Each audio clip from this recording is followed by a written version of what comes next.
wanted to end it like we did. I guess shit happens for a reason, but it's like something feels different from back then. Why don't we go back to, why don't we go back to? Honestly, I'm open wide. I don't feel like waking up without you by my side. I still see your silhouette. Why don't we go back to, why don't we go back to your bedroom?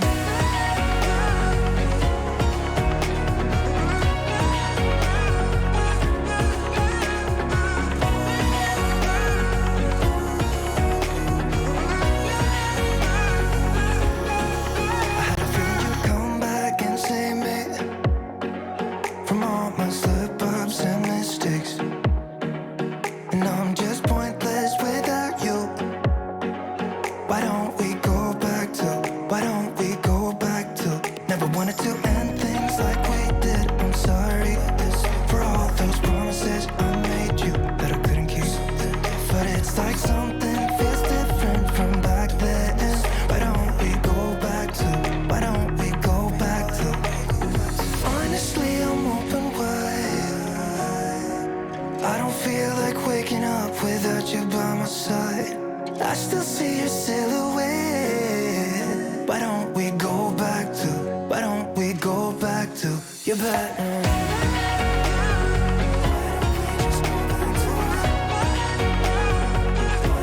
Just take me back to you. Wanna go back to you. Baby, take me back to you. I just wanna go back to you. Baby, take me back to you. Just go back to you.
acting surprised, but I know I'm not over you. Keep missing our fights, even though they're so overdue.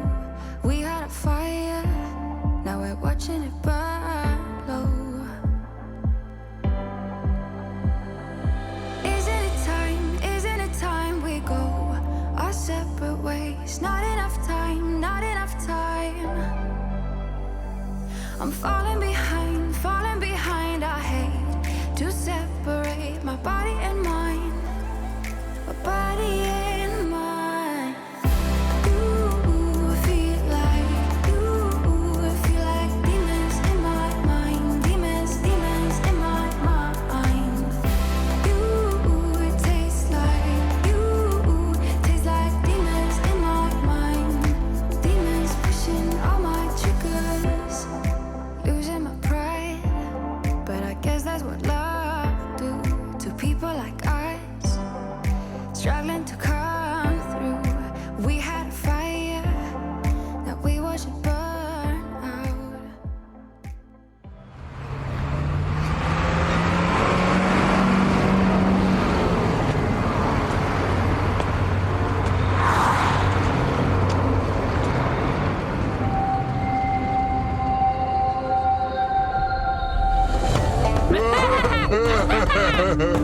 So, who wants to play a game? My favorite. Let me.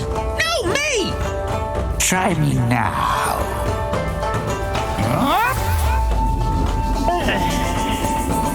And down.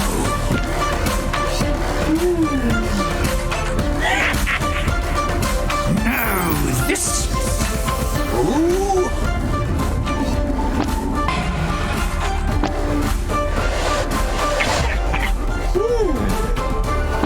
Next. Damn. What's this thing? Let's find out.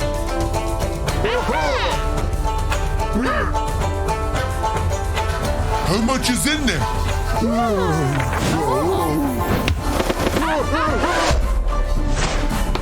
And again. Guess we better. Yep. It's just as high as we can go.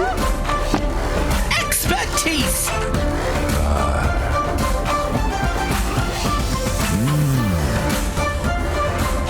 There's something off about you.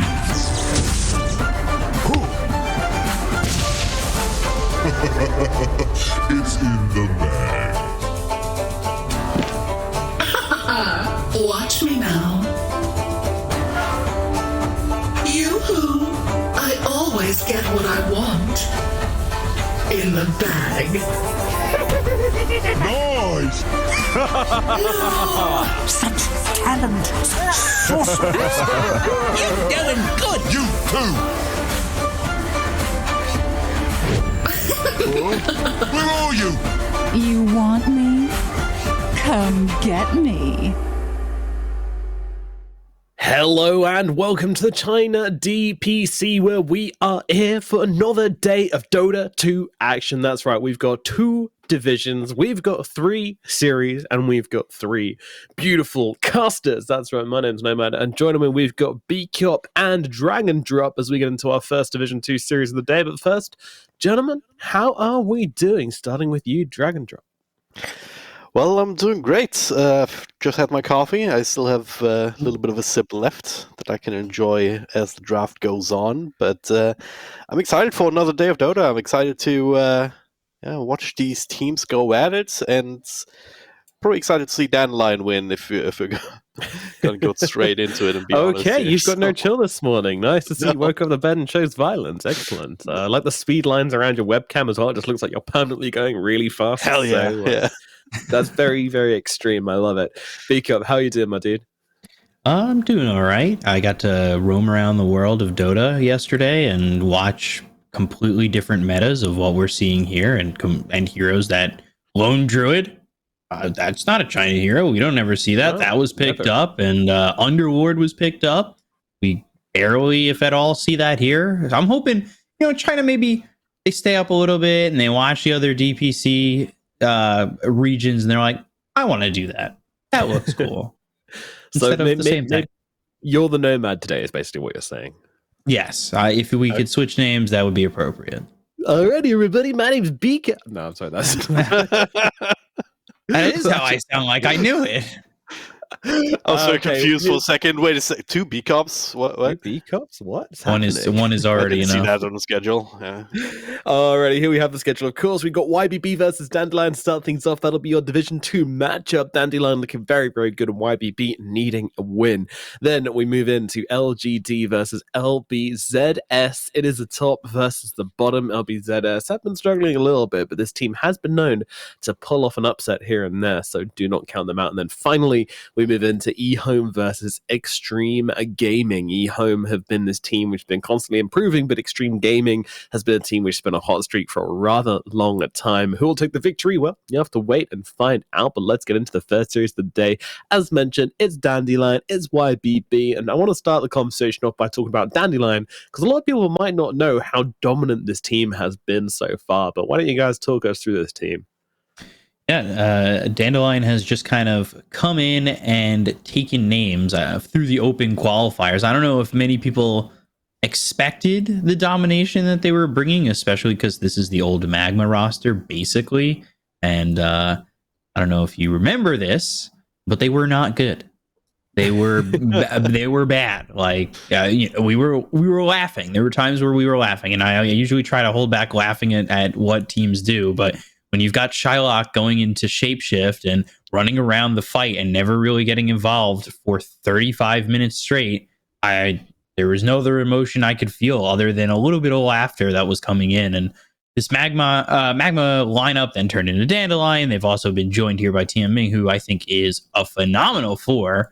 And I wonder if he's like the big guy on campus. I would love to know more about this team. Like maybe we could sneak an interview in there with these guys when they get promoted inevitably. Yeah, I said it. It's inevitable.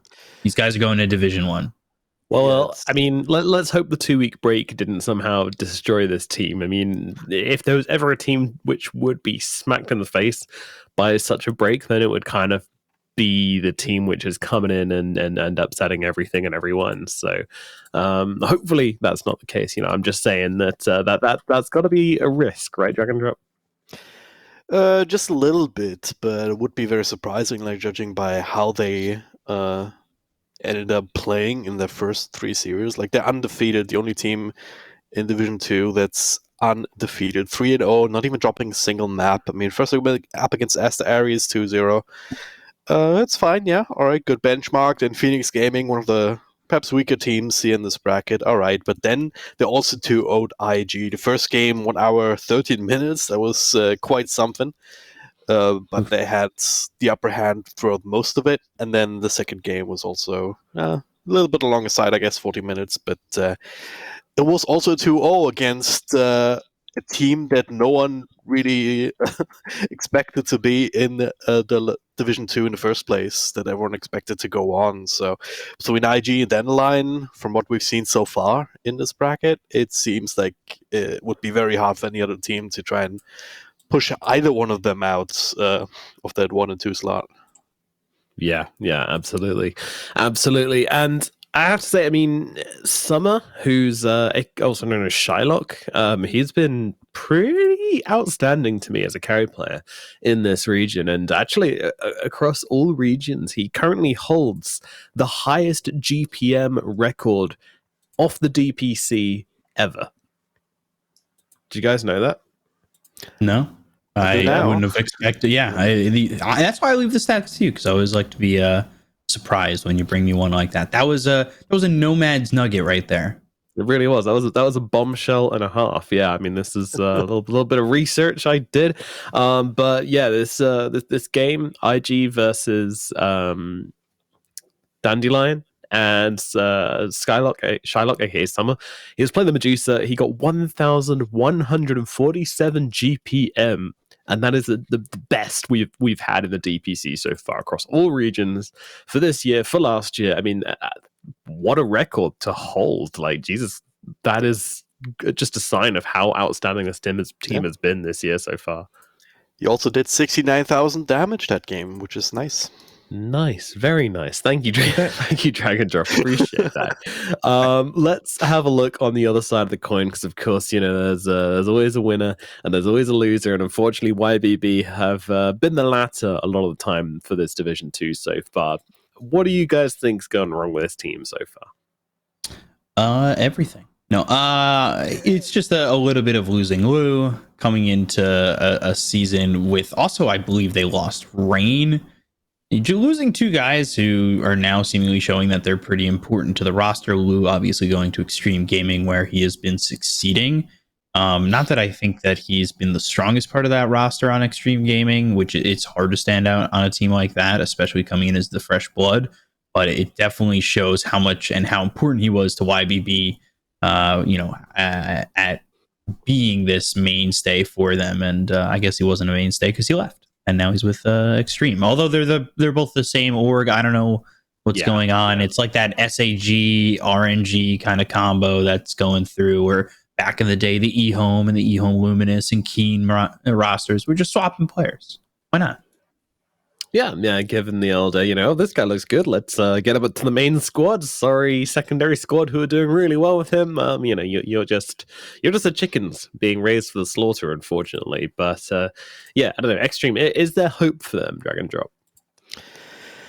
That's a good question. Like, I always like to believe in teams like this. I think they have a lot of promise, but I'm not sure if they can really translate that into something in this season. It just seems very rough with the competition that there is. They did beat Phoenix Gaming, I believe, which is another one of the weaker teams. And IG Vitality just not showing up at all is probably helping them out. So if they win a couple of games, they can probably avoid having to requalify for the next season. But they have to start sooner rather than later, and they're going to have a tough time here against Dandelion to get that rolling. So, of course. Beating Phoenix was a pretty big deal, though, because they're the team they're kind of tied with right now, so they just need one more win, and they can theoretically avoid relegation. It makes sense.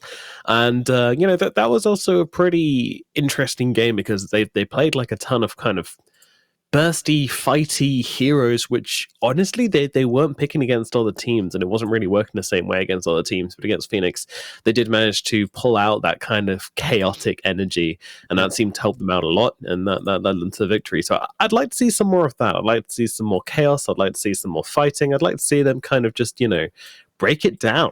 Give yourself a draft you can just run at the enemy with, show off this individual skill that you have, and maybe they can get themselves a win here, Biko. I don't know. I think I've covered like every YBB series, and it's just been hours of my life that I'm never going to get back.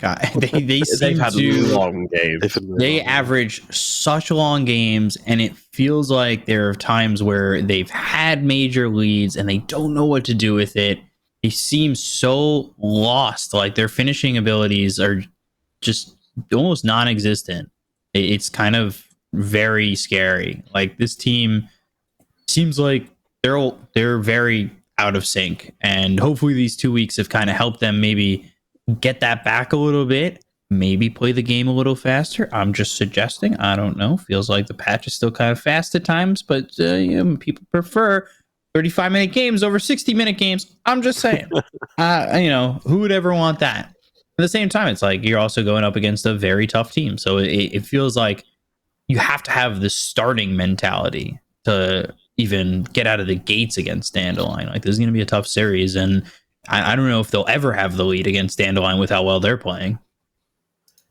Yeah, Dandelion don't look defeatable at the moment, which is a bit of an issue. These guys look so damn good. But as I said, maybe the 2-week break set them back a little bit. That would be pretty huge. But yeah, I mean, I know we're talking about it a lot, but I can't really help but go back to how well this team are doing. I mean, this isn't an easy Division 2, right? This isn't another region Division 2. This is the China Division 2. You've got players like White Album and Yulu here. You've got Fly, EBJ, the whole of IG. You've got playing down here as well. We've got like China favorites like CDR and Shining, guys who have been hanging around for a while, and we know they can play well. D-Stones, Flybys around. There's so many players here who are like just excellent players, and yet somehow these guys are sticking their heads above them all. And the ex Magma Dandelion Esports Club, they're making a name for themselves. It's such a huge storyline for them, and yeah, I'm wondering how long this momentum can continue for. In your experience, because you've cast this region for years and years and years, Pico and Dragon Drop, you both have. So to you guys, is there anything particularly which stops teams like these? Like, does a patch have to come along, or does it just one day stop working? I mean, what happens for a team like YBB or for a team like Dandelion? I'm asking what could stop Dandelion. Yeah, like how could this dissipate? Definitely this 2-week break. I think I'd be a little less concerned with Dandelion's 2-week break if there was still like DPL going on. I know I say this every broadcast, but like I really do think that that's a big staple of the Chinese region that allowed teams like this, that allowed even teams like YBB to sustain some sort of momentum and like ferocity behind their lineups. So a 2-week break, all of a sudden you're in form, you've got momentum, and in the DPC format, that's going to be really important. But if there was still like DPL and H Cup, I would say they are probably still well off because they probably would have been playing, right? Yeah. But I think definitely what can stop Dandelion is a 2-week break like this, especially with a lineup that they've played together at times throughout their career, but at the same time, I'm not sure they're used to a situation like this where you just have to go from high-end momentum to taking a break and now trying to get the gears rolling again. Yeah, so basically this is going to be kind of a lot of eyes on Dandelion now because, we want to see how consistent they're going to be. We want to see if this team can carry their momentum through this 2-week break and out the other side, and whether they're still going to be the team they were before. And yeah, this will be a great series to figure that out. All right. I mean, are there any particular matchups you're looking at in this series then, Dragon Drop? Not really. It's always nice to look at mid and look at the scary matchup here. Summon Shylock, we've been talking about that player already. He's just been... I'm not sure if he's going to be setting any new records, but with this meta where heroes like Medusa are very much on the board, you can always see that. You have these characters like Medusa, Terrorblade as a hero that can contribute in the mid game, but that also has that late game insurance, that turns into this main battle tank, that monster that can farm the entire map, that can get 7-8 slotted here with backpack refresher orbs and rapiers and what have you. And I think that's something that Dandelion is happy to fall back on. So that's something I'm looking at in the drafts to see if they can if they go down that route again, or whether they want to go a different strategy, because they've shown both, right? If you look at the last series against IG, they've had that Medusa game in the first one, it also took a while. Then in the second one, they had the Io Ursa and the Night Stalker to go right in your face. So it's very hard for me to predict with this team. But also, as we were talking about, with this 2-week break. And it's not like they were on vacation either. Like I can't imagine that to be a completely stress-free 2 weeks. Yeah, definitely not. Definitely not.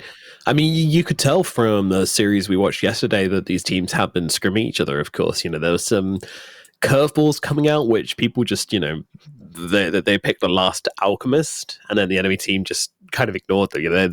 They just immediately picked something else, and they were like, oh yeah, no, this is just them playing the Alchemist. They like to do this. We've got a plan for it. It's clear that these teams have been playing against each other a lot during the 2-week break, as you would expect. Whilst they were on a lockdown, they still had access to their computers, so scrimming is to be expected. So yeah, I think there are going to be new ideas coming out over the next few days, which we will see these players kind of executing upon. What kind of new stuff do you want to see coming out, guys? Are there any heroes we haven't seen a lot of recently which you think could be more viable than they're currently being utilized? Which underutilized heroes of the patch do you want to see more of? It gets picked an okay amount in other regions, but I think if Underlord made its way to China, it would be very exciting to see. That hero, from what I saw earlier, was super abusive to teams that all of a sudden are just find themselves in a passive situation. That Fiend's Gate feels like, yeah, I'm pushing top. I'm going to take your tower. I'll Fiend's Gate mid, Firestorm there, continue to take both your towers, farm all over the map. And if I have a good start, I'm out of control. The Atrophy Aura is very much just... you could have an Underlord that just has 150, 200 Atrophy Aura all the time if he's moving around properly, and make it almost impossible for the other team to really fight into this Underlord at all, or even the team. Love to see that hero. Yeah, it's also a great counter to these high damage carries as well, right? Because that aura does make a huge difference when you're talking about these crazy carries, like again Terrorblade, Medusa. You can just make their impacts take so much longer to really come to fruition because you need an extra item to really offset that aura, or you need to try and focus down the Underlord, which is not an easy task to begin with. So yeah, it seems like it's a strong hero, and more teams are figuring out how to utilize him best, especially with that Fiend's Gate now. Yeah, and the mobility of it as well is just, as you say, the Fiend's Gate. It's super fun to just be around the map at any given point, but we do now have a draft. Sorry for the short delay there, but the wait is over, so let's get into the first match of a Dandelion Esports Club versus YBB here in the China DPC Division 2. I'm going to start things off, as ever, with the Death Prophet. This hero has just been ridiculously popular across all the regions. Highest contest rate by an absolute mile, so no surprise at all to see it. Yeah, it's finding itself in a lot of different positions, and in China more so the 3-4-5. We'll have to see if they maybe go 3 with it. The season 1 trend was going position 3 Death Prophet with a 4 Tusk. That kind of fell by the wayside, and while Death Prophet still existing in multiple different ways here. And I like this opening from YBB. I'm maybe a little bit weak on the Lina in terms of staying alive, but you've got 2 heroes that are going to produce a lockdown for you, and Lina should do relatively well in most mid matchups that it's in. Yeah, I do like this opening. You know, when in doubt, pick stunts and pick heroes that are flexible enough. I mean, Sanking can run him as a support, but you probably want him in the off lane, get that quicker blink dagger. He's stable enough there with relying on the sandstorm. But Lina, very flexible, obviously. Runner as a support. Runner is a mid that's very hard to counter, just because she's such long range and such a good kit to contest CS and harass. So, yeah, I like this opener from YBB, but then you look at Dandelion, Death Prophet Tusk. This is right back in their comfort zone, right? Definitely. Yeah, I would say so. I think every team's kind of running this Death Prophet Tusk, and I've kind of put it together. I'm interested to see how Team Ming's going to play this Tusk, because I assume it's going to be the 4, although maybe they throw something a little bit wacky out there and put the Tusk into a core role. I'm always down for that. Yeah, the Tusk 3 has been very popular, you know, kind of falling in popularity, I would say. You know, at the start of the patch, everyone was like, "Whoa, this is amazing!" And now they're like, isn't that good? I don't know. But the problem is, people aren't building Echo Saber of him, and that is why he's not getting the love he deserves. But okay, that's just my own headcanon. That's probably not remotely true as well. And any decent analyst worth their salt will say, "Shut up, Nomad," at this point. But we've only got play-by-plays here today, so I can say what I want. True. Absolutely right. I do want to point out, though, that the Tusk mid is a real possibility. Forgot about that yesterday. Let's go. And was like, yeah, God, of course he's mid. God damn it. And they've run that before as well, so there's actually more flexibility in this Tusk nowadays than you would think. Yeah, I saw Gunner play the Tusk mid earlier, and I was just thinking of Nomad and the Walrus kick. Hell yeah. How much you love that entirety of Tusk's kit at that point. Yep. No, I'm a huge Tusk fan. I made a video about how much I love Tusk. I love that hero, and I've been advocating it for it to be a core for a very long time. And apparently, all they needed was them to change the kick to Vector. It doesn't really change the hero that much. I mean, he just got a little bit more search range, a little bit easier to do, but still was very good beforehand. But yeah, that extra layer of usability has really helped him flourish. But yeah, YBB meanwhile, they've got the Sun King Lean, as you say. Just throw stuns at it. If you're not sure what to do, guys, just throw stuns at it. You can never go wrong with stuns. And Sun King has been pretty popular up and down the DPC. You know, we don't see as much of him, I'd say, in China as we do in other regions. So yeah, maybe a little bit of influence coming in. More stuns. Bane, welcome to the stun gang. Gang. Stun gang. They really need a stun here for Dandelion. Rubik. Okay, so that might hint towards That's a rubbish Tusk core. I mean, just steal the other team's stuns, you know? True. I would say Rubik 5, at least for me, in my opinion, stinks. I hate Rubik 5. Definitely needs at least a 4 priority. And then, well, I guess you could still do like Tusk mid, Death Prophet 3. But I don't think Tusk is going to be the 5. Although I could see myself being very wrong, as I tend to be all the time. Well, like Nomad said, we're all play by play, so we can all be wrong together. This Tusk, 82.85% of the time, is a support. But maybe we'll see that 17.15% core. I feel like those numbers are actually accurate. That does sound good. Yeah, I wasn't going to question that, honestly. I was just going to take you on face value there and just go, all right, this guy's just saying numbers at me. I respect it. And again, 17% is 100%. So Do exactly. you guys want to know some interesting differences between contest rates in regions? Sure. All right, so a contest rate basically means how often a hero is picked or banned in a draft, what percentage of the time. For example, Death Prophet has a 100% contest rate inside the China region, which means every single game, Division 1 and Division 2, she has been picked or banned. And the only hero close to 100% in all the regions is also Death Prophet at 95%. So only 5% of all the games across all DPC regions is this hero not picked or banned. So, I mean, that's just how insanely popular the hero is right now. No one is close to that across all the regions. Tiny's at 77.9% and Medusa's at 71.3%, Sand King's at 71%. So those are like the top 4 inside all the other regions. But in China, however, they've developed their own meta, and the IO's at a 95% contest rate. So in no other region is the IO even close to that.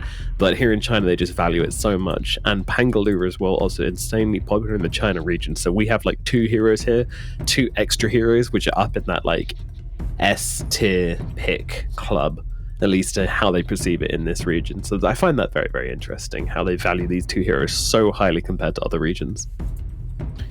The Pango doesn't seem like it's as like out there in other regions, but that's very interesting considering, say, what Chalice had said, where he thinks that hero is the most broken hero in the game. Yeah, like I still find his words, especially as one of the best offlaners in the region, to hold quite a lot of weight there. So I'm shocked that China may be the only one valuing the Pango as highly. Probably absolutely close to the same, but maybe not as high. It's one of these high execution mid-game teamfight heroes, and China does tend to like those. At times. Yeah, I mean, he's like got a 64% win rate over 25 games on the Pango list, so definitely proving why he's worth it.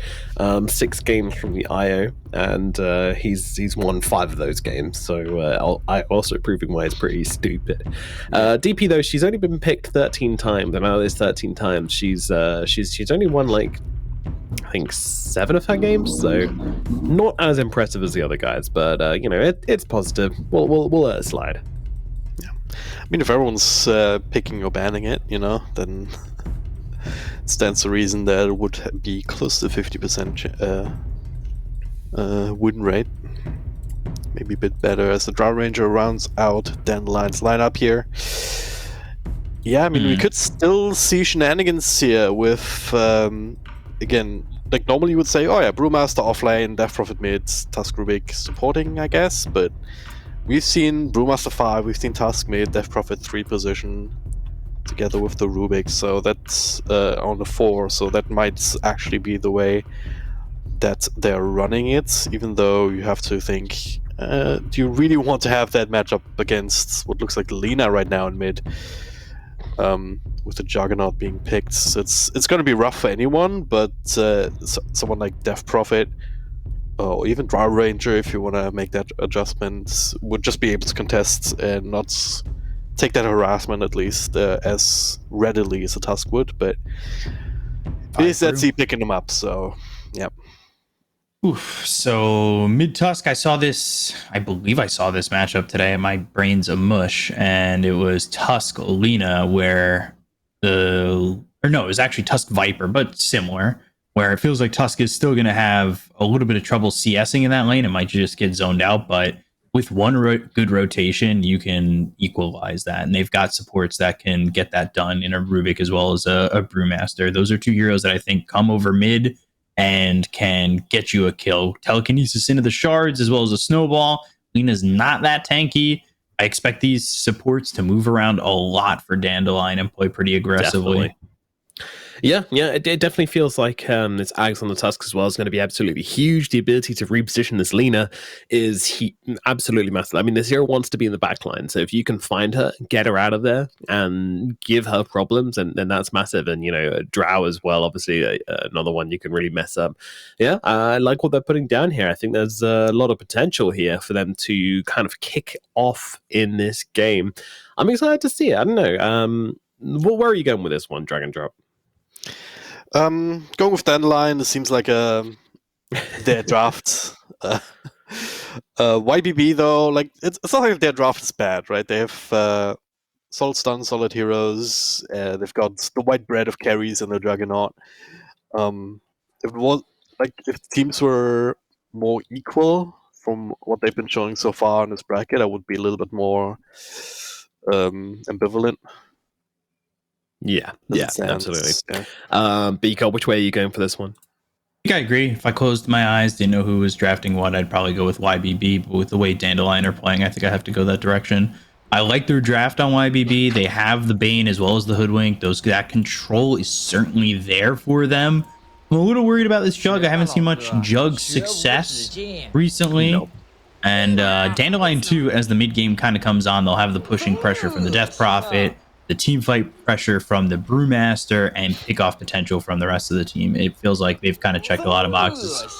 All right, YBB versus Dandelion, game number 1. Can YBB pull it off, or is it going to be another dominating streak continuation from Dandelion? Let's take it away with Beaker and Dragon Drop.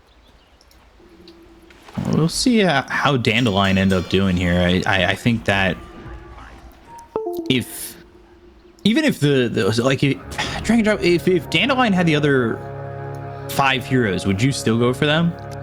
Is it just solely based on play for you? The battle begins. That's a really good question. I want to say probably, but yeah, this Juggernaut is just you're saying it doesn't have much success. It's very hard to judge because again, it's the white bread of carries. It's not really great in any situation, but it's not really terrible either. I mean, you have that built-in BKB, you have some extra sustain, you have the crit as your natural buff up. I would probably still go with Dandelion. I do like this lineup that they drafted for them much more than YBB's for that team, if that makes sense.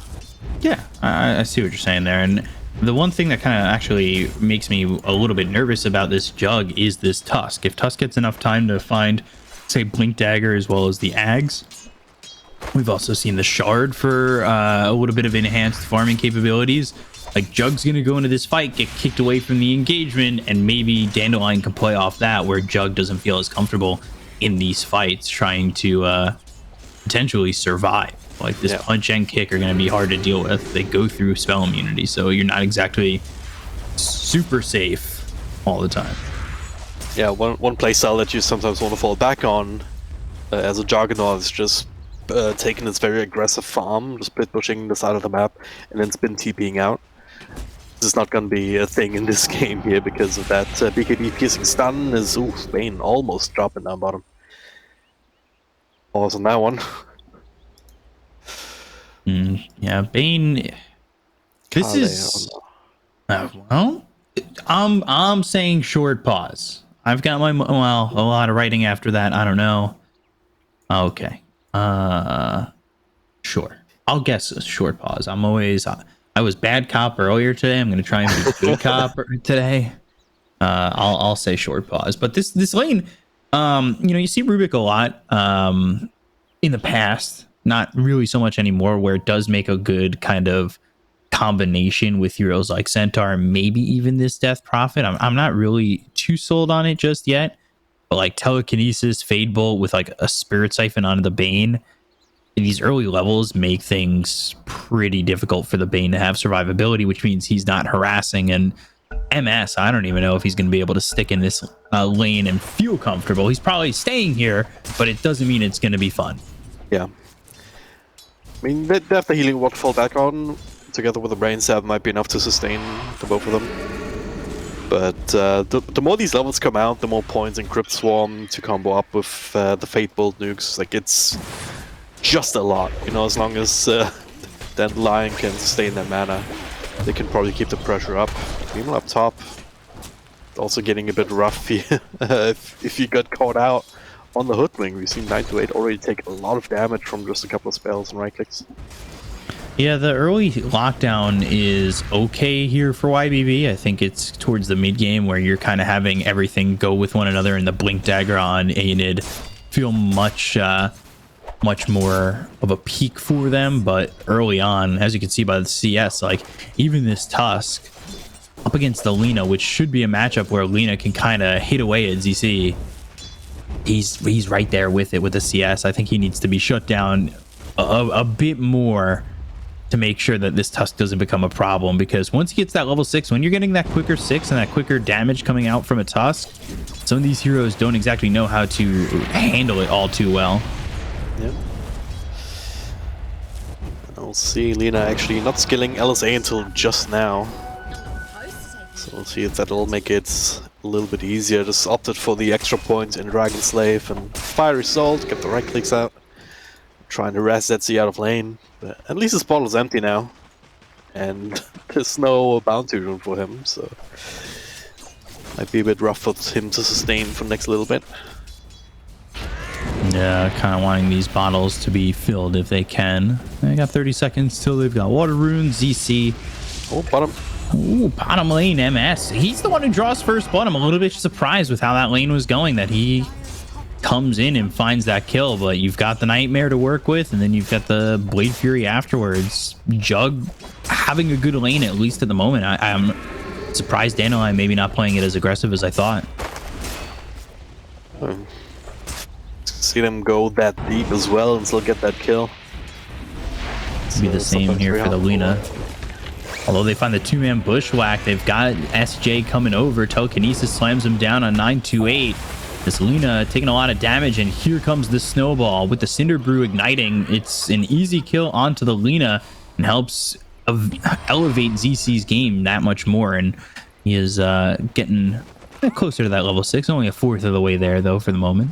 Yeah. Decent temper from YBB, of course. We see this classic movement from the Chinese teams to try and secure the rune for the mid laner, but of course someone dying on the side lanes, the support dying. They got a TP mid, refilled a bottle up top though. Drow Ranger stunned up, very low already. Summer still alive though with the pushback. Ooh. Actually gets to live, 928. Bit of a rough spot here, being clicked down, but supports, but able to walk it off. That acorn shot just not landing from the Hoodwink. Comes up short. It might have killed Summer there, but allowing Summer to live is one of those things that you'll probably look back on when this game has hit 12, 13 minutes and gone, how did he get this farm? Where did it go wrong? It was that acorn shot just not hitting. Should have went for the cashews. Going into the early ring of Basilius has the treads picked up for the Drow, almost level 6. Aiden's not he's only level 4, but I guess SJ did leave the lane a little bit, giving that soul experience to Summer, and he can kind of stick in this lane. He doesn't have to stand in the sandstorm or anything like that. I mean, the closer Drow gets to level 6, the easier this lane becomes. I almost wonder what Aeonid's going to do once he does hit that 6 on Summer, because 1 sentry and all of a sudden Dust comes in, you've got frost arrows hitting, you're proccing that marksmanship, and life feels awful. At least if you're Sand King.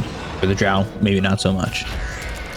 He still has a sentry of his own, so he can stick around on the cover Sandstorm if he wants.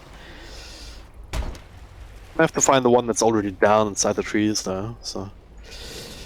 It's just gonna be that gonna be clearing creep waves and then going into the jungle, trying to clear another camp, and maybe take it away from the Drow. Just play passive rather than trying to go super aggro here. Unless Lena starts to rotate around a little bit more, right? That's always the X factor. Yeah, I was thinking about what you're saying, the Lena to be rotating a little bit more, ZC to rotate more. I guess he doesn't have tag team. He does have the walrus punch though. That is quite a bit of damage. So I want to see how he does this as he double stacks for himself. Does he hit it? Yes, he does. Nice. Look at that. Doing it yourself. Supports. you're on the cut list. Be ready. And there it is. Aeonid already forced the TP out. SJ's just coming up, and it's that level 6 from Summer that just makes this so much easier to start to dominate the lane, which is going to be an issue. He's 29-0. Compare that to the Death Prophet, 36-6. Not terribly far behind, but it's not going to get easier. No. Overall, apart from mid perhaps, both of these mids just shifted to this thing where they just start to try and farm creep camps. Max of ice shots helps Etsy with the snowball to do it almost as quickly as the Lena. But beyond that, yeah, the other two lanes, CS-wise, have been going quite well for Dandelion. And, yeah, you gotta wonder that it's only a matter of time until they want to activate ZC. And then, maybe right now, Snowball comes in. Right? Fake hype, never mind. we were almost there. We both saw it. We were both like, all right, Snowball, here we go, activated. They got the phrase wrong. The activation phrase was not completed. Yeah, we need to yell more. You know, if you yelled loudly enough, then Zetsu would have heard us and he would have gone, all right, they want to see it. But now the DD down bottom lane stops it in its tracks, but beyond still intercepts together with Rubik. Fish punch. Yeah, a knockout punch at that, and they've got Exorcism. They can just take this tower. Yeah. We'll see if YBB want to defend. They do have the tools necessary in terms of burst damage and control. They'd have to send everybody down here. Well, some of them are hanging around. Probably want to wait for the Exorcism to actually expire, though. You would think. As actually, they still find Rubik in the back. The Snowball comes across. Another fish punch to Hoodwink's dead already. The spin to get the counter kill on the Rubik here. They burst him down. Now the follow-up stun on the Death Prophet. That's a lot of damage. Beyond those fighting, and they're bringing down the Lena instead. This Ghost are going to come back and heal him up.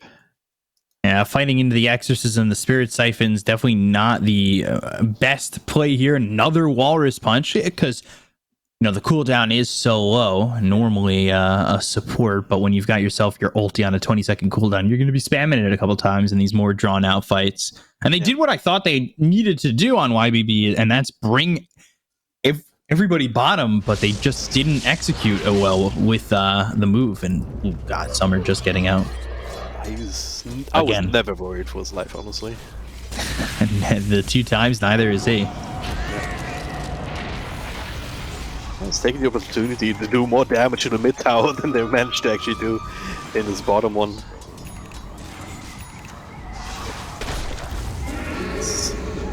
get a bit rough. They don't have detection for Iron It. What? They don't need detection. Oh no, someone didn't do the math there. Radiant's bottom tower is under attack. I'll take that. No, it's just the ice shards in the sandstorm. Not really holding out well, Is under attack. even with not being able to see him. Yeah. Ooh, now you've got level 6 for the Rubik too. He's only holding on to the healing ward at the moment, which I guess feels pretty good if they can keep that alive inside of these fights. You've already got Spirit Siphon and everything like that, so that'll feel nice. Bottom lane, going on Beyond, trying to get a kill, but they've got the snowball save. Walrus Punch is out, and look at how Dandelion just turned this around. It's almost a complete day and night on executions here as they'll go for the Bane, he'll Brain Sap, and it's a second one for Dandelion. They have a 2k lead. YBB, it's like the ideas are there, the execution not so much, and it turns into potentially another kill onto MS. Runs away just barely. Bushwhack connects out onto Tia Ming, and MS with the Blade Fury trying to get out of this one, but here comes EC. They're all over the map again. The sharpshooter, I believe the stolen sharpshooter from Tia Ming comes in and lands perfectly. Gets a sharpshooter to the face of his own, steals it, sends it right back. Could quite find the Juggernaut with it, which would have been even better, perhaps. But hey, win's a win. They got the tier 1 tower off of that. And I'm starting to question YBB's actions here just a little bit, because yeah, the idea was right down bottom, but they didn't have the tools. They had didn't have the epicenter even skills when Sand King. Like, where was the damage going to come from up against the Death Prophet of all people with maxed out Spirit Siphon? Like, it was never going to go well for them bottom. So that's a disaster, and then the situation in mid to add on top of that. It's a lot of momentum coming in from Dandelion right now. Yeah, and they're definitely pushing their presence on the map. YBB, they're trying to find a way out of this pressure, but it's certainly very tough. I like that TMing still holding the sharpshooter, and they do get SJ. Doesn't pop the primal split, so I think him back alive, Dandelion might even just go for a play afterwards. Let YBB get comfortable. It's the long con. That's more the idea of YBB's draft, though, what you just saw there. Just catch somebody, stun them, burst them down with Laguna Blade. And with right clicks if you need it. Walrus Punch on Enid. They've got the sharpshooter. And a very quick kill with it. 4,000 net worth lead, Dragon Drop. This is, it's starting to get up there. It's not that 1k per minute Medusa style, but it's certainly a very problematic moment here for YBB, as you can see that the Lina also is trying to farm up this ancient staff. Not having the easiest time with it, I suppose. You also look at Summer's itemization. Like, he has the BKB queued up at the moment, so this also says to me that they want to keep the momentum going, that they want to just be able to group up as 5 with the cover of that BKB, at which point, I mean, yeah, there's a Fiend script that goes through it, but not a lot of damage until the Juggernaut really gets going, until Lina gets super strong right clicks, you know, and that's not going to be quite a while. Endline is looking for this rather early mid-game timing, working around these Death Prophet ultimates to bring down tier 2s, Roshan, take map control, and do all of the cool jazz under the cover of that BKB. Beyond also going for one right now. And that's the closing in on that axe, 2k left on that. It's gonna be rough in maybe 3 minutes time or so. You will see how quickly he's been farming relatively well. I think if the kills keep coming, he might get it a little bit quicker. He's starting to move over maybe to look for this Bane and get the pick off. I don't think he knows what he's exactly rolling into here, and wise of him not to hit the low ground on that one as heroes start to converge for YBB. Don't want to give them the openings that they're probably gonna have a hard time creating for themselves. At least until they get the Blink Dagger on Sand King, Iron It. Hopping forward. Summer's starting to get towards the top of the net worth, and again, it's the game of inches. It's those 2 kills they did not get on this Drow that you can see. how much it's starting to impact how Summer's kind of been allowed to run away with this game a little bit. They go to the primal split. They'll look over at this Lina. They throw the walrus punch out over to the side as they are trying to catch up with Lina and get this kill. They have the shards, the burrow strike in from Ehome looking for the epicenter. That comes down with the Laguna Blade, but that just doesn't do enough damage. Summer ready to go in out onto the Sand King. They've got the Nightmare to try and save Ehome, but it's not going to be enough, and 2 heroes will die on the side of YBB as Dandelion keep up the pressure.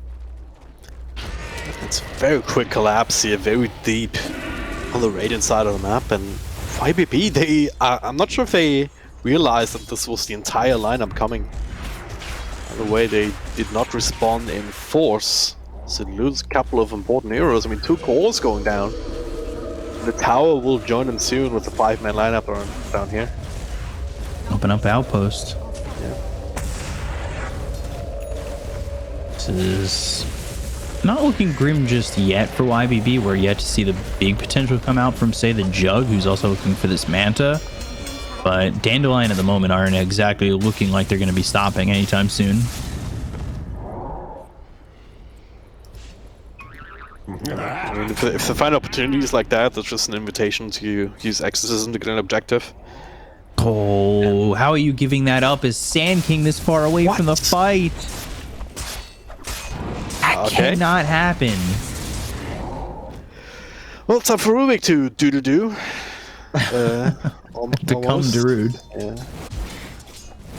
Like, he needs to run in with Epicenter, then steal Sandstorm, then it'll be truly Darude. Man, and he's gonna have a Blink Dagger relatively soon. Timing wise, he should be able to have the epicenter still. Yeah. Oh gosh, this is kind of rough. I wonder if he tries to make the play here. Oh my god! Instant hand telekinesis.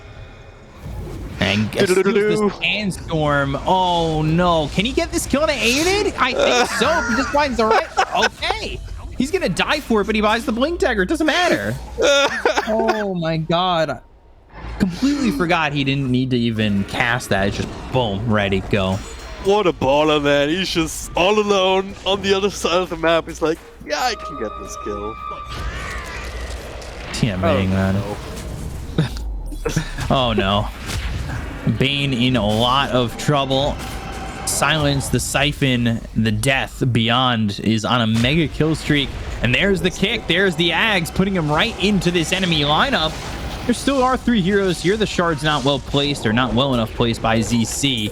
Bushwhack doesn't grab this Tusk, and the Snowball goes across 3 heroes. Now they've got that kick, and that puts this Lina in an awful position. They get the kill on the A-Unit. They take out the Lina. They'll look for more. They've lost nothing on Dandelion just yet. Snowball comes through, and he's got the kick again. You are not safe in that Blade Fury, my friend, and they will find a full team wipe.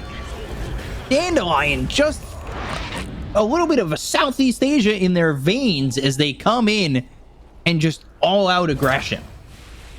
That was all before the DP BKB timing. I mean, Summer got his. It was like, yeah, alright, that's probably when they're gonna start going aggressive, but just the ability to start owning as soon as that Aghanim Scepter comes out. Like ZZ going in there with no fear whatsoever. I mean, he tanked an entire Omni Slash too.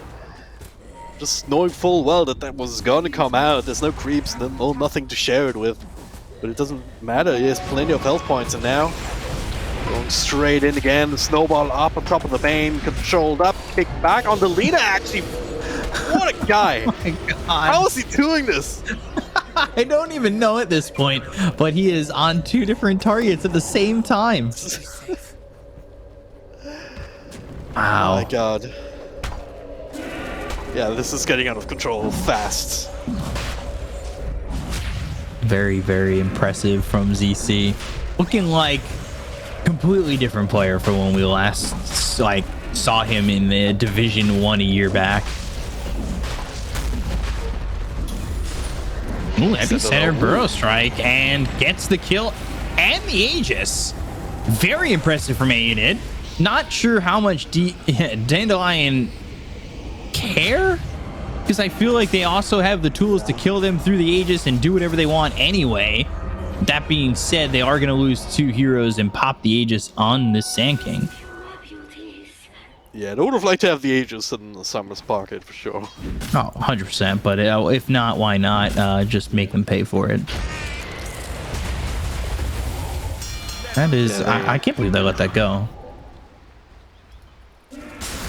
You'd figure that you'd keep an eye, try and prevent the blink from Sand King, or pop the BKB, try and not get stunned. But that was a good play from Iron there.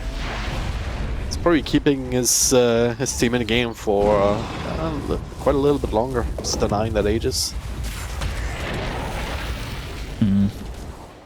Yeah, because it could have gone to like a 11, 12k lead, certainly.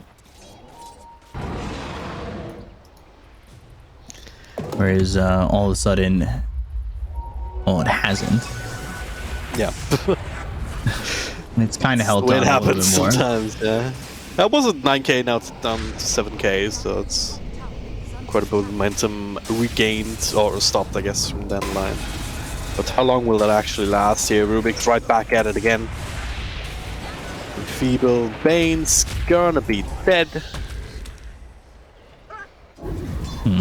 No real reason for Danline to be stopping the aggression. I mean, there's still objectives to take outside of the base, where you don't necessarily need to rely on an Aegis to keep you safe for. Just because you still have this very powerful timing between the DP and the Tusk. Even Summer, who is looking towards this Silver Edge, I believe, is that the full Shadow Blade? It should be, yeah.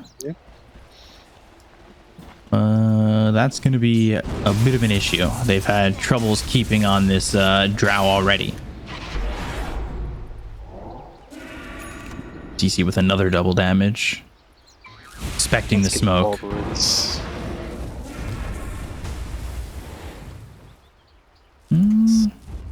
Yeah, it's on the brew. For a while, so none of DD's is much expired. Super nice to use that, but yeah, they're gonna be running into the Banes, tanking the gank. Yeah, not the worst thing when the Bane tanks the gank. The question is, do they align themselves over in the bottom end of this map to look to get the tier 3 tower with, say, the Exorcism, because it is off cooldown, and they might want to start doing something a little bit more with it.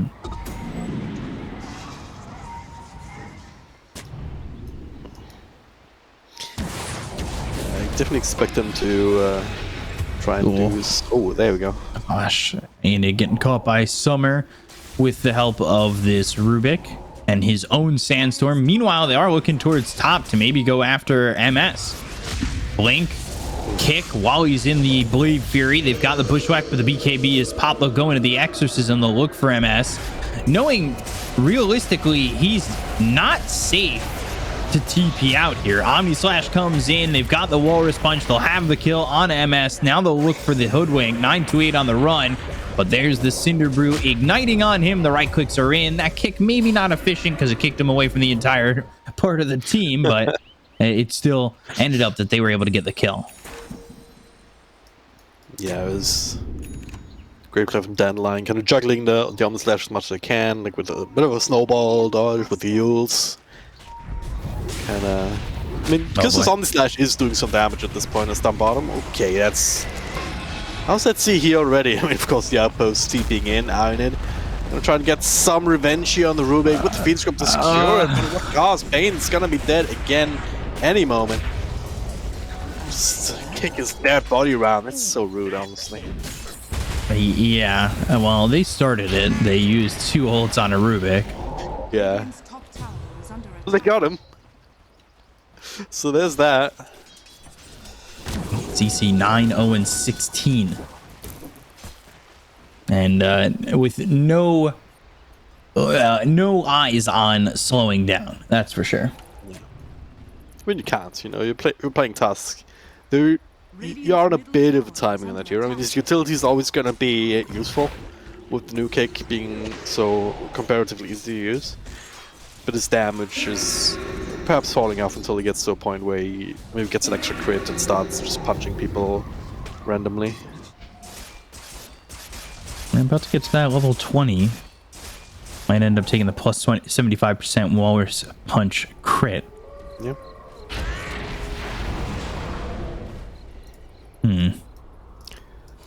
Kind of depends on how long these fights go. 475%. Like if Yeah. they're long drawn fights, like his damage is going to stack up with slow cooldown on the punch. He could take the -6 seconds on the ice shard cooldown, pick up the ag shard, and then all of a sudden ice shards are lasting 7 seconds and your ice shards are on cooldown for 8 seconds. Don't saw that. That is not right to the Rubik. He is continually getting ulted. He just also ran into the entire lineup here unbeknownst to him. They immediately smoke up. Dandelion, they're doing the same thing actually. Are scanning. It's very bold. Turret has been killed. But they have all the spells, they have the BKBs. Radiant's They can start the fight in the right way, then they can still regain the advantage even without the Rubik. Yeah, look where they're looking to fight, at least in the moment, allows Rubik to TP into the tier 1. He'll be in the fight almost immediately. He's there in just a second. But they don't end up engaging off that smoke. Also, he does take the 75% addition to the Walrus Punch crit. So now a 475% crit coming out from this Walrus Punch. Well, that's an interesting camp. A Centaur and 2 Ghosts. He just kicking the big one down to the small camp. I have to get back there, I swear. It's where I live. It's funny to see that one, but yeah, Summer also getting stronger. Not opting to finish that Silver just yet. Going for the Lincoln Sphere. That'll be good against the Bane, against the Stun King, the Burrow Strike. Look for the epicenter, at least trying to charge it up, and there's the blink, but immediately into the Shadow Blade. They've got the right clicks in. He'll E-Blade himself. The Walrus Punch is out. They kill off the Bane, and they'll look to continue. The shards are off the mark, but they are looking for Aenid. They're trying to spot him. They'll land the silence. They just don't quite have the vision on him yet. And there's the sentry down.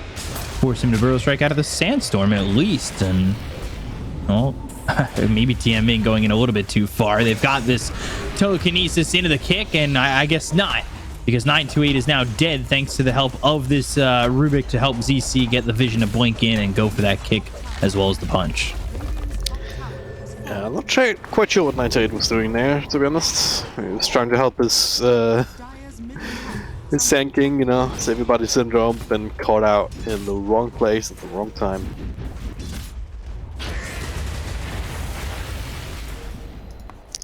So another good series against the Fen line. They will probably be looking for the next Roshan now, and YBB, I think they know that they need to stop this, they need to get something here. Maybe they can with this Rubik. Fiend Script on ZC. The Fiend Script counter here, but Rubik is dead as Lina comes in from the side, but now Beyond right in the middle of that with the ultimate. Taking some damage from the Reckless here. Now the Omnislash over on Summer. BKB will not protect you from that a whole lot. That's only lasting for so long. They're walking away from each other. MS almost dead. Not quite. He gets to live. The healing ward still going. Lina clicking away. SJ is dead.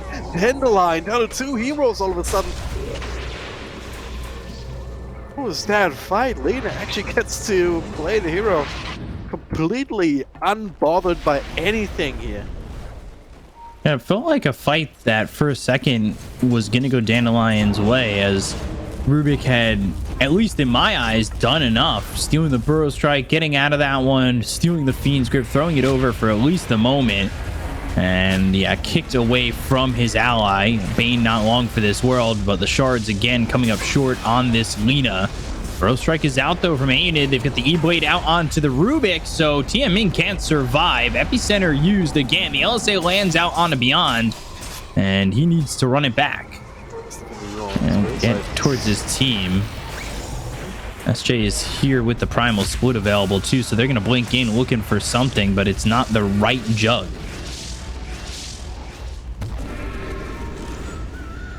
Man, Dandelion scrambling there a bit to get something back. YBB. Well, we're losing the Bane there. It's the worst thing in the world. Winning a huge team fight. Almost equalizing the net worth differential, getting the tier 1, and that was all ahead of Roche. They're not really in condition to take themselves at the moment. But they have some extra time to set up around this area, and Dandelion, they know that it's back up at this point. They're gonna have to play for it. It's only 30 seconds where they have the exorcism back.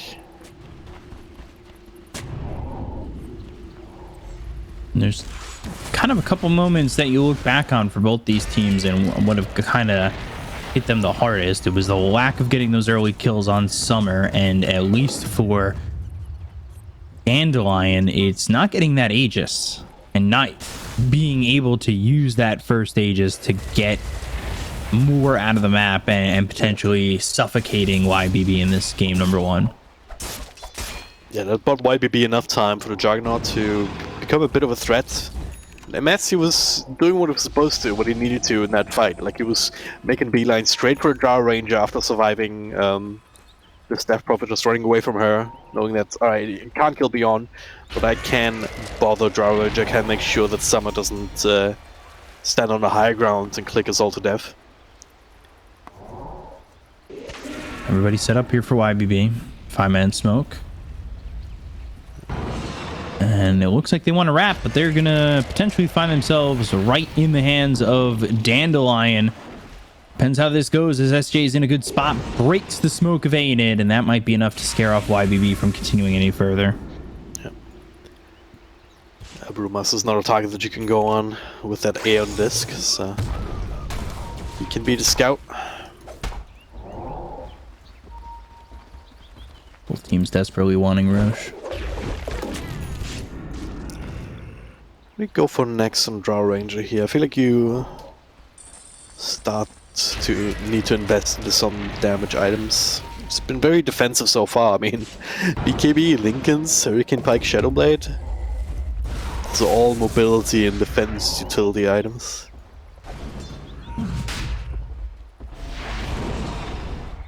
I'm starting to struggle to clean through this Juggernaut when he's spinning, even with the Death Prophet ultimate. Yeah, which makes you wonder who's the real problem. Yeah. As with the Skadi, also great against DP, just lowering that heal. I think YBB is getting there, like sinking as well with the E-Blade. Not sure when the last time that I saw that was, but he's been using it quite effectively. He's been keeping himself alive for a little bit longer, especially when we saw Summer up in the top lane. He was right-clicking away at this Sand King. He used that E-Blade and was able to eventually escape. But both these teams know that they want to go for the second Roche. It's either going to even up the game for YBB or allow Dandelion to start to push that high ground.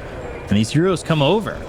And you can see how not scared SJ is with the Aeon Disc, but now it gets popped. Yeah, it's a bit of a victory there for YBB, but Iron Hits. I'm quite kicking in time.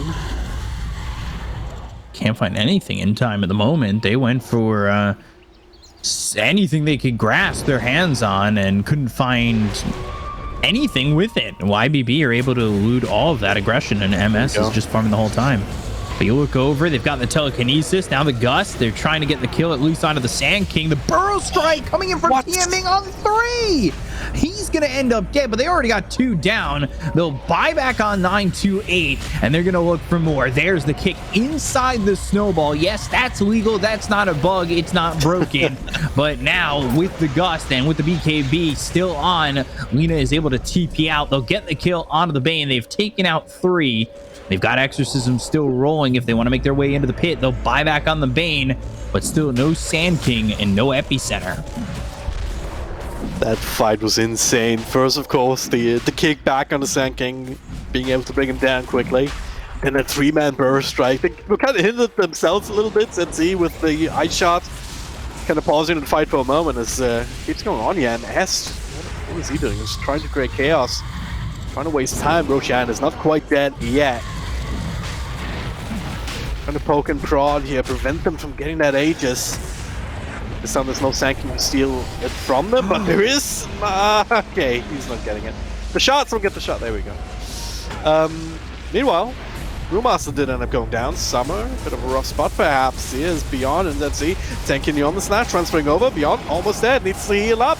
And the snowball to buy him some time. Summer is dead though. Burst strike from Iron and Epicenter being channeled up. Beyond and ZC is super freaking low. A couple of right clicks will do it for him. As Lina is just tearing through them, sitting in the middle of the fight, clicking away. But now Summer is back to try and do the same thing. And he's doing a double kill for him. Epicenter tried to be channeled up, but that was denied. Triple for Summer. See, we joined into this fight after the Aegis respawn. YPP had nothing left to kill him off the second time.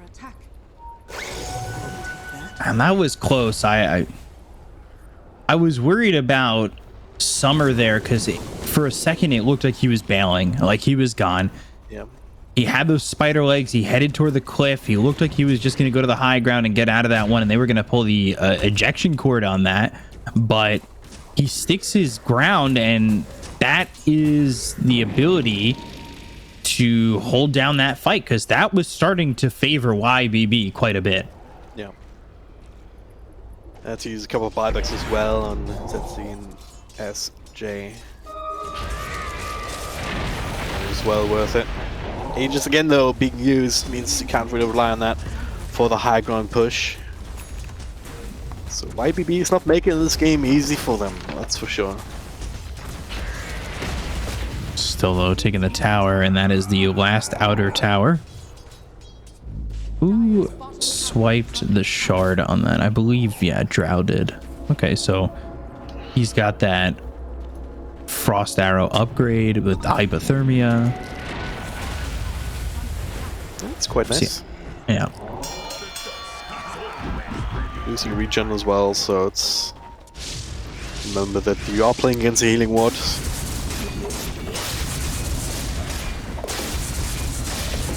Now add the Skadi on top of that, like... There's gonna be so much frost coming out from Summer, it's crazy. Spell Prism, who's that going to? Drow? Okay. Drow gonna hold it. Oh, okay, sure. Yeah. 11.4 seconds on the gust, I guess. Also multi-shot 10.6, not awful. Yeah.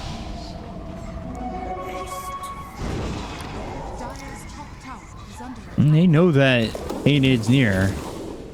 Can kind of make the assumption that everybody is there at that point, and they are putting the pressure on bottom. Beyond does have Exorcism available if they want to make that move to go for the high ground with that Exorcism ready.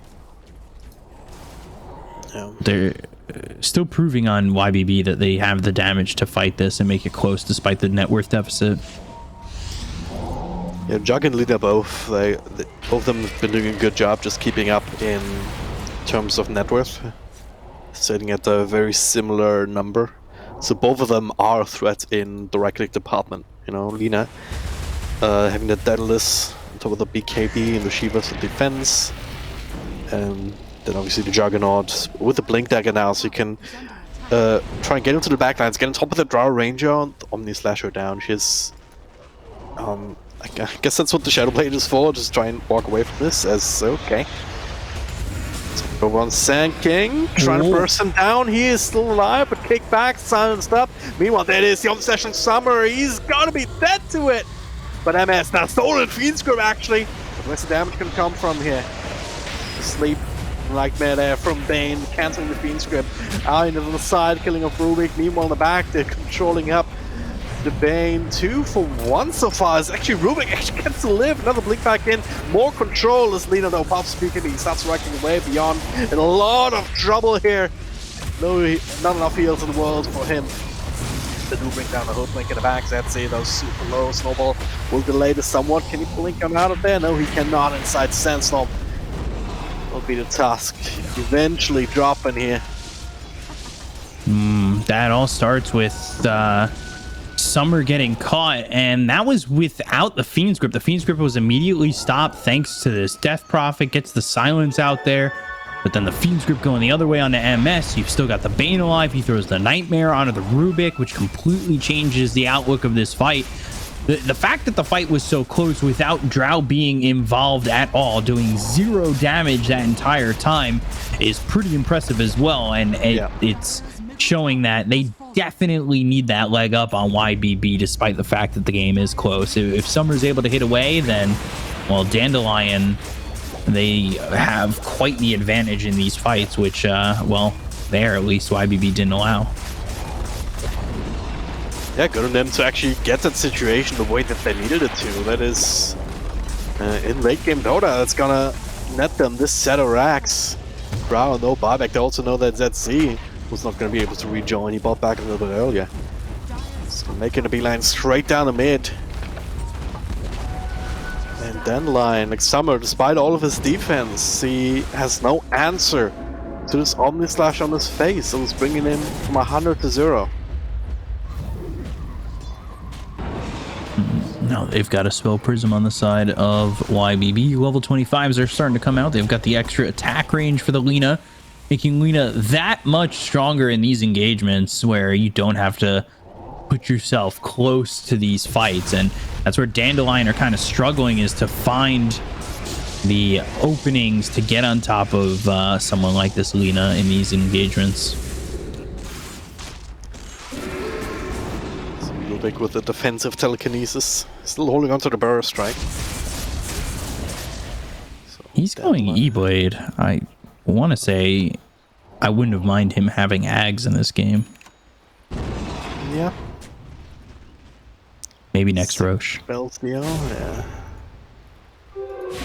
It'd be quite nice to have, you know, have Burrow Strike and LSA, like a lot of cool things that you can get with that.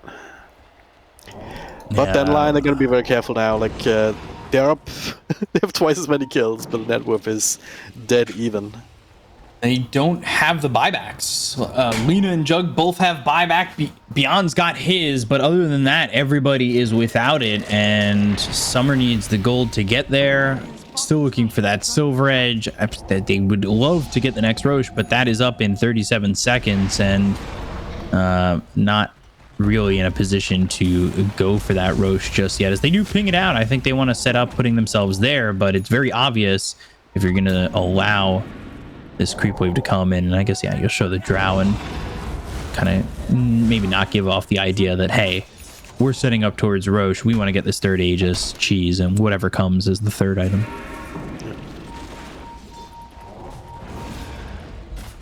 I need, like, there's the ward there scouting out some of that movement so it doesn't run head first alone into Dandelion. But now the smoke initiation here right on top of the Death Prophet here. Fiend's Grip on top. Goodbye Beyond. Can they salvage this one? The way on Lina. Buyback comes in. They want to fight. No, returning. Oh, some of the only slash in the back. He dies. It's down to Beyond now. They might be able to finish off the Bane. Lina controlled up by the blue spit. Now the snowball across. Where's more? Lina run down with the exorcism, feared away. Juggernaut though, he's still going strong. Another burst strike from behind it. Bring it down to Rubik. Triple kill for MS. Beyond still running down to Lina. Being successful, but now all alone. The buybacks committed from both sides here. The fight will keep going. 928 punch down. Okay, he's dead. That's a good start. Beyond still kicking. Still providing some DPS here, but Lina returning in from the side. Yeah, epicenter, Brewmaster. No second split for him, so SJ, yeah, that was never gonna work out with that TP attempt. But yet another one of these fights that it was probably closer than it should have been, with the buybacks having to be committed on Lina. But Summer going down, once again, not doing any damage whatsoever. Ooh, Walrus kick again, and the snowball. Oh, it hits Aeonid. They're gonna try and get the kill here onto the Lina, but he's got the Satanic. The right clicks are in. They'll get the kill out onto the Death Prophet, and they have done it here. They'll call GG on Dandelion. YBB, they hand Dandelion their first loss of the season. Wow. Damn. We were both left, I guess. Yeah, definitely. I mean, that was Not the finish that I think Dandelion were looking for. And again, I kind of brought it up before, but that stems from not getting that first Aegis. I think giving that away and not having that advantage and playing their hand a little bit too slow ended up biting Dandelion, where they had a massive lead the entire game, basically. What a twist, my goodness. There we go. YBB pull it out the bag, and they turn this game around upon Dandelion with what looked to be just another, day at the office for Dandelion. Now, they looked like they knew what they were doing. They were ready to just kind of close it out, and then all of a sudden, they were like, hey, wait a minute, our Drow is not alive for any of these fights. And yeah, YBB bring it back in. But I mean, before we get into the specifics of the game, I just want to talk about what this means for YBB, because they are now the first team to take down Dandelion. And Dandelion, they have not had the easiest run. They've faced IG and they managed to tour. They've faced Aster Ares. How has this happened? It felt like a mixture of maybe just having too much time off and playing with your food a little bit too much. Yeah. They also started to fall apart at the end. You cannot be leaving Summer all the way by himself away from the team just to allow the Jug to be right there and Omni/slash him solo. That happened 3-4 fights in a row, and then Summer just wasn't involved. He was doing no damage in any of these fights, and with no damage coming out from the Drow, Lina and Jug are basically free to do whatever they want. I mean, I think the Drow was dead for most of the fights. They had a very clear idea on how to take the fights, but I think more than that is, as you say, playing with your food, I think, is probably the best thing you could have said there, because that's what it felt like for me. Like, they felt so in control of this game, and then they kind of didn't respect the fact that they were running Tusk mid, and they were inevitably going to run out of damage at some point. YBB did a great job of capitalizing upon that and getting on top of the Drow, and just making sure that she could not have a game. Another important thing they did as well was blowing up the Death Prophet as well, just straight off the bat. If these two heroes are dead, there is no damage coming out from Dandelion. That's just it. That they've got way too much control, way too much tankiness to be able to lose a team fight versus like Brewmaster, Tusk, and Rubik. Yeah. That's never going to work. Yeah, even with the Death Prophet we saw in that last fight, it was taking so much time to even try and kill the Lina, only for her to buy back and rejoin the fight. It's this late in the game. We're going to see it in highlights at the end, I would imagine. That late in the game, even Beyond doesn't have as much damage as you would want him to, especially if that ultimate is not going. So they really needed Summer, but in the last two fights he did literally 0 damage. I was looking at the fight recaps. Yeah, like this MS. In this highlight, he's not had enough damage yet to kill her off, but he actually barely gets to survive there somehow.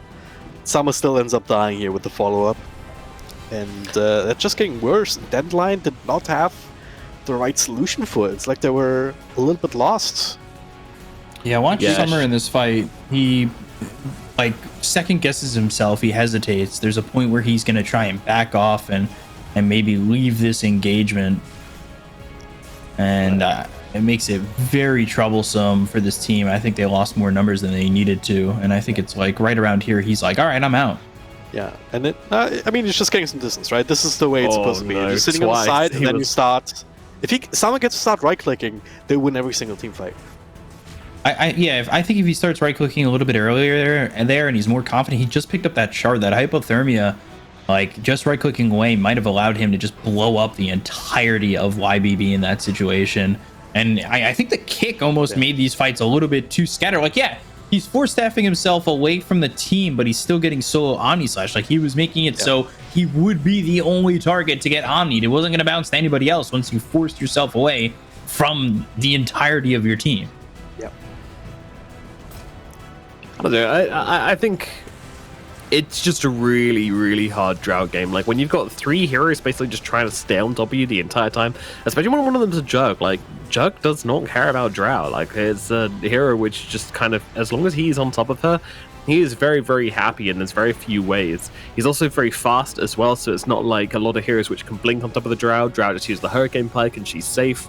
That is not the case with Juggernaut. Juggernaut can just chase her down. He's got Omni/slash, he's got Spin, he's got loads of speed, he builds Swift Blink. Like, it is very, very difficult for the Drow to stay away from this guy. And MS did a great job in just being a weirdo, basically. He was just a creep this game, just following the Drow around. I love you, Drow. Let me hug you, Drow. Oh no, please, MS, go away. I love you. I collect your hair in a postcard, which I've sent to myself. Okay, please leave me alone. The entire game, dude. It was just on her. I think that's true that it was a hard Drow game, but it became a hard Drow game. It was not a hard game when you had this lead and they were 10k ahead. They should have, like, that fight bottom when they team wiped them. They had the creep wave coming in. They could have taken that set of racks, I think. They didn't make the adjustment either. Like in that last fight, they were fighting so far apart from each other inside their own jungle when they were nowhere in a position to do that. Like they were still playing like they were super far ahead, and we're like, yeah, it's fine. We can take fights. I mean, if they all had buybacks, maybe that's a different story. Maybe you can take that risk. But as it stands, I mean, it gets much easier to defend the Drow if you're just doing it from your high ground. You sit in the back, and even if a Juggernaut blinks on you with the Omnislash, you just go in with, right? You have a Shadow Blade. And then Omnislash stops, you can get distance, you can start right-clicking, and maybe that fight turns out differently if that was inside the base. But they walk outside of it, try and scramble back and forth. But, yeah, Drow dies, no buyback, GG. Strangely, I kind of want to see player cams. I feel like, for me, it'd be very telling if Dandelion are like kind of smiling and laughing after that game, being like, we had it, we clowned, we kicked a couple too many heroes, and we let it go, then I'm not worried at all. But if it's serious business, if they're overanalyzing this game and being like, what else could we have done? Do we need to ban Juggernaut? Do we need to like that? That's when I start to get worried. I think they have to stay out of their own heads at this point, and I think that's like the most important thing they can do. Because if they're in their own heads and trying to like overanalyze this game and reading too much into it, then that is when the cracks are going to show. This is probably the worst loss they could have possibly asked for. Coming back after a 2-week break and losing your first game to YBB, like, they are going to be very unhappy about that, I'm pretty sure, but they shouldn't be. Like, it's fine. The game was in control near enough until they kind of just got a little bit too sloppy at some point and let a little bit too much slip through the cracks. But yeah, I'm hoping that they're going to be able to keep it together. But here's an important thing here, right? Damage. Drow was the third most damaged hero in this game for Dandelion. That should never be the case in a game going to 45 minutes like this one did. Your carry hero is the third most damaged. Like that's signaling a fundamental issue for your team, and that comes down to just the amount which YBB were able to just stick upon her. Yeah, I don't disagree with that. I think it definitely became a struggle for Shylock, but I don't know. I think Dandelion need to play it more seriously, and now you're a game behind. YBB, they're not in the worst spot. They're certainly not the worst team. Like, they can win at 2-0. Like, if you don't, if you don't, just two shadows on the screen, scary. I was the MVP. That was me right there. That was my. We're shadow. all the MVPs today, guys. Oh yeah, you at home, you're chat. the MVP. Yeah. You watching. That's right, chat. You guys are the MVP, most valuable person. Yeah, sure. Yep. I like to think production was so unready for YBB to win that game. They're just, oh god, we don't have the graphics. What do we do? We weren't prepared for this. I mean, for the longest time, it didn't look not for the longest time, but for it's not like Dandelion weren't dominating the first half of the game, right? Yeah, no, absolutely. This was sloppiness. This was the getting rid of that 2-week rust, and I'm hoping that they can keep it smiling, keep it happy. I'm going to be getting out my microscope and investigating the player cams, of course, after this short break. We'll see you in just a second as we get ready to get into game number 2 of this series. I look into your eyes and see you fade away. But we're not the same. It's like we're on two sides of the Milky Way. Somehow we got used to the problems. Baby, we got used to falling. I'm tired of feeling blue when I lose myself to love. Yeah, I just wanna lose my breath.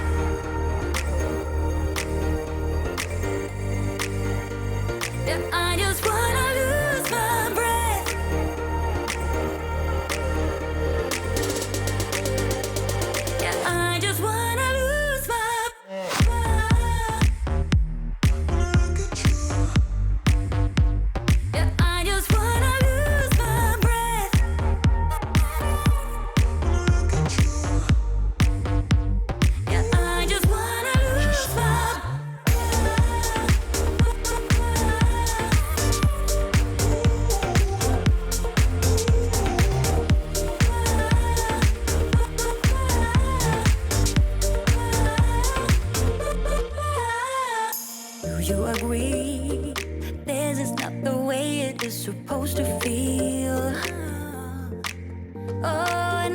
I can see. There are different paths laid out for you and me. 'Cause baby, I'm a true believer, and I wanna stay true to my feelings. I'm tired of feeling blue when I lose myself to love. Yeah, I just wanna lose my breath. So, who wants to play a game? Yoink!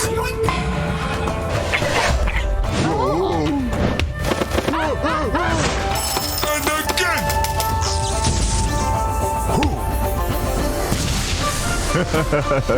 I always get what I want. In the bag.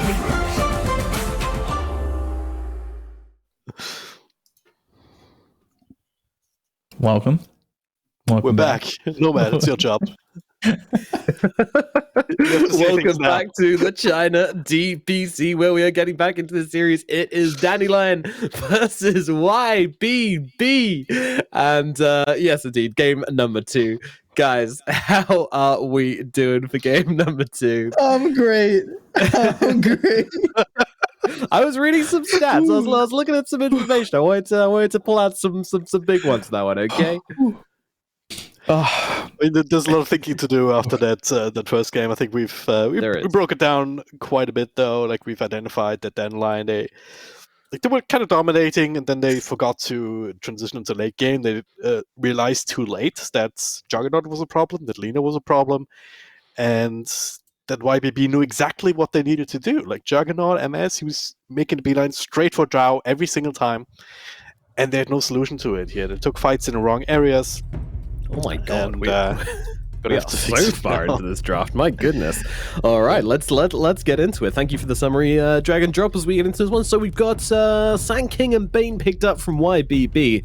Meanwhile, Dandelion Esports, they're going to start things off with a Death Prophet, and they're going to grab the Pangolier as well. So they've got the 100% hero, and they've got the 95% hero. So they're playing with the big meta heroes. Meanwhile, YBB, they're kind of doing their own thing.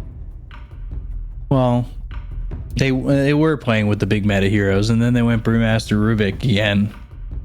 I didn't really feel the presence of that Brewmaster in that first game. As time went on, it did not do as much. And yeah, there were again moments with that Rubik, but I don't know.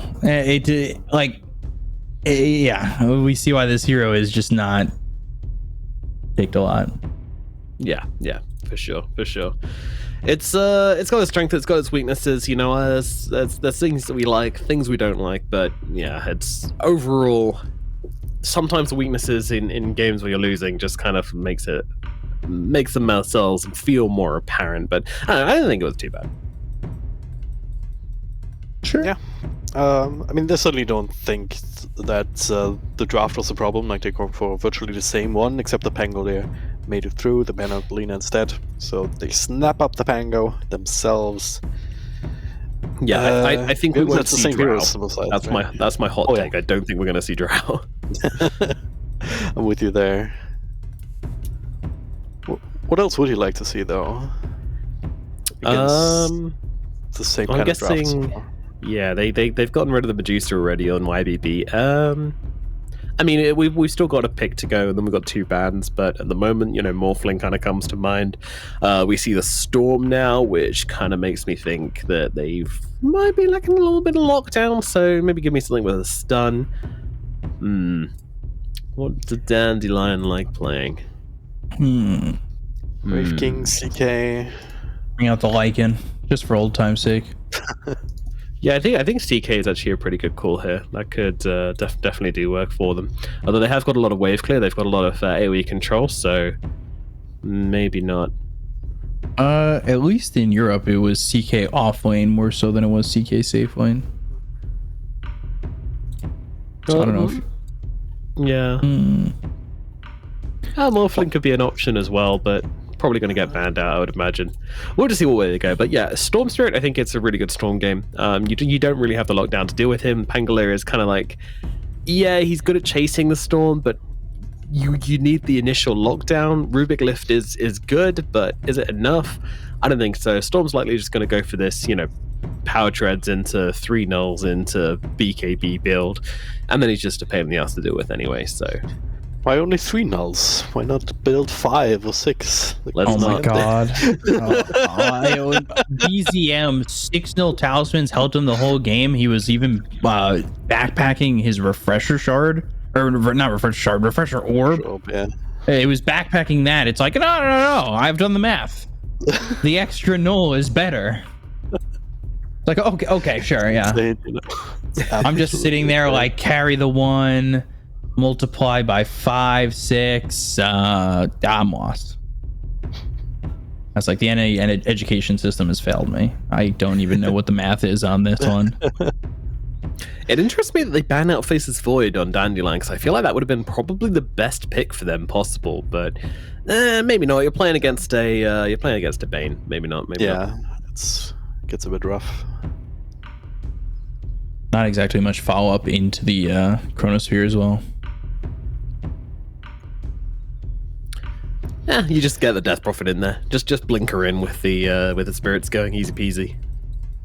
With the ghosts. So, do you see the cameras on the right? The I believe the YBB camera is on the right. Yeah, because that's MS. Have you ever there's one guy sitting there in short sleeves. There's one guy there in a winter. It's MS who's sitting in a winter coat. That's me and my girlfriend. I'm always in the t-shirt. She's always in like a full multi-layered winter coat, and I'm just like, bro, what are you doing? It's like 15 degrees, and she's like, yeah, that's coat weather. I've got my thermals on. I'm like, what? What the fuck? Celsius makes no sense. I mean, maybe it's just sitting right under the AC. They don't have a way to turn it off. He is shivering. Some people just feel the cold. It's all it is. Yeah, look at his feet go. That is true though. Like, I know a guy, an old friend of mine from school, who I don't even know if he owned a sweatshirt or anything. He was just always in a t-shirt and shorts, even in the midst of winter. Like, he did not give a shit. Lifestealer comes out. I was thinking about that as an option. Like, obviously he's gonna need to find the basher. Yeah, I don't like Abyssal that. to provide the lockdown. There are ways to bring him in. So stable lane, but it's gonna be hard to make him work. Yeah, and now the Morphling on the other side. Oof. I'm just gonna say I think this is a YBB 2-0. I'm just gonna come out and say that one before we have any more conversation. This is wow. This is really bad for me. I mean, so basically, my feeling is that this Lifestealer doesn't have nearly enough lockdown or team fight on his team to be able to actually make this work. Lifestealer is not a hero which you can kind of just run without having a team which supports him. This isn't a team which I'm like, oh yeah, that's a good Lifestealer lineup.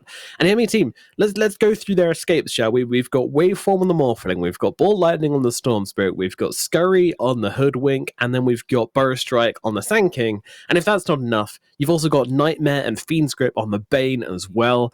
This feels like a terrible Lifestealer. I mean, I'd love to be wrong about this. I'm interested to see how they utilize a hero. Maybe it's something about Fest. They're going to jump in and just get these really quick blow up potentials on heroes like that. But I don't see this working. I really don't see this working. I've got to say, I think this is. I think this is really tough for Dandelion. I think they put themselves in a rough situation here. I cannot express how much I dislike this Lifestealer pick, and I hope I'm wrong about that one. But what do you guys think? No. I was hoping. You took all my ideas. I was hoping you'd say my last idea, which is I'm going for YBB. All right, we got I don't have YBB. What a twist! Great idea, big up. Great idea. If there is a timing for Dandelion, it's a very narrow one. Like, it's going to be a lot on ZC to try and provide the control that they need. Like, it's something that a Pangolier can do. But yeah, you're absolutely right. It's probably not going to be enough just because there's 2 heroes that are super mobile and super dangerous as the game goes on with the Morph and the Storm. And this feel like this seems once rough. you get Skadi on this Morphling, this game is just into impossible territories. But I've been wrong before. It's been known to happen, and I hope that Dandelion can show us once again why they are the top team in the region. So I'll throw it over to you guys, BCOP and Drag and Drop, for the cast of game number 2 of YBB versus Dandelion. Thank you. I appreciate that. Yeah. A good I mean, throw. if we're all predicting YBB, then of course Dandelions are going to win, right? That is usually how it works. So, you know, somebody tank the Dandelion pick. Tank the chat ridicule. I'll do it. I got you. All right. Although I think Stealing myself for it. I think Dandelion, their game has to come from a good laning phase, right? Like that's where they seemed to do okay in the first game. I thought YBB, they were keeping up in CS, actually even over mid. Alina had done really well, so I wonder, like, if YBB can get off to a decent start, even a little bit of a better start in the lanes. I don't know where Dandelion really finds their timings, especially if you find a quick blink on Aeonid again. You've got a lot of lockdown coming out from YBB, and this is a team that I think can go for pickoffs as 4 and keep MS to kind of have some of that open space that every position 1 just enjoys oh so much. That's the thing in this game. Like, I don't know if a decent start for Dandelion would even be enough, right? Because there's no path in the late game for them to win, like unless there's some really crazy shenanigans happening and some crazy misplays and outplays. But it's just very hard to imagine a lifestealer outcarrying him offlane. I mean, this is the counter pick. So Dandelion, they're gonna need to win the lanes hard, and then they're gonna just need to prevent Morphling and Storm from getting to a point where they're feeling comfortable engaging into you. I'm also trying to figure out where Dandelion kind of have this opening for summer. Like, yeah, you could throw him into the Pangolier, maybe Brew if Brew goes for the Blink Dagger, but it isn't exactly like the best of vessels here for the Lifestealer either. He's going to be potentially sticking and trying to use that Infest more so as a saving mechanic in these fights, especially if Beyond's going in and trying to use that Spirit Siphon, walking forward with an Exorcism, gets low. Oh, wait, here I go. Infest, give him a little bit of life, and now he's going to continue to roll it on down. But yeah, look at the Storm, 7-0, already doing pretty well. Yep. ZC very similar though. Yeah. So. Again, it's against the melee where he should, at least theoretically, right, on the side of YBB, do well. And I'm actually still trying to figure out if that is Storm. I don't believe that's his alt ID, but I'm not entirely sure. There is Beyond getting first blood out onto the Bane. I believe it was first blood for MS last game, actually.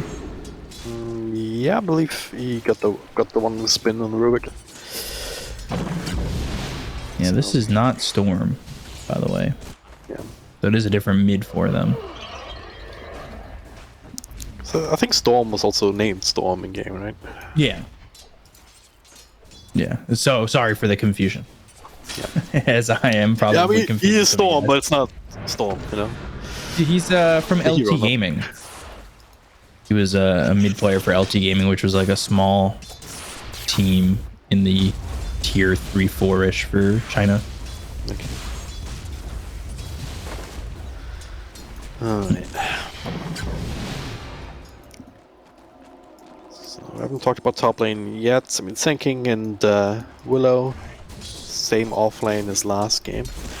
Lifesteal shouldn't have too many issues with that. Like, worst comes to worst, can always rage it off. Can sustain itself with right clicks. This is probably not going to be seeing too much action up here, unless the support's overextending.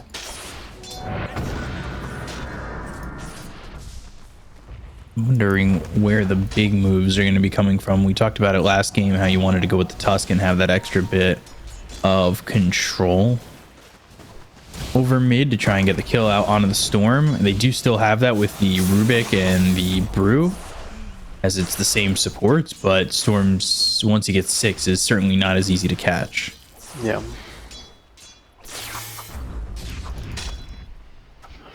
If this was DP mid, you would say, alright, get a valid point in silence, and then maybe you can set up or combo up on the Storm in mid, but the moment Beyond leaves this lane, this will be, or it should be very obvious.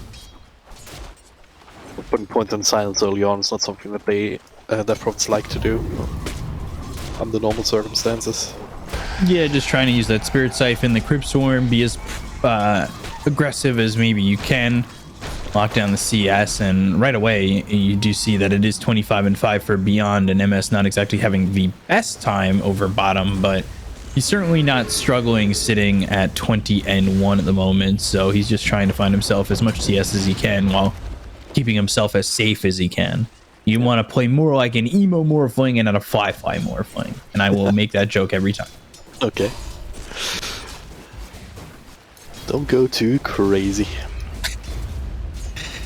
And Lifestealer, yeah, he's still on the same pace as this Morphling. But again, we said that Dandelion kind of need to impress in the laning phase to really get it going. And actually, surprisingly enough, Storm walks all the way back to lane, or all the way back to base. Okay. That's because no one's died on the side lanes. Like, supports all being alive means that you have no one to TP in mid to refill the bottom warrior. Which is a bit problematic, but it also means that he's not level 6 just yet, but he does have some help from 928. It's no real threat either. He just came back here and already feeling that pressure as he wants to get to that 6, but already here for ZC. And if he puts the proper positioning in, especially over mid, you can find a Rolling Thunder where if Storm gets a little bit too far up on the steps, you can have that consistent lockdown and get an easy kill. Maybe you can get the Hoodwinky instead. 928 reveals himself. Only level 2. Easy kill here for big words. You walk in, get the lift off. 928 playing way too defensive for that. Rightfully so. Yeah, just trying to find himself some experience at the moment. Not exactly too worried about the CS. Ooh. Cinder Brew and the Swashbuckle. It's more than enough to pressure back this Storm. And the more and more this laning phase goes on, the more and more it feels like Dandelion are really starting to take the proper advantage as they go to the Rolling Thunder. They've got 3 heroes, 928 dead on his screen already. It's just a question of whom, and it will be to ZC. Down past the tower, sticking around a little bit too long here. Kicking Storm out of the jungle at the very least is worst thing in the world, but they are going to come in and defend this tower. Beyond coming in as well with the Exorcism Bane super low and super dead in the moment. KZZ has another spell, just the right clicks and the damage over time will do it. A real angle for YBB to contest that with this much commitment there from Dandelion. YBB already giving up a lot. See that net worth starting to get up there. 2k lead for Dandelion, and it is that fast pace that Dandelion do like playing. And we've talked about it with YBB. They're more of a slower oriented team, and eventually they got there in game number 1, but right now Dandelion is doing everything in their power to make sure that that doesn't happen again.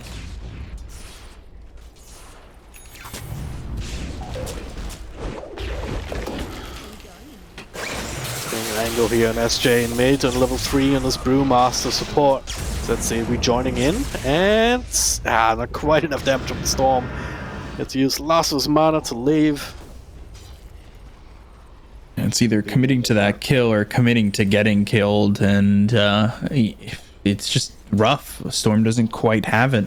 Net worth wise, he is 5th. And these heroes on Dandelion, the cores at least, they're all starting to lead by quite a bit. So they are getting that decent / good start that we were saying, you know. Again, the question still remains whether that's going to be enough summer. Actually taking a lot of damage here, but still hanging around with the rage now, protecting himself, eyeing it. Oh well, times it up perfectly, but still dead, so. Help was on the way, but it was too late.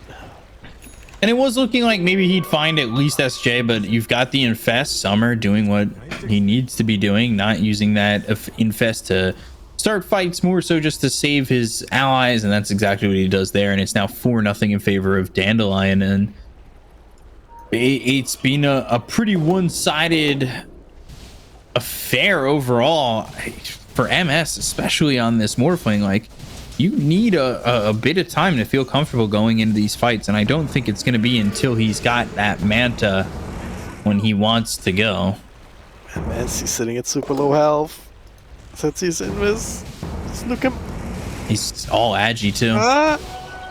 Come on, just press WQ. This is gonna kill MS. There it is. Doesn't even get the shift off. Waiting for Beyond to come in, yes. It's just one of these things. You're like, what? Why is he here? Why is he in this? Wop wop kind of moment.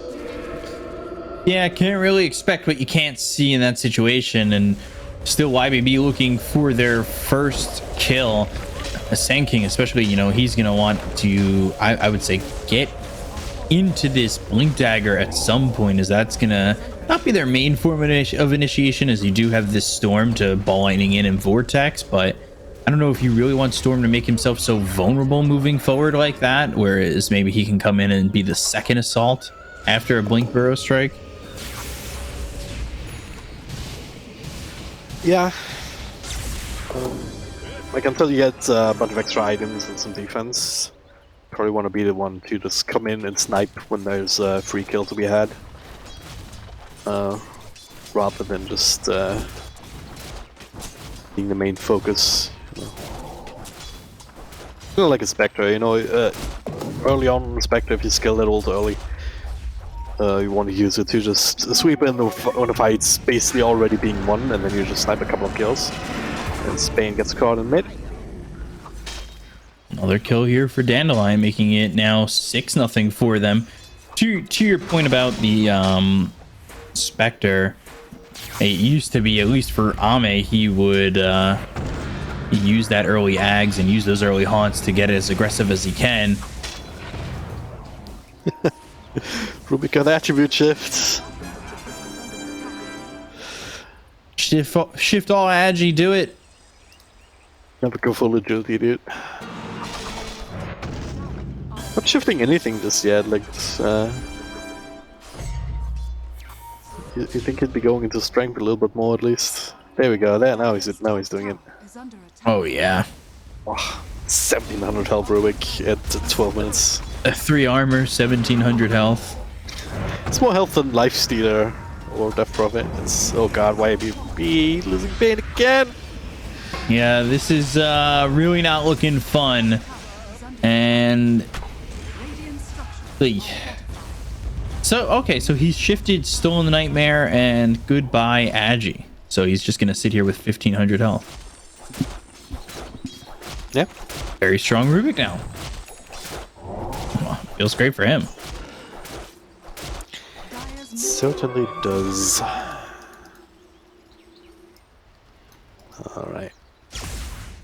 It's nice to keep some armor, I guess, you know. Because like the 1 or 2 points of armor, it makes a huge difference if it's from 0 to 2 compared to from like even 2 to 4. Trying to figure out here what YBB would like to get done. MS still finding himself a decent net worth. Only about 900 gold behind this lifestealer. They are going to get the top tier 1, but they have already lost their bottom tier 2 and their outpost. This was even 3 or 4 minutes earlier than last game, right? The tier 2 and outpost. Yeah. And it just doesn't feel like it's slowing down, at least this time for Dandelion. The openings have not showed themselves for YBB at all, because they have 0 kills. Yeah.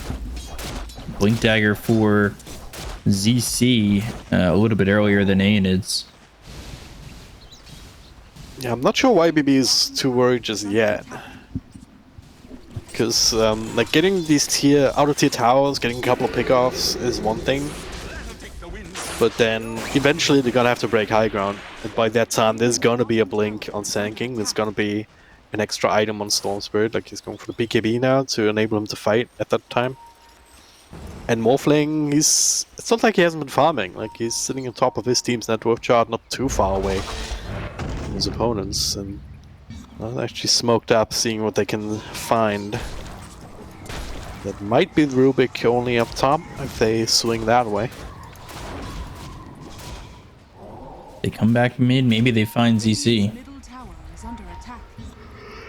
He's already gone, and it looks like it may in fact be the Rubik who ends up dead, but he is feeling those spider senses and goes into the trees. They've also smoked up on Dandelion, where they might run into a storm. Thinking about the Rolling Thunder, goes to the Infest, goes the way of Aeonid, Ball Lightning, and that's right into this Infest popping. Aeonid goes to the Burrow Strike looking for the TP, but no chance while they lose TMing up top. End up trading a 1-for-1, but it's a 4 for a 3. I guess for YBB, though, it's a kill. They're on the board. Yep. Find the Rubik up there is what it is. As, I gotta reconnect there for a moment. But thankfully we have the Knights Observer feed as well, so I can keep casting, keep thinking about things. MS, since the Dragonlance completed, going for the Manta style next. Makes a lot of sense. I mean, what little lockdown they have is basically coming from the silence from Death Prophet, right? Right. And you want to be able to just make sure that you can survive. And he's gone Morbid Mask into the Falcon Blade, then the Dragonlance. At one point, he did have the Manta queued up before the Dragonlance, but chose to go the other way with it.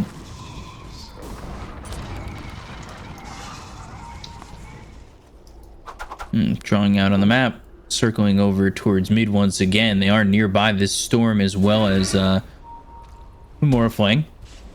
And Morph's starting to get there.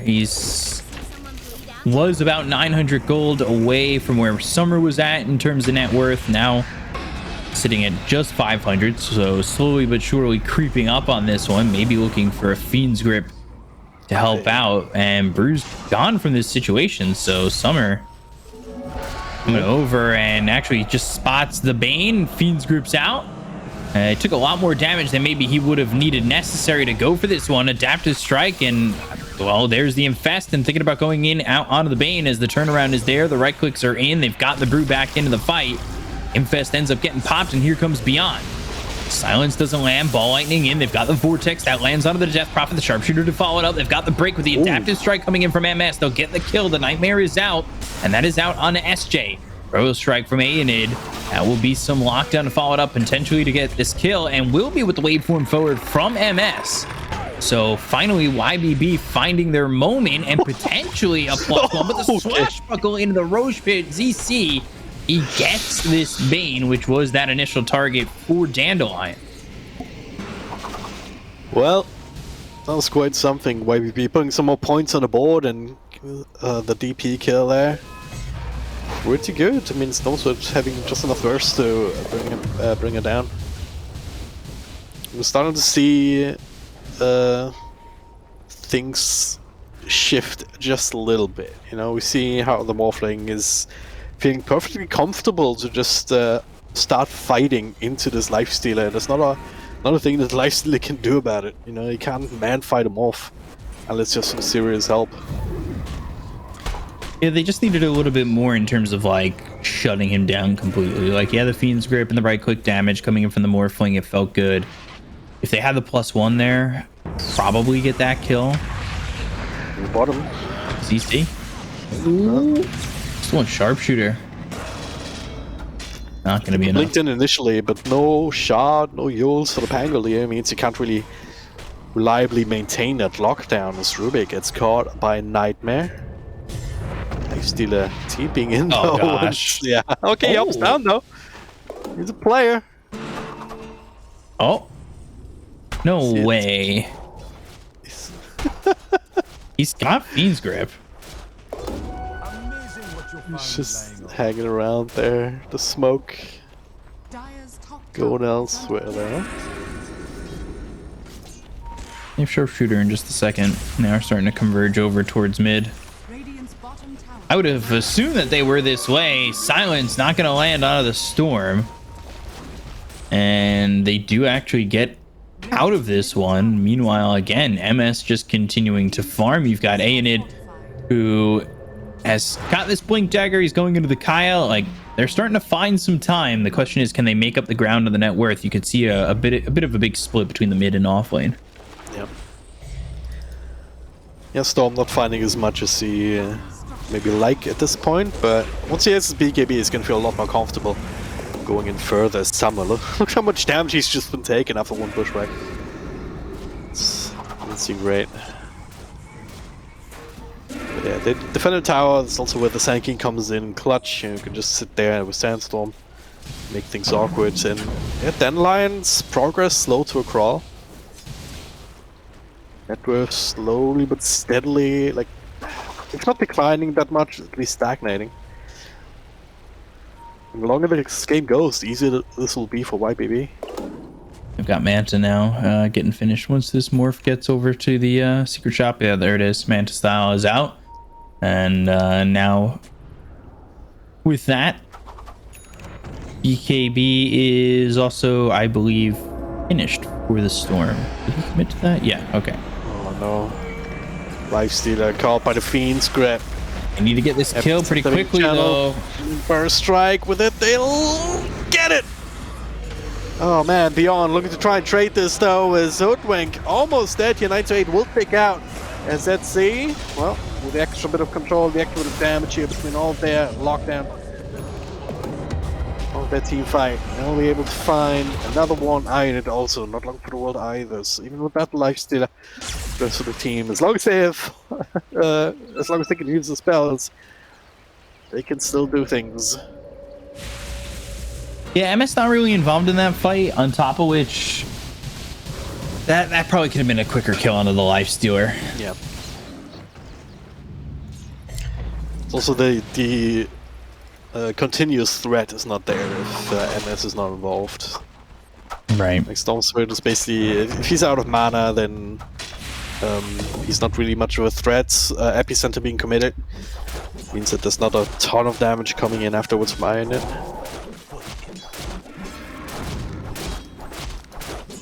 So Dandelion rightfully identifying that, yeah, I mean, there's no Morphling here. We can take this fight. We have all the spells ready to go. So.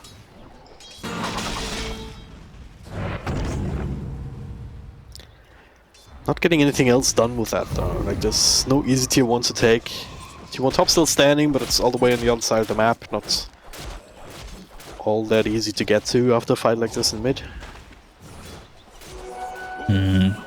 They catch Storm, and it's still tough, and yeah, now he knows.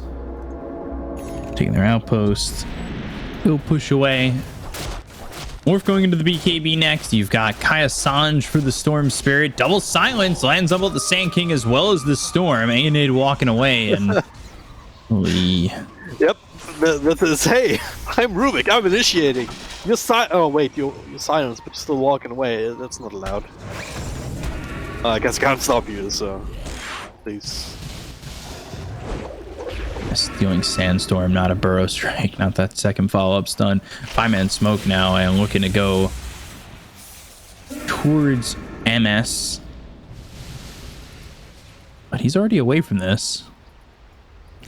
Well, at least I say that for now. He hasn't TP'd out. Dire's top tower is under attack. Gonna cut him off at the pass, looking for the Rolling Thunder. MS, he'll break the smoke. He needs to go the other way, but there's the blink as well as the Rolling Thunder. They've got the silence. Looking for that damage. He did morph. He's got a bit of HP, but more than enough to break through it all. As they look to get the Burrow Strike, they go to the Primal Split, and now they should be able to take the Tier 1 tower. I think with just losing MS and a Tier 1, that's fine. But giving up anything more up to this point is not going to feel great. Yeah, just enough lockdown for that Storm Spirit there. Not Storm, for the Morphling, of course. Would have been enough for Storm too, if he was the one card there. Push back up to 5k too. Yeah. If they can keep finding these pickoffs, if YPP allows them to do that, then Dandelion can just keep them off balance and eventually get just too far ahead. You know, if you're too far ahead, if you have an extra item on all your heroes, then the draft's disadvantage doesn't matter as much. You can just itemize to offset that. You know, you can build that. Blink Burrow Strike. Okay. Vortex and takes the sharpshooter on Beyond, but they still get the kill there. They've got the Fiend's Grip onto the Lifestealer. They're looking for the damage. It's only going to last a second longer. Now they're in looking for the finishing blow, but there's the Infest, the end of the Death Prophet. MS still moving forward. The Infest comes out. They've got the Blink Burrow Strike coming out from Aeonid. Ball Lightning in, still looking, but the Rolling Thunder is there. They get the kill on MS. They took him out. What? He was full Agi. Oh, what? No. Oh, God. That was just a misplay. I'm sorry. Especially Storm zipping in on that as well. I mean, of course, they're trying to burst down the DP. Beyond was getting very low. It feels like even that's a bit of a rookie mistake to make. It's not like it's an easy hero to burst when he has Spirit Siphons going. And just relying on the stick charges too much, I guess, and then not respecting the Rolling Thunder coming in. Feels like those are all things that you could have anticipated to some extent and shifted some extra strength. Yeah, it's all looking like it's on the Morphling, and then despite the fact that he does die there, he's still sitting top of the net worth, at least for the moment. Going into, or trying to get a Daedalus. But the rest of the team, like, they're so far behind, and that's where the net worth split is coming. You've got 3K between both the Storm and the Sand King, and then about 1,000 between the supports, if not 2 between the Rubik and the Hoodwink. So a lot of gold advantage here for Dandelion between the 2-3s. Yep. 9-8. Yep. Just like 9-2 dead. Dandelion not the only one who's got him. Yeah. Well, Summer, he is itemizing. Like, he's going for the Scotty, which is always good against Morph. It's the bash queued up afterwards. But if they're moving as 5 and YBB is just being called 1 by 1, then what? No fear from TMing, has the dust ready to go with the blink. And that is Aeonid getting maybe a little bit too comfortable. It's going for this E-Blade again. Definitely getting a little bit too comfortable. That being said, like, MS, he can still get the Statos and start to punch out some damage, but he needs to not be caught all agi, and, well, that's gonna... he was saying. Okay. I was still a little bit off the Demon Edge anyway, but... yeah. It's like YBV is still stuck in a laning stage. Or like this early mid-game where... well, Dandelion is moving around as 4 and 5, and getting these numbers advantage team fights every single time. Now they've got this Aegis. It doesn't go like the last game where they accidentally gave up that Aegis.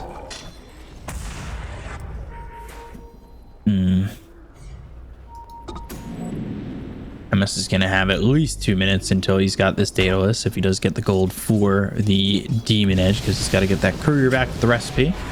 Yep. Storm has the Kaya now, but it hasn't really... And he's gotten Shard, so Kaya, Shard, gonna finish off the Sanj afterwards. We'll have that upgrade on the Overload. We'll see if that ends up being enough. Well, it can always build a couple more nulls and defend all the lanes, right? Yeah, that does work. That is the truth. Just ball lightning out these lanes really does get you a lot of experience as well when you're cleaning up the lanes by yourself. Yeah. Shard does seem nice though in this game for the Morphling too, you know. Extra overload. Rolling Thunder, MS caught. And it hits for now and gets the save from the Nightmare. But they will end up getting this kill onto the Bane. You save the Morphling though, which is massive. Yeah, better the Bane than a Morphling for sure. He's closing in on the Demon Edge money, so then the question becomes to want to consider saving for buyback at this point. But on the other hand, they do need that explosive damage coming out from him.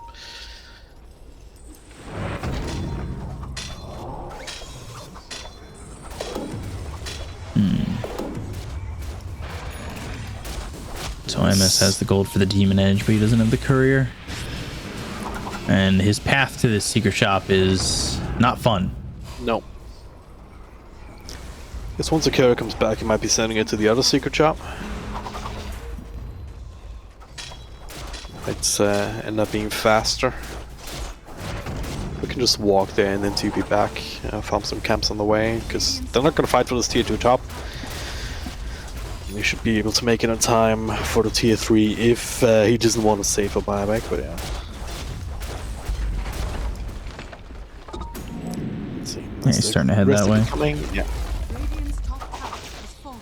I think this is the right decision. Like, you again, you need the damage. It does Need it feel now. like they can get the kill, or a couple of kills, but it has to be right, and I don't think you're going to have any possibility without that Daedalus, so yeah. Bottom tier 1 goes down. Top tier 3 getting taken with the Exorcism. And we'll see if they make their way in. Burrow Strike with the Epicenter. They'll go towards Beyond. All right, that takes the Death Prophet out of the equation very early on. There's the Infested of the Creep. They go to the backlines, but the Stolen Fiend's Grip locking down the Storm. They get the kill on the A unit. They end up taking out the Rubik, though. The buyback coming around in the Horn. Lifestealer down low, down bad, and trying to get out of this one, but they'll take the Aegis out of his hands. Beyond ready with the buyback right there, and then they've also Old Bushwhack landing. Looking for the dust. Don't catch it onto Aeonid with any more lockdown.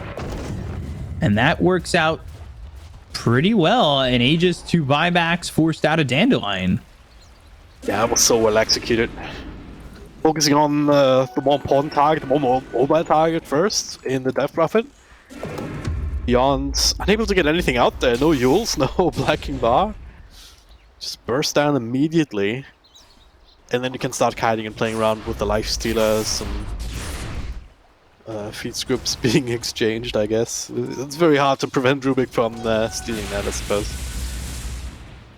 But yeah, it was a great defense. They got 2 buybacks even out. I mean, one of their own, one was on Rubik. One was on Beyond as well, so Are scanning. 2 for 1 buyback exchanges.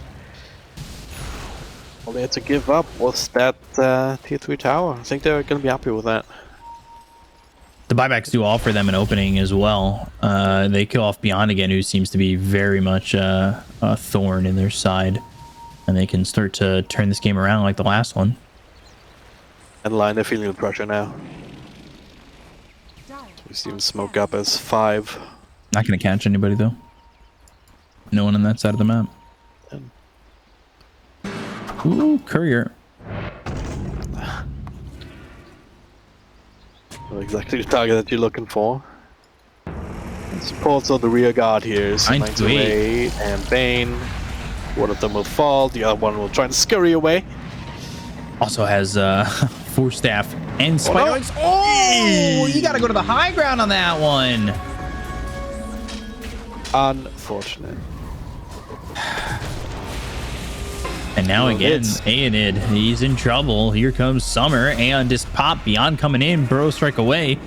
There's the blink. He was have the chase for potential, a though. second there. It was a mini stun, but the end is still having that damage resistance on him. Oh, Yules.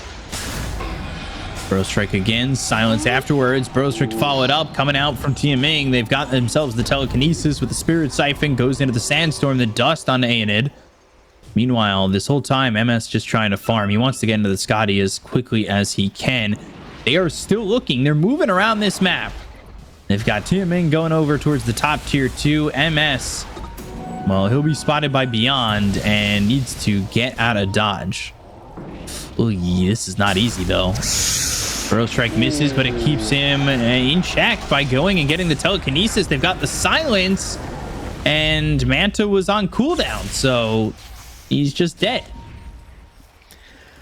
Greed is not always good. Maybe feel like Dire's middle tower is under Waveform attack. TP'd, but TP wasn't cooldown, I believe, so it was not really an option. And Storm now, not you too! We would have chosen one! He doesn't even pick up the bounty. Come on, dude. Come on. Well, at least he gets to live, so. Maybe I missed it. I had no idea that how they knew he was there. First process of elimination, maybe. Yeah, alright, you can do this thing now.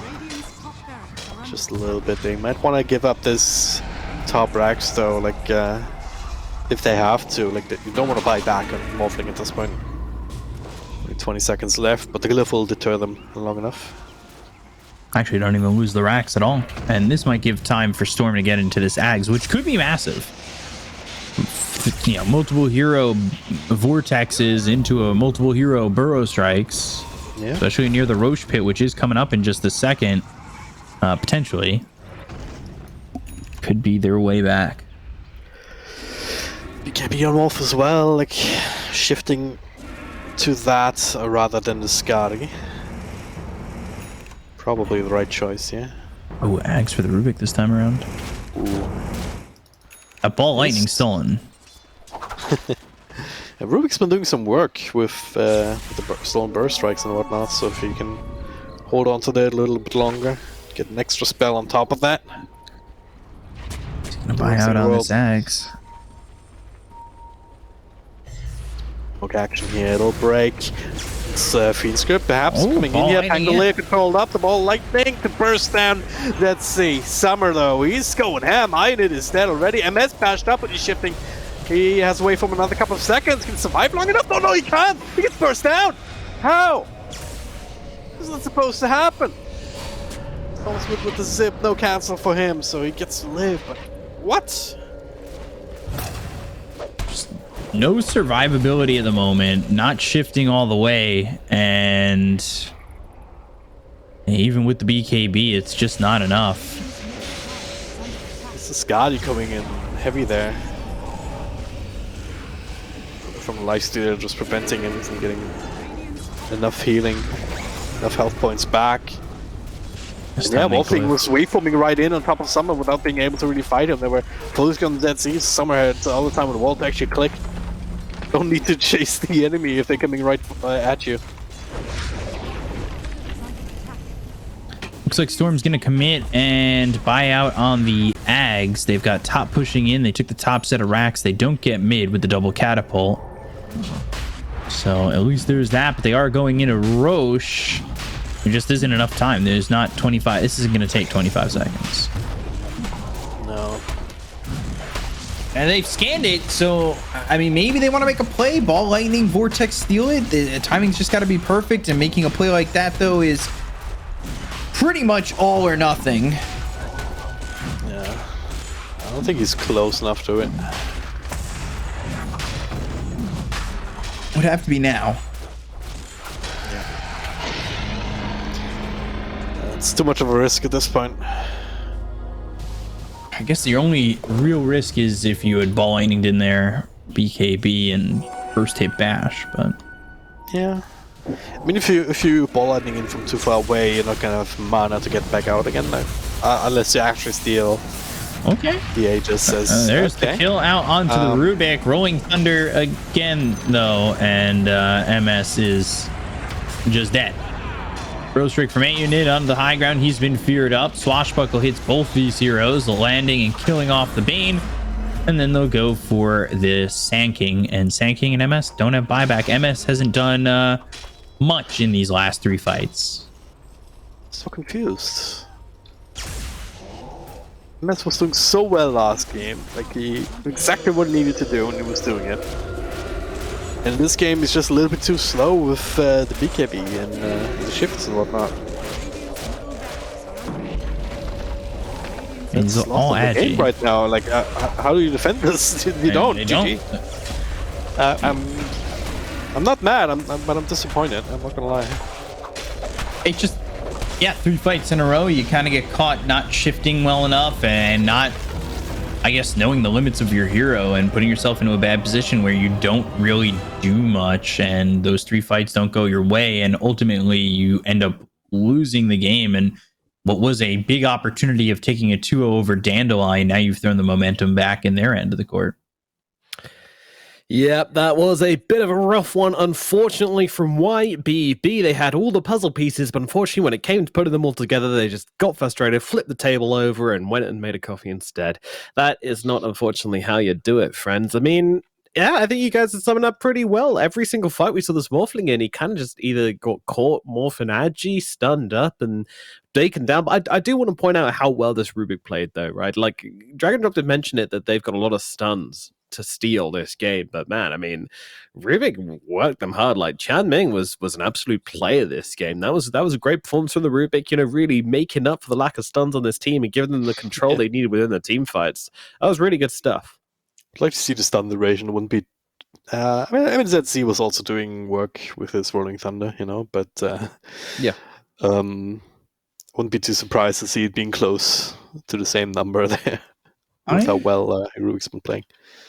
I'd really love to see that. I think, like in UFC fighting, when you get a guy to the ground, you have control time. I'd love to see if these stats on the end game screen have control time.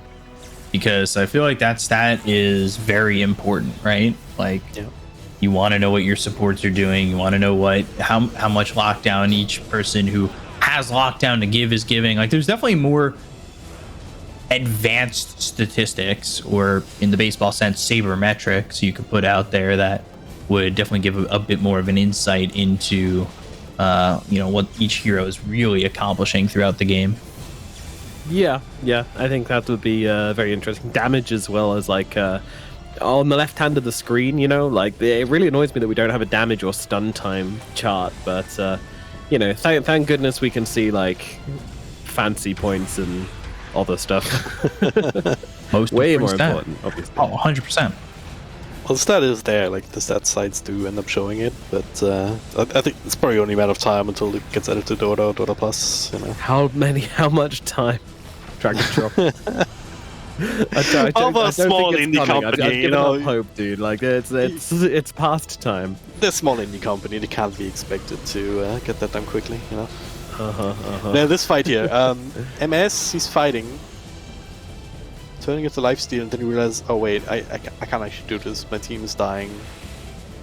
But he's just fighting in Exorcism and Brew Split and everything. Yeah. I mean, it was a treat, but like there are a few moments where like you saw the potential of the YBB draft. Like when they're defending high ground before, it looked so easy for them to just take the team fights, and it just goes in, stuns like one or two heroes, and then even with their Storm getting gripped in that fight, like they were easily able to take the team fight just because they were able to just bring down the frontliners, and that is what they were able to do. Like this frontline draft doesn't really work if they get the initiation they wanted, but they recognized that on Dandelion. They saw their weaknesses and they just didn't let that happen. They were on the aggressive the entire time. They were jumping on top of YBB at every available opportunity just to make sure they never got the initiation, the engagement they wanted. And that was really key to it, honestly, just making sure that the fights were never in control for the side of YBB. Dandelion always being the aggressors, always being the ones to jump and always being the ones to try and make the moves. It was only when they were going high ground when you can't really control when the jump happens because you don't want to overextend onto high ground because that just means you die. Therefore, you're basically inviting the enemy to say, all right, you got to attack me now. That was when YBB stumbled. And I actually kind of feel like YBB needed to be a little less aggressive, honestly. Like, I know that sounds weird, but like they took so many fights where they just didn't need to. Like, play the map. Like, Dandelion weren't taking the map from them that badly, right? They were running around, they were looking for fights, they were saying, puffing their chests out and going, come fight us. And YBB were like, yeah, sure. They knew as well as we did how good their draft was, and that in theory, on paper, they should be the winning team, and I still stick by that. But when you're just kind of playing exactly how Dandelion want you to play, there's no excuse for that. There's no draft which allows you to do that. If Dandelion, I don't know. We know how Dandelion like to play. Like they like to run around the map and basically just say, "Come fight me," and often the teams can't resist. And unfortunately, YBB, they didn't wait their timings. They didn't look for the right opportunities, and Dandelion just put way too much pressure on them, and they crumbled. But it is good to see Dandelion back in form, and I think this will definitely be a very big win for them in terms of regaining their confidence. Yeah, it definitely looks that way. You can give up one loss and not freak out. Potentially just come in and win game 3. They went with a very similar draft to what they had just played. So sometimes you see teams, they get stubborn like that. They're like, this will work. And they get 2-0'd. But on the flip side of that, it usually works and they usually take game 3. right after getting that lineup to finally work for them, right? Yeah. The confidence boost is bound to be there. It's like, oh yeah, I mean, you can at this point when you win with a similar draft in game 2 and against the draft that you should have lost to, honestly. You can say, oh yeah, that first game, I don't know, rust shaken off, whatever. After 2-week play break, we're back in it now, and we still know what we're doing, right? Yeah, they do. Yeah, I think, as you say, dust shaken off, all that stuff, and Dandelion are back on a form. And now I'm worried for YBB because that was their game, that was their chance to take the series. They unfortunately let it slip through their fingers, and now you got to go through it all again. And this time the pressure is on, the heat is there as it comes down to one final game. And of course, if you lose this game, then the whole series means nothing for you because there's no forgiveness in the DPC. Series wins is all that matters. If you get a win inside the series, if you get a win at all, it doesn't make a difference. It doesn't change anything. All you need is those series wins, which translate to those points to get you out of the relegation zone, which is what YBB are really fighting for at the moment. Dreams possibly still somewhat, not really alive for the top 2 finish, honestly. They just need to stay out of relegation, so hopefully they can do it. But one thing I did want to talk about before we get into the draft of the next game, though, is how do you think it affects the players in terms of motivation? Because YBB is obviously the academy squad for the side of Extreme Gaming. Therefore, they're like... Basically, if they play well enough and there's a chance they get an Extreme Gaming, right? Like, how do you think that works as a motivator? Do you think that kind of promotes more individual skill, or do you think that promotes team play? And how is that going to affect the players' mentalities? I don't want to be rude. I don't think any of these players are replacing anybody on Extreme. I just don't think that. No, not yet, obviously. But in the long run. Not. Well, unless Extreme gets signed by another team and then they have to refill their Extreme roster, then sure. But I don't know. I'm not sitting there going, oh God, this guy from LT played so well. Guy from LT who's subbing for us, Paparazzi. These two are the same, right? I get what you're saying, but it's a long-term thing, right? Like academy squads are kind of, there for multi-year things, and I don't know. I think that's where it comes into play for academy teams, right? Like CDEC and LGD used to be. Well, CDC wasn't exactly like that. It was a little bit different, I guess. Maybe more so like Ehome and all their academy teams, like Ehome Luminous and Ehome Keen. But even then, you had guys like Erica who sat on Ehome Luminous the entire time. Like, they never really made the main roster until they were poached by another team that was willing to take a chance. I mean, MS was the same way. He was on like Ehome Luminous as well, and now finally he had played for LBZS. He was expected to be the carry there, and now he's playing for YBB. I don't know. There are some teams that are kind of like interflow like that, and I think that's more so like an RNG SAG situation that we've been seeing, where they've kind of gone back and forth with their players. But sometimes the academy team is there to just literally give reps, and then I feel like almost be like, oh, you want our guy who's playing pretty well? Well, loan price is this, contract price is this. Here you go. It just... Some academy teams are like that, where it is fluid between both, but not all of them. You see a lot of guys just kind of sit the same way on these academy teams, like dogfights. Yeah, I mean, I'd find it easier to agree with you if it wasn't for the fact that Lou, at the start of this year, right? He moved across from Extreme to from. But it was Extreme YBB to Extreme. Sorry, I don't know if they were. I guess we didn't know, but it didn't look like they were exactly the same org originally. I don't know if they like took over YBB and made them the secondary org in accordance with getting Lou. Like, I don't know the whole story on that.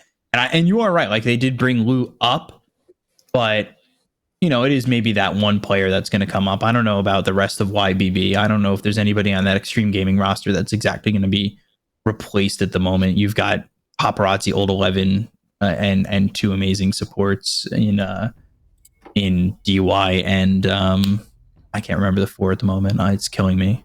PYW. Yeah. Like, Well, you're not it's, going to start replacing players if if the team's doing well, right? So Yeah. it's, in this particular case, I would. Yeah, of course. No, it's a longevity thing, and it's about how the players see their careers developing over multiple years. No one's getting replaced in Extreme today, but if they fail to make TI or something like that, then it's very possible, and that is motivation for these players, indeed. Especially as an academy team, you have the resources, you have the connections, and that's what it all comes down to. But we now have the draft for game number 3 on our hands, so let's get into it. And we're going to start things off with the Brewmaster coming out for down. They really seem to like this hero. Yeah, 3 games in a row. Why not? Brew doing a little bit more in that second game, I would say, and now YBB going a little bit more so back towards the Mars, which is surprising. I thought they'd stay stubborn and go with the offlane Sand King again, truthfully. Yeah, Mars used to be one of the number 1 picks in the Chinese region here in the last couple of seasons. So nice to see him come back here. I always love the circles, and certainly a reliable enough hero. Like, it's hard to really push him out of the offlane. He's very annoying like that, because if you just go on him, he's just going to spear you away. He's going to get CS with his W. Then add the Grimstroke on top of that. Yeah, this is some classic Dota, but the Medusa making it through the banning stage. Dandelion, not going to let that one go. I'm going Dandelion. All right. Don't let the It's all go draft sway Dandelion, you. so YBB can get another point on the board. Let's do it right now. Yeah, triple down on Dandelion. Give YBB all the help they can get. I mean, they do need it. Grimstroke comes out for them alongside the Mars. Grimstroke actually been a pretty low win rate hero across the board, to be honest, which is surprising. I really like Grimstroke, but he just doesn't seem to be pulling out the dubs. Yeah, he does offer a lot. I feel like teams have kind of figured out ways to play around a lineup that utilizes him quite a bit. You're not seeing him as much in these like Grimstroke Doom combinations. It's more so utilizing him to jump. Do you know what his win rate in the China DPC is? 34%. Close, 32%, but very close. Oh man. Yeah, very bad. He's not having a good time. Yeah, I think teams have certainly started playing around it pretty well, or against it, around it in that way, not with it. Yeah, you know what I mean. I know what you mean, baby. Don't you worry. But let's have a quick check of what Grimstroke and Mars is together, because that sounds like a great combo. But unfortunately, out of 3 games, it's only 1-1, so 33%. So also still over. Gosh, that was close. Why do you have to dash our dreams, Nomad? Why you gotta be like apologies? That? It's what I do. I try so hard. Yeah. Oh well. Nothing to do but to stay depressed this entire game and expect a Dandelion Swift. Maybe not Swift. I mean, it is a Medusa game, right? This could very well be another hour-long affair. Yeah, if YBB has some resistance. Hey, you want to know a terrifying stat though about these openings? Medusa Brew 100% win rate. Not quite, but 7 games, 5 wins, 2 losses. Oh man. Yeah. That's a 71% win rate right there. That is a scary opening. I mean, you can see why as well, right? Like Medusa, the one thing she needs is just someone to help her control her enemies, someone to help her just kind of get into the fights. And Brewmaster kind of offers exactly that. Jump in with the stomp, and then you've got the clap, not the stomp. Clapping them cheeks, and then the Medusa just come around and drop those split shots everywhere, and yeah, it kind of gives her the openings she needs. Yeah. YPV though, they're continuing with the classics. Phoenix Mars combo. Not the worst thing in the world. Here come the hits though from the other side. Yeah. I mean, Storm Spirit, I'm not sure if you want to overcommit into a Phoenix Egg. Like a well-placed arena is also gonna make it hard for Medusa to click him down. So that's something that Dandelion will probably have to end up respecting, unless they're getting far enough ahead that they don't really care about the stun, right? I mean, a Supernova is one thing, but if you have BKBs and whatnot through that, you're not taking as much damage. So YBB still needs that that carry to pump in consistent damage into all of this control and teamfight that they have already. just want to say MS has shed the jacket. Oh, dang. Serious mode activate. This is like when Piccolo takes off the armor and it sinks into the ground. And you're like, wait, what? You were wearing that weighted armor on you the entire time? That's crazy. I can't believe this. Here's MS. He's coming in. He's ready to go. Just would have thought that I would be able to survive one day without anime references. Isn't that on the calendar for today? The last series. So I just couldn't let you wait that long. Yeah. Plus, DBZ is like, yeah, it's anime, but I feel like it's normie enough that like kind of just slides under the radar. I did watch it when I was a kid, when I didn't know any better. What do you mean didn't know any better? I was definitely coming home from school 5 p.m. It's like, oh, Steve's gonna beat Cell. This is crazy. Like, I was freaking out. Like, that was all I was waiting for to end the day. Toonami would come on, and Sam would be like, welcome to Toonami. Today's schedule is Zoids, Dragon Ball Z, Sailor Moon, Yu Yu Hakusho, Rurouni Kenshin. I'd be like, this is the best day of my life. And it's Monday. Sailor Moon was banging. Sailor Moon was banging. So was Bleach. I was more a Bleach kid than I was a Dragon Ball kid.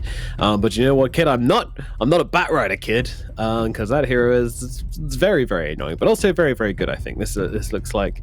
I mean, I don't know if it is good actually. Laning it into Storm, bit of a question mark for me. As a hero which can do very well against Bat in the laning phase, I'm not sure about this one from YBB. I think it's good. Why? Because Storm just disagree with me and sneak under the radar like that, Dragon. You get out here. You explain yourself, young man. I mean, Storm is close enough to melee hero that he's gonna have to worry about the stacking up, and then Batroid eventually, yes, that lockdown. You know, that single targets that we're kind of missing in the last game. If you're both level 6, then how does he get on top of Storm to get the lasso off? Yeah, that's not really the point. Maybe you get level 6 earlier.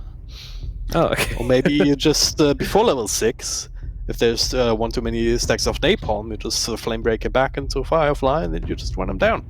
Yeah, but then you've got the remnants to throw down on him. It's a tricky one for the Batrider to secure the kill. Like, I agree that Storm's probably going to struggle a little bit in the laning phase, but he can just recover in the jungle. Meanwhile, the Batrider can't really get the kills he wants on the Storm, and then later on in the game, Storm can just be really, really annoying for him. So it can work, but I think you need a little bit more setup, and I just think the lane is just not really strong enough to justify the Bat pick. But maybe a YBB make it work, and maybe the Storm doesn't get caught out here.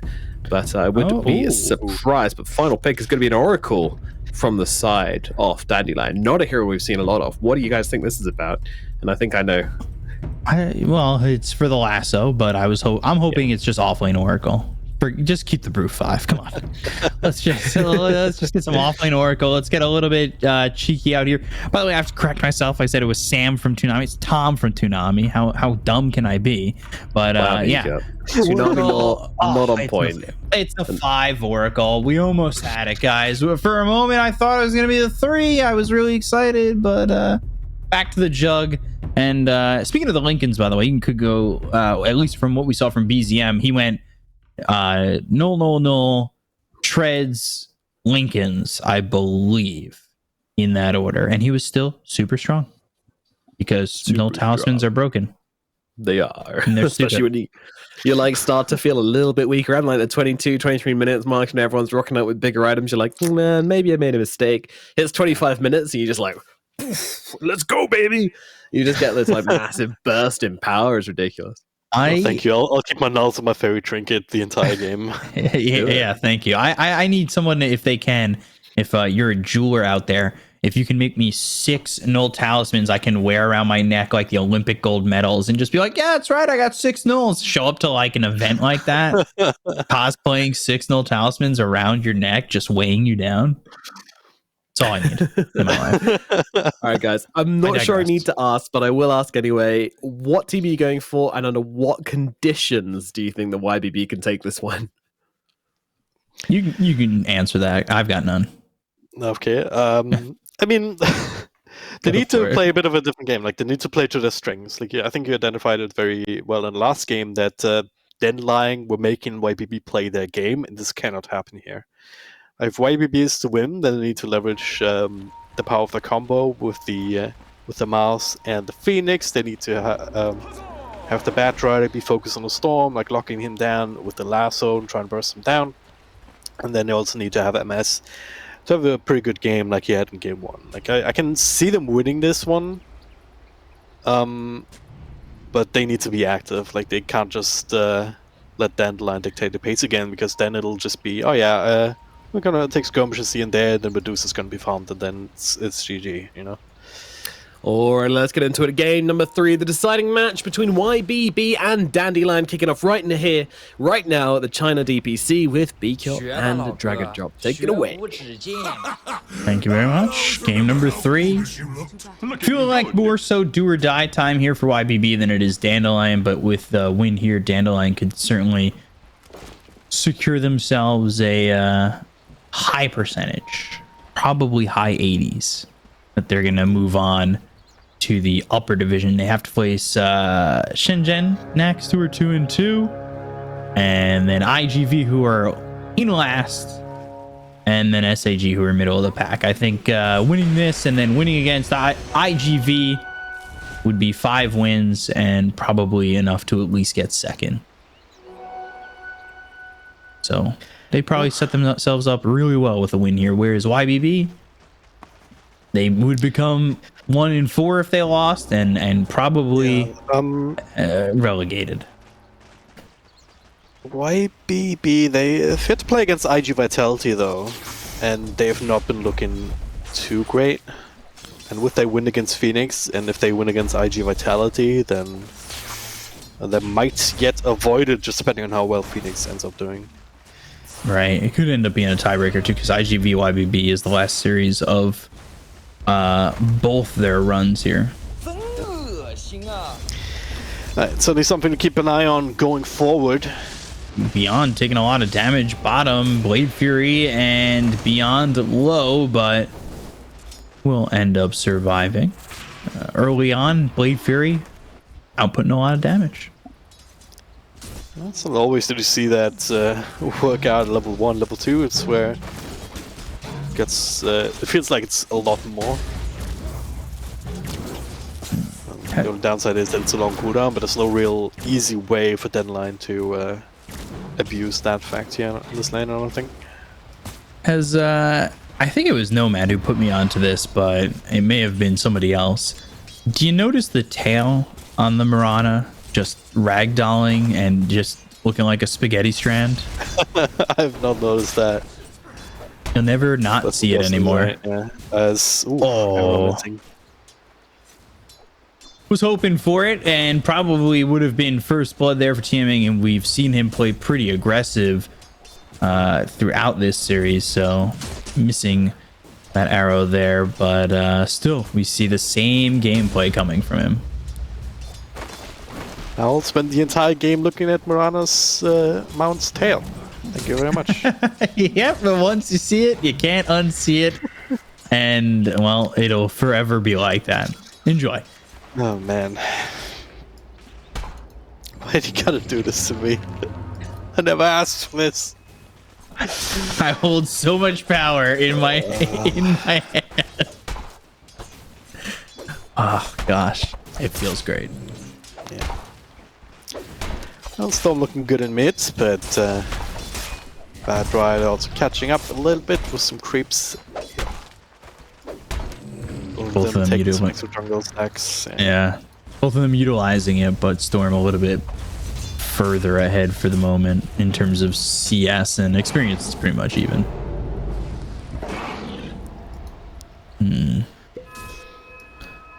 Wondering which lane is going to be the breakout lane for either of these teams, and I want to say it might end up being bottom if the Oracle can kind of get away with something with this brew.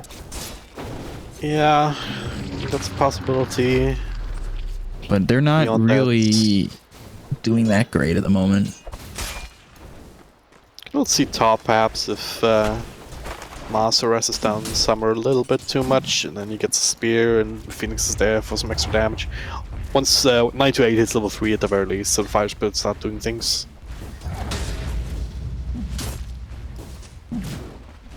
Also want to see where Tiaming ends up moving around to. His arrow is going to be very important. I especially if Summer's not getting beat up too much.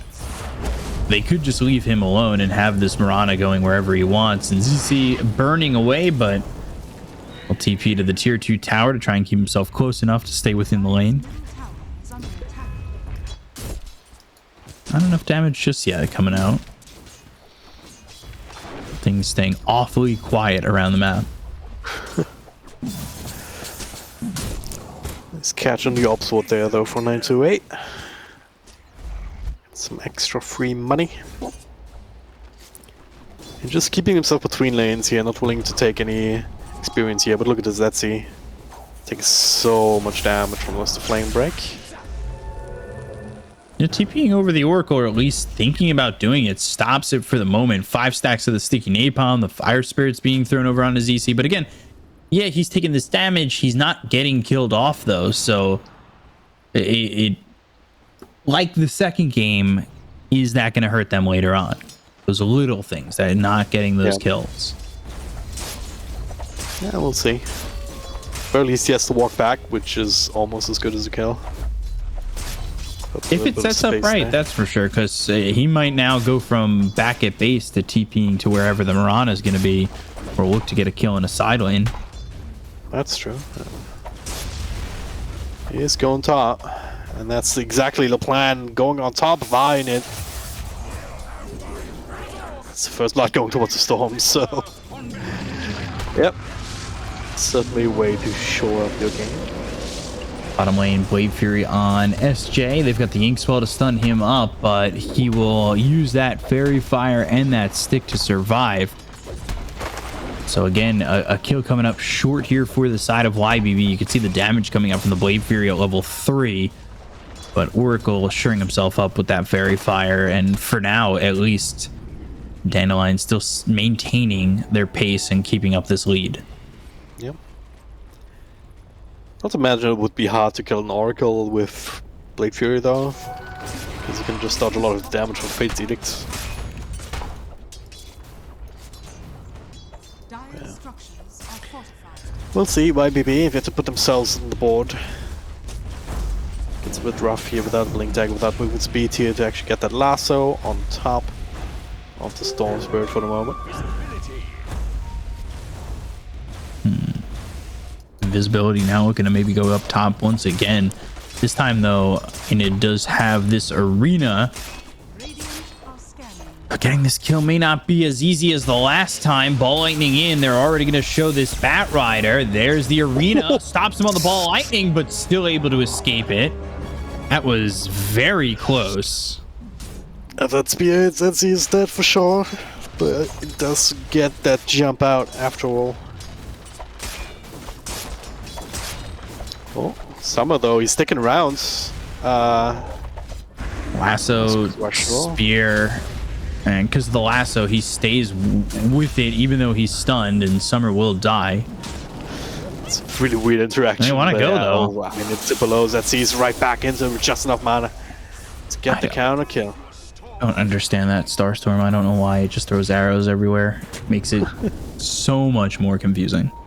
It does, doesn't it? It's the anime's fault, I'm sure. I feel like you and Lizard would get along really well in terms of anime hate.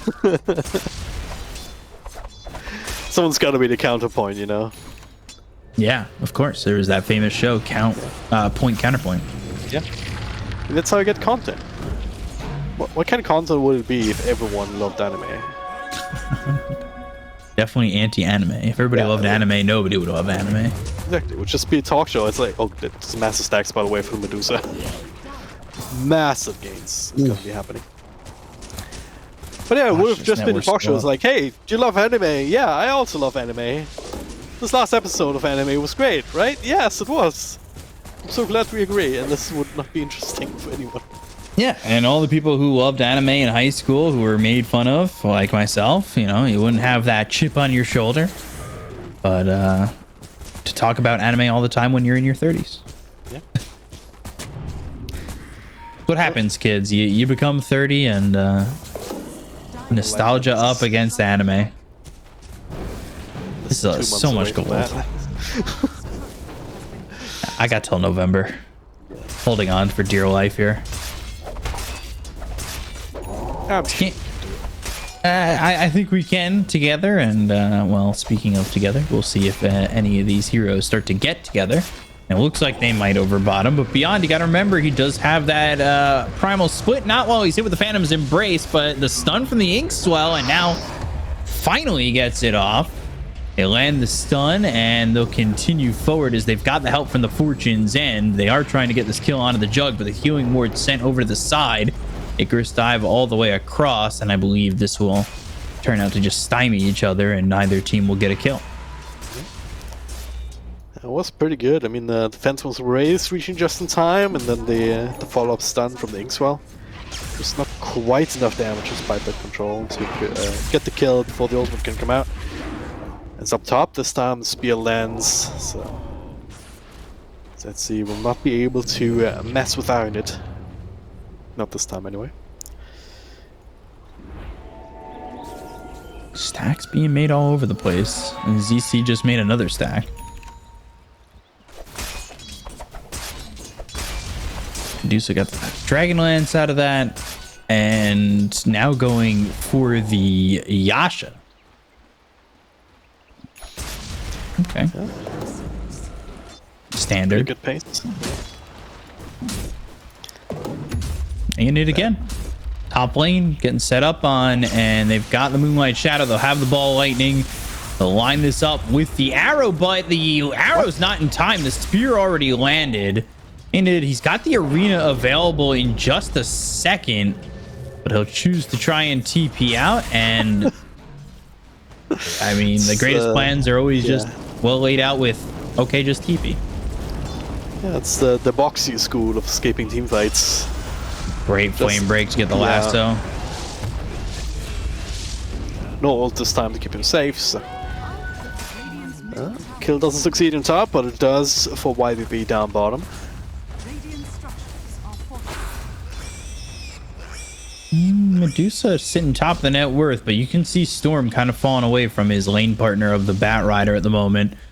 About a level behind and not getting everything that he wants out of this just yet. He's going Orchid first. Meanwhile, the Brew, of course, going for that Axe. Already has that Ogre Axe.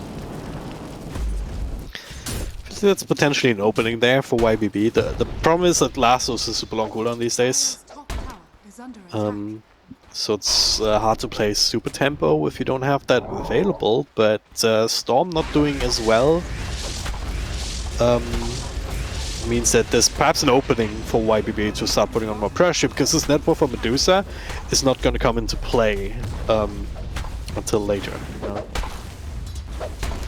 Not really getting as much out of this Medusa network compared to the Battler network in this stage of the game. Yeah, at least for now, the Medusa won't be involved, but I wonder at what timing we're going to see Summer really look to get in there, because he does have the Yasha coming out. He's got the Dragonlance. He's farming really well. He is, you know, he was sitting there over mid pushing in the tier 1 tower. He didn't get it, but now he's come over bottom, and they will use the help of the Medusa to get these towers. So yeah, he's not using the net worth maybe in these team fights just yet, but if they're able to get the mid tier 1 afterwards, he's certainly helped in getting them some open space to maybe make more space in turn for himself. I guess Medusa is similar to Wraith King, where if you have your ultimate available, you can pressure these towers, and then even if you can't end up winning team fights, you're forcing the enemy to just commit to you and and react to you, you know, and then you can just press ult and walk away most of the time. Might be a little bit tougher in this game because of all the repositioning that YBB actually has available between the spear, the spear and the lasso. Starting to form over mid. Yeah, see that play out here is Oh, Arena actually catches the Medusa. Need a bit of extra follow-up, but they don't quite get it here. Linked together, the ultimate comes through, but they're sitting under the Phoenix Supernova. They have to walk away from it. Ultimate's being exchanged. Beyond will go back in with the last remnants of the Sprue Split. Arrow off the mark. Tower still stands, and so does every hero. Oh man.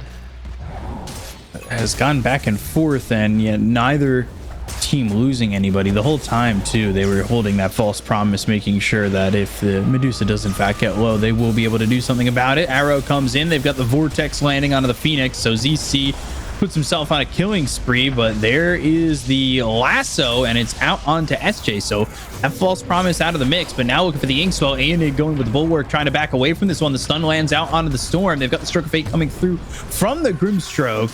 Beyond, and well, the help of 3 heroes, but the God's Rebuke, oh, getting these heroes low. They'll take out Beyond. They're looking for A, and the Bulwark's not enough, and eventually TMing goes down. Summer cleans up this Grimstroke.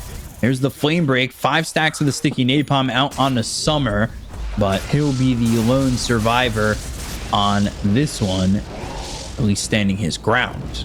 That's insane. If MS didn't quote-unquote waste his Omnislash earlier on the trying to kill a Brewmaster, if he had that available there for the Storm Spirit, that would have been a great fight for YBB. As it stands, Deadline do end up winning it. I mean, Summer was alive throughout all of that, got a lot of extra money from it and experience. And Storm also didn't end up dying, so they're having trouble locking down ZZ if they can't grab him with that lasso. But then again, even if you do, then there's still the Oracle to worry about, so it was still the right decision to go for SJ, make sure that he's out of the picture before he can do anything else. Top lane.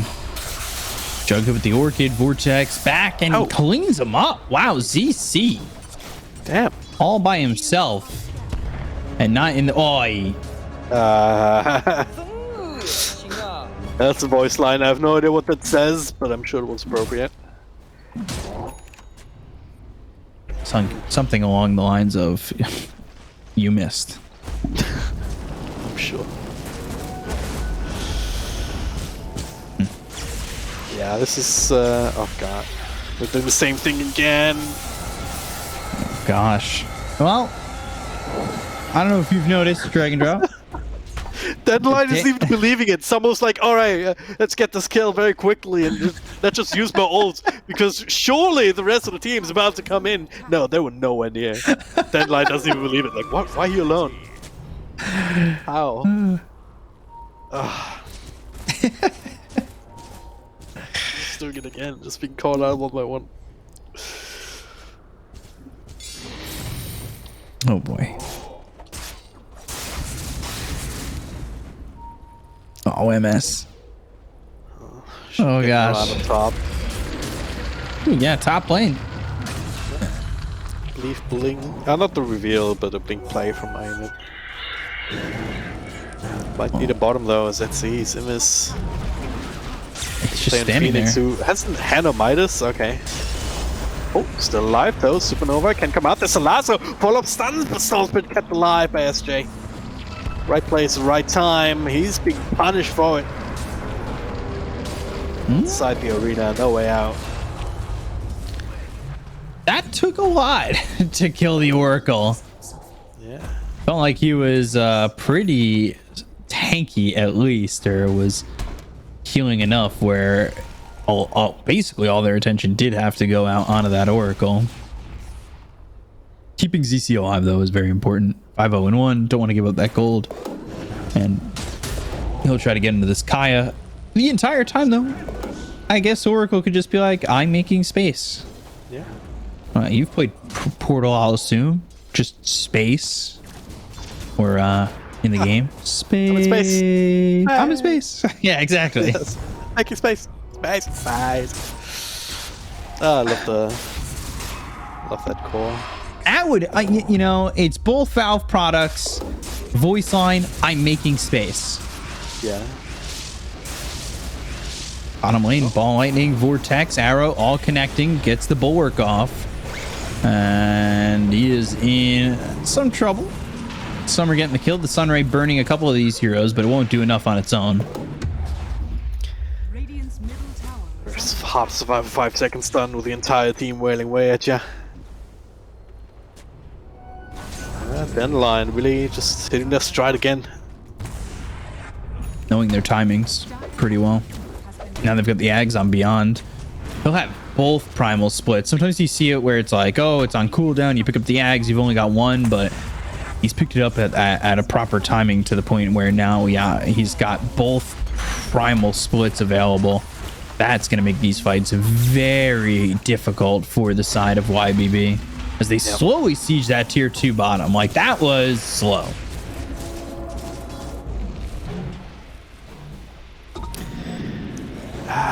YBB is not supposed to have this many issues, I don't think, but I mean, I still think they had a window, but with that crazy fight in mid, with Summer just getting so much extra now in the last couple of minutes, that window is closing rapidly. He's sitting at 13.5k net worth.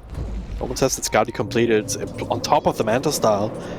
So Medusa's online already, in the sense that it's gonna be very hard to kill her. Like, she's not doing a crazy amount of damage yet. Oh, Scotty will change that. Until that gets added into the mix. Yeah. I mean, even with Scotty, like, you do a decent amount, but it's not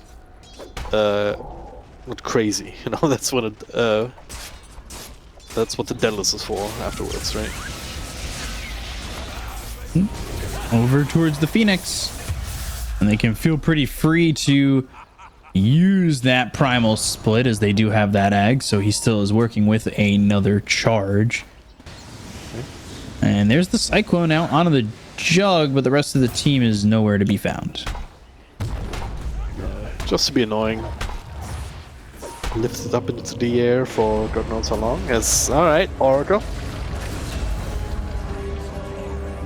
Probably one of the better pickoffs to get. One, because it's possible, and two, that false promise is very big for Dandelion sustaining their team fight.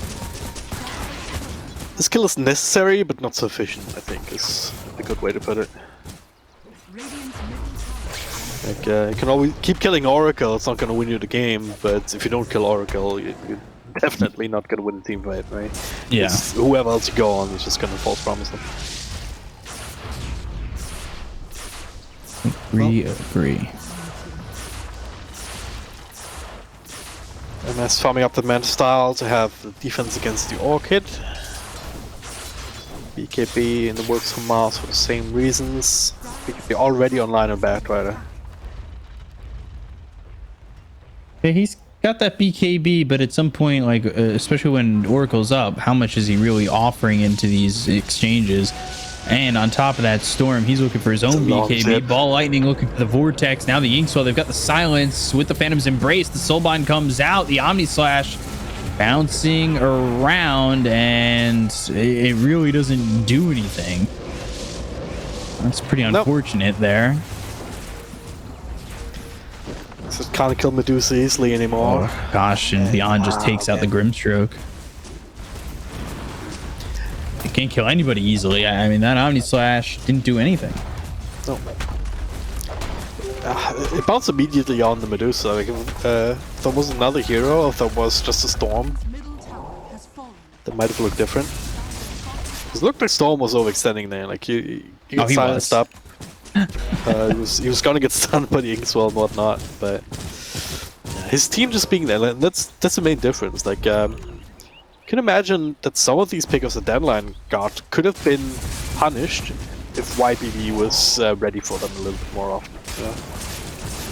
It wasn't an arena counterplay, but that's not the case. Yeah, he was definitely overextended, but again, never even using the false promise, not needing to. Yep. Very patient with it too. Sometimes you just get oracles to the first sign of danger, boom, false promise.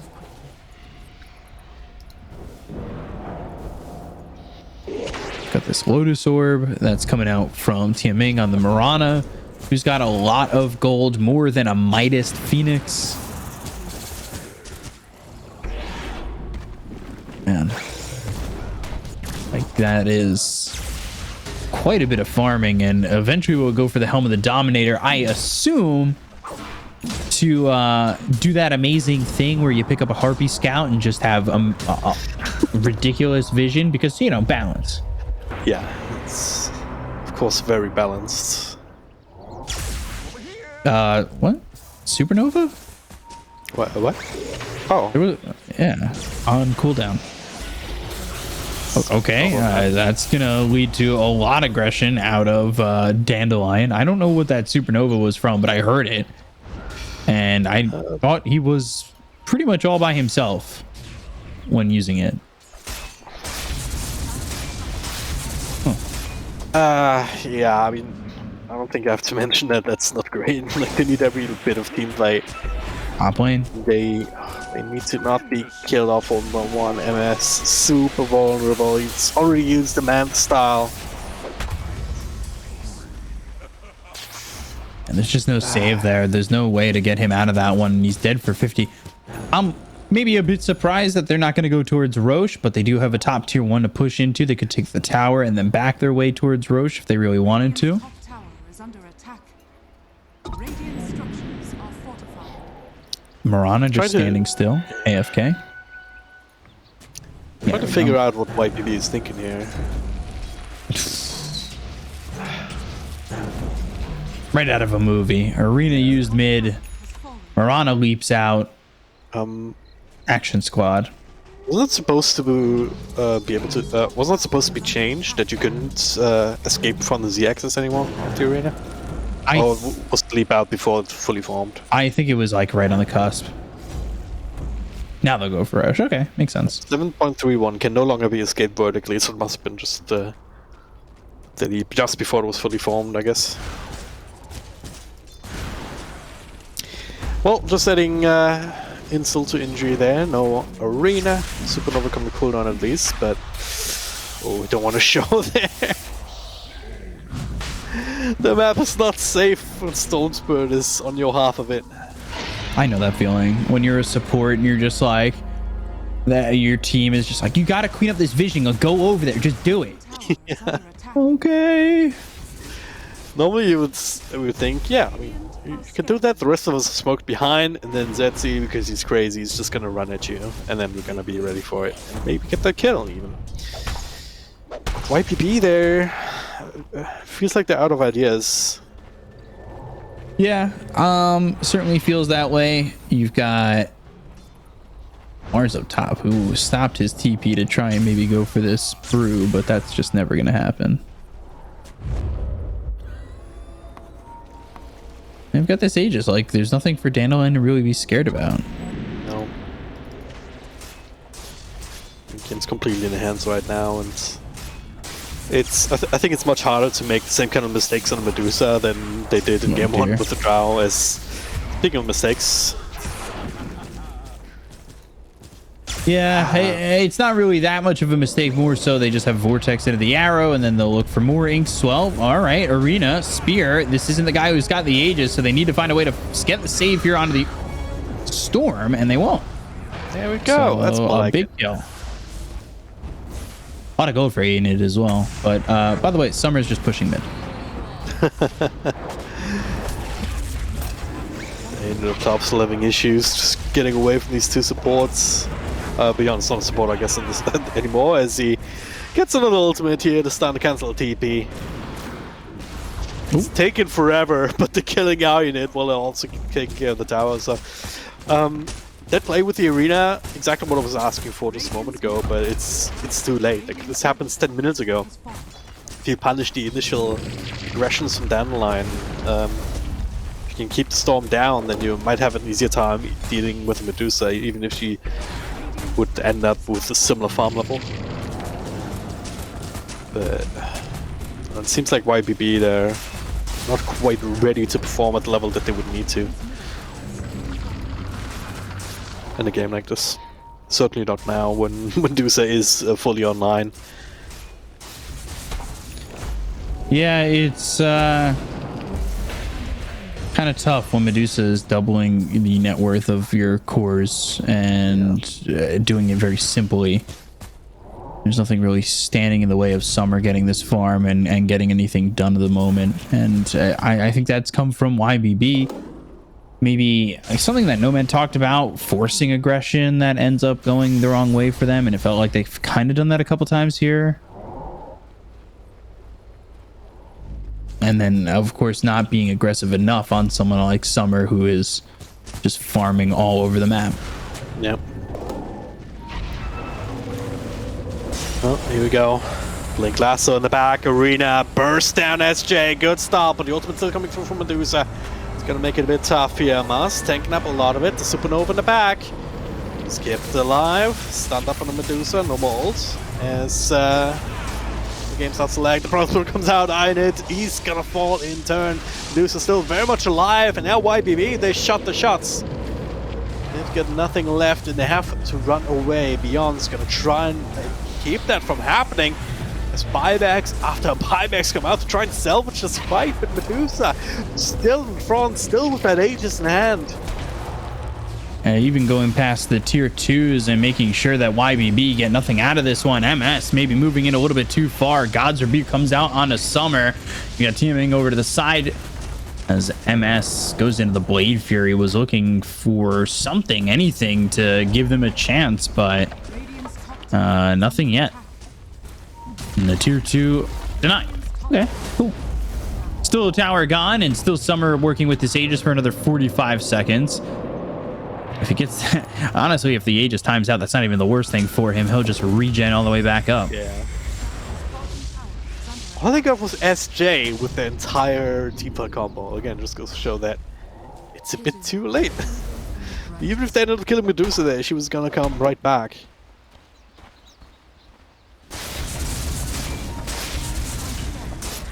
The lack of momentum really showing itself. Like, you can have the best team fight lineup in the world, but if you don't have the damage to actually capitalize on that, on the time, on the control. Now it looks like they're going to try and get the timing right. The arrow, that lands, coming all the way through on a 928. And he doesn't have Supernova this time around. He does have the Icarus dive, but the Ball of Lightning trying to stick with him goes all the way through as they got the Orchid out onto the Phoenix. They'll go to the arena and trying to get the kill on SJ. SJ surviving it all as they take out MS and 928. They'll buy back, and GG will be called. They're not even going to go again. Dandelion will take the series 2-1 over YBB.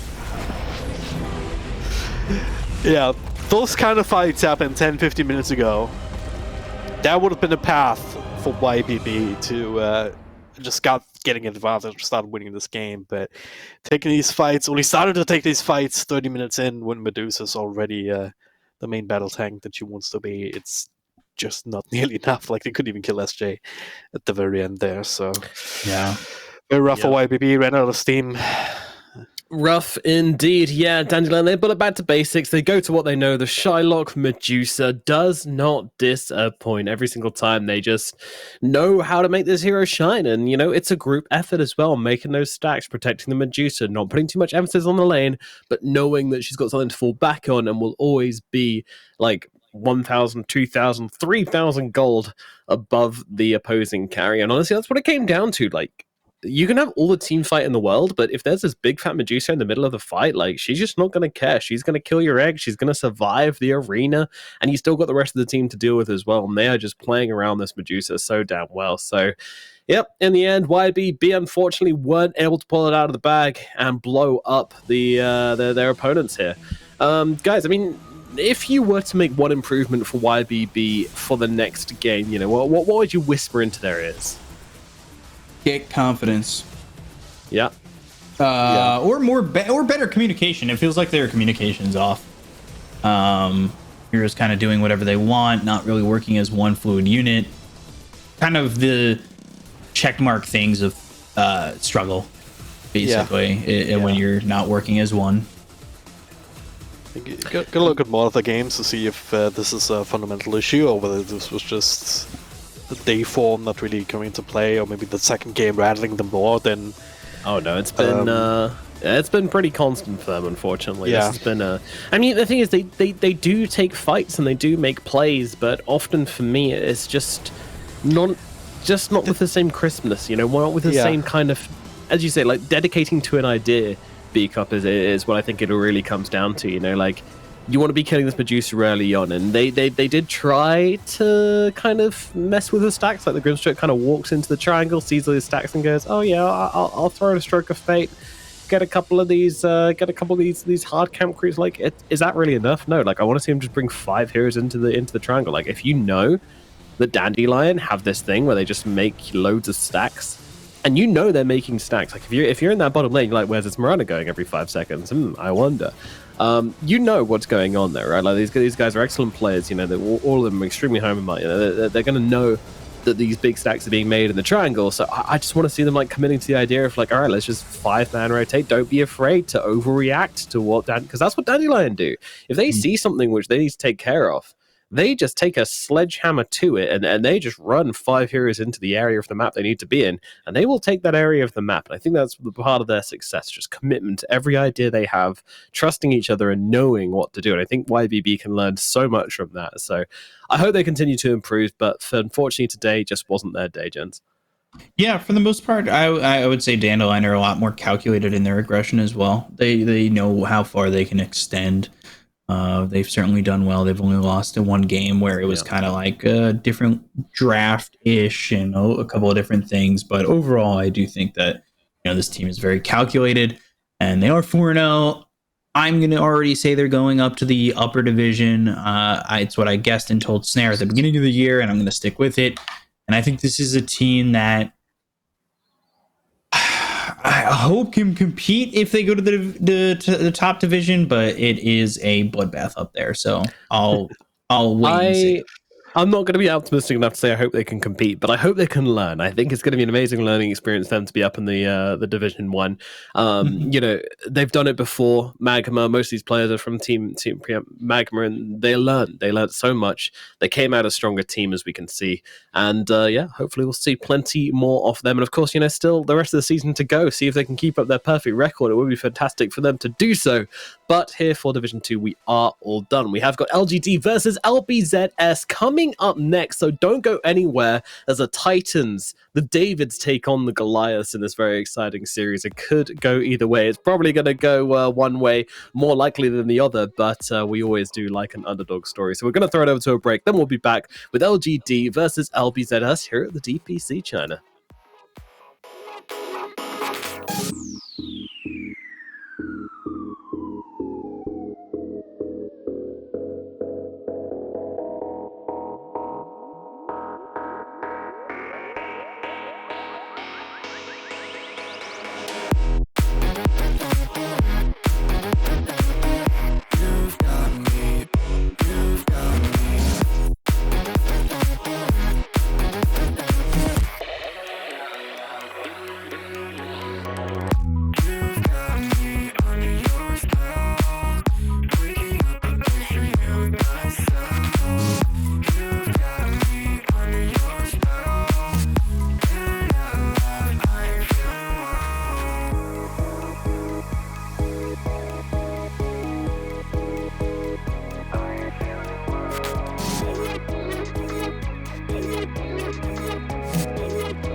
time for a love potion, a little sweet and spice. Throw it all in a cauldron, mix it up real nice. Fire in my eyes, stir counterclockwise. I dream of you all night. Filled with emotion, follow the signs. With this love potion, you will be all mine. I'm pulling you closer to me. You're finding it harder to breathe. The magic is taking over your mind entirely. I'm the only one that you see. I got what you want, what you need. Before you know it, you are falling deep in love with me. Little sweet spice. Made a love potion for you. Little sweet spice. Made a love potion for you.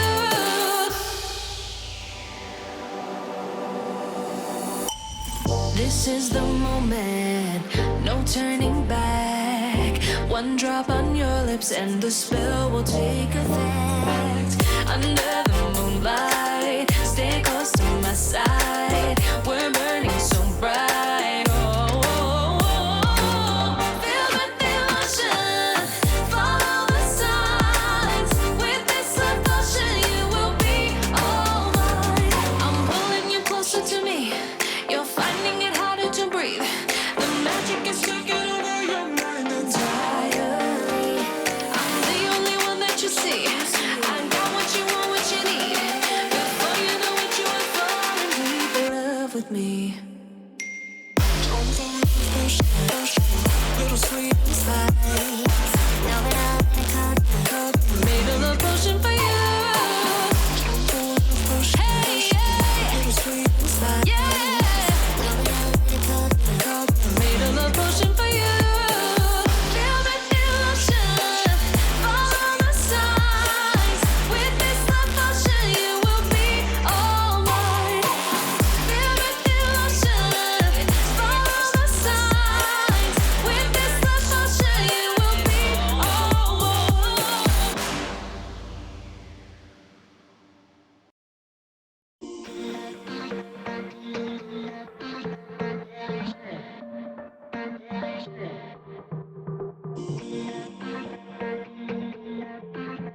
So, who wants to play a game? My favorite. Let me. No, me! Try me now.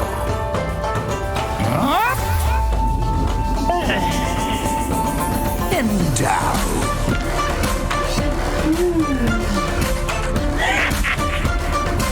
No, this. Ooh.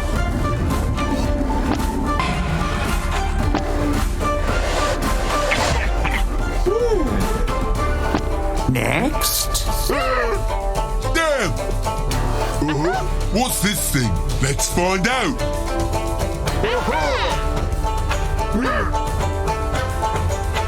How much is in there?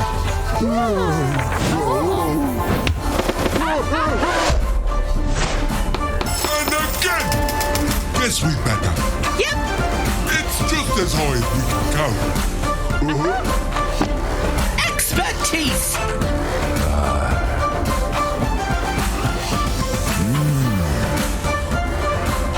There's something off about you.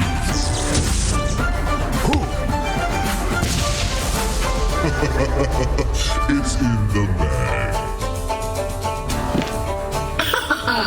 Watch me now. Yoo-hoo! I always get what I want. In the bag. Nice! Such talent, such sorcerers. You're doing good! You too! Where are you? You want me? Come get me. Hello, friends, and welcome back once again to the China DPC, where we are into the second series of the day, and we climb up to Division 1, where we are now faced with a David and Goliath situation of LBZS versus PSG LGD in a best of 3.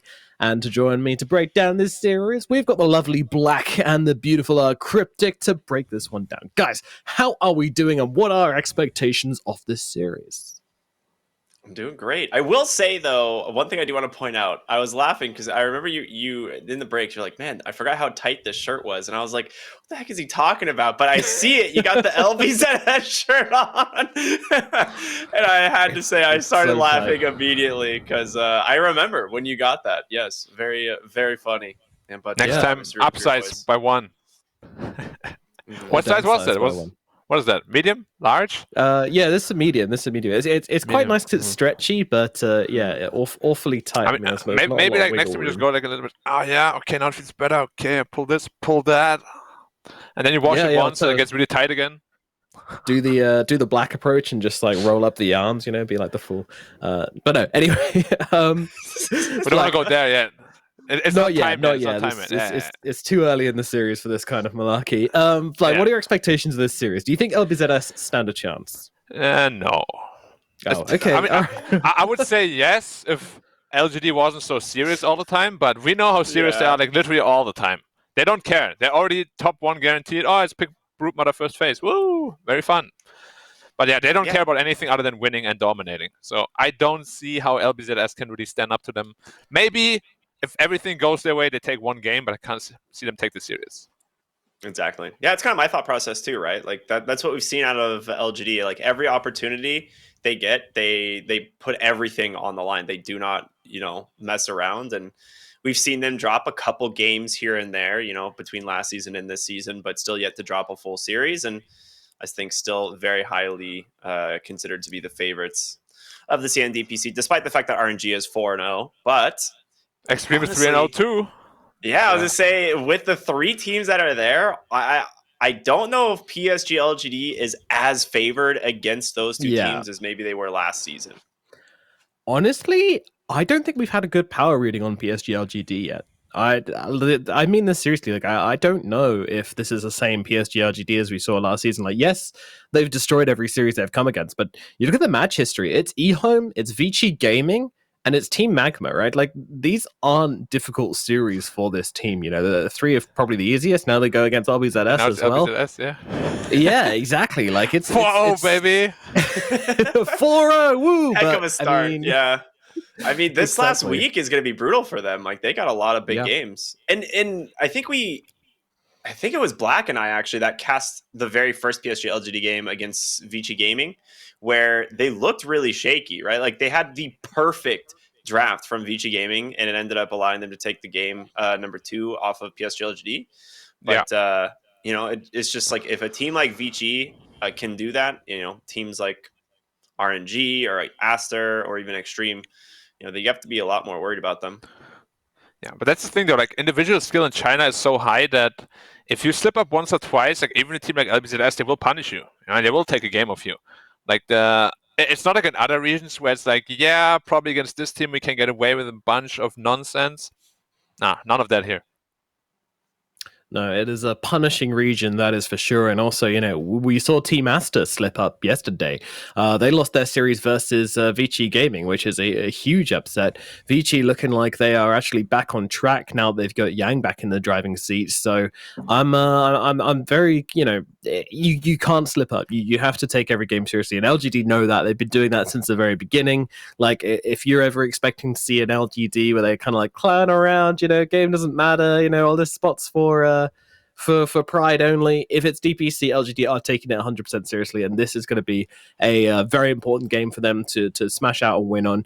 LBZS, meanwhile, it's also really important for them to get a win at some point because they are in that bottom 2 right now. It's a really rough place to be.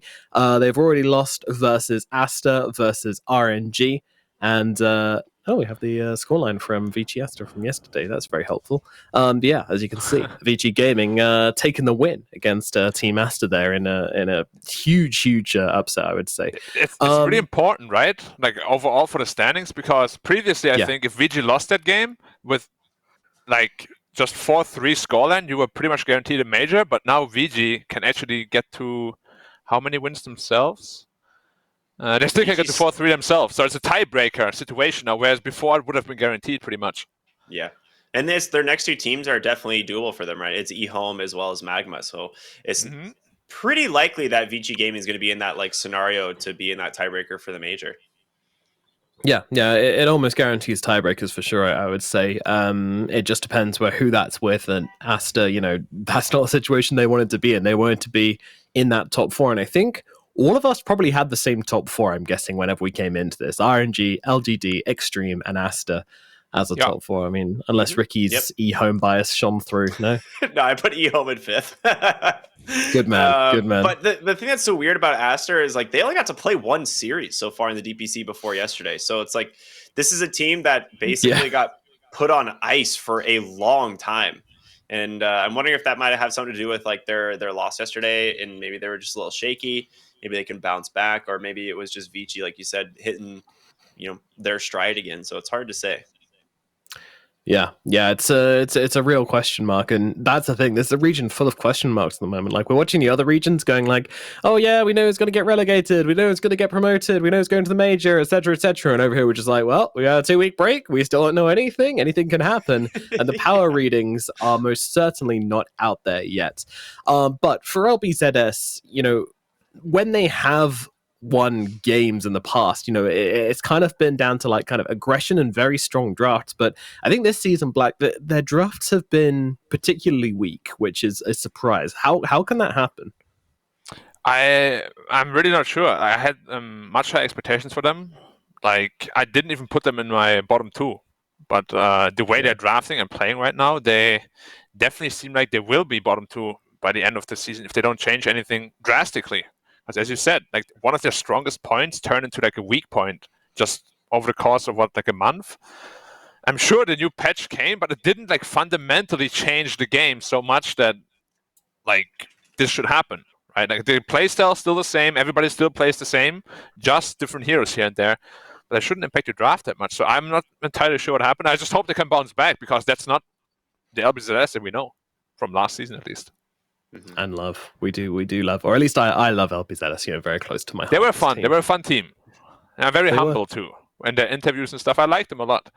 Yeah. But now suddenly they are the underdogs again, even though I thought they're starting to step up a bit. Yeah, unfortunately not the start to their season they wanted. What other improvements would you like to see them make, Ricky? And what do you think needs to go right for them crucially if they are to take a game off LGD here? I mean, a lot of things have to go right, unfortunately, for that to happen. I think part of what their strength was last season was the flexibility from Kagome in the safe lane. Like, he was doing things that were a little bit off meta, off patch with the safe lane TA. We weren't really seeing it a ton back then, but it was definitely like a staple of the LBZS like draft.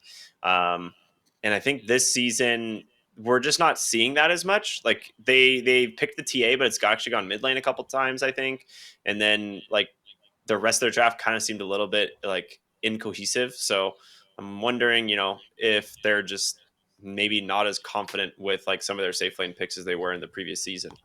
And, I'd kind of like them to just go back to their comfort picks and try and do what has worked for them in the past.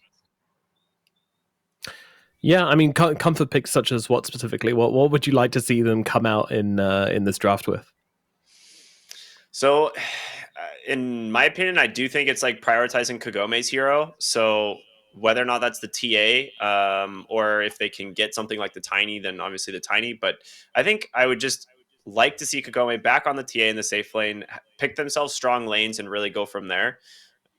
For the most part, LBZS has not really drafted strong lanes in most of their games. I think there was like one where they did, and it was a little bit closer.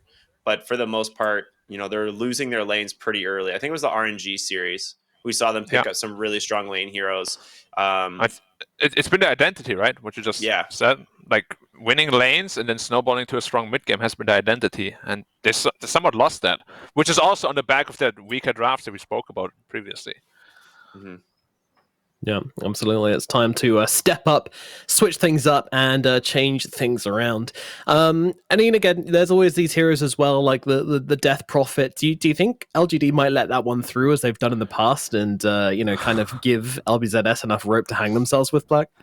It's such a juicy hero because it still didn't get changed. Like the exorcism damage is still ridiculously high. So yeah, I could see them, throw the little. What's it called when you carry on a stick almost? Just like you're gonna throw out the bait. Like, take it now. Come on. And they're like, okay, we'll take it. And I'm sure they have an answer for it, as they always do, because Xiao Ba is a mastermind. He likes to make people feel comfortable and then crush them. And then in game 2, they're done. They're done, mentally defeated. Yeah, that's what happened versus Magma. I mean, they gave them the death for both times. Both times, Magma went for it, and they were swiftly defeated. Well, my friends, we do not have much longer to wait until the game gets started. In fact, we're into the draft already, so let's jump into it. Game number 1: LGD versus LBZS here at the China DPC. As we start things off with a few picks and bans coming out. We're going to start things off with the Pangolier and the Io banned out by the side of LBZS, and LGD do actually take away the Death Prophet. That is interesting. Did they finally realize that the ghosts deal double damage to buildings? Maybe they didn't even know back then. Well, they didn't care when they interesting. Wait, my Rex just disappeared in 10 seconds? Is this intended? Let me do the math. Is it more than double damage? I'm trying to remember, because I know there was like a very weird interaction with the spirits, but as well as Shaman's wards as well. But I feel like it might have been more than double damage. I don't know what's happening to the spirits in particular. Like, I don't know why their damage is doubled against buildings. Like, I can't see any connection there. Like, with the Shaman wards against Roshan, it sort of makes sense because it's not classified as a hero unit. But why do the spirits deal double damage? What's the justification for that? Like, who's gonna fight for the reason for that? It had to do with like structure and armor types, right, from the patch. But in terms of like how the spirits are classified, it's not really like explained anywhere. So you just kind of is it normal damage and not hero damage? Yeah, that's exactly what it is. It's not considered hero damage, so it doesn't get reduced by the tower by default, being fortified or whatever, right? Because fortified armor takes reduced hero damage. Yeah. So it's considered a different type of attack type or damage type. That's the only maybe if it attacks buildings, it's siege damage suddenly. Dude, imagine if it was siege damage, it would do like 200% or 100% damage. Oh my god, that'd be terrifying. I mean, that's exactly what happened with Shaman's plague wards, with Shaman's serpent wards. It went from hero damage to piercing damage, so it does extra damage to Roshan. Yeah. But still the same to towers, right? Still the same to tower, because piercing doesn't affect the tower's fortified. But Roshan's armor type got changed, which is why. Yeah, I still remember all the armor types from Warcraft 3. The ones they put in Dota 2 are so much more confusing. Yeah, I mean they did a while. There was a period of them wanting to remove a lot of the like archaic like Dota or Warcraft 3 style of like armor and attack types. I remember they were removing it for a while, but then they've suddenly brought some of them back. Gotta bring it back. That's the Ice Frog way. You take something and you bring it back a couple of years later when people forget about it. Oh, but, new wow. New mechanics. Wow. Exciting. No, Wow. actually old stuff, guys. Doom Bane though. That opening is very single target focused, very single target heavy, and they're definitely lacking some damage as of now. But, do you like this Ogre first pick, by the way? Usually just throwing it out there, because I'm not the biggest fan most of the time. I'm not. I think like Ogre is kind of one of those heroes that's this like fallback hero where you just kind of like, I don't really know what I want to play in the 5, but I'll pick something. I'm going to pick Ogre because he has Bloodlust and he just kind of runs around in the lane stage.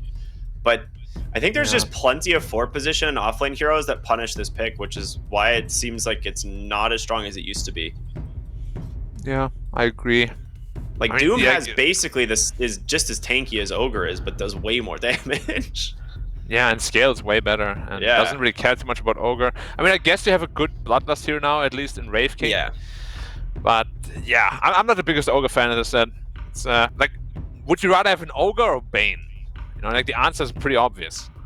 Bane, yes. Yeah. Like, for those Bane of you who were wondering what the answer was Bane.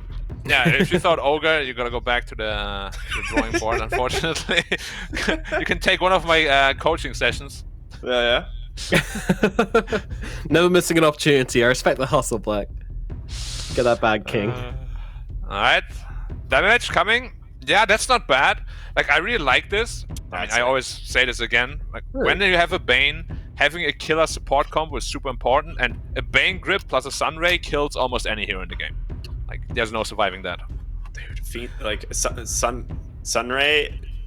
For some reason, I forgot the name of the ability. I was like, "Is it called Sunray?" After just it's Sunray, yeah. That ability does, I feel like, more damage than ever. That thing is insane.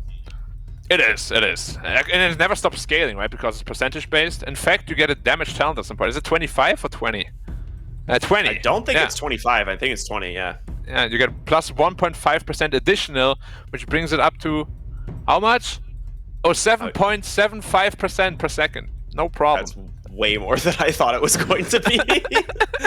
Okay. Insane. And well, at least it's magic damage. Yeah. So, wow. You know, ooh, not super broken, it's not pure. But yeah, it's a ridiculous ability. And picking Phoenix into Ogre can be a little bit risky, because obviously the Bloodlust is quite good. But you see 2 melee heroes right now, though, so Egg is still semi-protected. You still have heroes like a Snapfire you can pick in the 4 position, though, or a Mirana. Oh, no, Mirana did get banned. So you could go for like a Snapfire Mars offlane here, just to give yourself some team fight, and then also a way of like dealing with Egg. But I don't know if that like is in the wheelhouse for LBZS here. I do also think they have quite a bit of options. As one of the bigger reasons why Phoenix fell out of favor, right? Because there are a lot of answers to this hero now. And we'll just see if LBZS wants to pick one of them, or if they want to go more for the dominate lane route. They're taking a little bit too much time for my liking, unfortunately. Yeah, they're almost out of reserve time. Decisiveness. You can't show fear. The moment you start showing fear, they'll come for you. So, yeah, they go with the hoodwink. Interestingly, okay. That's the opposite of an egg hitter. Yeah. Yeah, I mean you have range at least, but it's the slowest base attack time in the game. But you throw an acorn, it's a mini egg. That is true. That is. Yeah, I'm not entirely sure with the hoodwink. Like, let's see what they paired with. But this has to be a strong offlane that dominates with hoodwink. I don't like weak laners with hoodwink. Hoodwink is a lot of burst damage. That is one of the things that I've experienced, like seeing this hero picked up a lot. I actually played it earlier today just for some fun, and yeah, this hero does a ridiculous amount of damage in lane. Storm. Oh, I actually wanted to talk about that interaction. Like, I think Storm is a pretty good answer to Phoenix because you can get a pretty early shot, and everybody in your team gets 40 attack speed. Oh, the good old electric rave. Yeah, I forgot about that. Yeah, like I've seen a couple of people pick that shot up really early because in early team fights, every hero gets basically 300 additional AoE damage with slows, right? It's a really strong early shot, and maybe that's something they're looking to do here. Nice. But yeah, Hoodwink still not sure what they want to pair with it. If you pick a weak offlane with Hoodwink, it makes no sense. I think Hoodwink is definitely a hero you just want to kill with in the offlane. Yeah, saw that one coming. I was like, you see your mid lane Storm Spirit, it's either going to be like Ember or Puck at this point, right? Like, yeah. And Puck is just like so free this game. They have nothing against him. It's a great Puck game. And it's exactly what they needed to, you know, team fight control. It's like, oh, Storm, yeah, okay, we'll take that. It's a risky Storm pick, grabbing it like in phase 2 there, but not having, you know, the end of phase pick. And now PSG LGD have the favorable mid matchup, and they also have the very last pick here for the safe lane as well. So they will see the off lane duo going into it. So they should have lane advantage. Yeah, there is a chance though that Storm can snowball, right? Like he gets a really good early game, you get a fast Orchid, and all of the heroes, they really hate playing against Orchid. Like, all 4 so far. So the Storm pick can snowball, it's just really hard against these heroes. Like if you ever get Grip, Doomed, or Coiled, you're just dead. Yeah, 100%. What about Night Stalker here? Yeah, I like that. Dragon Knight, I don't like that at all against Phoenix and Doom. Yeah. I was thinking Night Stalker, weird. It just felt good with the silence, but especially after the Naga Siren TB bans, it seemed like it would be a pretty free lane, but... This is a very interesting little DK pick. I can pick Ursa. Looks pretty good, honestly. And just a hero that doesn't get bullied too hard by DK Hoodwink. Or yeah, good old King would Medusa. be a little bit worse, I think. Yeah. Actually, I think if they pick Medusa, this game is just so easy for them to play. Because they just wait, right? They just 4-man and then they just run as 4 heroes and then just leave Medusa to farm, right? Like, I don't know what LBZS can do once lane stage breaks down if they're not ahead. That's if they want to play like a super simple game, right? If they want to play to win lanes, then I agree Monkey King could be good. Like even like a Lifestealer wouldn't be bad at all. Ooh, it's a really good Lifestealer game. But I think Dusa just makes it so easy to play. Dusa stands there, come hit me. What do you want to do? If not, I'm just going to take all your buildings. I think it is literally the easiest Dusa game ever. Yeah, a really So good protection for the egg as well, which I think was the one thing they were maybe missing a little bit, but now you've got this dirty combo. Look at Arm in the camera, it's like, Medusa, bro. Got him. Didn't think that was coming, eh? Got the LBZS, you thought we were going to take it easy? No.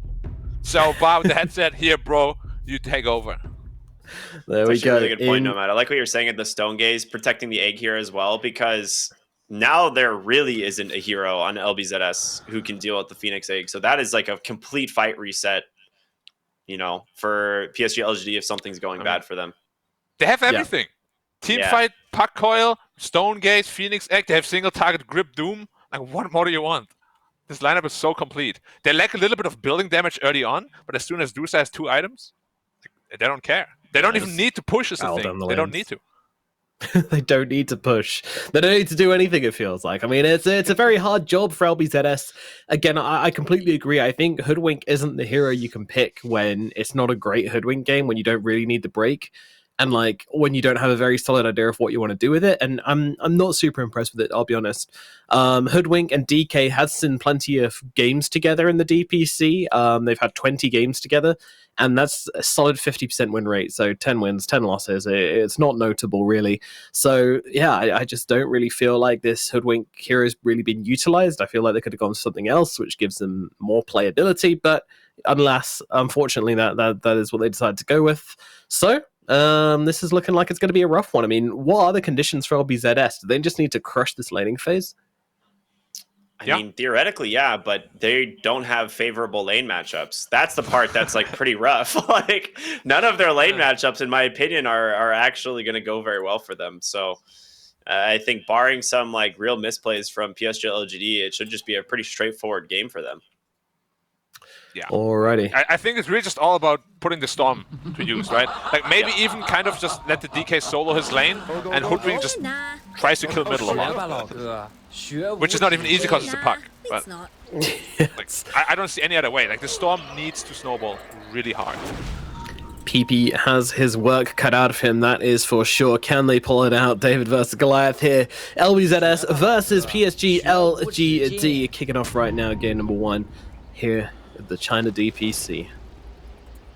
It should be a fun one nonetheless. Like, I am excited to see what LBZS is going to come up with to try and, I guess, create some win condition here, because we do have break technically for Medusa's split shot, which is okay, but it can just be manted off. So, like, that's the hard part about this. Like you're saying, there's not really a good other option for break this game, and so outside of like DK, like blink stunning a hero and then getting, you know, sharpshooter kill to like burst the hero down, it's not the greatest pick. For sure. Just looking at each other here. Oh yeah, it looks like a good old 2-2 rune split. Yeah, nothing exciting going on here. I will just mention, by the way, that LBZS, they are playing with their substitute. They are playing with Fonte instead of Kagome. So, which Ricky just said was the most important part of winning. Unlucky. It did feel like Kagome was a big reason LBZS had success in Season 1, but I know they've been playing with, is it Font or Fonte? I was calling him Font for the first part of the season, but I know they've been playing with him for most of this season. Are we classy or are we Depends on whether you're French or not. Yeah. We should ask him if he has French, like, roots in him. I feel like we're classy enough to call him Fonte, but, you know. Fanta? Sure. It's just an definitely not syllable, Fanta. you know? To be fair, he's got no inflection on the E, so you're probably right in saying it's Font. That would be the... Yeah, it would have to be like the little line thing above the E, right? Yeah, is that an umlaut, or is that only the German one? That's the German. Yeah, an umlaut is the double dot, I believe. A double dot. Double dot, yeah. Oh wait, yeah, we have someone here who would know. Yeah. Wow. Wait, Black is German? I forgot. It's nothing to remind us about that. Jinkyu taking some harass at bottom, but he's okay. Yeah, the bot lane is the one lane where I think they might actually stand a chance until they get higher levels on LGD. Because Phoenix level 1 is pretty weak, Doom level 1 pretty weak. But once they're level 3, both of them, this lane gets a lot harder.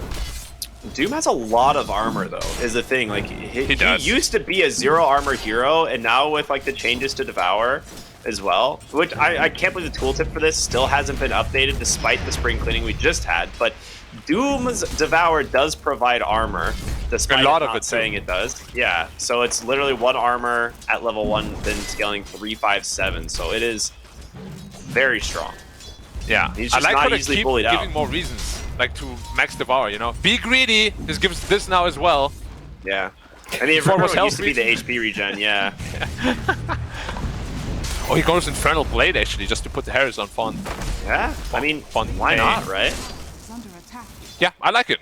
Together with Phoenix, it's pretty good. Just to be able to dish out the damage every now and then. Also, it feels to me that Scorched Earth has just slowly been getting weaker over time as well. Like, it used to be this crazy ability which you could just pop and then just run under towers. And now, I mean, it's still good, but it's definitely, you know, Infernal Blade is now an option, which Faith Bian, he loves his options. He loves heroes where he can, like, you know, mix up the build and kind of, he likes to customize, you know? Yeah. I couldn't tell if Infernal Blade got better or worse in the patch because it's such a small change. I guess it's like probably worse against some of the like really high health heroes, but yeah, I think they like just wanted to scale it in a way where it's just weaker later on, right? Yeah, because that 5% was pretty brutal. Especially once you got the shard. Yeah, that thing was so nuts. I loved the like 25 like Infernal Blade damage and then having shard. You just like 3 Infernal Blades kill a hero. I've seen that with a refresher before, like where someone just didn't bother, like they'd already doomed or something. They jumped in, Infernal Bladed someone, and then like followed them for a bit, and then just Infernal Bladed them again with a refresher, and literally like 100-0, no problems. Yep. It insane. is fun. Doom is one of my all-time favorite offlane heroes, so it's like I love when he's like viable. Yeah, he's going into the fast phase boots as well. He just really wants to pressure the Wraith King. He almost has his phase boots already, in fact. Super fast, 4 minutes. Really good to see. He's 23 CS here on the Doom, plus the Devour bonuses as well. I'm a little bit surprised he put the 3rd point in Scorched Earth, though. I feel like this is just, like, unneeded. I feel like he just kind of wants to farm, but... yeah, maybe he, like, wants to get aggressive here in a moment if they get the opportunity, but... Jinkyu is protecting the Rune mid lane for nothing to say. Definitely a very interesting skill build. Like, usually you don't skill all 3 spells early on, because also you have mana problems. Yeah, exactly. You usually like can only do 2 of the abilities.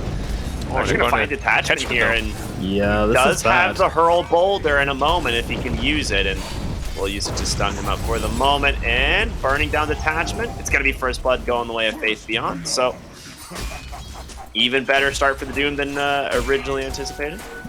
Yeah, and he's really going all integration. He doesn't even bother skilling Devour any higher. For now, at least. Now with those face boots, Wraith King also has to be a little bit more careful. Does have the almighty Helm of Iron Will, though. So. What a good item. Still so good. Yeah, PP needs it. Like, he's actually supposed to be winning that matchup pre-6, pre-ganks, but he has been struggling a little bit against nothing to say. And immediate level 6 coil. Yeah, no play. hesitation. He's almost 6 on Storm Spirit if he can get the creeps. Oh, he got it, he got it! Survive, though. He will get it off, and there it is. The ball lightning is saved. He's going to make his way out, and they get the kill onto the Phoenix. Very well done, clearing up that creep wave in time. Yeah. Did they try to glyph it? Yeah, they did. They actually knew it was close, and they glyphed the wave. Yeah. It was pretty close. Bottom lane Doom. And some trouble rotation down here from Those south. early face boots, though. So fast. Face boots are kind of laughable if you get them this early, because most of the time Dooms won't even have like boots at this point. Top lane. Bracers or whatever. They're going on the Medusa here. Arme in some trouble. They've got the stuns, they've got the damage, they've got the kill. Medusa dead up at top. That's a beautiful one. That's a great rotation from the Storm. Yeah, but looking at the net worth, we said Storm really had to snowball hard, right? Just look at his net worth, he's still really far behind all the rest. They need some comeback stacks. Doesn't even have boots yet. Do they have any stacks anywhere? No. No, they've got actually a nice sentry blocking the Ancients already, which Storm's not the best at taking Ancients, of course, but yeah, they don't really have much to work with in terms of recovery right now.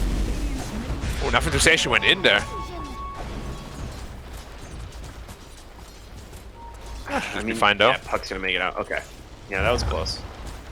I don't know why he just like jaunted in there, like playing a little bit too much with PP perhaps, you know. Now you don't have to coil for another minute. Sure isn't the biggest cooldown, but yeah. Now you're safe at least for the moment.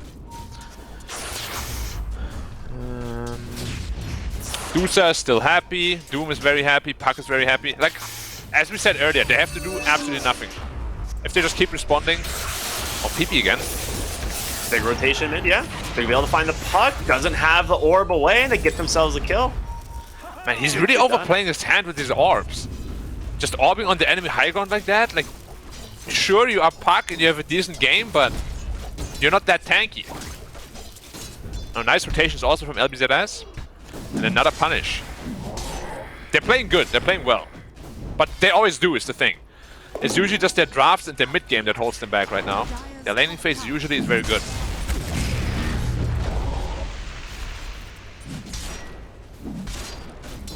Do you think it was planned? Just sort of think he has an excuse to stay mid lane, gets a fast 6. Jinkyu's plan coming together. Mastermind Jinkyu. Yeah, he was just probably like, go, I'm here. It's like, hey, you mind going in real quick? And then just like doesn't TP or doesn't show up. He's like, alright, nice, perfect. My lane now. I also just want to note real quick, nothing to say. Most Pucks would have just TP'd straight back to the lane. But he's really one of the biggest like advocates of just team play, in my opinion. Like, he didn't TP just to be able to help his teammates on the side lanes. I don't think most other mid laners would have done the same. You're saying like he wants to hold his TP so that yeah, exactly. Like, if something breaks out? Yeah. Whereas most other mid laners I feel like would have just TP'd there.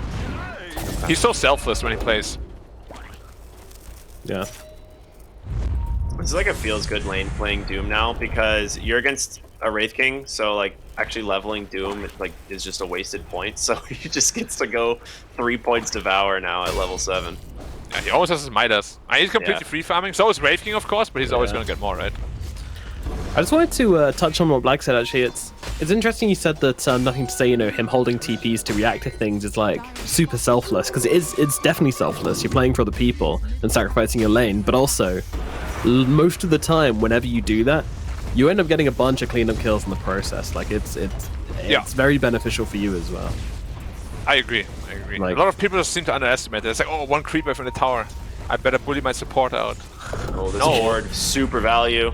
Scouts nothing to say on the backside. There's a Fire Blast into the Bushwhack as well as the Vortex Puck. Able to keep himself alive, gets a coil. Jumps up to the high ground. Now the question is, can they take down Storm Spirit in time? They do. Bane gets level 6, 26. He's got a grip. He's going to throw it onto the Hoodwink detachment. Separated out completely. They get themselves their second. About to be the third as Salad will burn down to the Doom. Beautifully done here from PSG LGD. And that was with the jump onto the puck. Yeah. I love that recognition also, that he gripped the Hoodwink and not the DK, simply because they didn't have the damage to kill the DK there. Very well done there by Innocence. And yeah, they get the jump on Puck, but they didn't really check for his stick charges. He had a full stick, and they don't have the best amount of burst damage, unfortunately. Like, their stun durations aren't the longest either. Gets it off for like, what, 100 health? Oh my Good gosh, coil afterwards. Only level 1 Dragon Tail.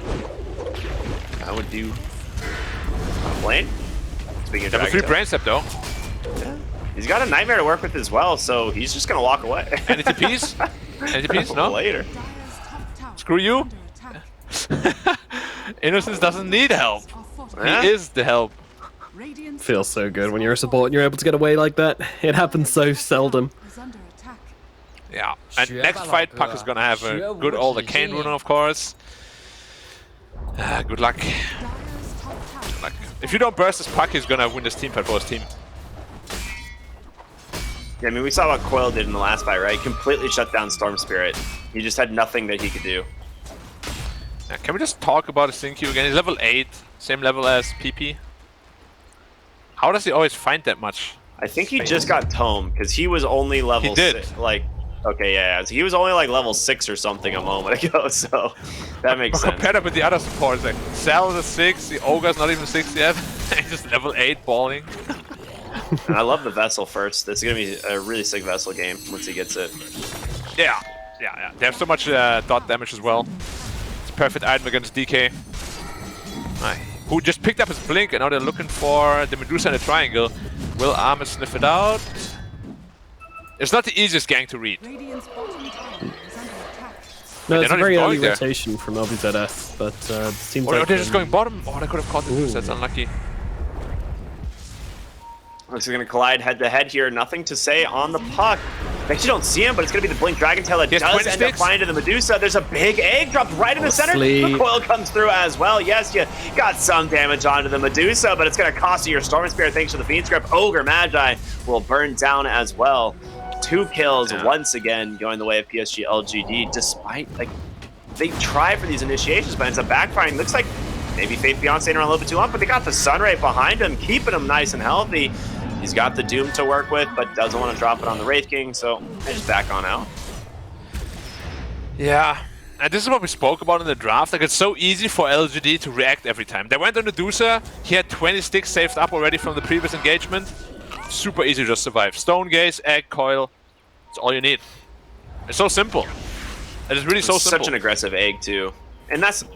part of it was, like we were talking about, they don't really have an answer for the egg at all. And he just drops it in the center of the enemy team, just knowing that there's nothing they can do about it. Yeah, at the same time, also, Arma is just running in fearlessly with like 200 health, because he knows they're struggling to get away from the egg, or they can't.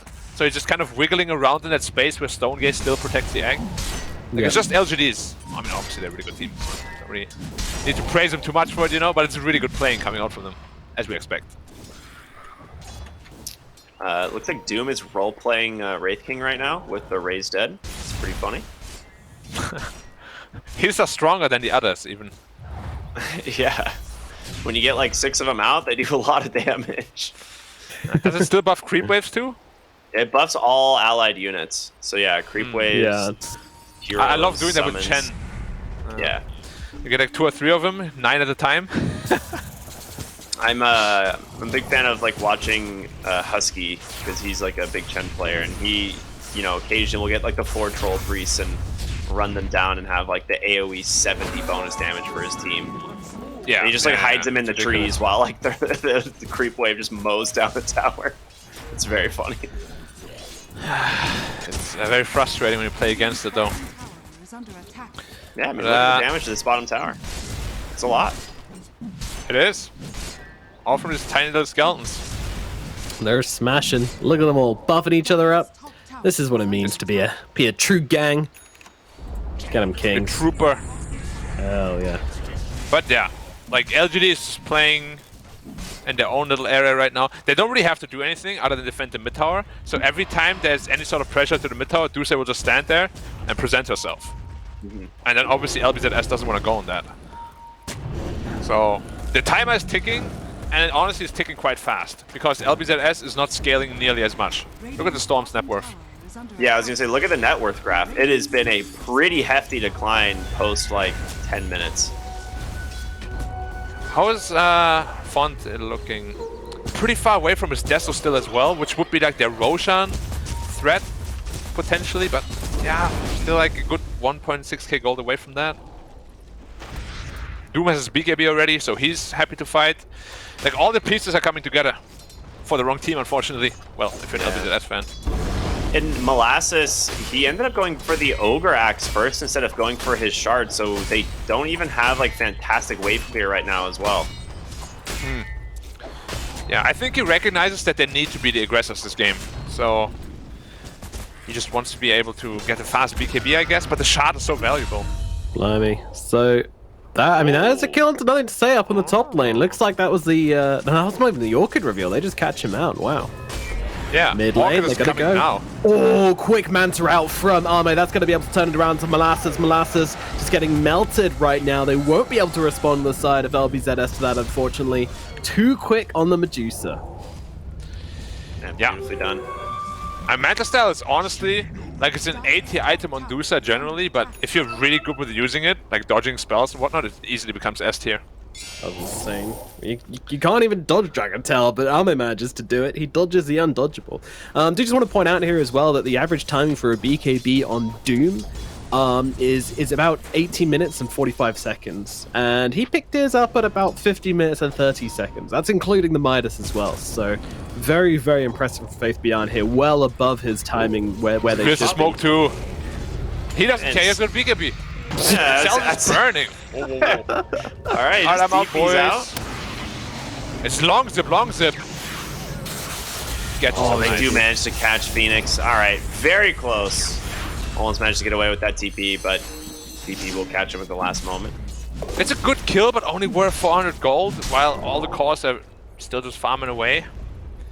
It's good consolation price, I guess, but really not what they're looking for. They need to pressure this mid tower somehow. Yeah, exactly. That's the thing that I'm like, that's the big point to me where I'm just like, I don't know what they can do to take this mid tower. Like, you're going to be fighting into an egg and a coil and a Medusa who's just going to stand there in front of them. They do have Vision of 2 inside the jungle right now, but no real good initiation outside. They get the blink stun, the dragon. Okay, that's enough. There's the one that you need. Now, is it enough to destroy the mid tower? Dusa is here already. Well, he goes in right away, finds the Bane. Doom comes out from Faith Beyond, right on the money, and yeah, Bane falling low, but manages to keep himself alive. You've lost one. Font does have that reincarnation to fall back on, though. They have no damage to the Dusa. They're all just running away from her. She doesn't even have Scotty yet. And why lives, man? Even after the ignite last second, it's still not enough to kill him. And she's gonna find the DD rune. They don't have the initiation though. Catch up. But again, you just see the whole itemization of LGD. They're just all like they're not building for initiation, you know? Like Doom didn't go for this blink first because they recognize they don't have to. LBZS needs to come to them. They just want to be as strong as possible in those fighting scenarios. And this Doom is an absolute monster. Yeah. Yeah, and I think that's why we saw the difference in the BKB timing from Faith Beyond this game, right? A lot of times you see the blink right into Doom. But this, yeah, it makes a lot of sense. Like the way you describe it, like just going the BKB first is just the better choice this time around. Yeah, I mean, he has his blink already anyway, so yeah. You know, doesn't really matter. Nope, I'm rich anyways. But the crazy part is he has been free farming with Doom the entire game, but Dusa still has 1 effort. Yeah, Dusa's like on her way to a Scotty like very soon. Level 16 and a half as well. Yeah, 300 gold away from a Scotty. And then DK doesn't feel tanky anymore. Wraith King has a hard time fighting into that. The only criticism I have so far for Ehome is that he's always at like 40% mana. Yeah. Like, maybe bring a Clarity or 2. Because mana is HP. Scotty though, at minute 19.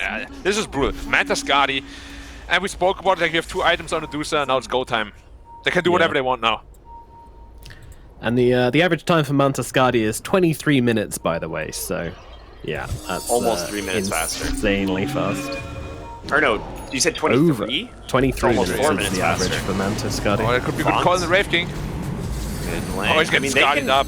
I was like, he's just dying to the Scotty and the Sunray. It's enough. It could just follow us up with an egg, and Faith Beyond just goes right in. Pops the BKB, egg to follow. Even a Stone Gaze.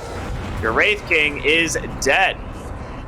Yeah, perhaps a little much. Like, you didn't need to commit all these spells. But again, the mindset continues to be the same, right? Like, we don't actually need to do anything. Like, we get a kill. We're happy with this. We can go back to farming.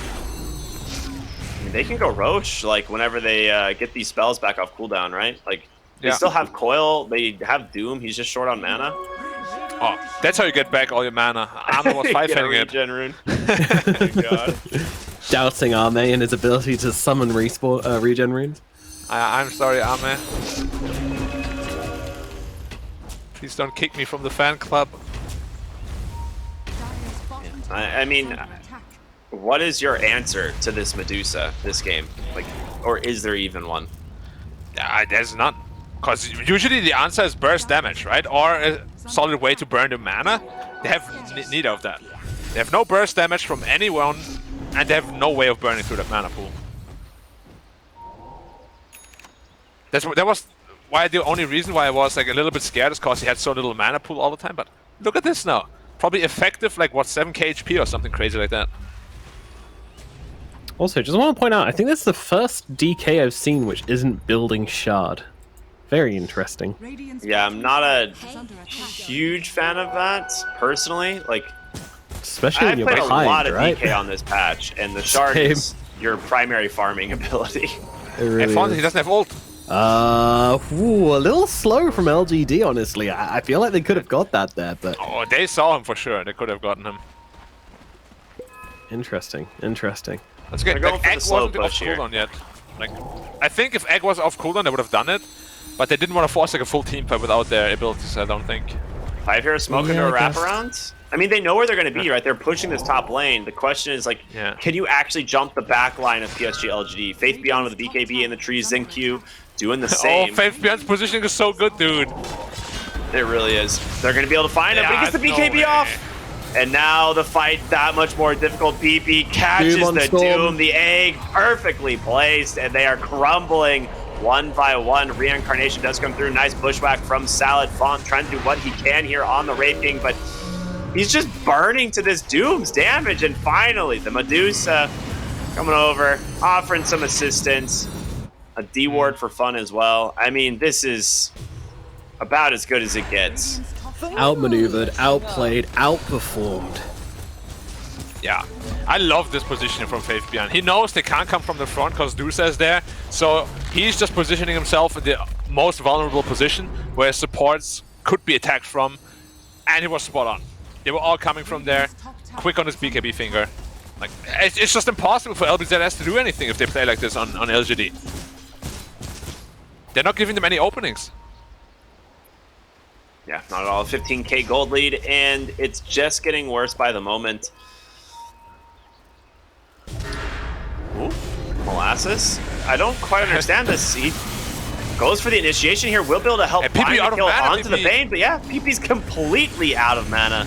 Molasses will die in the process. So this is like one of those scenarios where I'm like, if you have the shard, you probably just solo kill the Bane, and you don't need the help from PP. But yeah, that's 2 heroes dead for the 5. I mean, this Bane is also deceivingly tanky. 1400 health is not little for support at this point in the game. But yeah, like, it kind of also feels like frustration, you know? They feel like they need to get something done, and they just can't. So like, wow, Bane is out of position. Is he really? Or are you guys now out of position? DD Rune right outside the Roach pit. When it respawns, it doesn't get easier than that. Yep. Do love it when Roshan rolls down the red carpet. It's like, come on in, guys. I'll give you a DD rune, you know. Got some ice, got some beers. Okay, I want to talk about that. Is this selective memory that we're always using is what I'm questioning. Yeah, I think so. Also, I don't know why I said respawn. No one's touched Roach this game. Yeah, we all know what you mean, don't worry. But yeah, like every time we talk about this DD rune, hold the thought. Bane once again, but blanket from again. Fate Beyond. The chain stun's onto the Storm Spirit. He didn't even have to doom him. They've got it for when anyone else tries to rejoin the fight. Instead, Egg inside the pit for fun as well. To burn Roshan. Trying to beat the thing. GG. They just tap out, man. I mean, yeah. I mean, I'm not surprised really. Like this draft almost looked unwinnable after like just the start, and the way LGD played it is just really, really good. It wasn't absolutely perfect, but pretty damn close, honestly. Like 95% I would give them how they executed this. Just the positioning all the time in every team fight, they're just too good. It's like, man, you got this side, I got this side, Puck TP'd in just at the perfect time when they smoked up. It's like, all right, what do you do if they play like that? Yeah, I feel like you can literally like watch back those fights and just like, you know, it felt like you can see the plays on a chalkboard, if you know what I mean, right? I feel like some point someone has written that on a board and been like, right, the Doom goes here, the Medusa goes here, they come around the side, if they come around this way, if they come around this, like it's so well thought through, it's so well planned out. It really was immaculate Dota from PSG LGD, especially when it came to the fighting there. Absolutely beautiful stuff, and yeah, not really sure what you can do from LBZS in that point of view. I mean, there's definitely things they could do. I mean, they did a pretty good job of shutting down the puck. That is something which you can say from this game. Like nothing to say, had quite a few deaths, more than I was expecting. But yeah, other than that, you know, the Doom and the Medusa just having an absolute free time. What would you like to see them do differently for Game 2 for LBZS? I mean, it's really hard to like come up with like a complete new game plan when you're against PSG LGD. I think for them, like, they do need to pick strong lanes, and when they picked the Storm Spirit where it was, initially you're like, okay, it could be a decent Storm game, but you just have like the ability to instantly counterpick it off of PSG LGD. You also pick this hero into a Doom, who's for sure going to Doom you if given the chance, so it feels a little bit weird. I want LBZS to just pick better lanes and hope to try and carry themselves into the mid game with that, maybe. Yeah, but it's something I've been asking for like the past 4 matches, right? So their drafting is just suddenly, you know, it's a big mess, and it's not really improving. Like you can see the ideas, it's just those ideas are on paper already countered when they pick it. Like as you said, the Storm looked like it can win the game, but you're making it so hard for yourself. Yeah. Yeah, there's just not enough. There's not enough resources on the side of LBZS to deal with LGD here. Like completely ignoring the Medusa here. The other 4 heroes on PSG LGD are enough almost at this point. Like you just look at how much damage and how much work this Doom's doing. You have Xingqiu on this Phoenix who just, you know, can pretty much egg without any pressure being applied to it. Like there is just not a lot that is going to go the way of LBZS here in these fights in the mid game. Yeah, and then PP just drops the GG and instant disconnect as well. That's a bad sign, Black. I don't know. To me that's a bit of a red flag. What are you saying? Yeah, I mean, definitely. Because it's happened many times in some of the teams I was in. You know, a player's really unhappy. Screw this game. I'm out. But you could also see in those team fights, every time he got stunned a single time, he didn't move anymore. Like there were a couple of times where I actually thought he might be able to just zip around a little bit, you know, but he was just like, psh, psh. I think they kind of like mentally gave up a little bit. Yeah, and it's That's so how it funny felt like. too, because like you called it in the draft. You're like, if they just want an easy game, if they want like an auto win, they just pick the Medusa here. And like, I think, I mean, it's LGD style. yeah, it is. It's super LGD style. They're like, we could pick something else and have a little bit more fun, but like, why would we do that? And I think LBZS realized When we it could pretty win. quick. They're like, all right, they After found I the saw hole the in our draft. cameras, like when did after the draft when the cameras pan to the players, Armor is just like yeah, and LBZS was like. We're in Like, trouble. okay, you already know. It's looking kind of tough. I mean, the thing is, we know how good this team can be at drafting, which is kind of worse in this situation because they just know how bad of a situation they're in. You know, maybe if they're playing against a team which doesn't understand drafting quite as well, they'd be like, "Oh, don't worry about it. It's fun. You know, these drafts are easily playable." But LBZS know very, very well how important the draft and how much a draft can take you through a game, and they're just like, well, this is looking kind of rough. LGD giving absolutely zero ground on any real dimension there, to be honest. And yeah, Ehome Medusa definitely a very, very scary. But I mean, it's Ehome. There's so many heroes which he's just terrifying on. Very adaptable player, very scary player. And yeah, I don't know. I think it's back to the drawing board for LBZS for game number 1. Any closing thoughts on this one before we throw it to a break? Pray that LBZS like has the mental capacity to play game 2. You know, They look pretty defeated. They looked really rough after that one, but we'll see how it goes. Yeah. The GG I mean, I have the into same criticism disconnect. as always, right? Mm-hmm. Pick a better draft. It's really just like it's easy to say, it's hard to execute, but you need a better draft against a team like LGD. Like they are never like 10 out of 10 games. LGD wins this. The thing 100 that's out so of 100 weird games. The thing that's so weird about this as well is like you saw the Doom first pick and you respond with Wraith King, right? Which is not a hero that beats Doom in lane. So it's like you just set up Faith Beyond to have like one of the easiest games of his life. Like he has a perfect Doom target in every fight of the Storm, and he's gonna free farm. So it's like I don't know, man. If I get to play Doom like this in my games, like I'm happy. I like that like thought that you just brought up because if somebody first picks a hero, first phases a hero, and they have a free game on it, I'm always wondering, how is that possible? Like, if I first phase an anti-mage and I'm having a free anti-mage game, should that really be allowed? You know, it's the same with the Doom. Like, should he really be allowed to have such a free game? Like, you gotta crush him in the lane. You have to. Yeah, absolutely. They're showing their cards, and you're like, yeah, okay, free farm. You deserve it. You pick Doom. There's just a hero that, like, given space, given time, given a free lane, like this hero absolutely takes over Dota. Like there's just not much you can do about it. Yeah, certainly took over this game in combination with a percentage damage of Phoenix and the Infernal Blade, just rocking up to the fight. It's a perfect addition to this Medusa. And with that, LGD absolutely rock game number 1. We may be in for a very quick series. We'll see if LBZS can pull it back or if it's going to be a clean 2-0 after this short break.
I was yours for the taking. Guess I needed a home. But if I'm not mistaken, you were good on your own. Oh, and I know I was drunk enough. Didn't know it would mess me up, yeah. Now I'm truly awakened up. So you wanna talk again, but it's time I do this my way. I don't wanna be your friend. Think we hit our expiration date. I want you to feel the weight, feel the hate that I felt when we came to an end. You don't get to call me up, tell me that you need forgiveness. You're the one who called it off, broke my heart in just a minute. No, you don't get to call it love when it wasn't even close. No, it wasn't even close. I was young, dumb, and broken when I met you that night. Should've known you were something that would mess with my mind. Oh, but I won't put the blame on me. You're the one to be honestly, yeah. 'Cause you can handle emotions. Oh. So you wanna talk again, but it's time to do this my way. I don't wanna be your friend. Think we hit our expiration date. I want you to feel the weight, feel the hate that I felt when we came to an end. You don't get to call me up, tell me that you need forgiveness. You're the one who called it off, broke my heart in just a minute. No, you don't get to call it love when it wasn't even close. No, it wasn't even close. You didn't even say goodbye. No, you didn't even hug it out. No, how did I get nothing? Don't, 'cause it wasn't love. Now I know that you don't get to call me up, tell me that you need forgiveness. You're the one who called it off, broke my heart in just a minute. No, you don't get to call it love when it wasn't even close. No, it wasn't even close. No, it wasn't even close.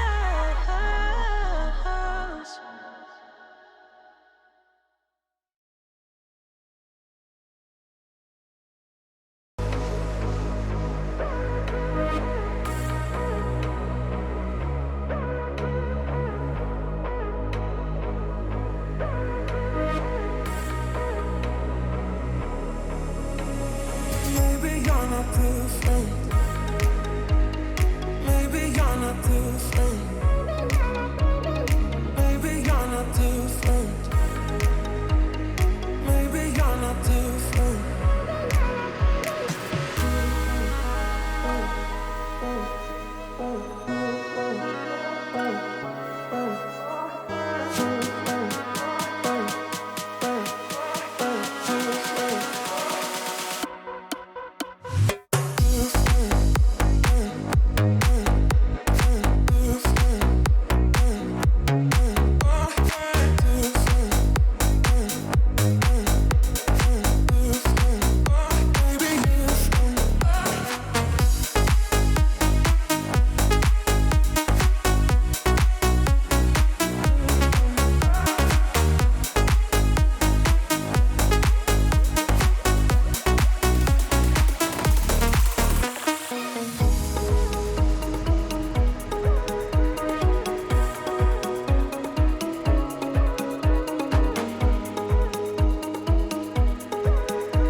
So, who wants to play a game? Yoink, yoink.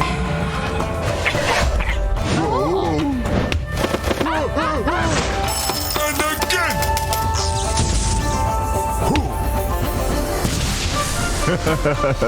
I always get what I want.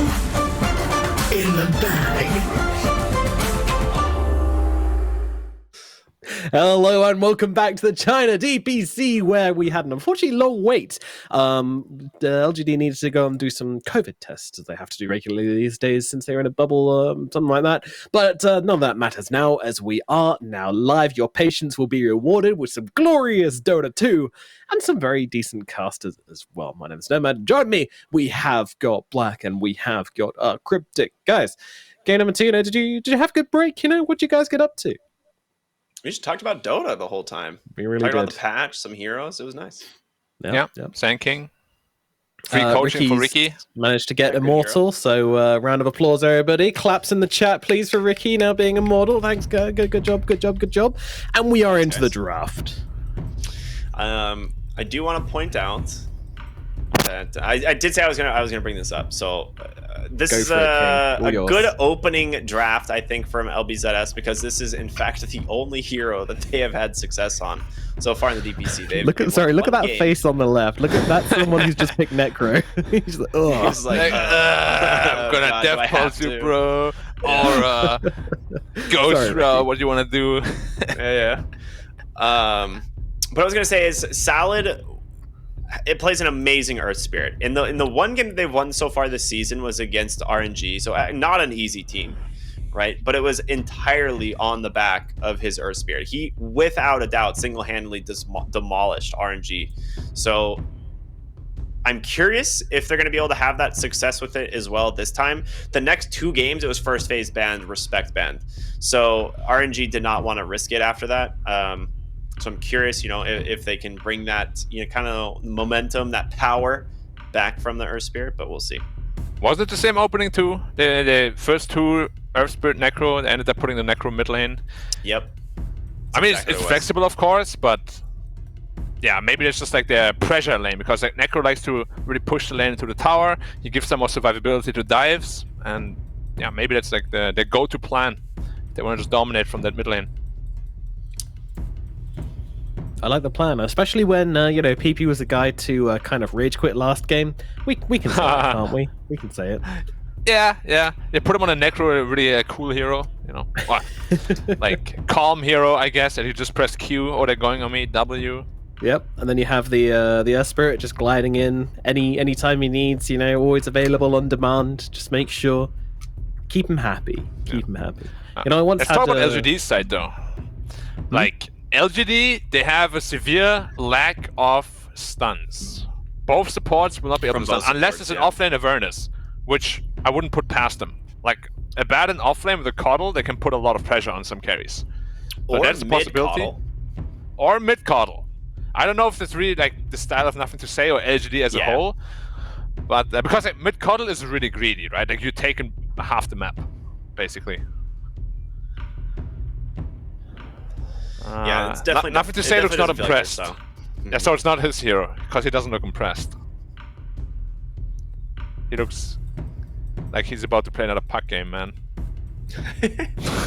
So what heroes do you want to see with the Keeper of the Light then from this offlane?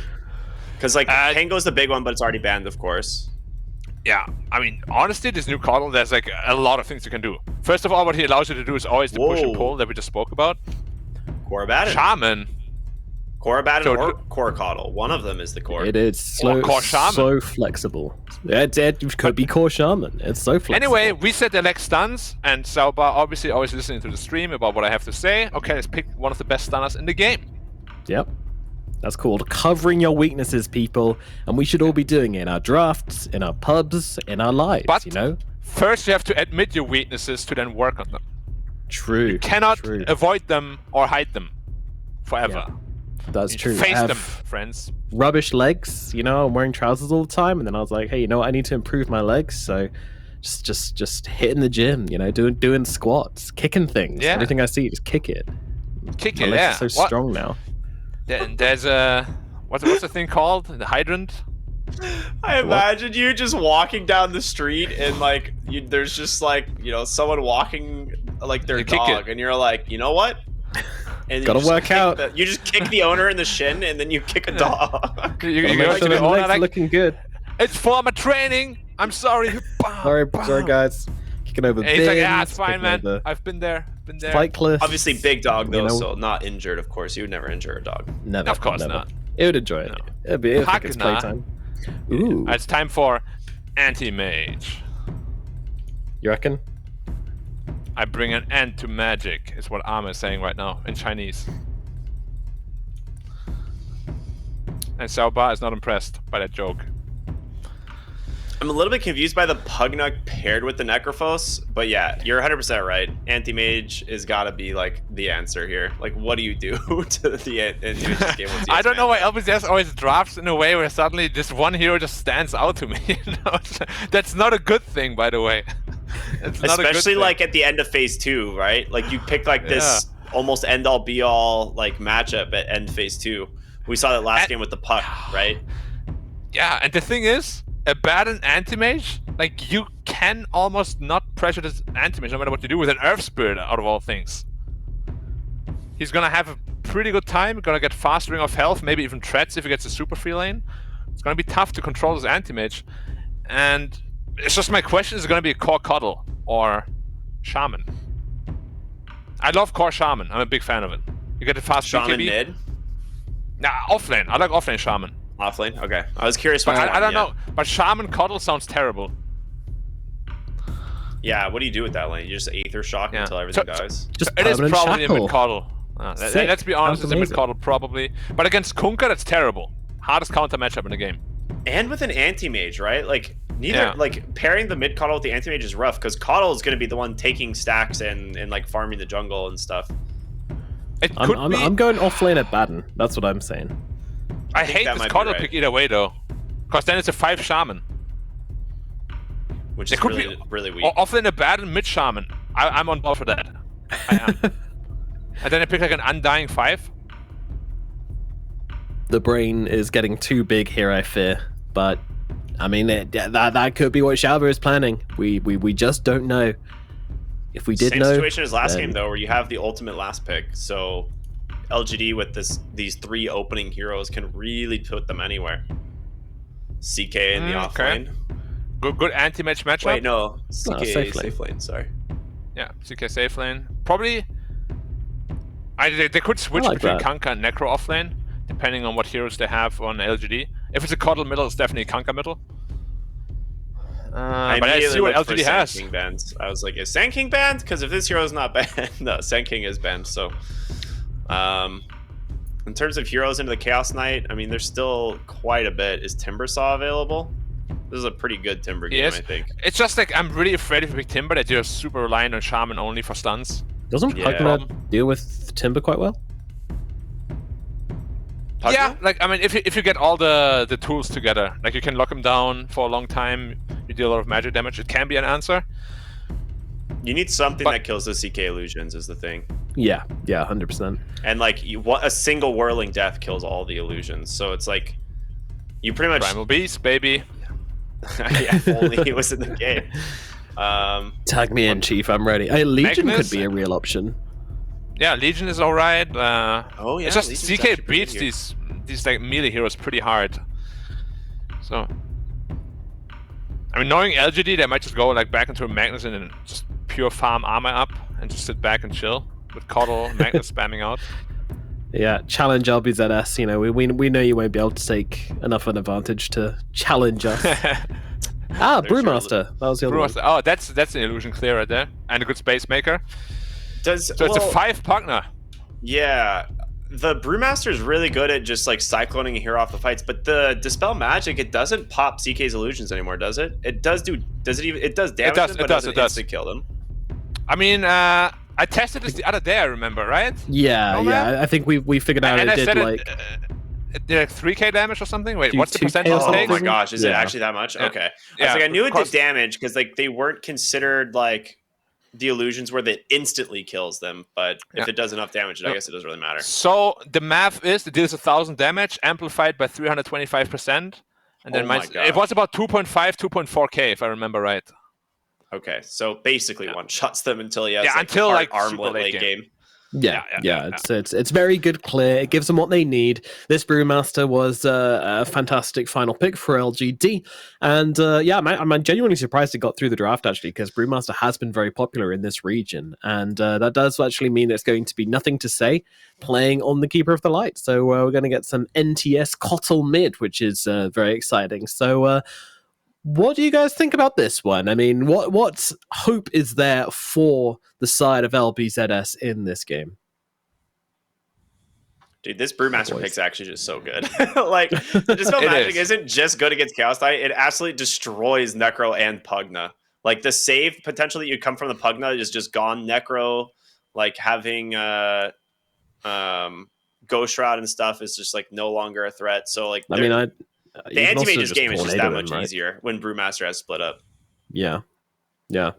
Very, very tricky one. Very tricky. I think it comes down to aggression. I think it comes down to Salad on his signature Earth Spirit hero. How much work can they do in this learning phase to get themselves an advantage? Because let's be honest here, folks. It is a Conquer. It is a Pugna. It is a Necrophos. You know, this is an extremely strong, just lumpy lineup. You know, if they form this lump and they start like bunching up around your lanes early on with a bit of an advantage, it's going to be very hard for LGD to fight them.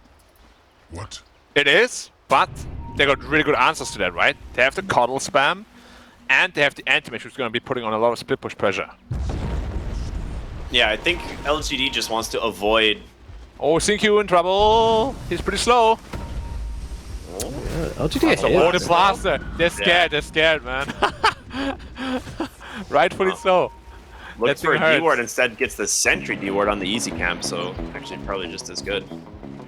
But yeah, I was gonna say the one thing that worries me is like LBZS has a ton of damage. Come like 15-20 minutes, like they can probably burst nearly any hero in the game outside of Abaddon. But the real question is like if LGD is gonna like give them those kills. Yeah, I think the entire game plan for LGD is really like pick them apart, like pull them apart first and then pick them off one by one. That's what their draft excels at. Now Kotl is gonna be split pushing a lot. Dude, what a Faithbeyond on bottom lane? He just dead here? He's just dead. Yeah. Yeah.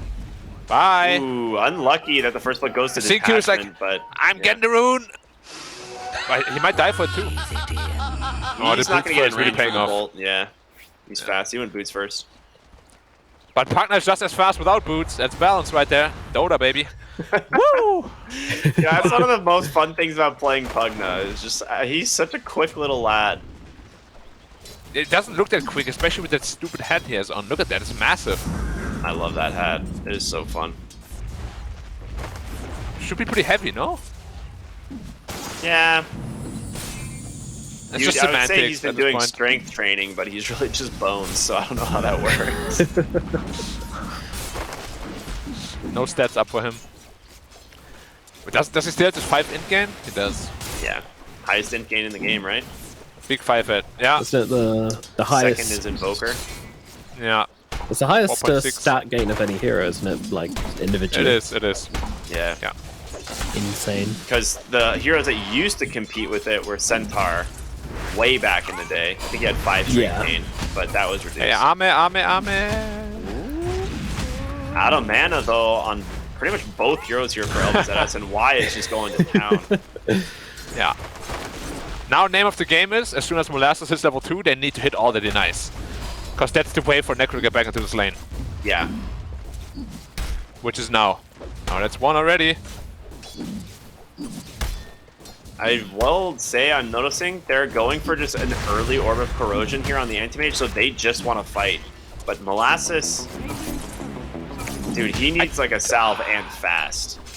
Yeah, I don't know if I like that approach too much on the Anti-Mage, because if you have a Ring of Health and 1 level on Spell Shield, this aura doesn't do anything to you. Yeah. Whereas now you're running risk that your lane might actually... Like, you can win the lane much harder for sure, but you also run the risk at losing it really hard. Yeah, it's which when you're the winning condition is scary. Scenario, I guess.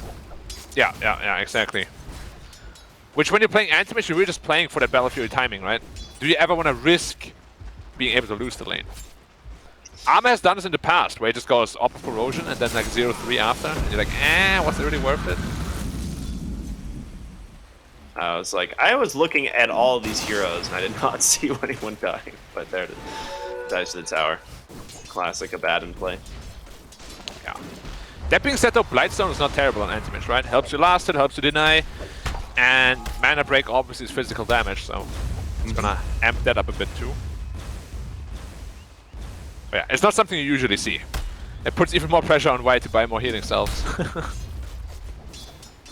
Yeah, one of the things that I always worry about is like people get really aggressive and do a great job at slowing down Necro like the first level or two, but then like Necro gets level 3 and level 4 and then kind of just starts running away with the lane because you didn't like do enough to slow him down. Whoa, beautiful rotation. Huge kill. In from Salad. That's a huge kill. And this is exactly what we're talking about. Salad's Earth Spirit, man. He's a legend on this hero. But also when we spoke about that Kunkka is one of the hardest matchups for Coddle to play into, and they just willingly gave him that matchup, you know? So this PP this game around should have like a completely free game and hopefully break it open for his team. That's what they need. Force Someone just to even kind as of well. take the initiative. Blastus in some trouble in the top lane, but thankfully they have got the roll, they've got the damage, and they actually might have turned this round onto Innocence, but again, just no mana between these two. They always seem to be just lacking in resources, and well, that's the anti-mage effect. Careful Ehome. Or careful who? Oh, the coil from downtown. Eat Didn't that, even see Molasses, that. that's why. Wow. Yeah, it's That's actually so quite big. respectable damage. 160? Not bad. Or 110 at the time, I guess. Also not bad. Yeah. Not great, though. I mean, and just like that, Anti-Mage topped off completely. Orb of Corrosion now completed. So he's just going to go for that, what you think, Ring of Health right away, right? Into the Battle Fury. Honestly, with this item build, he might just go Power Threads first, or Boots at least. Like, if they get one more kill on this Necro. He doesn't have Ghost Shot yet, does he? See if he skills into it. If he doesn't skill Ghost Shot level 4, he runs risk at just getting run down by this lane. Why diving again to the tower? Yeah, buys more healing cells chestnut. probably, and a Wind Lace. Okay, Growth Shroud 4, he did it. Yeah, that's important, that's important. He has Boots too, so his Op Corrosion isn't as impactful. AM will need Boots himself to kind of counteract that. Just for reference, it's about 30 gold per hero when he dies. So really not giving away much when you do that. Yeah, it's like a creep kill. Yeah. But your mid laner will definitely complain about that. And he is going well. for the treads first, like you were talking about. Molasses, he The will Boots, be able man. to survive, but Oh, the only for shackle. the moment. Yeah, didn't queue with the shackle. Rotation on in. Easy pick off. So that And they're exploiting is this. so I love smart, this. man. Yeah. This is really what you need to do to a Necrophos offlane. If you shut down his early game, he will never get to this point where he just front lines and like bait his team in, or your team in rather, because he just won't be tanky enough. Yeah, he's Very smart. super item dependent hero, right? I think Yeah. one of the most item dependent heroes in Dota, because like you said, he has to kind of be this frontline tankier hero, and if he's not, he just feeds, and then it's pretty rough. Oh, Coddle. Oh, he's so fast. Not catching that hero. Oh, I think you might not be so lucky though. Big blast coming through here, though. It is going to do a pretty significant amount of damage, holding PP underneath the tower, but Kunkka, double bracer, still sitting very healthy. The roll through just gets crushed by that Tidebringer instead. And these rotations from LBZS are doing some work already. What was I doing? Yeah. I know I'm fanboying a little over LGD, but look at the itemization also from Faith Bien. Knowing that Shaman is just going to be rotating around, he just goes Tranquil Boots to offset that. Actually splits bottom 2. Can he just get this kill? Hey, he will absolutely just dive him. I think he has the damage, right? Rotation, TP, There's so much damage, from the man. Kunkka. Brewmaster. I think he's got him. One more auto. Wow, he just killed him. What 100 to is 0. that? What? What is What a that? chat move. That's insane. Dude, I did not know that Brew Spirit level 6 deals that much damage. That's absurd. Do the Drunken Brawler effects apply or something? And now that just gives you tankiness there. That's no damage. in the air. Craziness, craziness.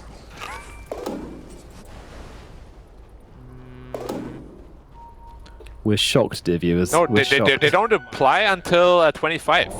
So it was just. This has it's always been like this apparently. Okay, cool. And Necrophos died again. His net worth is down the gutter, which is a big problem if you're Necrophos. You're really looking for this good early game to be able to transition to a strong mid game. And now Ehome has the treads completed already.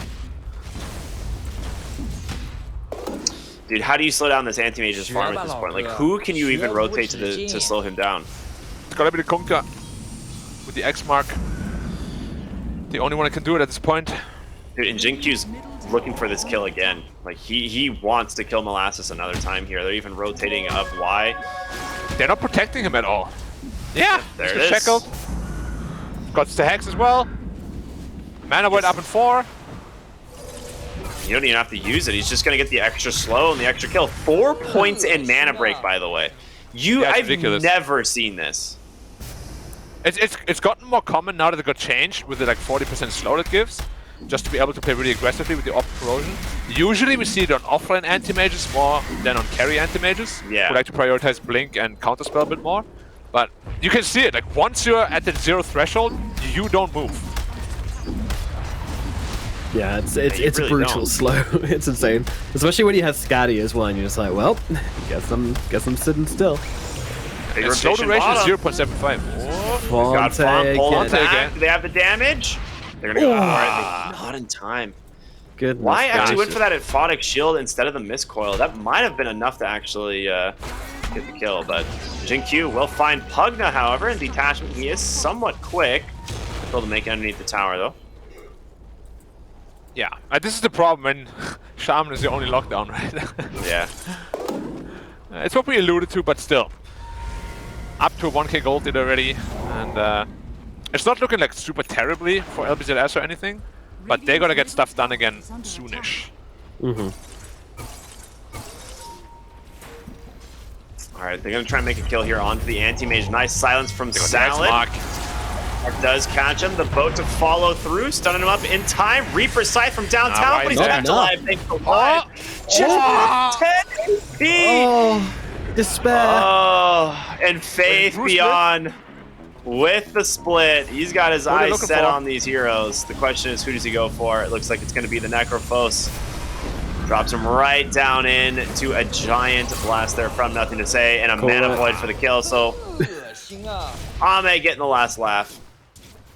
Call it. And full heal as well from the Coddle. Like, their lineup might not be really good at catching heroes, but sustain, they're top notch. With that Coddle and the Baton. Oh, Another X mark, but nah. he's got 3 heroes rotating in. He's got nothing he can do here. Solar Bind? He tried. Yeah, he was trying for it. That spell's so broken too.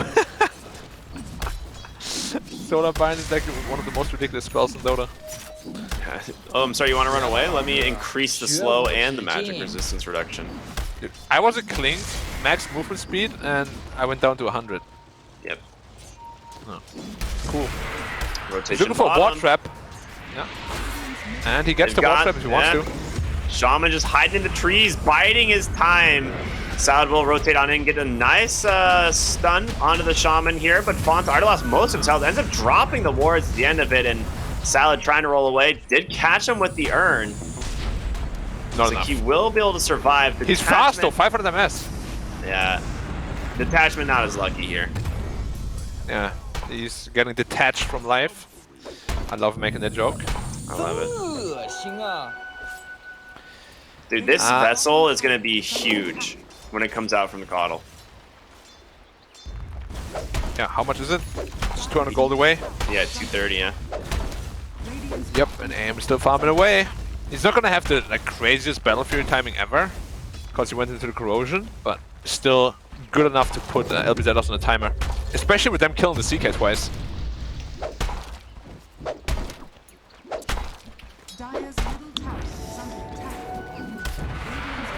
I mean, they've got to find a way to kill the anti-mage. They're rotating up here again.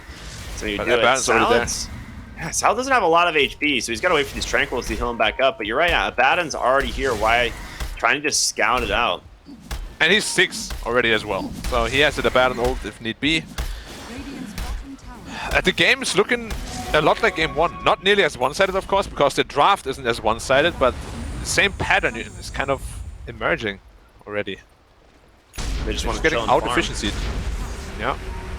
Well, if that blast hits detachment, he's dead. Yeah. Ooh. I think he said, I got it.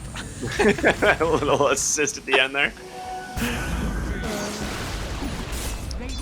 Huron Tower falls to Faith Beyond bottom, and more of the map starting to shrink here for the side of LBZS, and that really favors the Coddle. He just pushes so quickly. Yeah.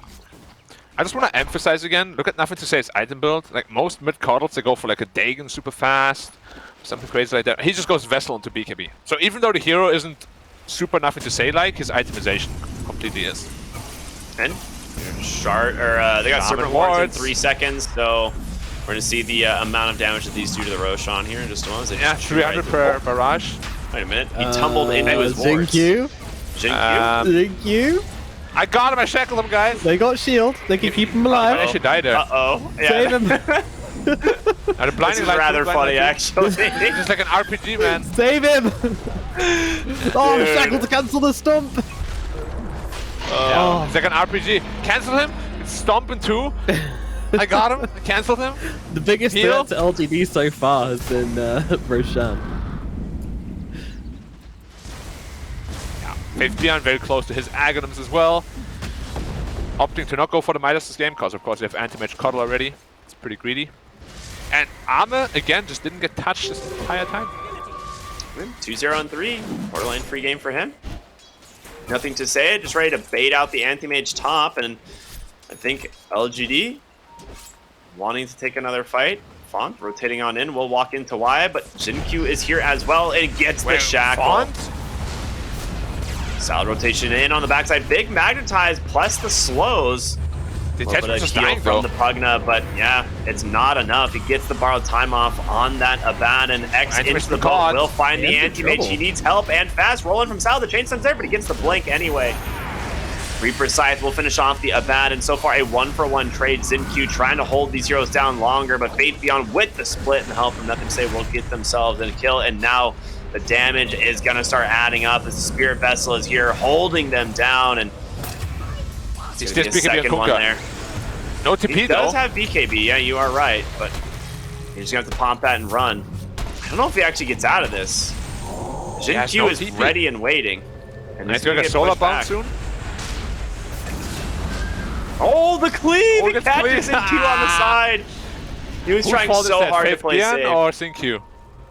Who what? Did you blame Faith Beyond or Xingqiu for that? Xingqiu. I think he just needed to be in a different spot. Okay, sure. I think he was definitely blaming Faith Beyond. Yeah. Bro, why'd you run to that side of him? Yeah, run to the left. I expected to run to the left, bro. I thought we played together for so long, man. Abaddon does have ult again, top lane. Looks like the fight's non-stop here as Molasses comes in pretty deep on the Necrophos as well. Yeah, aim. Just farming away though. Where's the call? Call needs to beat and spam out. He's coming now. Nothing to say. Oops, Salad. It's a nice ward trap there onto Salad, but a big boat there will catch. Oh, you've reality rifted yourself into the danger zone here, Fawn. Wait, you can't get out of there, can you? Yeah, he's got to kill him to break out. But Faith Beyond with another primal split finds detachment on the backside. Rotation from the anti-mage as well. All 5 heroes of LGD are deciding to show up this time. So yeah, they're looking for more. That's a hasted anti-mage. Going Naruto run. Dun, dun, dun, dun. Dude, the amount of that mana burn is ridiculous. Oh my god. Oh boy. Say hello to Mana Void, baby. Yeah, you're doomed if damned if you do, damned if you don't type of scenario, I guess, with that ghost round. Yeah. This is looking a little bit rough and ready. Yeah. Yeah, I mean also the timing where Faith Beyond picked up his Accept to get his additional charge on the split just in time for the next team fight. Everything is just always so, like, it feels like it's so textbook, you know? Yeah. like a little bit robotic at this point already. Radiant's top tower. They're getting their muffins split was baked a little huge bit. too. And now he has the next split up already. Going to refresher next. Shinku finished his blink dagger. The pieces are coming together. BKB down on Coddle. But again, they don't even have to do anything. You can just sit back, wait for all the cooldowns, wait for all the good things. And there we go. For Anti-Mage, right? Like, what happens once Anti-Mage gets like 3 items this game? Like, I don't know how you ever kill him. Yeah, as soon as he has Manta, he's pretty much unkillable already. I'm trying to think like what item you go after that. Like, there's plenty of options, but real quick, bottom lane, Salad. Rolls to safety, he's gonna be okay. Yeah. And just to answer that, the easiest option would be just straight Manta into BKB if you want to be completely safe, because all of the damage is magic. You have BKB, it's just a free game. If he wants to be a little bit more like, they're gonna try and burst the Kunkka down before he gets the BKB. Ooh, a lot of damage. The wards, is it enough? 20 HP it is, and nothing to say, actually pops his own BKB, chasing after Salad here, gets the Spirit Vessel. Dude, he's literally hasted. Oh, beautiful cancel on that roll. And Solar Bind again. Nice silence though. Yeah, beautiful silence. He's not done yet, he's not done yet. Dude, he actually just gets him. Unbelievable. Well, we said it's not his Yeah, skill, but Salad's like, what? I love that chat It's a good voice line. You know, it's very, very appropriate here. Yeah. Salad definitely thought he's just going to roll away 3-4 times, just to be out of there. It kind of But little does he know, Coddle is hasted. Yep, it kind of reminds me of the, you know, the anime trope of like the old man who seems useless and then just like turns up to battle and is absolutely like giga ripped. Like happens at all, and happens in Bleach. Yeah, I and, watched Hunter x Hunter. I know. No, Hunter x Hunter, yeah, my hero. Yeah. Every single one. That's exactly what Nothing to Say is doing on Coddle this game. Like he's making Coddle look like a ripped granddad. I like his itemization a lot. Unlucky. Very unlucky. So honestly, I think most people should itemize like this on Coddle after seeing it. Like a BKB Coddle, I actually don't know how to kill him.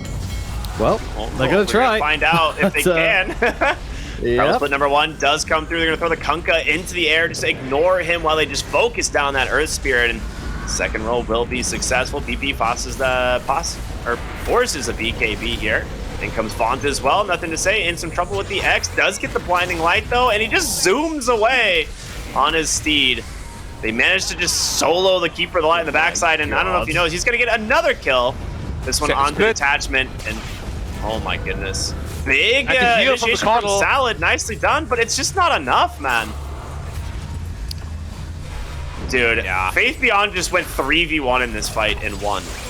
Yeah, he really did. Yeah, double Bruce but does that too. Yeah. There's so much sustain. Like the backline was playing so well together too. Innocence, keeping alive.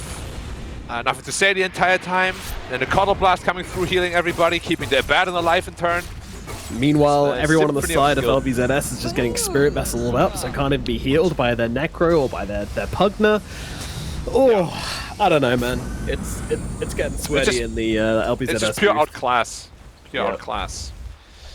Which, I mean, just pure team-wise, when you look at the names, you would have expected this, you know, but 2 times in a row like this is brutal. Yeah, it's... Even if you look at the caliber. This is like a literal, almost perfect play from LGD 2 games in a row, right? Like, they've done everything right. And Salad has done some good stuff on the Earth Spirit. Like, don't get me wrong, like, he's made some great initiations, he's tried to set up multiple kills, but it is just slightly too little, right? Like, they're just missing that extra bit. And Nothing to Say is just very unsatisfied with the amount of kills he's gotten this game, and not roll, kick for the moment, but there's going to be the BKB to set this one up, and Detachment, very quick death for him. A DD on the Anti-Mage just for safe measure. And Blink. Oh, CQ also. Oh, nicely done. Sal with the 2 heroes silence might be able to keep Font alive for the moment, and it will be enough to get the kill onto the Shaman, but it costs him his own life. Did he get a Dagon? He did. Alright, mid lane, Molasses, being bullied. Oh, the blast! Duels out onto the Anti-Mage, but there's about to be a Mana Void coming his way here any moment. Just do it. Just do it. Don't wait. Doesn't even want to do waste it. Oh, gave it to his Coddle. Gave it to Granddad. What a nice guy. That's called a godlike voice. It's one of the best in the game. The sound effect. Does it give you that dopamine hit? It does. It does. Wait, what does? The godlike sound when you get the streak. It's much better than holy shit, in my opinion. It just sounds like more urgent. Black, did you play Heroes of New Earth? I did, yeah. Do you remember some of the announcer packs from back then? How good they were? Yeah. I had this one. This one was really badass. I don't remember what he said though. I had the Fabulous announcer and the Duke Nukem announcer, and oh my god, they were both so good. What's the Duke Nukem that was really badass? Yeah. Oh wait, smoke up from LBZS. They're trying the same play again. Down the middle lane we go. Can they kill him off before he gets a split? Oh, he's gone. Faith Beyond is out for the count. Innocent. He's going to get off that ultimate though. He's able to escape up the high ground. Army jumping in. Spirit, he's been held still on the back lines here. They have got the stun out onto the anti-mage. Do they have the damage though? I don't think so. And the shield's there as well. He's going to be perfectly safe for now. Font still looking for a kill here as they're finally able to bring down Sad. He's buying back though as Innocence finally runs out of life. Oh my god, Xingqiu just gets evaporated by Font. LBZS finally find a fight. Yeah, and that's the only thing they can do this game. They need to burst the Brewmaster when he's out of position and when the Abaddon is out of position. This was like the perfect case scenario for them and they capitalized on it. That being said, they need probably about 2 or 3 more fights like this because they didn't kill the big important 2, right? Yeah, that's true. I mean, what you said is correct, but also, we just need the guy in the LBZS shirt to cast more fights. That's what it is. That's true. Things about to get a little grim though, because they did just go for the Aghanim Scepter on the Anti-Mage this game. Yeah. Which, this is one of my absolute favorite items. It's so Why do people always go to Fusel after? It's so annoying. It doesn't do anything. Alright, whatever. You do you, Arme. I'm not gonna doubt you. But a DD bottom this time into Roshan. Now just go BKB or Skadi too. Look at the Shaman damage. It deals more than the AM.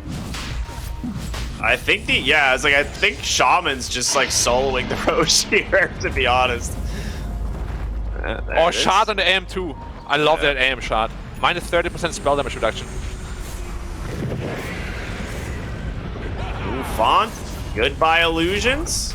Roll in from Sal to cancel the grip. He gets the BKB off, trying to hold his ground, but just gets absolutely shredded. The DD there, just too much. And now chasing for Molasses. Yeah, they're just getting picked apart one after the other here, and now on the backside of the fight, it's going to be nothing to say as he's managed to find PP. He's going to be able to force the BKB. Shadow Shaman into trouble, the blinding light there, but he gets the salad. DP doing his best here to hold it out, but yeah, there's triple kill for the anti-mage instead. Detachment. He's just running up a lane at this point. He's delusional. He thinks the game's just started. His mind's tricked him, and now he realizes the grim state of affairs and just GG's him out. See you later, lads. That is fairy tale. Very, very brutal game. My goodness, I feel like I need a shower after watching that beatdown. I hope there was no kids watching. Crikey. Yeah, it's like LBZS and the madness of the multiverse. It's what can you say, man? As expected. Beyond, man. I didn't expect it in this capacity, though. It's a little bit disheartening for LBZS for sure, but it's a good sign for LGD fans that were thinking, oh, maybe they're not in super good shape. Like, if given the opportunity to, they'll play textbook. Yeah, absolutely.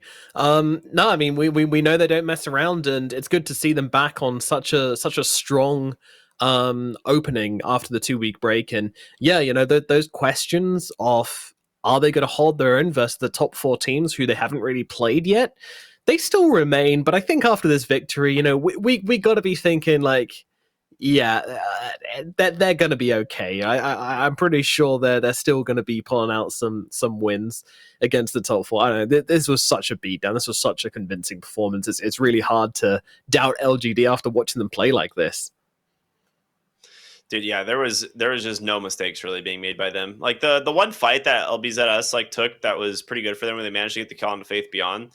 Part of me like thought that they were gonna dive in on like Ehome and nothing to say to just try and like take the fight anyway, because maybe like a little bit of cockiness, like they're just so far ahead. But they don't even make that mistake. They're just like, whatever. Like they got a good pick off. We'll just go back to farming, and then we'll take the next fight. And that's just not something you see out of a lot of teams. Like some teams, they would just like run in and try and like turn the fight anyway. But just very calm and collected. They're very consistent and disciplined, which is, I've been a huge supporter of this kind of playstyle. Like, if you are a top team and you know that you're a top team, like, the more consistent you are, the better it is for you, right? Like, you don't need to have these risks because you always have a good plan of what you want to do, and that's how you stay at the top. That's why LGD has been at the top for quite a while now, because they are just really consistent. They don't go for these high-risk plays. Yeah, not at all. High risk, low reward, they will like never do that. High risk, high reward, potentially, but their playstyle is really just no risk and still win anyway, if possible. Yeah, it really is. I mean, this game, like to me, like Faith Beyond played so dang well. Like this is the fight here in the mid lane. You just watch him chase these heroes all the way back to the tier 2 tower, and then there's just PP on the front line trying to do what he can, but Faith Beyond just solos Molasses, he kills Detachment, and then he ends up getting the kill on the Font later as well. So it's just like the amount of work he is just doing. His micro is godlike. Like, yeah, as soon as he splits, he instantly tornadoes a guy up. Like, usually when you see Brewmaster players that kind of have like tapped through the things, but he's like instantly dead, just does everything instantly. You can see he's really comfortable on the hero. But again, I think it's a big team effort. Like, Innocence on his Abaddon had many clutch saves. Yep. Nothing to say. I said it's not a nothing to say hero, but he proved me wrong. Like, he played his Coddle amazingly. Loved the itemization as well. Q did his things.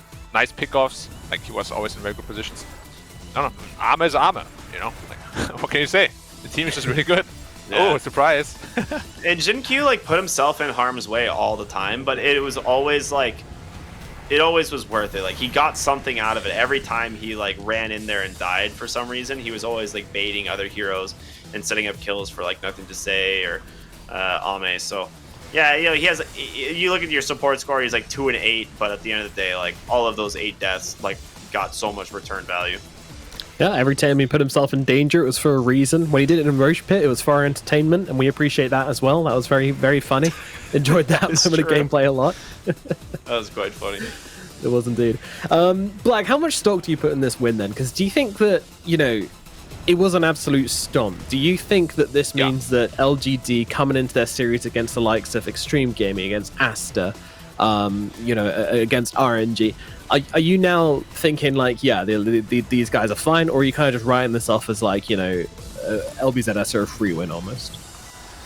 I think it's a good reassurance because, I mean, LBZS took a game of RNG, right?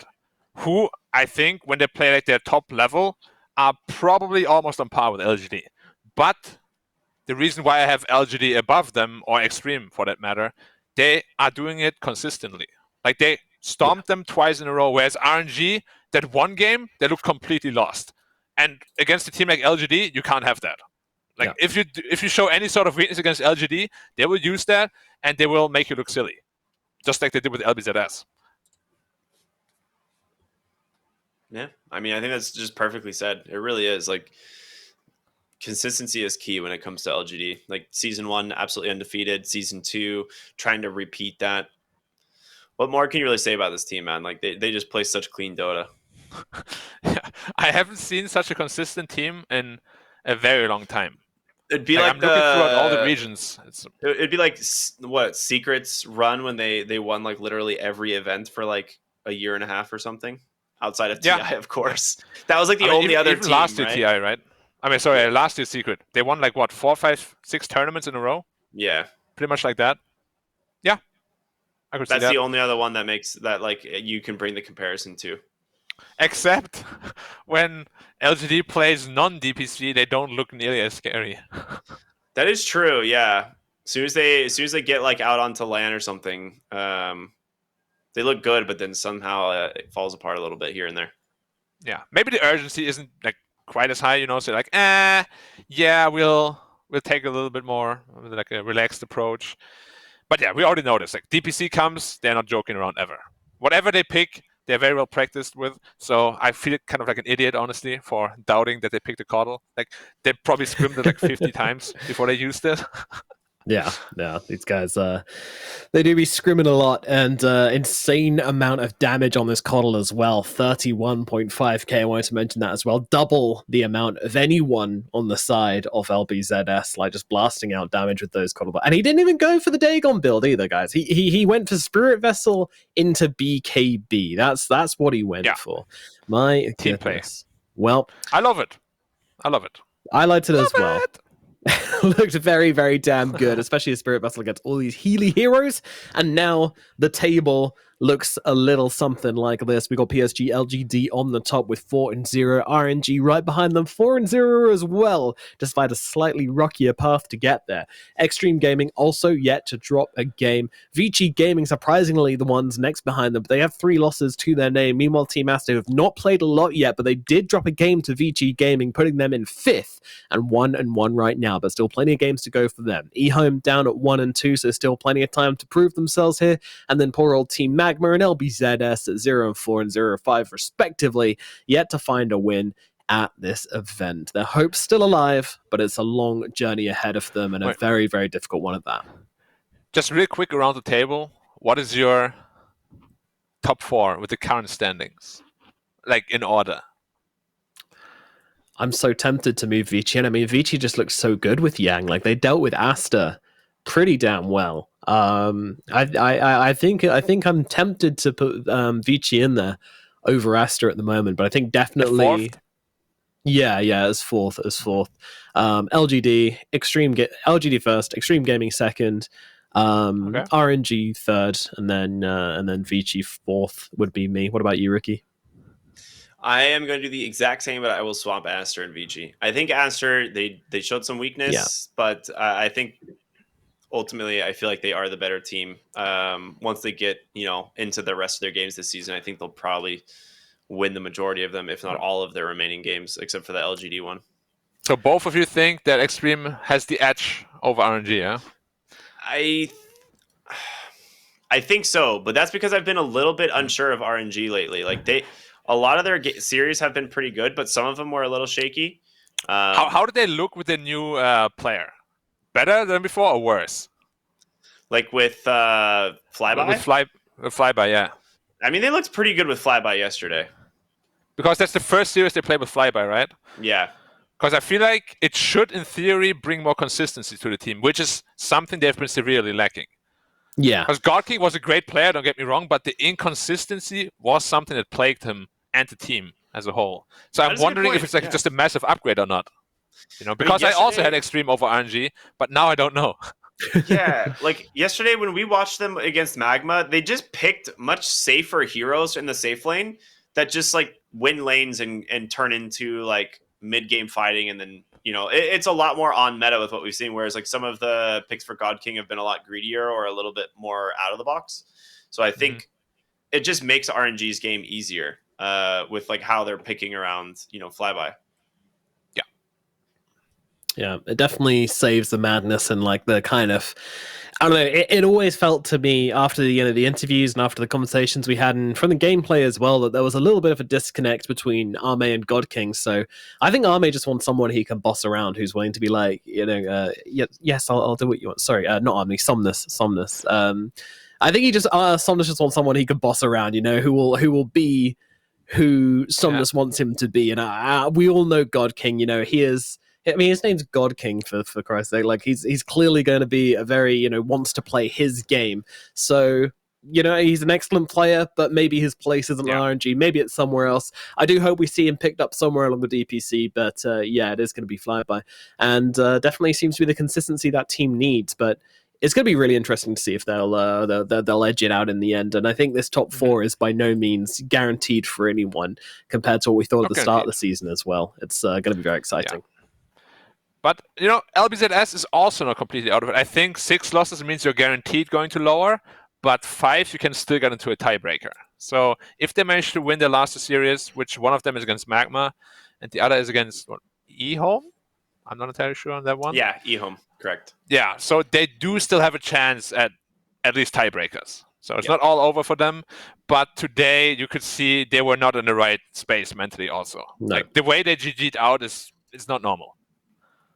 Yeah, it really wasn't. Some sad GGs were called to this day, and that is a result of LGD just playing like the absolute beasts we know they can play as, and they were a pleasure to watch, honestly, as they always are. LGD, such a treat, such an excellent performance from them. And with that, we will be moving on to our third and final series of the day, and that one is going to be Ehome versus Extreme Gaming.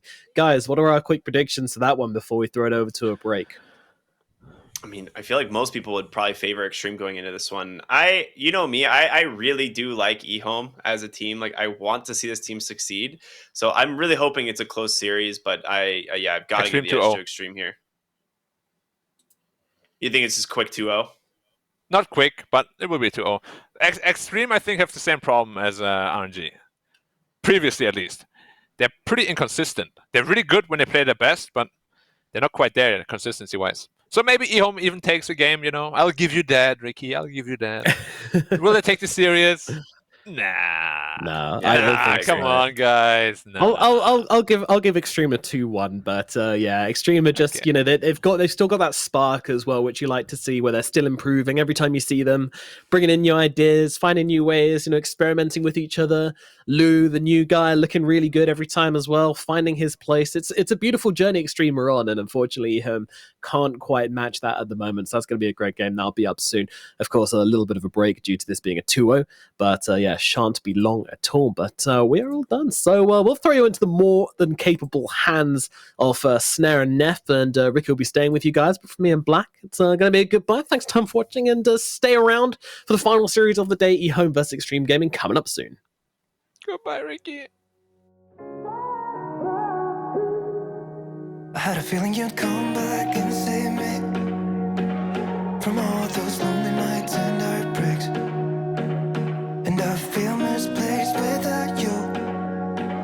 Why don't we go back to? Why don't we go back to? Never wanted to end it like we did. I guess shit happens for a reason. But it's like something feels different from back then. Why don't we go back to? Why don't we go back to? Honestly, I'm open wide.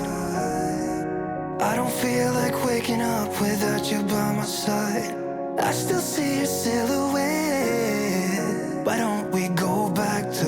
Why don't we go back to your bedroom?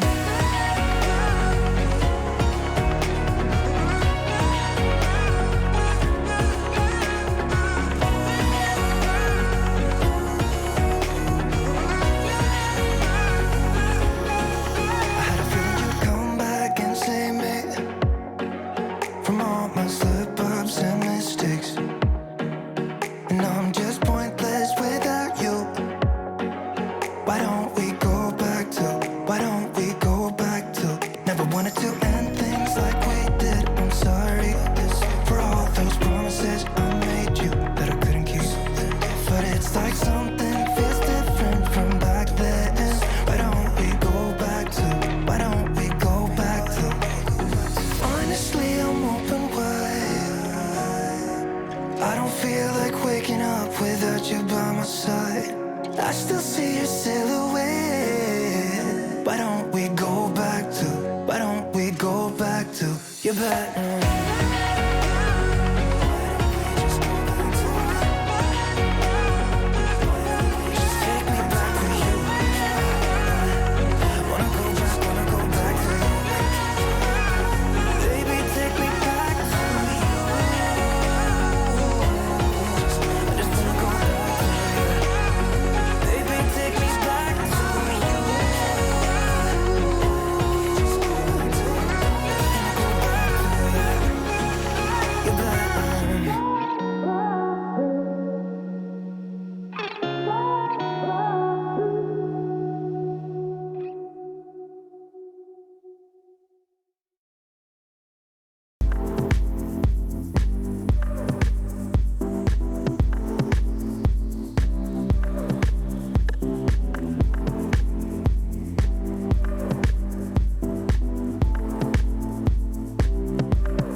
acting surprised, but I know I'm not over you. Keep missing our fights, even though they're so overdue.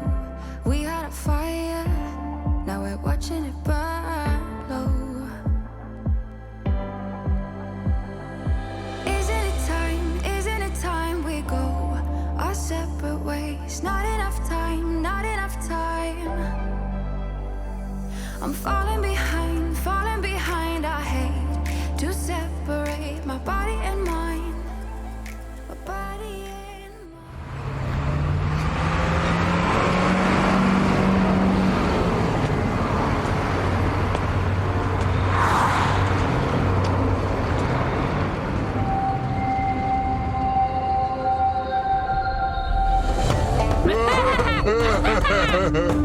So, who wants to play a game? My favorite. Let me. No, me! Try me now.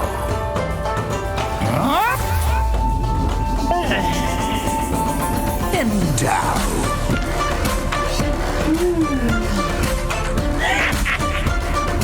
No, this. Ooh.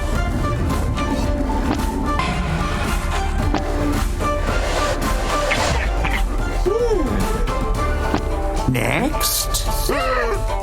Damn. What's this thing? Let's find out.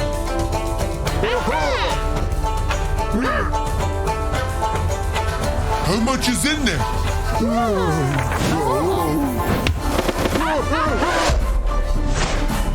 And again!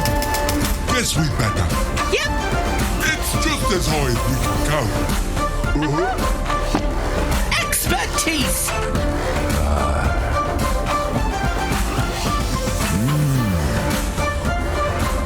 There's something off about you.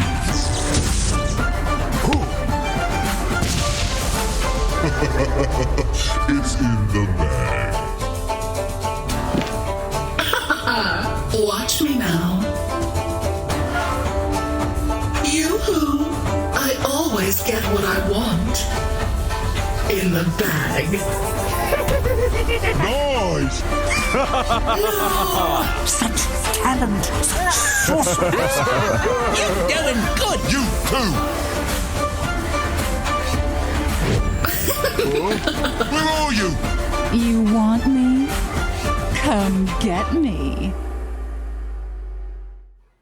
Welcome back here to the spring tour of the China DPC as we continue with the day's action. We've already seen Division 2 hype. We will continue now with Division 1 as Ehome will now be taking on Extreme Gaming in a very important and pivotal matchup for both of these squads. And let's see how this one is going to be going. We've swapped out a lot of the talent for the day. You now have Snare instead of Nomad. We've kept our Cryptic, but we've now brought on Nef Sensei. What's up, OG? How y'all doing today? Ricky, we know how you are, the older mortal himself, but Nef Sensei, how you been today? I'm doing great. You know, during the break, I was a little bit disappointed. Ricky, he's old now. He was talking about how he might fall asleep in the middle of the match. He forgets what happened in the previous game already. It's kind of crazy how we allow this guy on the analyst desk. But you know, with me and you here, Snare, it's going to be a great time for the viewers. Unfortunately, how he got into the analyst desk. Now you got you, Ricky. You were beating us in your pubs. You know, you got you on a ladder of MMR to be like, yes, this is how I'm going to make myself be present here. But how the day has been presenting itself so far, YBB Gaming started off with a unfortunate showing against Dandelion Esports Club, going down 2-1 against them. Of course, we just saw PSG LGD dominate LBZS in a 2-0 sweep. But now, for the end of the day, Extreme Gaming versus Ehome, the team which many of us in the talent on Extreme Gaming have put as our #1 seed coming into the spring tour. But our Cryptic, Ehome, it's your boys, it's your homies. How hype are you to see this matchup? I mean, I haven't really been able to watch an Ehome game all that much, so I'm very excited to see how they do. I think this is going to be one of the more difficult teams for them to play against. Extreme just looks so solid, like through and through. Like every single lane stage seems to go their way, and Ehome is a team that like definitely does try and pick for lanes, but it's you know it's not the easiest team to like snowball over in the mid game after winning the lanes. Yeah, unfortunately, Ehome, as we can see right there, with a 1-2 record right now, they have found themselves a little bit of a difficult start to the season. But of course, they've taken on some of the best teams around in PSG, LGD, and RNG. But now, here we go. We're leading into the draft here, gentlemen. We're finally going to see how they fare here against an Extreme Gaming, who are looking hella strong. I rate Lou quite a lot. I think he's going to do great this season. And of course, in a game like this, you're always happy to see a team pick a Death Prophet first. But Nyx Assassin here, Nef Sensei, a hero that we haven't actually seen emerge as much as we wanted to, in my opinion. But I'm glad to see it here, especially against this Phoenix from Ehome. I'm a little bit surprised to see it here. One of the few people that still run this hero is 928 over in Division 2 on YBB. So it kind of makes sense that Extreme Gaming, that, is the parent organization of YBB, and Lou playing a lot with 928 in the previous season would value this hero. His input was probably somewhat important to picking this one up, in my opinion anyways. I still feel like this hero is incredibly good. It's great against Phoenix. You're able to interrupt the Sunray. You punish him for his damage over time abilities. A lot of time you can stun Razor as he drops his plasma field as well, coming out onto people. So a solid hero. I don't really understand why it's fallen off as hard as it has. I still think that it's super good. I can you're a little explain. bit. Okay, go ahead, Ricky, the immortal caster. Terrible in lane. That's literally it. He's like terrible. Borderline one of the worst heroes in the entire game in the lane stage, like bottom 10. So like that is the only reason why this hero has fallen out of favor, I think, like because his spell kit is phenomenal, like you were describing. He is just so useless in the lane stage. I mean, that's fair, but I feel like another hero that's kind of weak inside the laning phase and played in position 4 is Earth Spirit. He's been pretty popular recently. True. But the difference, right, like, because you're an Earth Spirit player, right? So you know this, right? Like, Earth Spirit rotates a lot. Like, we saw Salad in the last game, like, actually find a really sick pick off in the mid lane onto Nothing to Say because he's able to rotate to the mid lane. And there are certain offlane heroes that can just be left alone. Nyx Assassin is just not a hero that can rotate early on. This hero is so slow, very immobile. His stun is short range. His other spells are not super useful until he has extra levels. So it's like he does have this like power spike once he has, higher, like a lot more levels and like you hit that mid game. But until then, the hero feels almost like a liability. Yeah. We got to see yesterday as well, Earth Spirit playing quite well for Team Magma. I almost thought one of the games he might actually be able to pull out a dub for them. But fortunately, like you're mentioning now, one of the heroes that can fare very well by herself in the offlane is this Death Prophet. I imagine this is going to be the old 11 hero. And especially now that they've picked up this DY Abaddon to put into the safe lane to be protecting Lou Morphling. We were sort of talking about this yesterday, how the change to items like the E-Blade have turned Morphling into a much more niche pick than he used to be in the old days. But now he already has some decent amount of protection, it's going to be hilarious if he buys Ags, steals DP form, like triple Spirit Siphons, that'll be awesome, but I guess they get some additional ways of sustaining the lane. I don't know how I feel about Morphling overall into like heroes like Razor, Phoenix though. Percent-based damage coming in from the Sunray, some of the damage drain from the Razor. This is somewhat peculiar here, Cryptic. What do you make of this Morphling pick? It's definitely a comfort pick. I mean, back when Neff and I were watching Lou like make his way to we're the greatest, aren't we? Go ahead. I agree. Back when we were like watching Lou make his way into Division 1 in the first place, like this was like one of the heroes he did it on like Morphling was by far one of his best performing heroes. He just crushed it on this hero. So it makes sense that they feel comfortable enough just like picking it. It's a great into the Razor matchup. It's great into the Phoenix, really good at killing the egg. The problem, though, is you pick it in a position of the draft where it can be heavily countered, and they do respond with the Beastmaster pretty much right away. And this is a really strong Beastmaster pick because neither of these supports can like really do anything about him.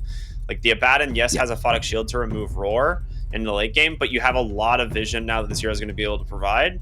And if you get the jump on the Morphling, you can probably just blow him up with a single Roar. Something interesting about Lou actually as a player though is he sort of, one thing I always like seeing is how changes directly affect the outcome of a team's performance. And with Lou, after he left Ehome, they suffered an almost immediate 20% drop in win rate. But at the same time, after he joined up with the side of XG, he found himself getting a like plus 10% win rate on the team's fortunes overall. So it's been very interesting to see him perform and how he's been integrating himself into the team, becoming one of these more stable carries. Very sadly, though, on the other side, Nef Sensei, as soon as they've introduced Blood into the mid lane here on the side of Ehome, their fortunes, haven't been as popping, especially now that we don't see him being able to play Ember Spirit. It's going to be first ban every game. Echo is never going to be allowed to play that. When he has played Ember Spirit, the team is 2-7 right now. When he hasn't, they've not won a single game. That is very disconcerting. So is there a hero that you see in the draft right now that can still give them the same tempo that Ehome normally gained from the Ember Spirit pick while still potentially being a comfort pick for Echo? I mean, the only hero that could potentially do that and still have the same amount of... Well, it goes back to like all the spirits. It'd be Ember Spirit, Storm, and Puck. And then if you're not able to get any of those, then Void Spirit will feel all right. But Void doesn't have that instant disable that is going to be incredibly effective against somebody like Morphling. You could probably build yourself an Orc and get away with it, but it feels a little bit worse on Void Spirit ever since they ended up nerfing the intelligence component of it. So I don't think they have something that's going to solve that problem. It's still available inside the pool here. I don't know what the perfect solution is for rounding out the draft. They definitely want something with a little bit of jump so they can get on top of the DP or the Morphling to initiate these fights. Maybe it has to be the Void Spirit on Ehome. I think Ehome, or I think Extreme actually is a pretty good read here because I think Ehome are planning on running the Razor mid. It's not particularly like a great safe lane pick here into the Death Prophet, and it can play pretty fast with the Beastmaster, and we might see something more along the lines of like a Phantom Lancer or an Anti-Mage in the safe lane, both of which do really, really well here. AM wouldn't be bad, but I feel like it doesn't give you like the ability to start team fights as well as a lot of other heroes had. I think the Void Spirit, or sorry, Void Faceless Void ban is pretty smart. I'm not sure the perfect way to round this one out, though. I really like PL here. I think PL is pretty straightforward. But even then, it doesn't give you the jump. I don't think they need that much jump, right? If you get a hero like PL, then you can just play this sort of shell game, have to force XG to fight into you. Like, it feels very scary to fight, like, directly, because if you lose a fight against Ehome, then you're losing quite a lot of real estate right afterwards with the Shadow Shaman Beastmaster. I like this pick, actually.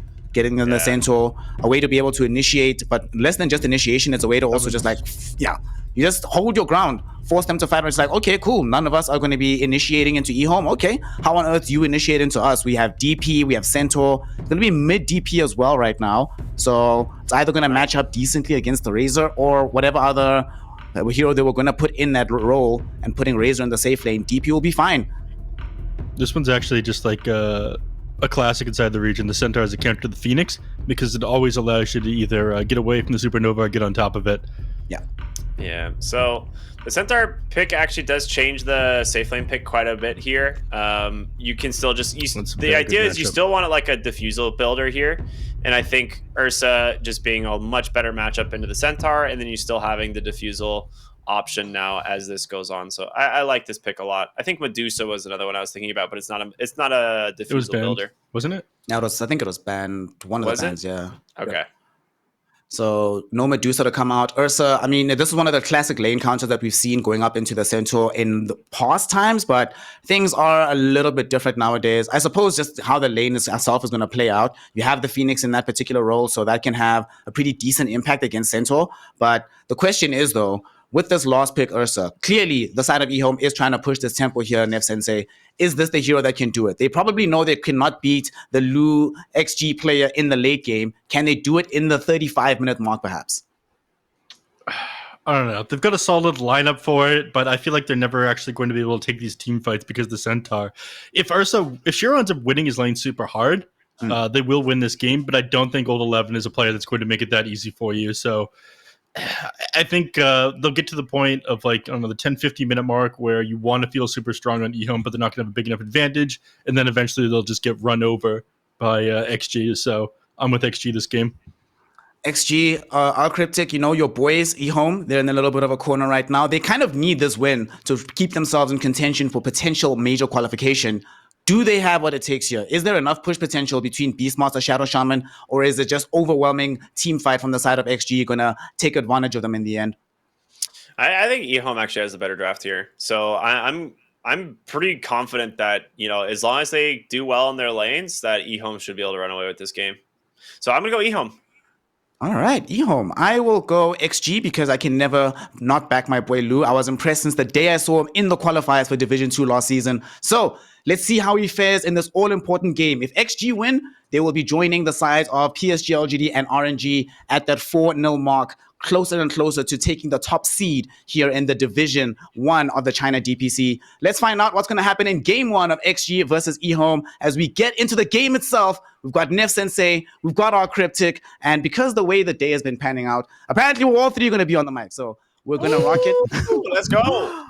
Let's go. Let's do some Dota. Looking forward to it. Into the pause. But you got pranked into the pause. Absolutely baited everybody's snare. That's it.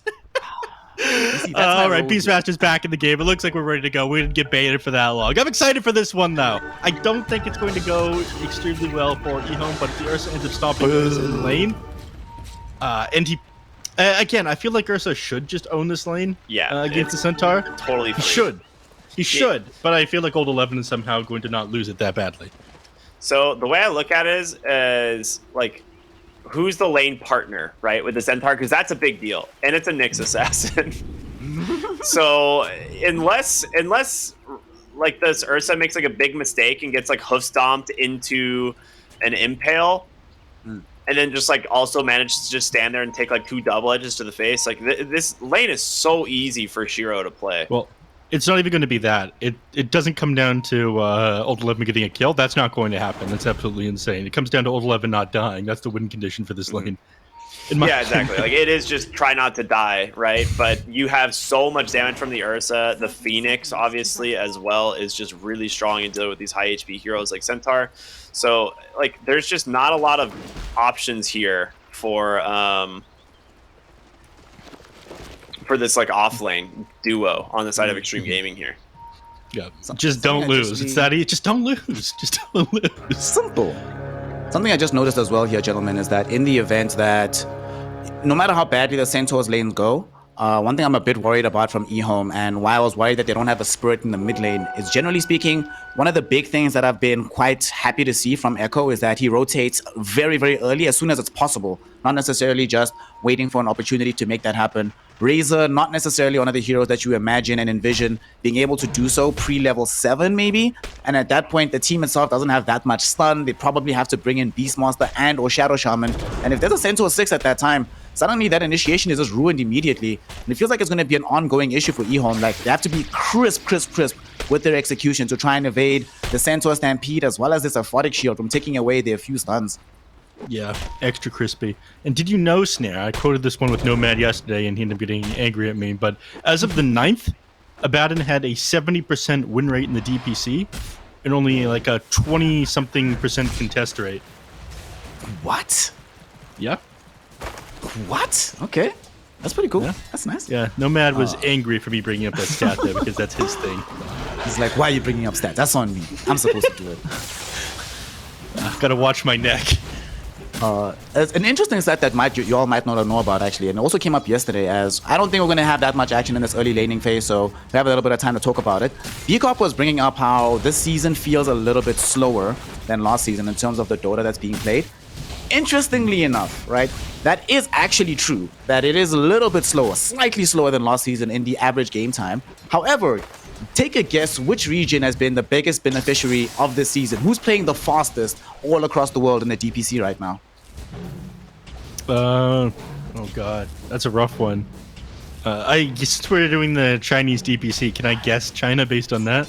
You can. Would I be right? Well, we'll hear what Ricky says first as well. I mean, I'm gonna say that's probably the case. I've like looking back at a lot of the games that we've been casting. We've kind of seen some super imbalanced games that, you know, we see GGs at sub 20 minutes sometimes. So I'm gonna go China for sure. Well, China Div 1 indeed does have the fastest overall game time at 34 minutes, 49 seconds, faster than any other region on the planet by at least 30 seconds. Funnily enough, though, here in China, we also have the slowest game times in Division 2 with a 41-minute average, 3 minutes slower than any other region. Yeah, Division 2 games have been ridiculous. I remember there was like two series that have gone like the full distance 3 games of the series, and multiple games in that series were like plus like hour plus. Yep. So it's That definitely would have skewed. Oh, Planet bottom lane. That might be a kill if DY can get the last auto attack, and he does. Lou, will he dive the tower? Oh, tries to fog him on the tree. Very funny. Feels bad, man. Unfortunately, with Morphling, just walk around, get the last right click. That's a good first blood. This is terrifying. Whenever this Morphling lane gets off to a decent start, I'm not entirely sure what he's going to be building into this game. When I look at the last game he played with this in the minute, but this is, what do you do about this on the side of Ehome? Now that you pretty much have to accept that this Morphling is going to have a good start no matter what. Yeah. You just hope he misplays, right? And like Zeal, I mean, you do just kind of hope he misplays or just gets caught like somewhere out with like slightly less than ideal HP. And like Planet can make that happen, being that he is Shadow Shaman, and Zeal can do the same thing like once he gets later in the game. But he's gonna farm fine here on the Beastmaster once he has like a few more levels. Yeah. I don't know. It's rough hoping that he misplays because, again, your Shadow Shaman is not nearly as effective as he is or would normally be when you're playing up against an Abaddon. So they have things rough for them up there. What is the most interesting so far this game is the Ursa is currently 12-0 on a CS, and the Centaur is 15-7. He is winning this lane here, despite the fact Nyx Assassin is a very weak laning partner. Yeah, so they chose not to lane. That was the idea. Nyx Assassin pulled the did like two very large lane pull or like wave pulls to like just make it so it's just Centaur v Ursa, and Centaur having 30 bonus damage on top of the hero makes it very easy to deny. Yeah, I mean it's not 30 because you have to consider the Fury Swipe damage, but it's added on to the auto attack, so it makes it slightly easier for the Ursa to CS. But yeah, just making it so Centaur gets to avoid having to fight directly into this Ursa the first couple of waves seems fairly smart to me, and he's going to have a reasonably timed Vanguard in this lane. The Vanguard isn't really going to save him from the Ursa, but I think Centaur's doing a decent job at like making sure Shiro's never at max HP, so he can't ever commit onto him. Yeah. And I'm kind of surprised CCQ's gone for Fire Spirits as opposed to Sunray, but the problem with Sunray is you just hold Spike Carapace, and that's the big issue. Yeah, it's that and the fact that Fire Spirits allow you to trade pretty favorably against these lane opponents. Like anytime Old 11 tries to man up on Shiro, drop Fire Spirits onto him, misses 100 attack speed, and you can't really trade it anymore. So it's normal for the laning phase. Sunray will probably... Go ahead. I was gonna say, I used to be an annoying Nyx player back in the day, and I used to smile from ear to ear when I'd see there's this one guy in the server that would always play Phoenix, and if he played Phoenix, I just insta-pick Nyx. I'm like, whatever, dude, it's fine. Enjoy your laning phase. You're not gonna do anything, and so far he's actually not able to do anything because all of your spells, he immediately gets countered. Even chasing him towards middle, being like, fam, you're not getting any impact on the map. I'm sorry. We're scouting out everything, but this is first usage of Ghost, so need to get as much damage on the tower as possible.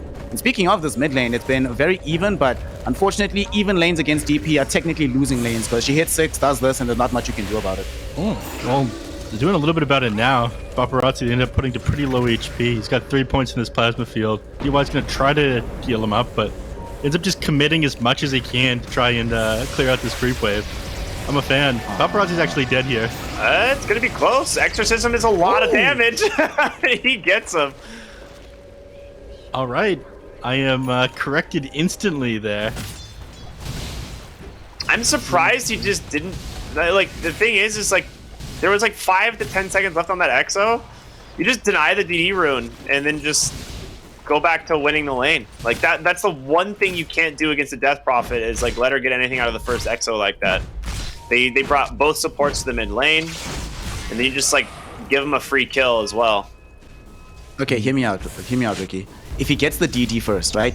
He has Eye of the Storm going. If he hits the edge of the plasma field, gets the DD, and gets 2 right clicks off, then it's the DP that's dead. Just like it might be Shiro dead in the top lane. Stomp is going to catch him out behind the tier 1 tower, but they actually don't. Unfortunately, it is Nyx Assassin, so what can you do? It's going to be good enough to force him away from the lane, though. Not something that you expect to see. Normally, if I tell you that someone's fleeing the lane at 7 minutes, as they just hit 6, you're going to say that it's the Centaur, not the Ursa. But instead, it's the other way around. Yeah, this top lane is completely over. They definitely like struggled to play this lane. I think how they needed to play. ZZQ should have, I think, like tried to contest a Centaur and give this Ursa a little bit of a better lane. But rotation for Paparazzi mid comes top. He will be able to cancel the dive there with a Spike Carapace. Sunray does come out into the TP, and ZZQ will make it out. They're taking this tower fairly slow because it doesn't have any points in the return. The retaliate, not return. Archaic ability. Anyhow, they take this one fairly slow because of this, but he kind of needed to go the hoof stomp to the double edge in order to zone Shiro out of the lane. He did an amazing job with that. I'm surprised they didn't stick around by the tower in order to finish taking that, though. Yeah, this Ursa pick is not panning out. Like, on paper, it seemed like you see melee hero and you're like, all right, pick Ursa, but this hero is pretty fragile against a hero like Centaur, especially since... I disagree. 100% disagree. What, that Ursa's not... That Ursa should win against Centaur? Yeah, Ursa should definitely win that lane. I think he just got outplayed by Tank playing with the creep wave. Old 11 managed to get more CS than he had any business getting, and maybe Phoenix just wasn't a good enough lane partner with him because you don't have a hard disable for Ursa to stay on top of him. But in a vacuum, like a 1v1 matchup, you should definitely be winning this one on Ursa. And you kind of needed to have a decent start on this hero, right? Because they require him to get early Diffusal Blade. I imagine that's one of the rationales of getting this hero in a game versus Morphling. Good lane against Centaur, well, ostensibly good lane. And then later on, you can actually challenge and fight into the Morphling. Especially once you get to that Basher point, then suddenly Morphling doesn't really feel that good going into you. But now what? Because Morphling is 1,000 in net worth ahead of you at the 9-minute mark here. Looks like they're going to be able to hold this bottom lane for quite some time with the backup of DY, who's got set. You'd love to see it. And at any given time that you try to dive them underneath the tower, you know that there's a non-zero chance that Paparazzi comes in, pops the EXO. Like, I honestly think that this early lane from the Ursa sort of ruined the game for Ehome for the next 10 minutes. They're going to have to spend a lot of time in recovery. Even Echo won't be able to do that much, because where does he go to help out in the state that he's in right now? I mean, it's more than just the lane's ruined. It borderline ruins their game. There is no comeback for an Ursa who's this far behind. He is super poor. 3,000 gold at almost the 10-minute mark isn't even remotely close to getting to a Battle Fury, which is what he's itemizing for. At that point, Lu's gonna have Lincoln's +1 item, and Lu's only game is threatened by the roar from Zeal. So once that happens, there's nothing that you can do. Yeah, but even the roar is countered out by having Nabadan behind you and dropping the Photic Shield at you. So there's just no solution. Oh god. Game is not easy. Yeah. I mean, Shiro 100% expected to went into that lane expecting to just own the Centaur and zone him out. He bought an Orb of Venom for this one. He was 100% expecting this lane to be super easy for him, and now he's dying to the Ancients here at the 10-minute mark on Ursa, which is a miserable feeling. Oof. It can get worse. On the bright, other lanes haven't gone catastrophically. You're still losing out on the lanes for the most part, but Ehome are going to try and change the status quo. They're going to smoke up. They have Primal Roar down in this bottom lane. Unfortunately, the person they walk into is DY. He doesn't have 6 yet, so at the very least, it's a free kill. Is it? Oh my god, so sad. He just gets 6, and they pop the Stampede to get him out, and they lose an off-lane Zeal in this mid lane. Everything going south in a hurry here for Ehome. That's Vendetta reveal. Yeah, Zeal ended up getting scattered out by the Nyx Assassin who was approaching the mid tower. He just finished his Helm of the Dominator. He wanted to be able to take an easy tower. He had the skeleton, so everything around him had extra damage as well. Echo. A little bit of danger towards this mid lane. He's going to try and skirt his way behind the tower. Lots of stun rate damage coming in from ZZQ. Going to be good enough to eliminate Tank here. PYW, the first one to fall in this fight, as Paparazzi will get his HP back as the Exorcism Ghost will finish. So one side commits Mass Serpentors, the other side commits Exorcism. They actually just get something on the board for Ehome. I think the big thing there is just a confidence boost that, hey, listen, we got some kills, we defended a tower. It might not have been perfect, but it's better than just letting Extreme Gaming get literally everything they want. And they got to do this while just leaving Lu down bottom. They're like, well, Shiro's here, but who cares about Shiro? He can do what he wants. Lu's still controlling the tower, farming this entire jungle. Practically has Lincoln Sphere in a couple thousand gold. Should be arriving in 14 minutes at worst. I mean, this isn't just going to be amazing for himself. He can drop this in the Death Prof while the DP plays close to the tower, and they're going to have even more trouble shutting her down, stopping her from just shredding buildings with the ghosts. In fact, after you have the Lincoln Sphere completed on Morphling, we'll probably see Extreme Gaming set up around the Roche Pit with an Exorcism, and then go for the Tier 1, or maybe reverse order of those two. Given that they've already committed Mass Serpentors here, what do you make of this, All Cryptic? Do you think that Ehome should try to force another smoke again, at least try use the Zeal Primal Roar, but it's a bit difficult not knowing the positioning of a Baron. But is it bad enough, the situation, that they have to try something now, or can they afford to wait for Master Puno to come back again so they make a more considered approach on the map? I don't think they need to force anything right now. I think Zeal needs to be able to take this bottom tier 1 tower. I think that's like incredibly important right now, so that should be his primary objective. He should be playing bottom. Him dying mid is just like, that shouldn't happen. Like, Beastmaster should not be rotating mid until he has taken the bottom tower. So that's just, it feels a little bit weird, but this Morphling's able to just solo sustain this lane, which, you know, you don't normally see. Yeah. Man, this guy feels so confident right now. He just waveforms directly into the boars of Zeal because he's got DY behind him. It's almost like you're trying to bait it out. So frustrating. Yeah, he's just trying to bait it out. It's got to be so frustrating for Zeal to just have to watch that happen. Oh god, especially if there's a chance that Zeal ends up dying here. This is even worse, right? Honestly, it would have been better for them if they lost more HP here, but DY gets a jump onto Zeal. Ehome thinks that a fight's coming, then they reveal Echo, but now they know Echo's here. They just stole Plasma Field.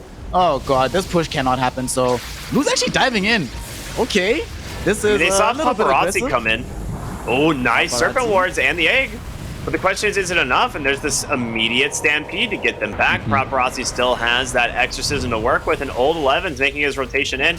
His courier actually has his blink dagger, but it's not quite yet on the hero. Does anybody have a smoke? Actually, they could try and fake back, get to the courier, smoke up immediately because they haven't seen this reveal. And this is the dangerous part, right? Where you think you know that the blink is up, and yep, that's exactly what they do. Going to find a fight here. They might not have Stampede, but there's no way that Ehome are aware that this blink is already online. They should be. They should know it's coming any moment. It's 14 minutes. Old 11 super farmed on the off lane. Even though he went for this Vanguard, it's definitely like reasonable for him to have a blink dagger. So they should definitely like be expecting it soon. And the scan that comes out, Dire knows something's up, and Echo gonna go back to his tower here. Yeah. So if they're playing nearby the towers, they're not going to be able to get it. Again, the next objective I thought they would go for after that tier 1 mid would be Roshan with the exorcism, but maybe they want 2 points in the exorcism before they go for it. It is kind of slow with just a single point of it. Yeah. It's not the fastest take in the world, but Paparazzi. They don't find anything. In the meantime, Ehome will finally get down bottom and try to force their way into the tower. At long last, the tier 1 is going to fall. Zeal gets it 15 minutes into the game. Not great, but I suppose it's opened up more space on the map for Shiro, who's done a decent job actually catching up in net worth. Obviously, he's not going to be at the pole position or anywhere near it, but given how his early few minutes were going, you know, kind of a miracle that he's at this point in net worth without the entire team having created map control all over the map.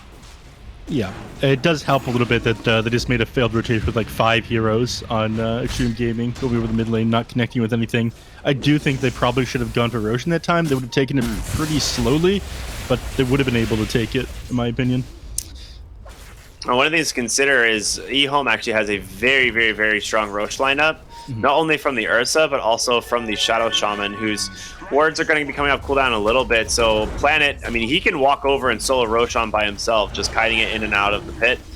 But there's no way he's able to do that right now, though, not with the control they have around that area. Exactly. The problem is, you know, Extreme controls the whole top side of the map. Tank bottom lane, catch a Hex into a Shackle, and it should be a kill there on a Nyx. Now he gets out thanks to the Stampede once again, and now Planet's in trouble. It's Old 11.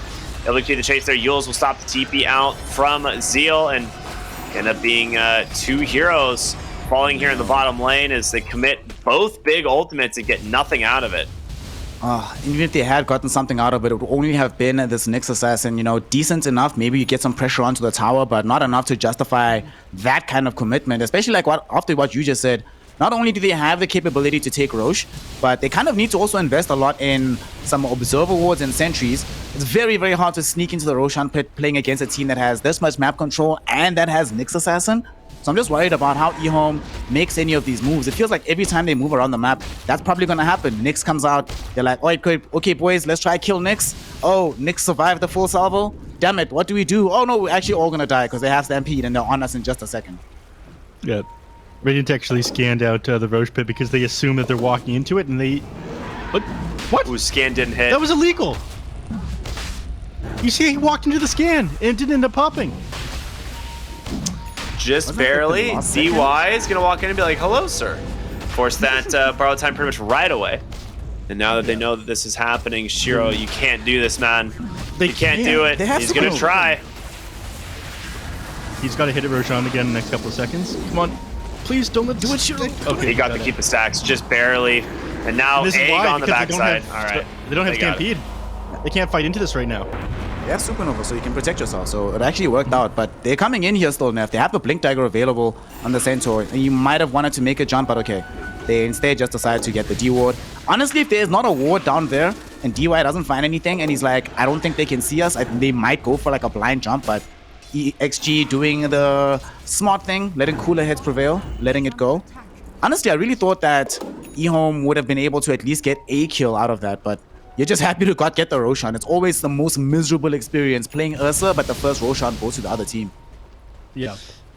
So again, I'm a little bit surprised that Extreme Gaming didn't go for that one when they made the big rotation. The jungle didn't end up connecting with anyone. Top lane, they do come in Stampede because Supernova's on cooldown and be able to get Planet, but they're not going to be able to get Echo, BKB TPs. But yeah, there's actually so clutch by Ehome going for that Roshan when they knew that the Stampede was on cooldown, because it is the one thing, like, the only time this Supernova is going to be able to do anything, given that they don't have any AoE lockdown, is when they don't have Stampede up. So they knew that was their only opportunity to take a Roshan, and they only had like a 20-second window to go for it. They managed to make it work. So, a super sick play there by Ehome, even after them.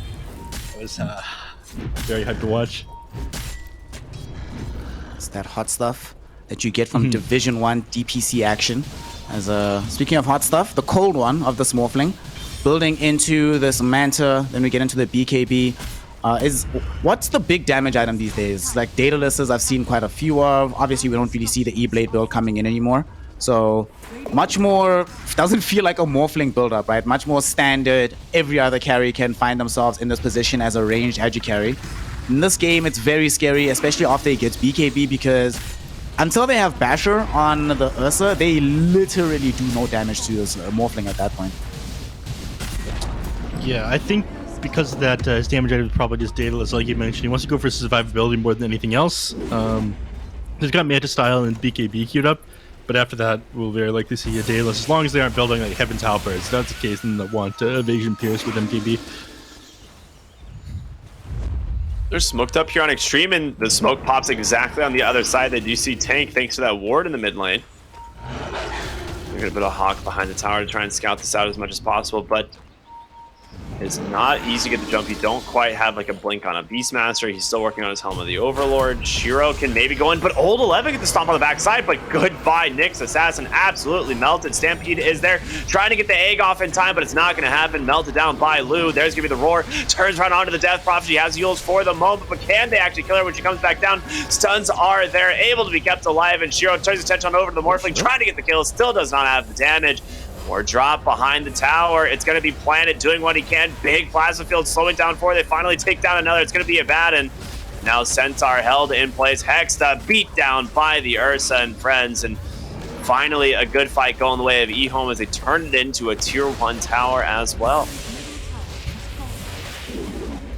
Yeah, that stomp ended up being slightly off the mark there in the middle of that team fight, so it allowed him to keep up the chase onto the Centaur. But I'm not 100% sure he would have ended up surviving after that. But super sick fight there from Ehome. Obviously not possible if they don't have that Aegis, so yeah. This is kind of just a cascading effect of Extreme Gaming giving up that Roshan to Ehome, the clutch timing that they knew that Stampede was on cooldown and weren't able to use the able to use the Supernova really effectively. But with all these abilities on cooldowns, they're trying to take advantage and go on top of Shiro, but they're not going to be able to catch him. But, that was great, like awareness from XG as well, or from Ehome, because Ehome, it was really funny to watch, right? Because Extreme are like, okay, we can't really fight into Supernova in this small clustered area. They go, they kill Phoenix, but then they realize, wait a second, we don't have the silence left for anybody else in the other parts of the fight. And they get exploited, picked apart in that way. Shiro did a ton of damage. There was a small mistake that came in from this Morphling of Lu. He ended up using Static Link onto the Razor back, I think, instead of using it onto the Ursa. So the Ursa still just clobbered him down. It's like, well, I'm not really concerned about this damage. Paparazzi gets forced away super early in the fight. And that's really good for Ehome. Sure, they end up losing the Aegis, but given the game state before they had the Aegis, now they have a tier 1 tower taken middle. Suddenly they have comparable farm on the Ursa to this Morphling. He's the one that's about to get BKB plus another damage item as well. things are looking on the up and up. And if they can get like an Aeon Disc / Yule Scepter on ZZQ, then suddenly it becomes even more difficult, even if you have the jump plus silence to actually bring down the Phoenix before Supernova gets popped. Smoke up. Ehome looking to fight once again. They have the egg available. Ooh, they're going to find Paparazzi with the Hex in the mid lane. Stampede comes through once again from Old 11. He held those shackles just a moment too long on Planet. They're going to turn their attention to the mid lane here, potentially. Yeah, they've got separate wards as well, so they're probably just going to want to drop these on the tower. Well, they're actually going to jump them onto in the mid lane. Nice shackle. Going to get interrupted, but they get the egg right inside the enemy team. Lou has to be careful, but so does Shiro. Of course, the BKB and the Enrage is so far 2 for 1. The ward's going to do some damage on over to this tower. They get the damage lasso there. For the moment, on to Echoes. They continue to chase their big fear coming through from Paparazzi. Exorcism giving him plenty of extra move speed, but it's going to be the Yules to hold Echo down just long enough, and he should go down to the Death Prophet here. Just a matter of time, and he does. Nice find. So went a little bit too far forward there. There's an excellent initiation on the Centaur. He wasn't able to get outside the mass separate ward, so he wasn't able to provide anything in that team fight. Despite Old 11 having such an amazing start, he started to fall off as far as the impact in this game goes. Yeah, I think it's one of those situations where, because as much as it might not have panned out in the laning phase, as the game is going longer, Razor and Ursa proving to be problematic for him. Just a lot of damage there. You always have to reserve Stampede for the Supernova, but because he committed it earlier to save the life of the DP, his role gets minimized somewhat. Poor DY is going to end up maybe taking a tumble. Oh no, too much backup. They end up just leaving him alone. Besides, you don't want to go too far forward. I've been liking to see this from Ehome. It looks like they've been learning discipline. A lot of times they've been weaving in and out of the fight. The overextensions that we sometimes see from them aren't really here today. That's your Blink Dagger. Oh, Shiro's got the BKB trying to stay on top of Old 11, but they get the Stampede out once again, and a completely wasted BKB from the Ursa as Tank's going to try and find some initiation here, potentially. Keeping his eyes on top of Shiro would be nice. It's the Impale, but no one quite here to follow. I think this is good, though. You force the Stampede, you've got Supernova back up another 20 seconds. You can probably position yourself over to the mid-tier 1 tower. I'm actually surprised that they're not making a beeline over for that one right now. And there's no way for them to pop the Supernova without the Stampede up. So they're able to take advantage of this one again if they need to. Committing the BKB wasn't great, yeah, but again, you've got another like small 20-30 second window where BKB is going to be up and Stampede isn't. And I think that's probably what they'll aim for here. Also, this Shadow Shaman is incredibly farmed. Tank did a really good job at getting on top of him and interrupting him so he wasn't able to take advantage of a shackle, but he's got Aether Lens, Keen Optic, and Blink Dagger on the Shadow Shaman this game. So it is super miserable to play against, even with an Abaddon. Yeah, I mean, he's hitting these hexes from super far away, like just outside vision usually, so it makes it really difficult to actually play safe on the map. And Abaddon, a lot of work on his shoulders because he has to just be sitting behind his cores, hoping that, you know, the one he's sitting behind is the one that's not going to get gone. Is the one that's going to get gone on, rather.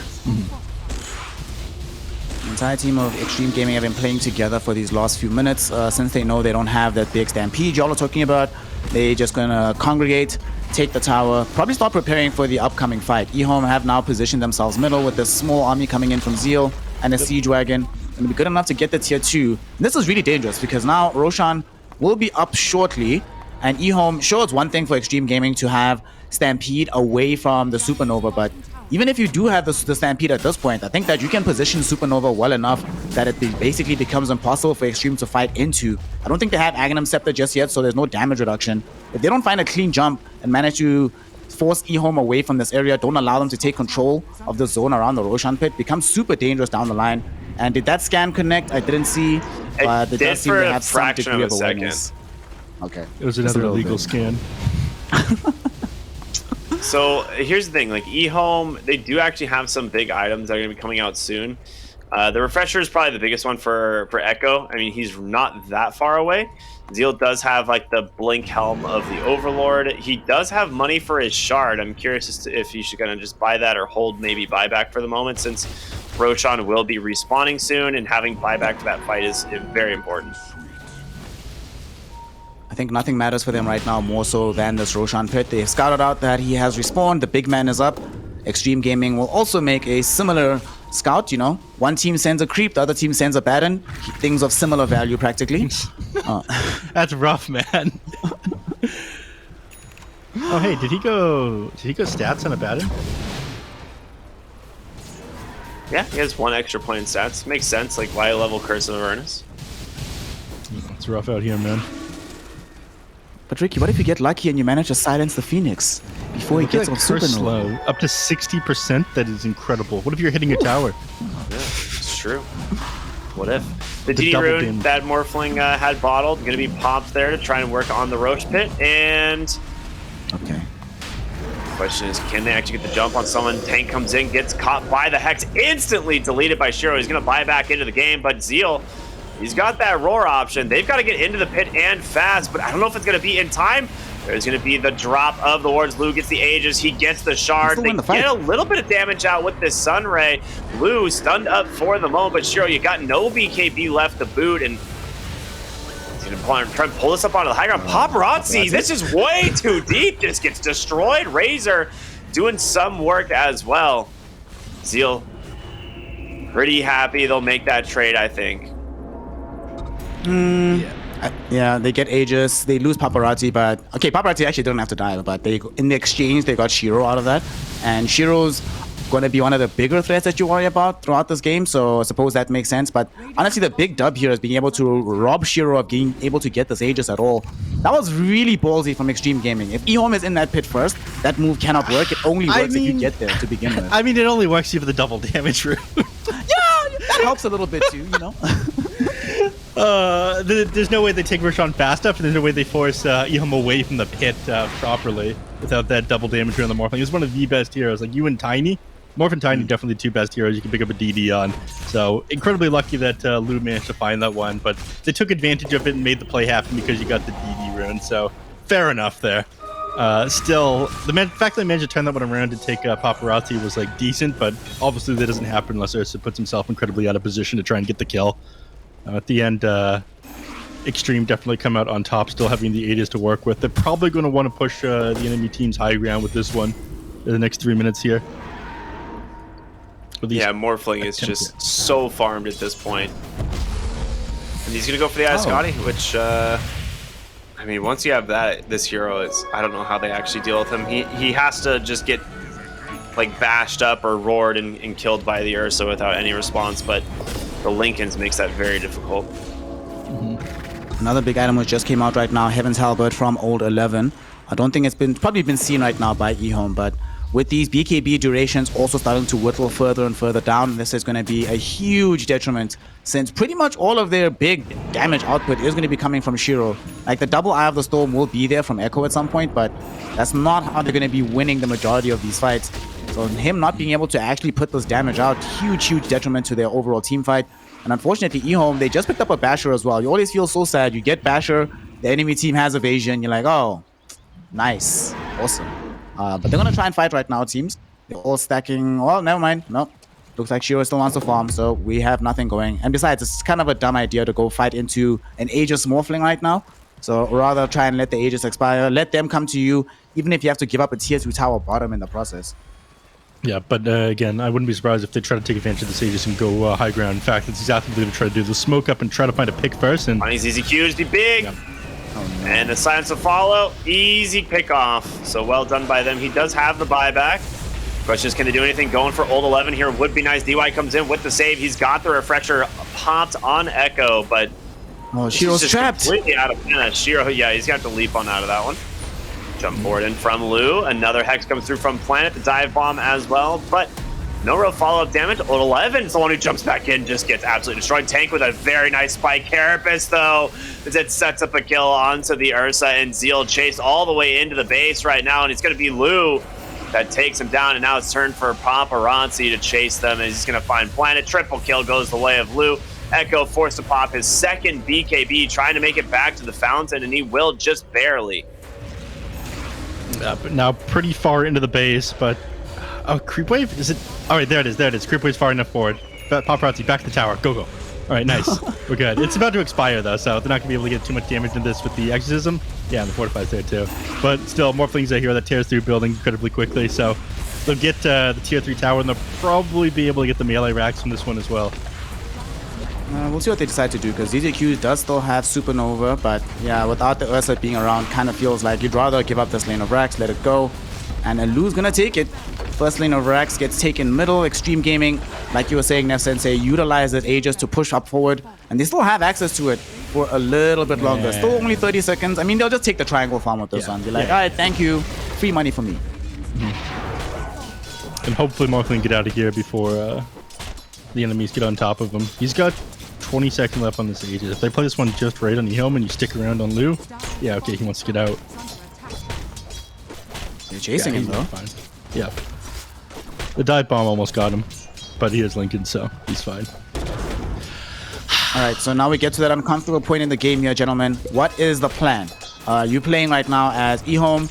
You are behind a lane of racks. You're being extremely outfarmed, but worse than that, you're finding yourself that whenever Shiro's in a fight for anything longer than the duration of the BKB, he's just utterly useless in that context.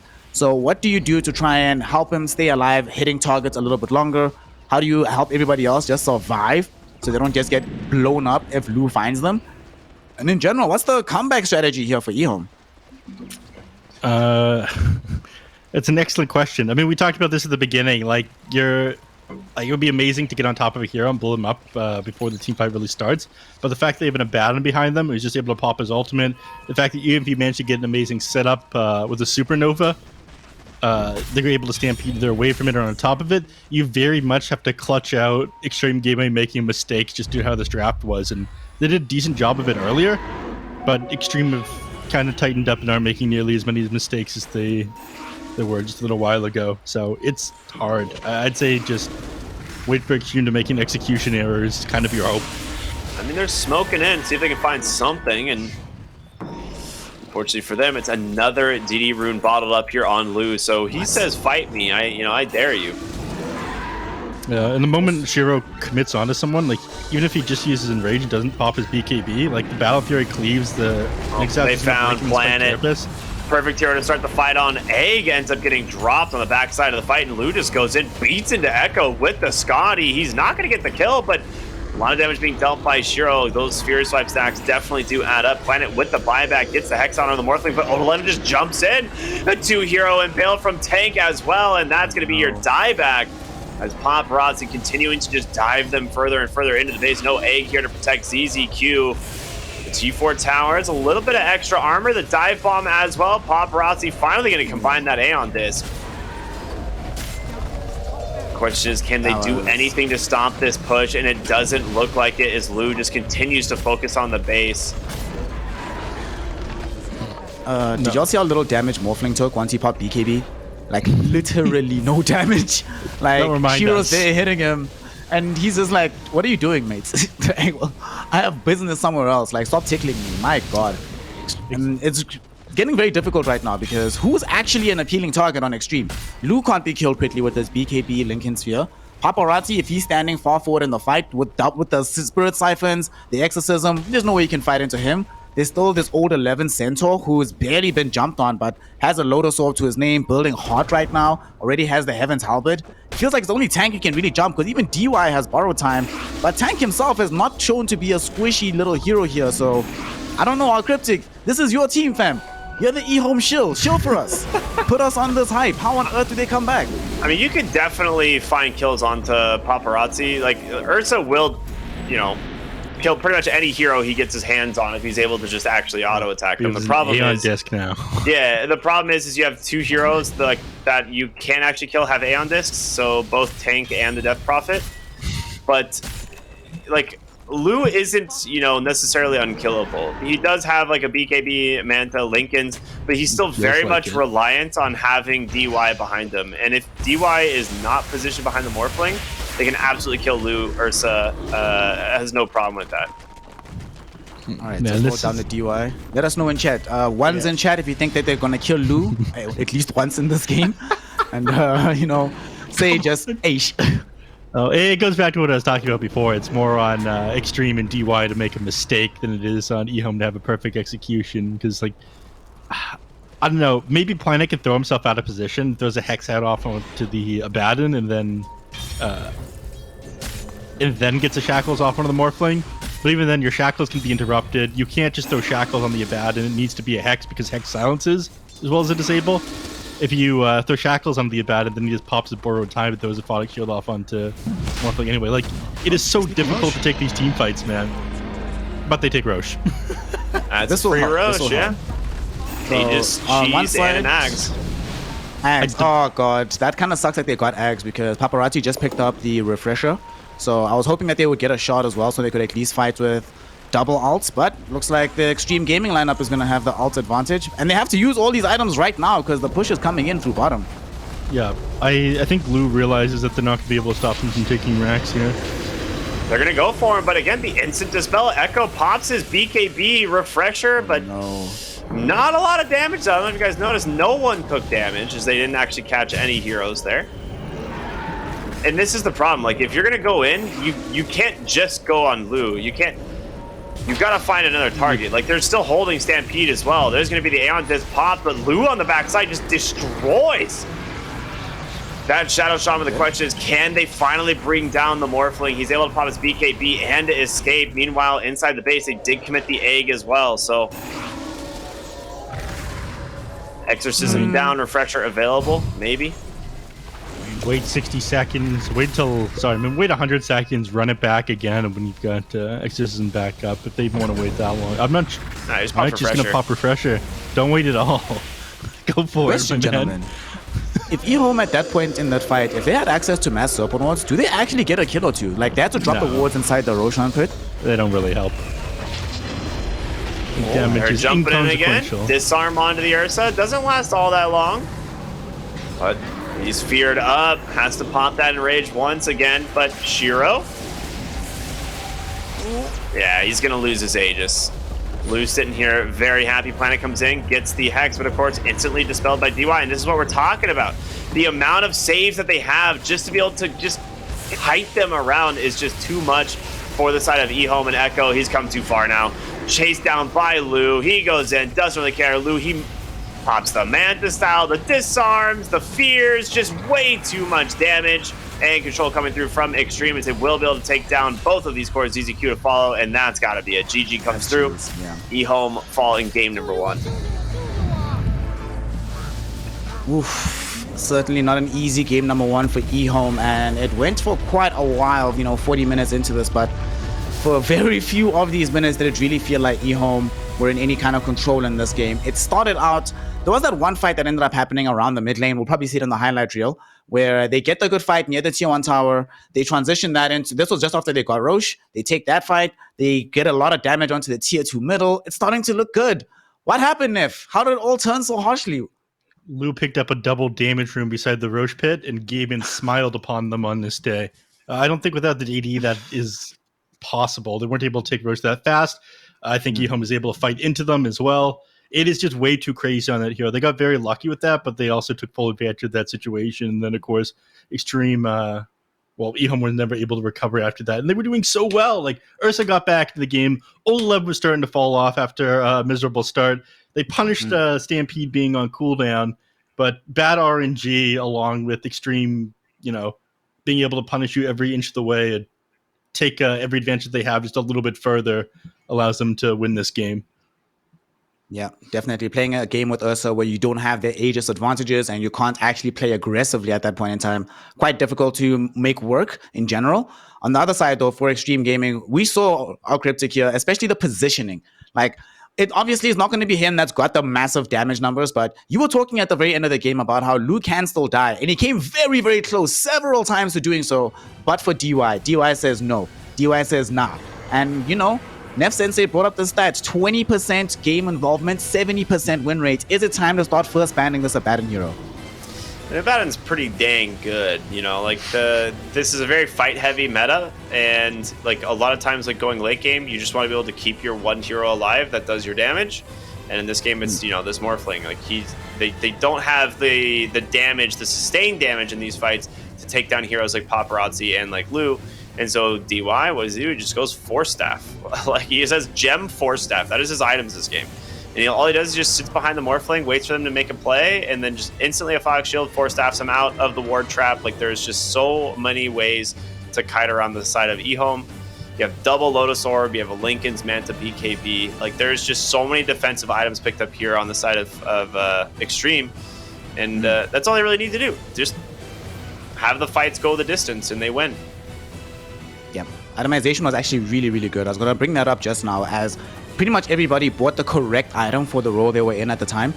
Speaking of itemization, one of the heroes that we just saw in one of these last fights, poor Echo, having to go double BKB, double Eye of the Storm. This Razor doesn't really feel like it worked out here, gentlemen. What would have been another option for them? Because it really did feel like half of these fights, Echo would pop BKB, Eye of the Storm, but if Shiro's not doing anything, Echo felt like I just half the time see him running away from these fights, not necessarily participating in a wholesale manner. It felt like there wasn't enough threats for the Rays to be able to go into the fights unhindered. Like, they could focus on controlling him up or walking away from him. I think the Centaur played a little bit into that one, just being able to stampede away as Echo was trying to make his initiation, or Ursa not being able to head in at the exact same time.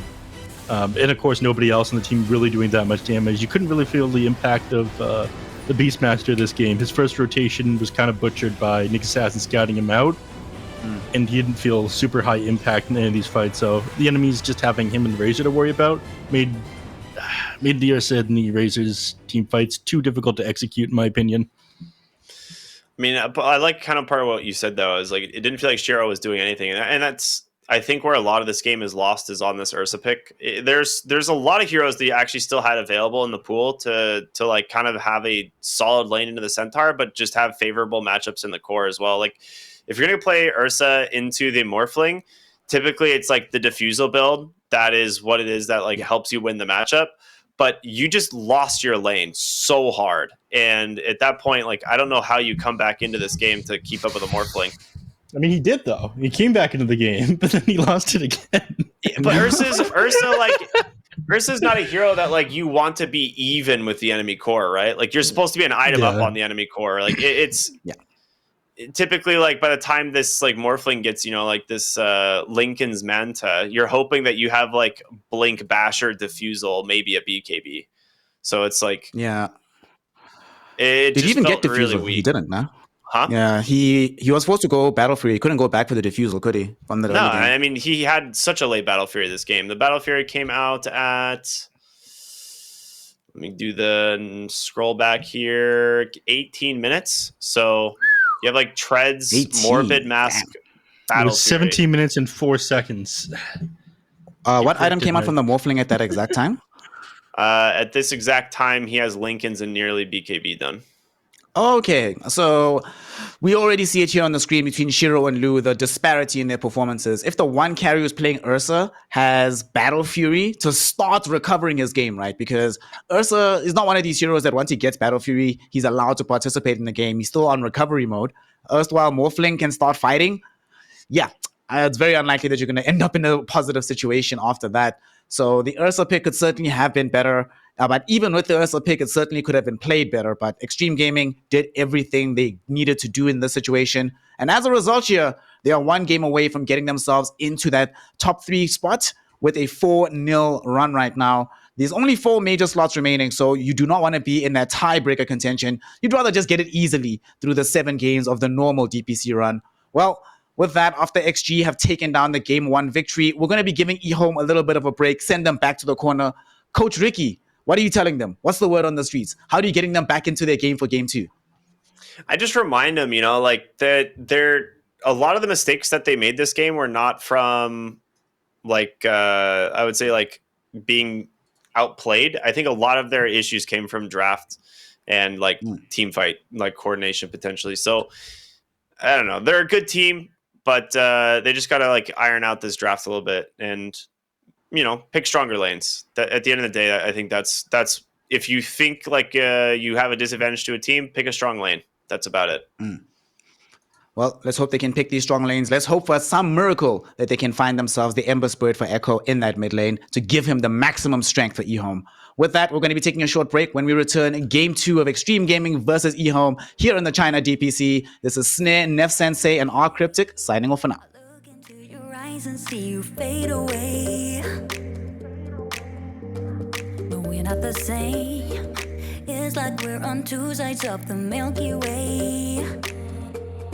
Somehow we got used to the problems.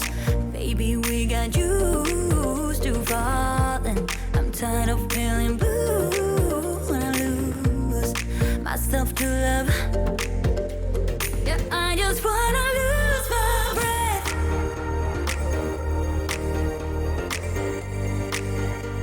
Yeah, I just wanna lose my breath.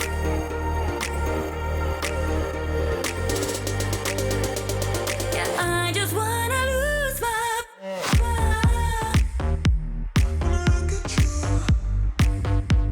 Yeah, I just wanna lose my breath.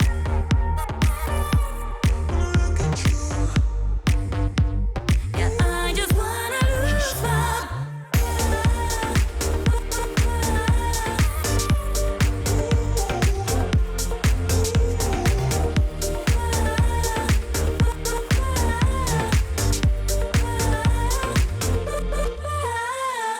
Do you agree? This is not the way it is supposed to feel. Oh, and I can see there are different paths laid out for you and me. 'Cause baby, I'm a true believer, and I wanna stay true to my feelings. I'm tired of feeling blue when I lose myself to love. Yeah, I just wanna lose my breath.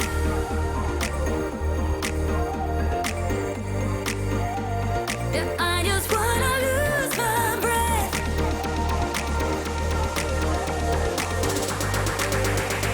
Yeah, I just wanna lose my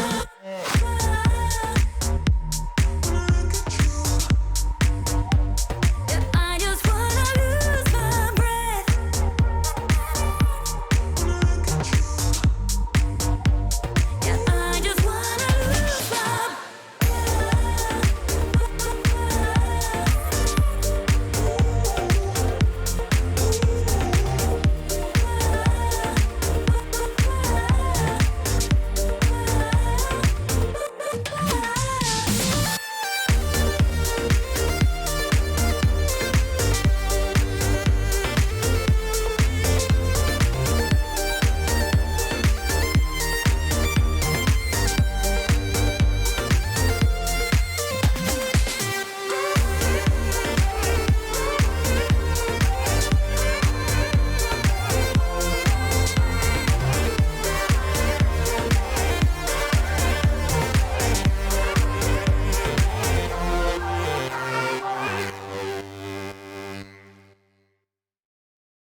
wants to play a game. Yoink!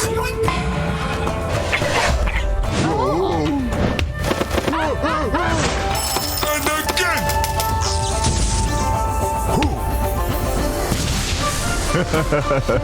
I always get what I want.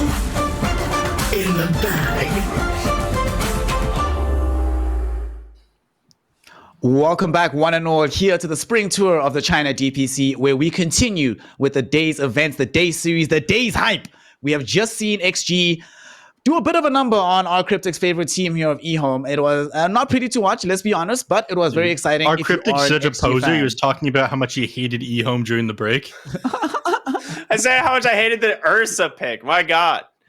Oh, what's wrong? Can't take a little gaslighting on air? Oh Yeah, my God, sometimes. unbelievable. I love how Nev Sensei is always dropping dime on you directly on air before you have a chance to even be ready. He's like, yo, this is what's up. This is what's happening. So You know, I'm in like in the breaks, like, you know, I'm analyzing what went wrong, like how they can fix things better. And Neff instead is standing there thinking with his notepad out, writing different ways to gaslight me in the next series.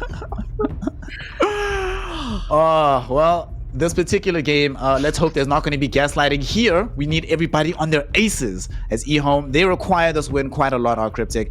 If they lose, they go down into a very uncomfortable spot of being 1-3. It is possible to recover from a 1-3 position. We saw Vici Gaming yesterday win out a game against Team Asta to take them to 2-3, but they still have stiff competition to face further down the line. So they need this draft to work out well. Do you like this opener? They are going to be playing with the DK Pugna. Pugna opening phase. What?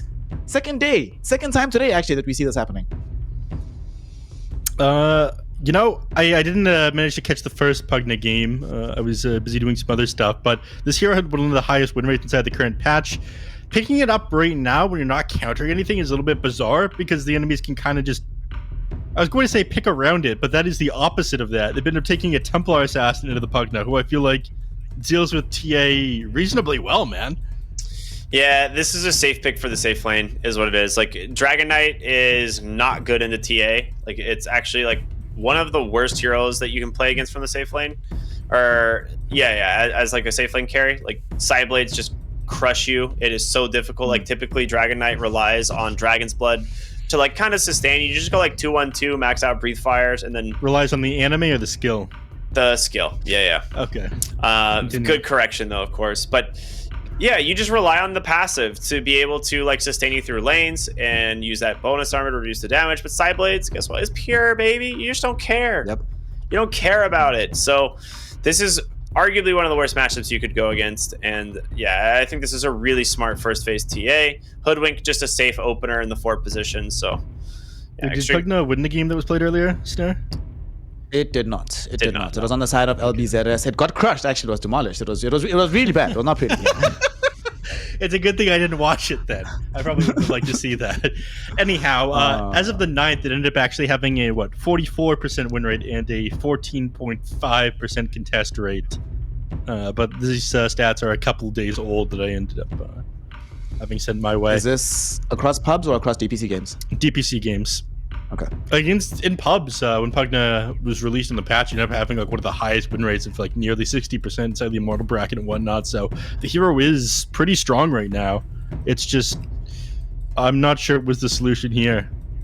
I think it also really depends where you play it, because in that previous series we saw, they also picked a Necro later into their draft. So that could have also played a heavy role into why it got crushed so quickly. Just the 2 heroes played into Anti-Mage. What are you supposed to do? This game, I highly doubt that Ehome go for the Necrophos as well, in addition to this Pugna. But I think it also really matters where they play the Pugna. That's going to be a question to be answered as this draft pans out. The XG have banned away the Smurfling. It's potentially going to be the safe lane TA for Lou. It's something that he has played before. Not something that he played super often. I think he has like 5-6 games with this. I'll find out in a moment. But the big thing that I'm concerned about now on the side of Ehome is what's going to be the grand plan. We've got this Marana. I mean, there is some setup for this arrow, but what's the grand plan to actually accelerate the game? Because it does just feel like the slower the game gets, the more XG takes control of the game, the worse things are overall for Ehome.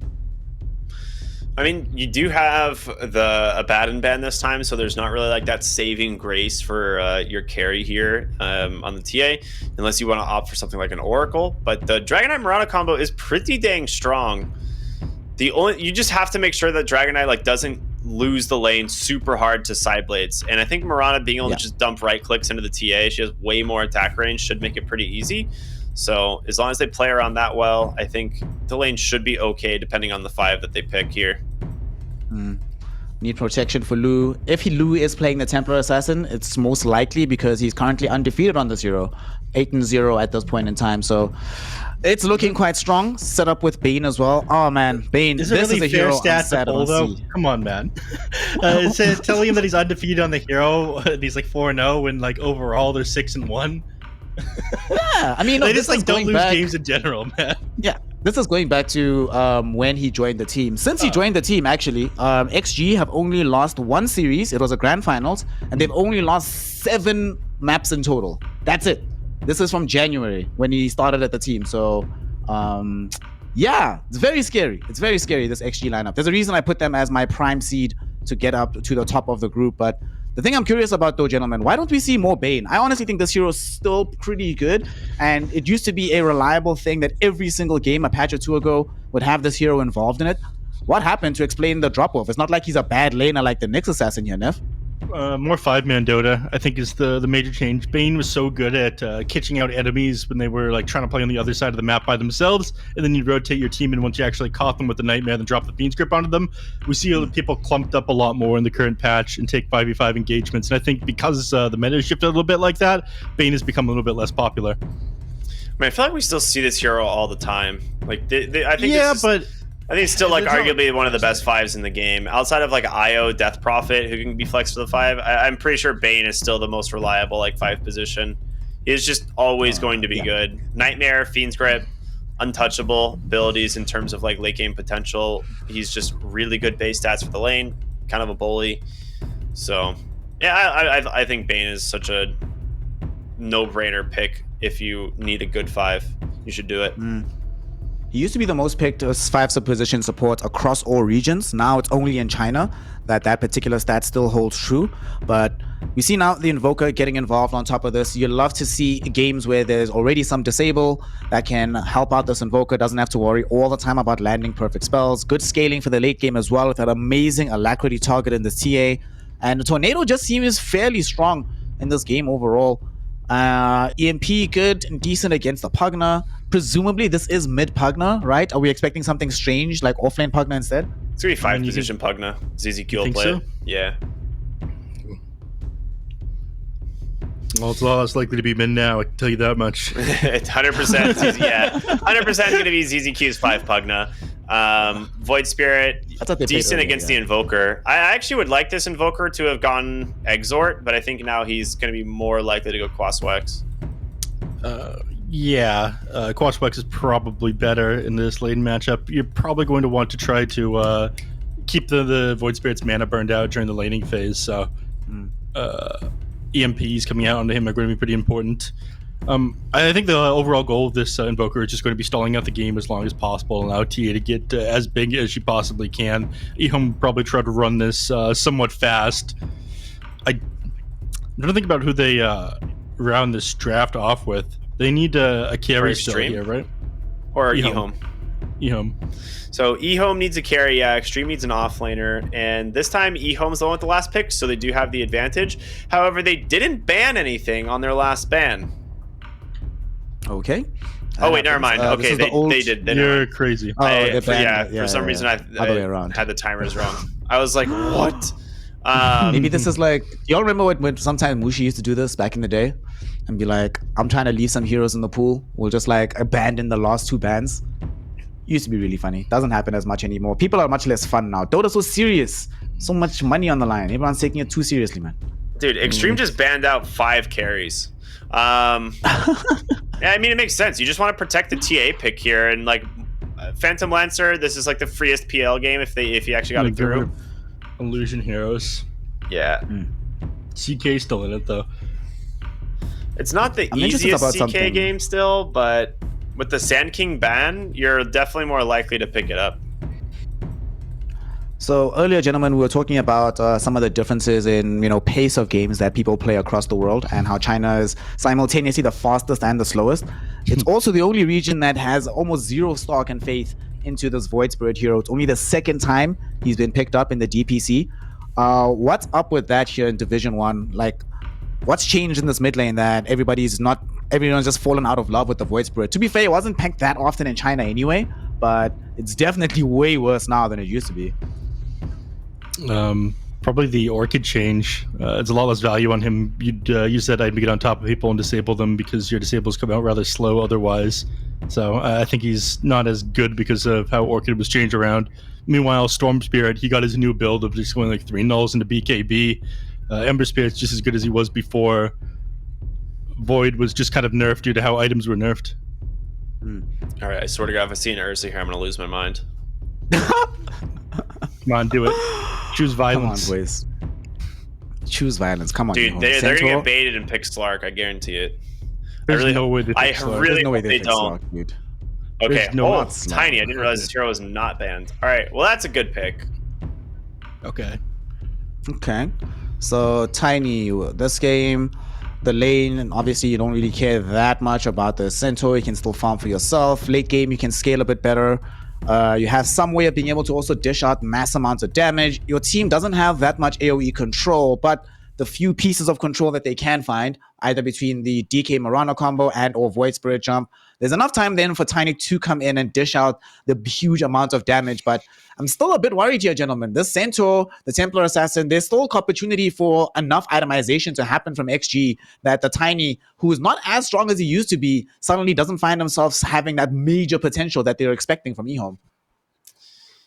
I mean, the thing that for me that I'm most confused by is like the TA Tiny matchup as the game goes on ends up being pretty favorable for the TA, but a lot of this game is going to be on Echo. Like he has to be able to just jump this backline, kill the Bane, the Hoodwink. Like he needs to get in pretty decently timed Aghanim Scepter here to have any hope of carrying this game. I see 2 Hoodwinks on my screen. 2 Hoodwinks.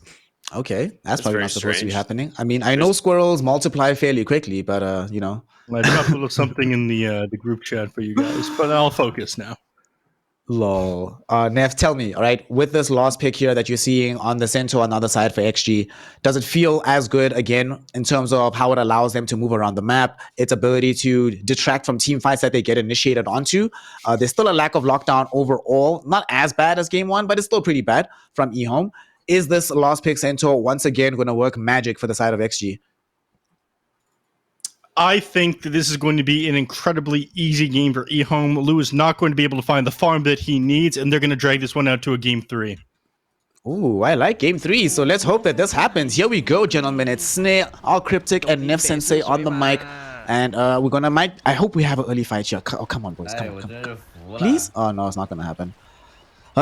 Pain and suffering, sadness. But one thing I'm also very, very, very interested to see in this game with this Fast 5 Pugna. It didn't work out last game, but like I said, that game had a Necrofast, enemy team picked Anti-Mage. Here there actually is potential for this saving to come into really huge effect. Outside of like this Templar Assassin and this Hoodwink, XG doesn't seem to have that much out-and-out burst damage right now. But Roreki, a fight's gonna break out. A Planet gets found first, gets into the Nightmare. Do they have the damage to kill him? Tank is gonna be there, and of course they do. Paparazzi gets the first blood. What a way to start the game for this mid Invoker. They might not be done just yet. Tank gets off the Acorn shot, slows everybody down. DY, does he get in range for the Nightmare? 8 seconds until it's back online again. Shiro slows them down at the tree toss, and that should be enough to dissuade them from chasing further. But XG got what they wanted. They get early vision, they get the first blood, they get a good start for the Invoker. This is Nev Sensei. What happened? You cursed them. This is on you. No, I didn't. Cursed them. This is all going according to plan for them. Ehome is luring Extreme Gaming to a false sense of security at the beginning of the game. They don't need first blood. Who cares if it went to Paparazzi, all right? They're going to be fine. I believe in them. Echo will recover. Oh, Lord. Let's hope. He has to. He doesn't actually have an option here, but unfortunately, Cryptic, that's not even a winning lane matchup for the Void Spirit, so it's not super easy for him to recover in this situation when Paparazzi has this head start.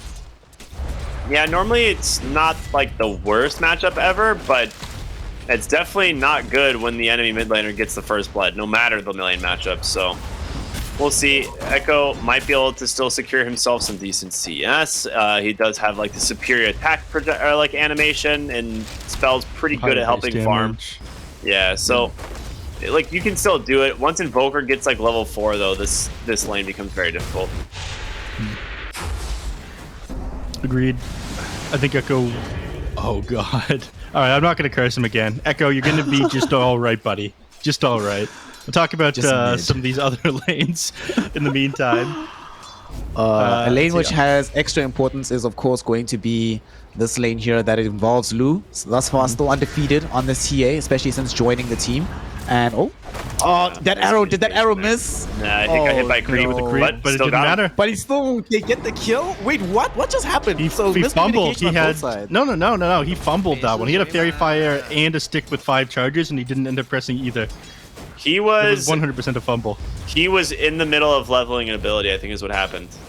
And he was like trying to debate on going refraction or something. But like he started this game going meld for the first blood, which means you don't have side blades to harass out the Dragon Knight. That's the normal for TA now. Yeah. You always start meld now just because this ability is absolutely ridiculous. Level 1, and it needs to be nerfed. Please nerf this 5 minus armor is quite good. And 12 seconds. Yeah. No Zeal taking a ton of damage. Oh, nice arrow tank. Is that actually going to be a kill though? Yes, it will. And that's going to be a dead Dragon Knight in the top lane. In the meantime, we also saw towards middle, Echo has been able to recover his lane a little bit. Found himself a kill onto the Invoker's Courier. It was carrying the Null Tally on top of it, so some reprisal at the very least in that direction. But overall, this is not great to end up losing the DK. And you were already talking about our Cryptic, that he's at risk of this happening over and over again. It's already starting. Hope that this is the last time, but there's no guarantee that this is the case.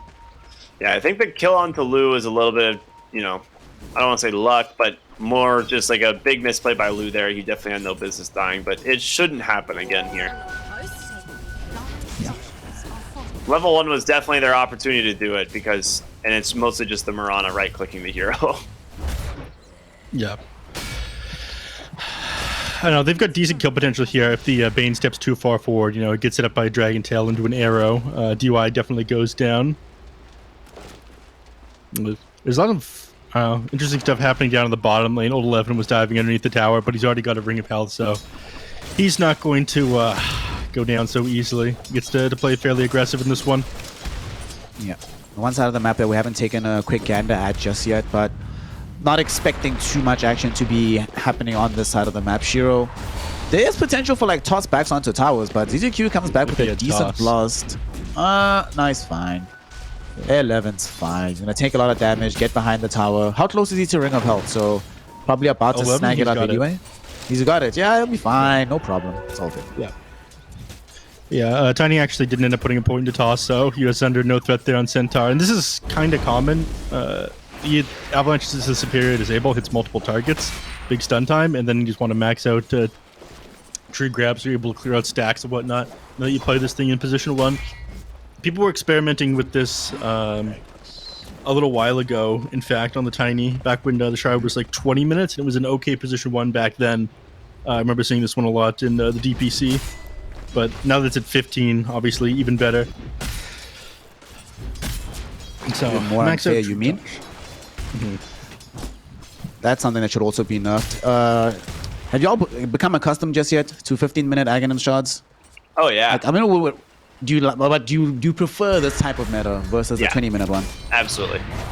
I think certain Aghanim shards were like really, really, really bad because you couldn't like afford. Too late? Yeah, that you couldn't afford to like buy them come 20 minutes because you're like, I actually just need a BKB like at this point, right? Like, or I need a Blink Dagger before I need my Aghanim shard, and then yeah, and then you just never go back and get it. And nowadays, it's like certain heroes are completely viable because their shard can be picked up at like 15 minutes. Yeah, it just makes the game a lot more dynamic. I think shards were a great addition to Dota in general, so it's like, I don't know, allowing them to be purchased earlier. Some definitely need to be nerfed, some definitely need to be buffed, but at this overall, I think it's a really good change.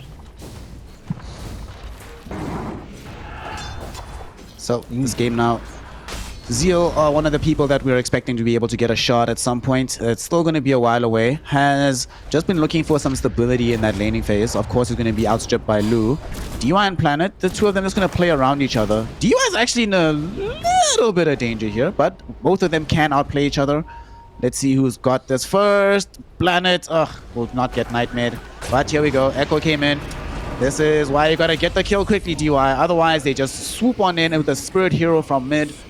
This happens to me all the time since I started playing support, so I feel your pain, buddy. Well, you forget to rotate for the 6-minute power rune or scout that one out and then die because of it. Yeah, then I'm like, oh, I can fix it. I'm gonna go try get it quickly, and then He's already got it. You're dead. Yeah. Yep. Echo's going on paparazzi here in the mid lane. He's probably just gonna go down.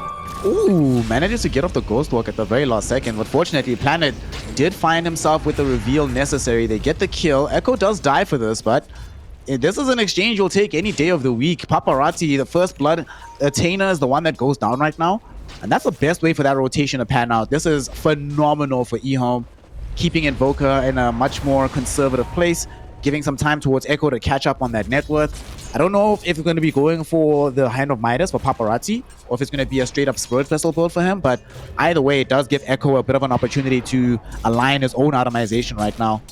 Yeah. Spirit Vessel is very important in this game if you're playing against support Pugna, so a lot of the time he's just going to be trying to heal up his allies with the life drain as you commit onto them, so Spirit Vessel helping a lot with that one.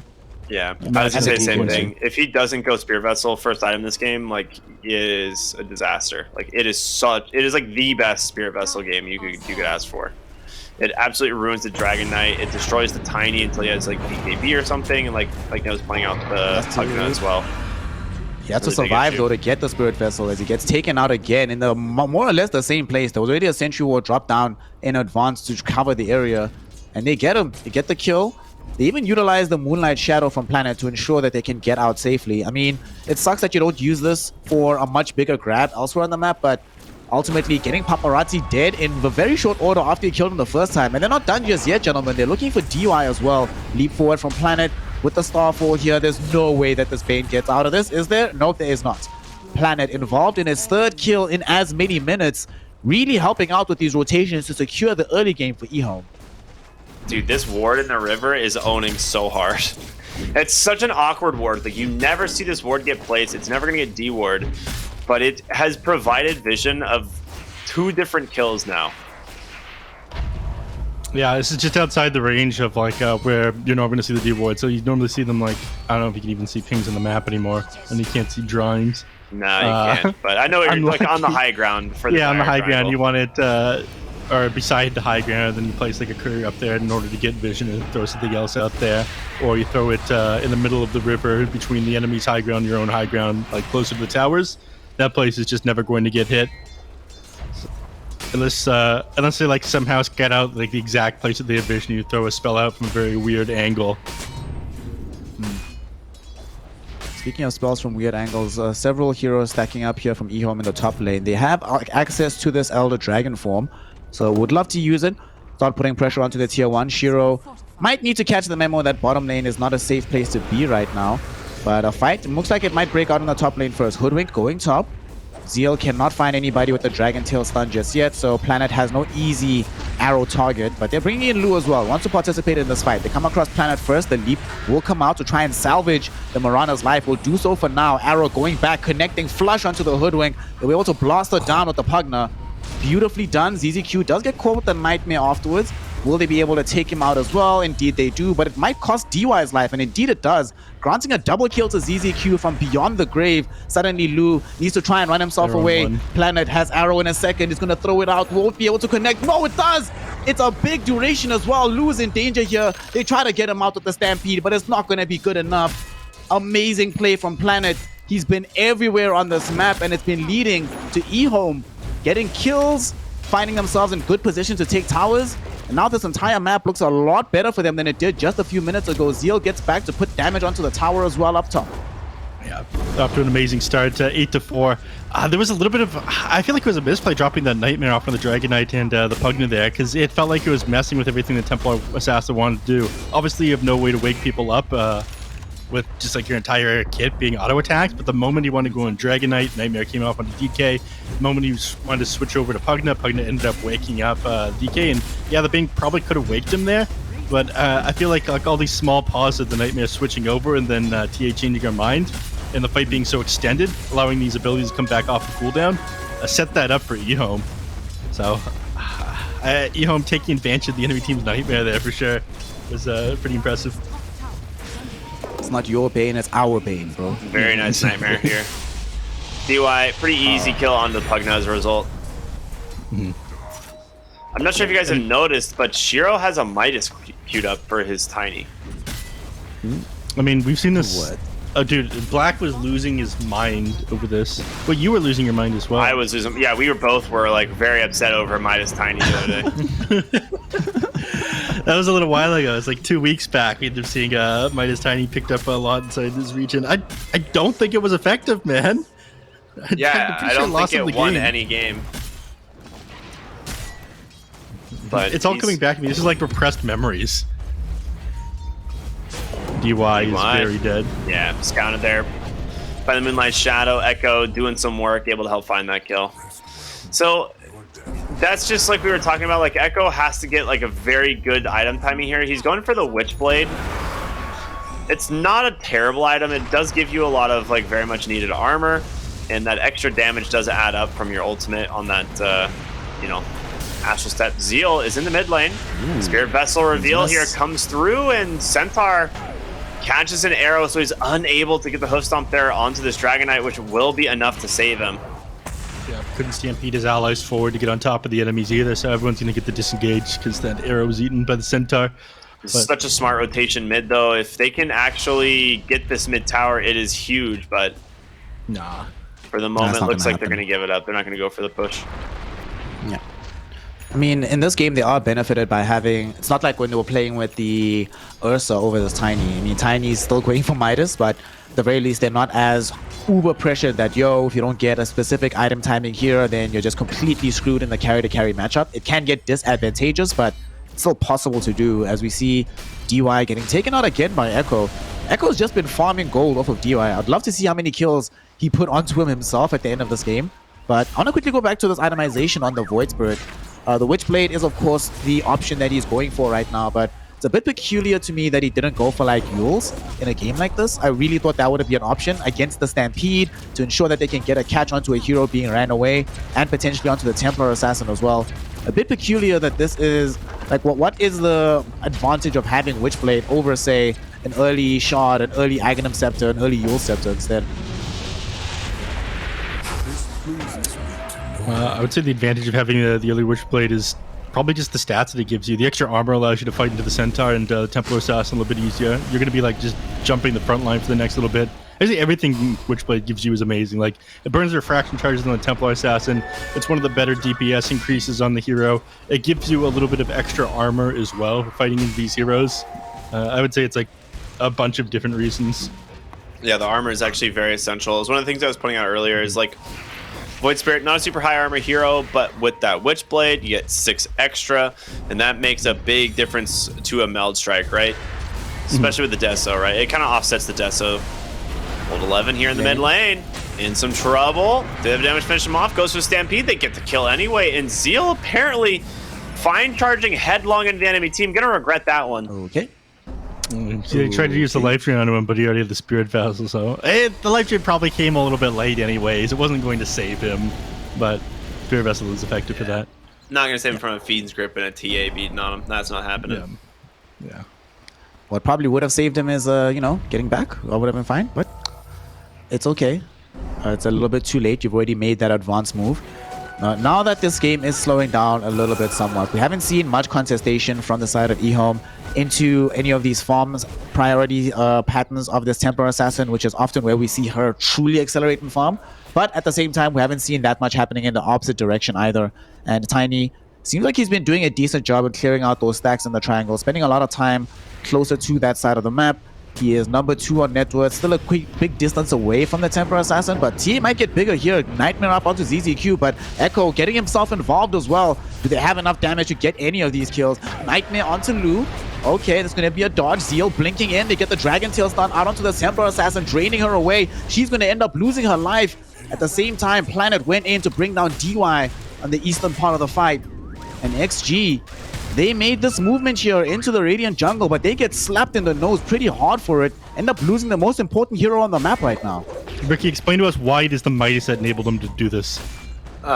So he got one extra auto attack. See, no, this was just like such an awkward move from Extreme. You are actually so close to having the Deso done on the TA. It's like actually completed now in the base. So had they just waited that moment to go for it, maybe it would have been nice. But they're also going to lose the Invoker as well. And this is what we were talking about in the draft. A lot of this game is on Echo. He has to snowball this game, get to this early Aghanim Scepter timing, and he's doing it. Like, he's got the point booster. He's only about 2,200 gold away from that Aghanim Scepter. And once you have that, the game becomes very difficult for Extreme. Yeah. He's involved in 9 kills already. And not done just yet. Might actually be making himself get... Yep, 10th is going to happen. Old 11, nice blink back, but it's not going to save you, my friend. Gonna be the Aether Remnant into the arrow. And look at this. Cool guys don't look at explosions. Echo turns his back to his foe. They might at least get a consolation kill onto ZZQ, but it's consolation at best. Who's gonna at least pick this one up? It's Paparazzi, the one who's been struggling somewhat in this game. But Ehome really have not allowed this game to be stalled out for even a moment. They're keeping the tempo up, they're keeping this pressure up, and they're going in for yet another fight. Echo not gonna be able to find anybody just yet. Drops down the Aether Remnant. He is super dead. He's gonna die super much. Arrow gonna be able to block off, or be blocked off rather, by the Invoker's body, so that DY doesn't have to worry about his grip being cancelled. They get the kill. It's huge. Paparazzi ends a wicked 6 streak. They go into the Roshan pit. Lou actually has Deso, so they can take this Rosh. My God, is the last few minutes just not gonna matter? And XG it will. Zeal, he's coming in with the fireball. All right, never mind. He's dead. Oh no, Zeal, where the hope was given by Neff, but the hope gets taken away by XG. One more right click from Lou should do it. Paparazzi Sunstrike, not going to be enough, but the floating right click from Lou does the trick. That's 2 cores on the ground right now, and neither of them can get involved to prevent further roshing. But fortunately, Lou not super confident in his HP pool. They do not have a double damage rune right outside the pit, or do they? No, they don't. Not this time. Not this time. That would have been hilarious. Oh, Invoker blown up by Shiro. That was sick. Shiro goes well in, done. Takes out the Invoker solo. What a blink dagger reveal coming in from the Tiny there. Will they go for more? They also found an arrow onto the high ground. Planet caught out Lou. Lou needs the Stampede to get himself away from here. Thankfully, Old 11 is willing to commit his life in exchange for the Templars. And that is going to be the trade. But now, Ehome will not allow XG to take away this early game advantage. They're the ones that stream into the Roshan pit. Not sure they have enough damage though, or attack speed, so they have to let it go. This is the saddest thing in the world, where you get this perfect opportunity to take Rosh, but it just is the right place, wrong time. Well, they get the kill off on the tank. I mean, that one, they pretty much just got baited up there. I think that they're going to be trying to take Roshan immediately after that team fight, but yeah, they've got absolutely no way to do it. They don't have enough damage for it, and so tank ends up just getting baited, trying to teleport to the tower, and they catch him out. In fact, they might hit Paparazzi as well. There's no reason for them to not scout this hard camp. If Echo sees him there, he's just going to go down again. Yeah, it's been rough going for Paparazzi. They haven't been able to really involve him in any of these crucial fights. He's still been able to keep up relatively well with the Joneses in the net worth sense, but his impact in these engagements, not only is it not really coming into fruition right now, but eventually on the side of Ehome there will be BKB's presence, and then suddenly it becomes even more difficult. They're going back in for a fight right now. Moonlight Shadow committed by Planet. They haven't found the targets they want just yet. There's a sentry right in front of them, so XG will see them if they make that approach. So they take the longer route. Planet looking towards Old 11. Zeal's going to get on top of him, right? Zeal's playing the furthest back. It's surprising. He's on with the Blink Dagger as well, so that's kind of weird that the Initiator is the one that's just chilling, you know? Doesn't want to get involved. There's a double damage rune outside the Roche pit that you were talking about. Really? Yeah. Wow, okay. It's just a matter of time. I mean, this is really nice for them. They see the TA like has been farming bottom. The Booker will scout this out with the illusions, but it's still not fast enough. With the rest of Extreme, they're just going to smoke up his 5 and try and push out the Roshan. And this is exactly why Ehome's been playing top side of the map, is they just want to be able to force something out of Extreme here. could be bad though, as Old 11 does have that blink ready to go. Right now, they have a blink. So they smoked up on XG. They just picked up a BKB as well on TA. So they would absolutely love to reveal it in this upcoming fight. But here we go. Ehome also going to be smoking into them. Shiro just picked up an Echo Saber as well. So he gets a double hit now, not just from the power of the Midas. Let's see how this is going to go. Smoke popped. Jump in. Zeal will find the Dragon Tails down onto Old 11. This is the perfect target to start the fight, but they missed the arrow from Planet. He gets off the Stampede as a result. DUI does die on the eastern part of the fight, but he buys back immediately. Echo almost got brought down there by Old 11 and Lu. Oh man, that arrow missing almost doomed Ehome there. But Echo manages to outplay himself back to safety. So everybody resets, but we still will have another go of things because Extreme Gaming do not want to allow Ehome to claim this Roshan for free. It's too difficult for them to take this fight now. Yeah, Hoodwink down, she might buy back in the game, but the big thing is that your BKB is on cooldown for another 45 seconds on the Templar's ass, so that makes it very easy for Ehome to take this fight. And they know it. They're just going to kill Paparazzi again. Oh, under an Invis Rune, he's safe. Or Invis Rune, Invis Ward. Yeah.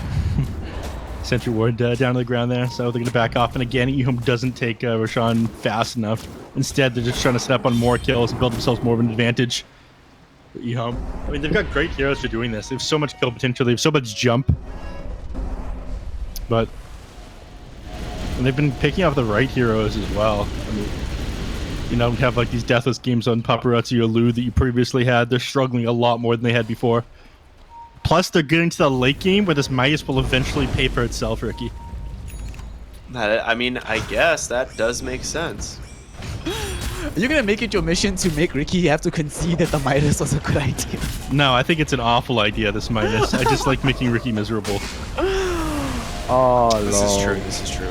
Planet does have Aghanim Scepter here on his Mirana. He is super farmed. I mean, he found a lot of net worth early on in this game. It was similar to last game on his Shadow Shaman. He started out really well, but then as that game kind of devolved, it ended up not being as good. But this game on the Mirana, having multiple arrow setups, like it makes it really sick. Yeah, he got the Aghanim Scepter a little bit before the Void Spread even picked up his. But the big change that it's also enabled him is that he's also now a sort of D-push machine. Can spend a lot of time on the map, not having to... His team doesn't have to worry about waves as much when he's present.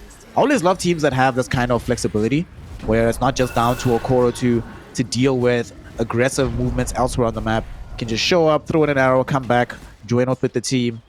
And he's also going to get up there in the farm. I feel like this is also a hero where in the 4 position, after a long enough time, the damage output, not just from their magic damage, but from right-click, starts to become fairly significant. We'll see if he builds into that direction this game. But TA certainly will not be happy to see that there's an Aghanim Scepter out already on the Mirana. All right, Moonlight Shadow once again. A haste pop on Echo. Ward will be dropped. This is so unfair for them. Like, they just want to go into Roshan Pit, but they also know they can't do it unless they win a big fight. So sad. Man. Ooh, that is a DD Rune being scouted here by Extreme as they smoke up, and Lu will be the one that grabbed it for the TA. Obviously, BKB is still available. And that Ward will scout pretty much everyone on Ehome. I mean, this is as good of a fight as it can get. If they can get the start onto Echo, they do. Lu with the BKB, they take him down right away. Zeal stuck inside this ice wall as well. Tiny, no way out for the moment. Can they cancel the TP? He will just be able to make it out of his Fiend's Grip. Was committed onto Zeal instead. And there is your opening into Roshan. So 2 games in a row. A double damage route onto the hard carry of the side of Extreme Gaming into a fight against Ehome around the Roshan Pit as they pick up an Aegis. Okay, sure.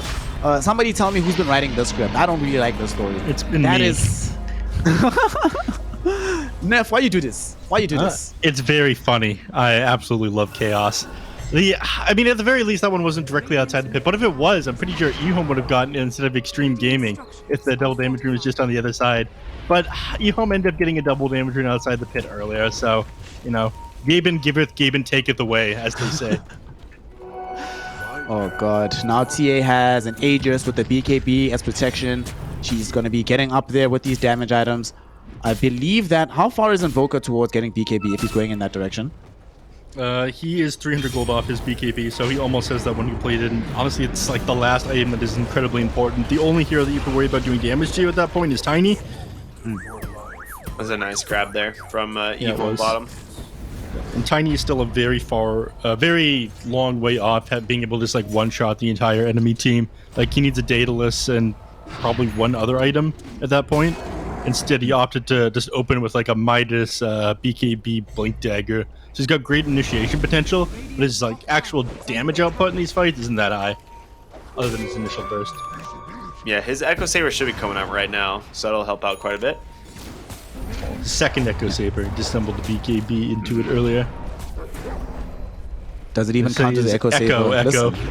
Exactly, I was about to make the same joke. Ooh, what a grab there from Tank, but more staffs do come through. We'll be able to save CCQ. Lou just waiting for that decrep to expire. It goes up.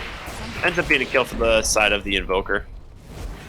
There's no reason for the rest of the team to follow up onto the hill there and try to go for that Temple Assassin though. Still has ages for another 3 minutes. You probably just want to dodge. Like actually killing her twice is a bit of a pain. Yeah. It's very, very, very annoying. So good dodge on that. And besides, DZQ kind of doesn't matter to Ehome. If they're far away from another fight breaking out, it's not that deep if Planet gets to survive. And they're trying to actually stack up for a quick jump middle. They're looking for Paparazzi here. Zeal almost found him, but he didn't find the Dragon Tail stun. Got juked out in the trees. It is nighttime, so he didn't have the perfect vision. And the Ghost Walk does come out. Invoker is safe. Echo shows up now. Oh, beautiful hoof stomp coming in from the Centaur. Lands flush onto Planet. But Paparazzi puts himself in danger to go get this Morana kill. Will end up falling. Lou shows up looking for some revenge here. BKB pop. The right clicks flying through from the TA. Beautiful decrep coming in from ZZQ with the 4-star forward. But unfortunately, there's also a hoof stomp from the Centaur. Zeal will not be allowed to escape. He'll take a tumble here towards the mid lane, but didn't come for free. XG had to commit the life of the Invoker for that one. So it's not great for Ehome, but Shiro gets to be involved in that fight. They get a kill for him. The Echo, Void Spirit's also there, so it's not great, but it's, I guess you'll take it. It's okay. It's something. I don't know, man. He took such a long time building up his lead on Ehome, and it feels like the last couple of fights, it has all managed to slip away. For the first time in the game, we finally see a little bit of a net worth advantage going the way of Extreme Gaming after that Dragon Knight and going down. So they're back in it. I do think this probably favors the side of Ehome if this one goes ultra late, but I'm talking like 45, 50 minutes. For the next little bit, Extreme Gaming, you're going to feel like the stronger team. With this BKB finished on Invoker and everything like that. And the sheepstick that he's going for next. Yeah, eventually, like, TA counters Tiny, but the eventually is that Dragon Knight counters TA. Like, Dragon Knight eventually becomes, like, this, like, unbelievably strong counter to a lot of the heroes late game of Extreme. You know, if you do manage to get to, like, the BKB, the Ags, like, the AC, stuff like that, like, this hero is so fun to play, but it's going to be a while before we get there. Yeah. Things get a lot easier with Zeal. I was going to say, things get a lot easier when Zeal has this BKB completed, though, and he's only like 700 gold off of that one now. He's just getting stunned up at the beginning of all these team fights. Speaking of like defensive items, do you think that maybe we could be seeing an Aeon Disc coming out from Echo? It feels like if what happened in that last fight ever happens and he's the first one to die, the fight just feels impossible for Ehome, but there's not a lot of items that I can imagine him buying that would protect him outside of the Aeon Disc in that particular instance. Yeah, Lincoln doesn't help a ton, so... I know it sounds awful, but my answer to that one is probably just like get good, like better positioning. Better positioning, I think, is what he needs to be careful of. Oh, lol. Well, you could go for the Kaya Sanj, honestly, and just hopefully rely on like status resist and giving himself a little bit of extra damage from the Kaya as well is pretty nice. So that might be where we end up seeing Echo's build go. He'll get Kaya Sanj and BKB, I think. I don't see Aeon Disc being his next item, but yeah, most important thing for him is positioning. His only goal in these team fights, I feel, is... Go ahead. There's a nullifier. It is a nullifier. Yep. Also, that kind of ruins your ability to go Aeon Disc. Yep. Yeah. All right. Well, no Aeon Disc today. So again, the strategy is just get good. Just be better than the enemy team. How difficult is that? Yeah. He'll have an opportunity to prove that he's better now, though, because as they finish the Zeal BKB, they've decided that this is the opportune moment to try and go out on a smoke gank. The Old 11 is the first person in front of them. Zeal. Gets outblinked by Old 11. The reflex is still there, even though he's an old man. And now they're coming back from XG. Will he find a good initiation? The Hoodwink goes in for the sharpshooter, doesn't catch anybody. Old 11 gets jumped on by Shiro, a lot of HP being lost. Arrow connects from partner as well, and that's going to be good enough from the Mirana to ensure that they get this kill. Plan is not done just yet. They get vision onto DY as well. Will they be able to kill him is the question. Echo, the first one to reach him, going to be the first one to ensure that he cannot escape. And they're still chasing on the other side of the fight. They can't catch up to Lu though. Nonetheless, they'll be glad to be able to find something. They just smoked up. It didn't cost them anything major. They have Dragon Form up online. Ideally, you still get damage onto the tier 1 tower using this, but for the most part, Ehome will at least be happy that they had a successful move like this.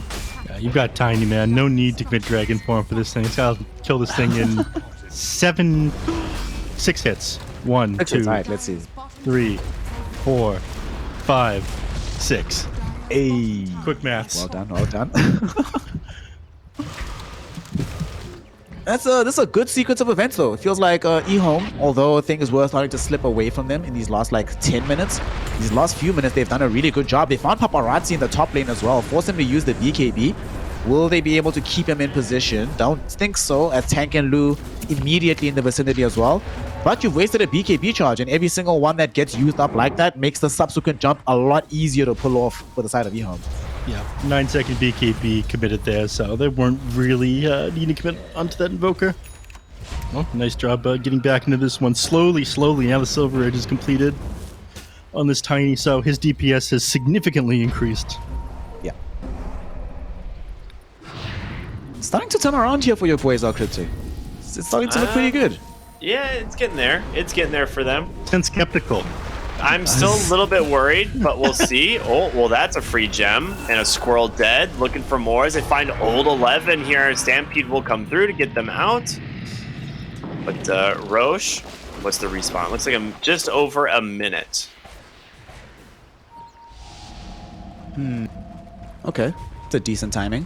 They should be able to get the tier 2 off of this as well. I mean, you have Dragon Form, Pugna, and Tiny. Yo, I just realized that if Extreme Gaming ever lose a fight just in front of the high ground, it's going to be like an astronomically fast push. Like during one life, I can see all 3 lanes of racks going down with this draft. So they need to play very, very carefully to ensure that if they lose a fight, it doesn't happen anywhere near their base. But unfortunately, they're being forced closer and closer within their base. And as time goes on, they definitely will feel less confident about jumping out for a fight, because these heroes on Ehome are also getting tankier and harder to kill with the initial salvo of spells. So I like that word, but you were absolutely correct about that one, my friend. Tiny having one of the highest strength growth rates in the game at 4.0 and a decent chunk of armor as well. It's oh no! Big jump happened middle. Oh no! They committed grip. Lu died. I think he used BKB just before dying as well. Oh no! Old 11's gonna die as well. Gets jumped on by Shiro. He's gonna lose his life here on the high ground. DY don't have Fiend's Grip, nor do you have a life, my friend. They just heroes dead in the blink of an eye. What happened? I mean, you got caught mid lane by Blink Dragon Tail, and then suddenly your game's over. That's the jump right there. They've exactly everything they need in order to blow them up. They've got buyback in all 3 heroes now. They have to defend from this one. They could Fortify as well. They're like hoping they don't have to buy back on the Templars out, so she's able to build up her Daedalus next to take the fight into them here, though. But they're going to assume that the TA doesn't have buyback if she hasn't yet. Oh no! This on Old 11 got you baited on the edge of the base there, forcing the buyback out of the Templar Assassin. Now they know she has it for sure. Shiro doesn't even bother to wait for a fight. BKB, TP out. They leave Echo to die. That's going to be a gem, though, reclaimed by the side of Extreme Gaming. They could not keep the Void Spirit alive. Oh, no! Nonetheless, though, oh my gosh, these outplays from ZZQ still alive. Decrep forced off, life draining away from this Alpha Wolf to stay alive. Decrep again to dodge the damage. Unfortunately, it will not last forever. The Nullifier comes back off cooldown. They apply it onto the Pugna. That's going to be good enough to get the kill, but they could look for this turnaround. Zeal right there. Dragon Tail stun. Jumping in onto DY. They buy back what onto a ZZQ. toggle on the Nightmare. Off the outpost. Will he be arriving in time? You bet he will, but so will Echo. Coming back in for what seems like a game-winning fight if they can take it. These big buybacks, though, will not be enough to grant them more than just a solitary Bane kill. Now they have to get this Aegis, put it onto this Void Spirit, but still, at the end of the day, 90% win probability for Ehome. Extreme Gaming suddenly are the ones that are super desperate about this game here, gentlemen. Yeah, this is very smart. They send the Forge Spirits in, scout them out instead, and the smoke just popped on the Forge Spirits, so they know that the enemies are waiting nearby for them. Okay, we'll see Shiro and Zeal with the trap there, and Old 11 maybe he goes in, but he gets the Dragon Tail off instead. The Nullifier comes out onto the wrong target. Fiend Script will be able to catch the Void Spirit, and that's going to be the dieback. Tank will fall as well. Lou going in, trying to take down ZZQ, will get the kill. That's going to be a double for the TA. Now Dragon Knight, she's in a little bit of trouble. Pretty far in, Shiro comes in, gets the the arrow to catch him. Can they burst down the TA in time? They do, but Shiro, he's going to fall as well. He's going to buy back into this game. It's just DY and Paparazzi, the last two heroes surviving. Or the side. Your tier 4s are under attack as well. The catapult is taking this one apart. Paparazzi sitting at no HP. This is why they bought back on Shiro. They want to close out this game in the next minute or two. I think they could just like walk up to the tier 4s, kill them with Tiny, and end the game. Roche maybe, but yeah, there's no reason to. You know, all three of these buybacks are on cooldown. Yeah, They're I so agree. Indecisive. Yeah, they're in the river. Yeah, they could have closed out the game right there. They knew Fortify was on cooldown as well. They'd use that earlier when they committed onto the base, but instead they're going to go for the safer play. And this actually puts them at risk because there was absolutely no reason for Shiro to buy back to the game if their only objective was to take Roche and not end the game. This puts a win condition for Extreme Gaming. If Templar Assassin gets the ability to come back up before they close the game out now, you just need to kill Shiro. Yeah, suddenly with things 60 get a lot seconds easier left, for you. it is plenty I of really time thought for- that was also going to be the last fight because we had 5 buybacks and 5 diebacks. Or we had like 6 buybacks, sorry, and 5 diebacks in that one engagement.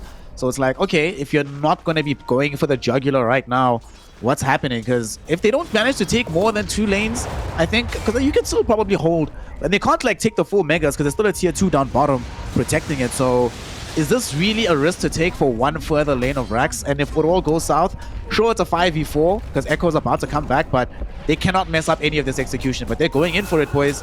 They smoke up. They want this fight. Tiny, who's he going to try and initiate on first? He's the one that needs to get the jump. They find DY. All right, there's no Bane. There's no Fiend's target.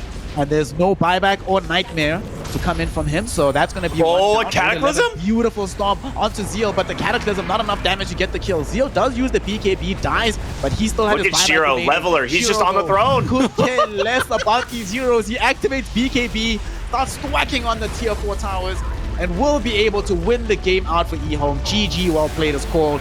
And Ehome, they take the victory, but more importantly, they vindicate Nef Sensei. You told us that they were going to win. Pretty much exactly what happened.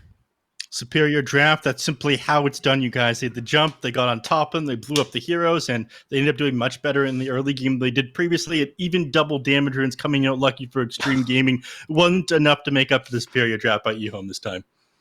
Yeah, shout out to Echo, man. He did what he needed to do. I mean, we talked about in the lane stage, like he had to pull away and make so much happen in the mid game, and he definitely snowballed this game. Ended up going 12-4-12, but Planet was the one who was pretty much playing with him the whole time. Like between the two of them, they were able to basically turn this game around. Like there was a little bit of moments where like Extreme looked like they were going to kind of take this one, but they made plenty of space for Shiro. I mean, look at his score, 4-1-9, like your safe lane Tiny, like all of his kills coming in the last like 2 minutes of the game.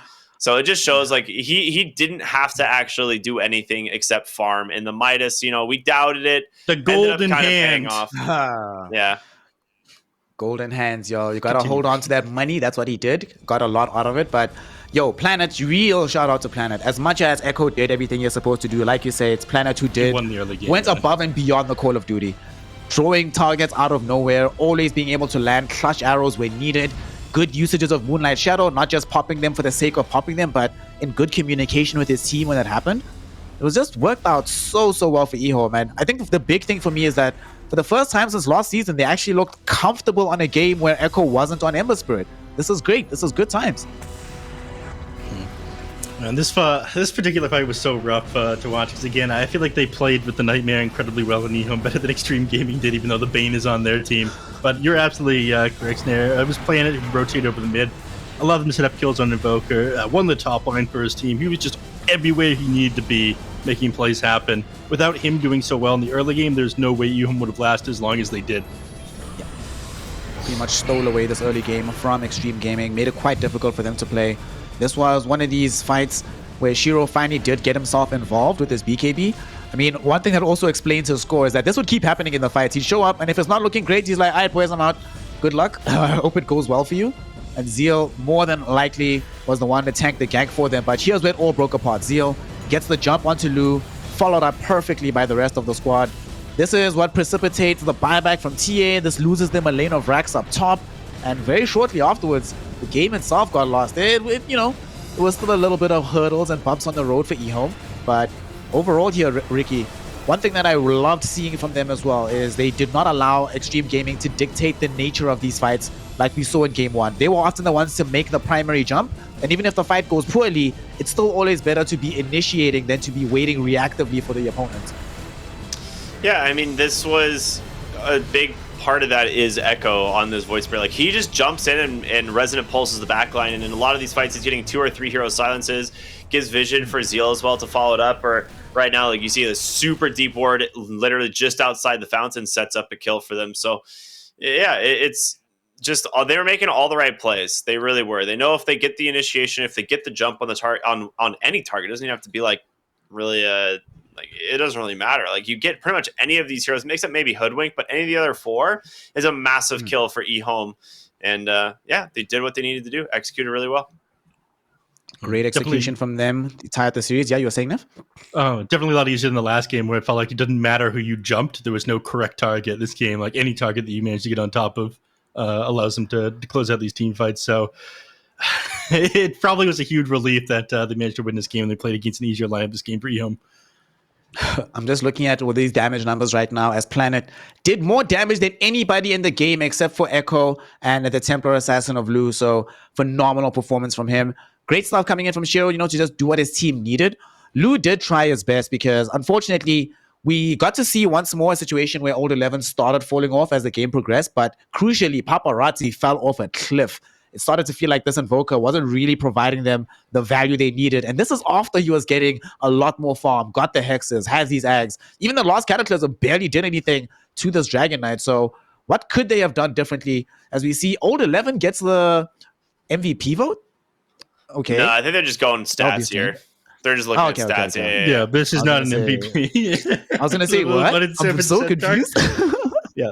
But he fell off this game. What happened with Old 11, given that things started looking okay at first? They got a decently timed Blink Dagger, but afterwards, I feel like it might have just also been what you were saying, Ricky, that when Echo is the one always doing those initiations, there's no real room for a Centaur to do anything except press R to try and counter-initiate. But that's about it, because they're always just running away. Yeah, I mean, the Centaur last game ran away with the lane stage because it was just such a favorable lane for him. This time, not so much, right? Like, it's not an easy lane matchup. Tiny does a pretty decent job of being able to farm underneath him. He's not as susceptible to getting pushed out of the lane. He has tons of HP, and once you hit level 6, all that extra armor as well. So yeah, it just makes the game a little bit easier for the side of Ehome. Is just a result of that matchup. So overall, good decision. Before we go into Game 3, Neff, I want to ask you, is there anything that that Extreme Gaming could have done outside of picking different heroes? Is there any way they could have played this game differently to reach a different result? I feel like Planet got way too many kills in the early game and shut down Paparazzi, who had an amazing start. He ended up getting first blood. If that didn't happen, then Extreme probably win this game. But I feel like the get good, just don't die LOL is probably not a real analyst answer. So I'll be a little bit more careful about rotations from Planet, but Planet really popped off. I'd rather not flame Extreme Gaming for dying, rather praise Planet for having such an amazing game. Real praise is always better than faint disappointment. So with that, we'll be going into a small break as we prepare ourselves for the finale of this series. Extreme Gaming need this upcoming win to get to the 4-0 mark, to compete with RNG, compete with PSG LGD for the top points in the table. On the other side, though, Ehome want to stay in contention to go to their first ever major, both as a squad and as this new iteration of the Ehome banner. We'll see if they can make that happen in game number 3, or if it's going to be Extreme Gaming showing why they are the favorites. In the meantime, we'll be taking a short break. Snare, Neff Sensei, and R Cryptic are back in a flash for some more Dota 2 action here in the DPC. Don't go anywhere.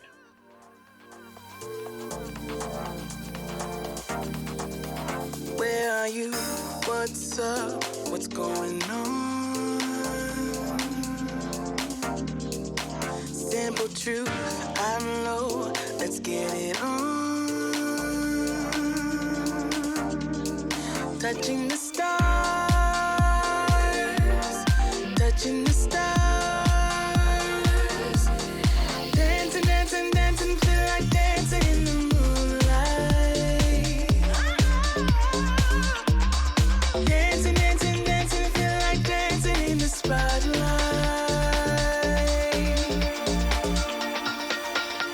Depending on you, depending, depending, depending on you. Into the city where the lights are, to turn it up and turn it on. Into the city where the night starts, depending on. I love the night, let's do it all. I love the night, let's do it all. We do it all.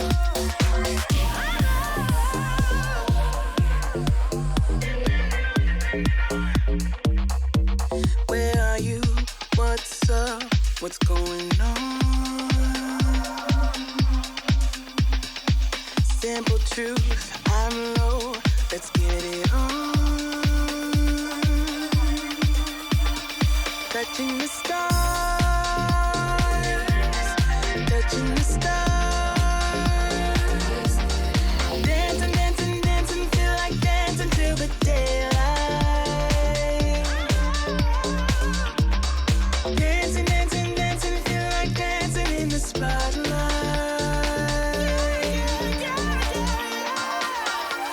Depending on you, depending, depending, depending on you. Into the city where the lights are, to turn it up and turn it on. Into the city where the night starts, depending on. I love the night, let's do it all. I love the night, let's do it all. We do it all.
I know that I should keep it cool, babe.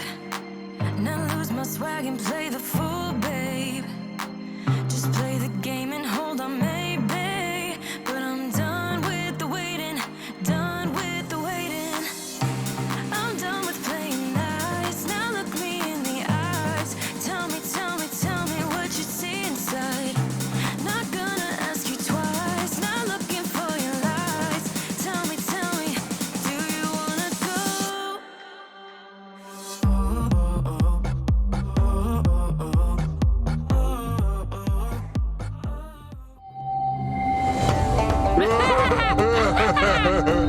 So, who wants to play a game? Yoink!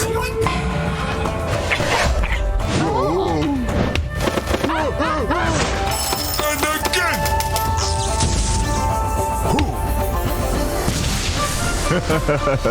I always get what I want. In the bag.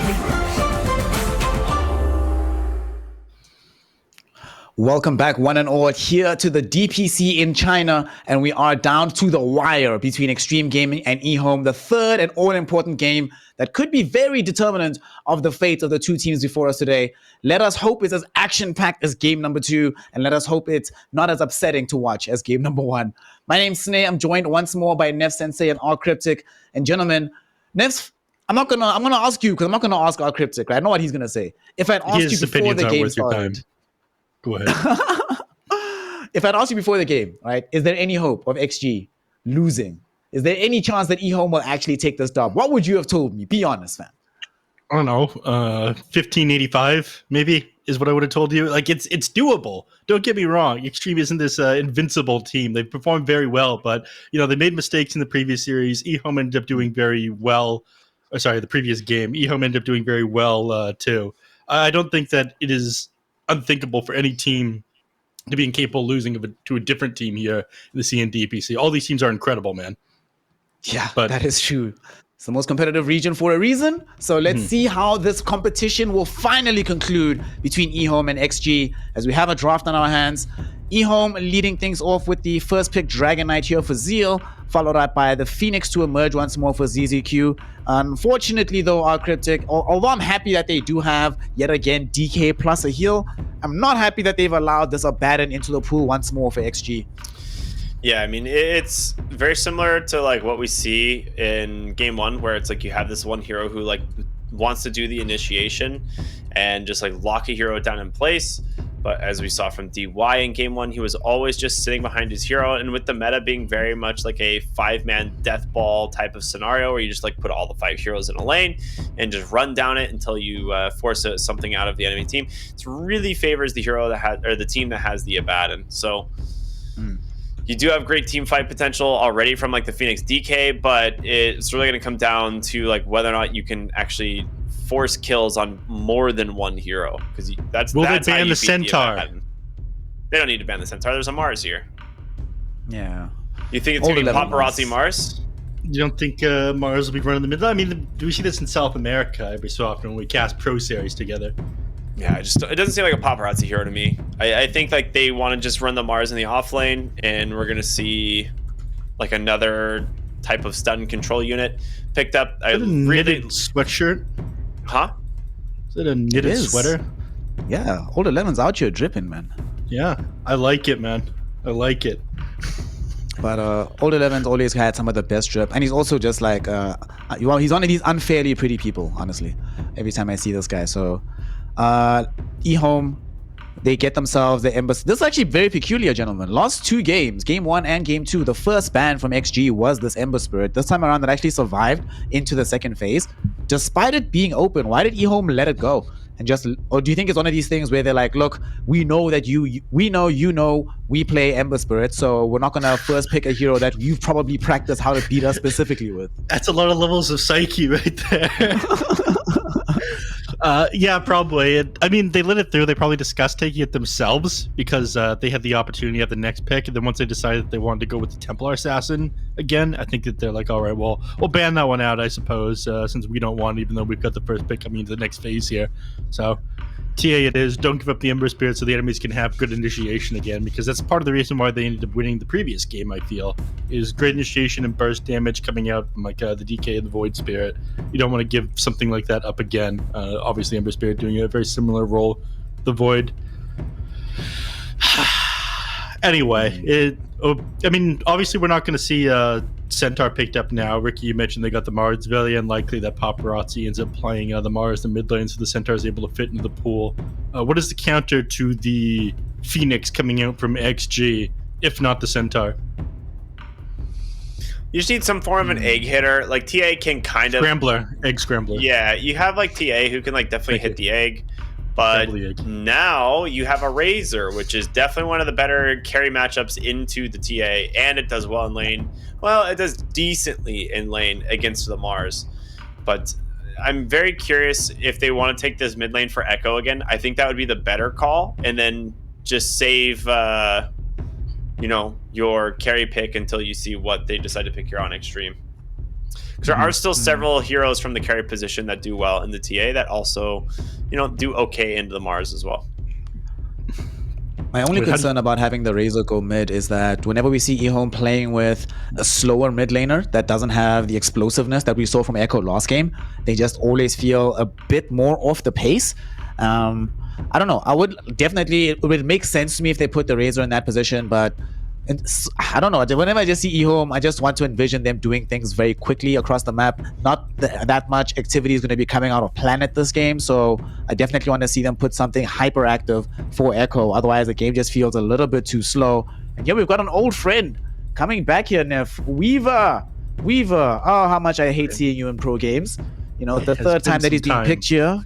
It's been a while. It's going to be his third game here in the DPC. How do you think it's going to go here for this draft in XG?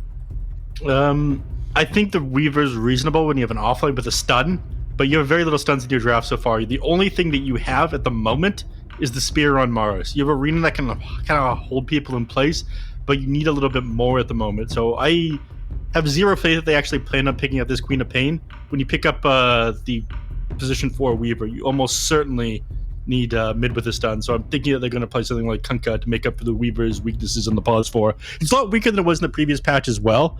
The nerf to the bugs, where it only takes 3 hits to end up breaking them early game, actually is pretty significant.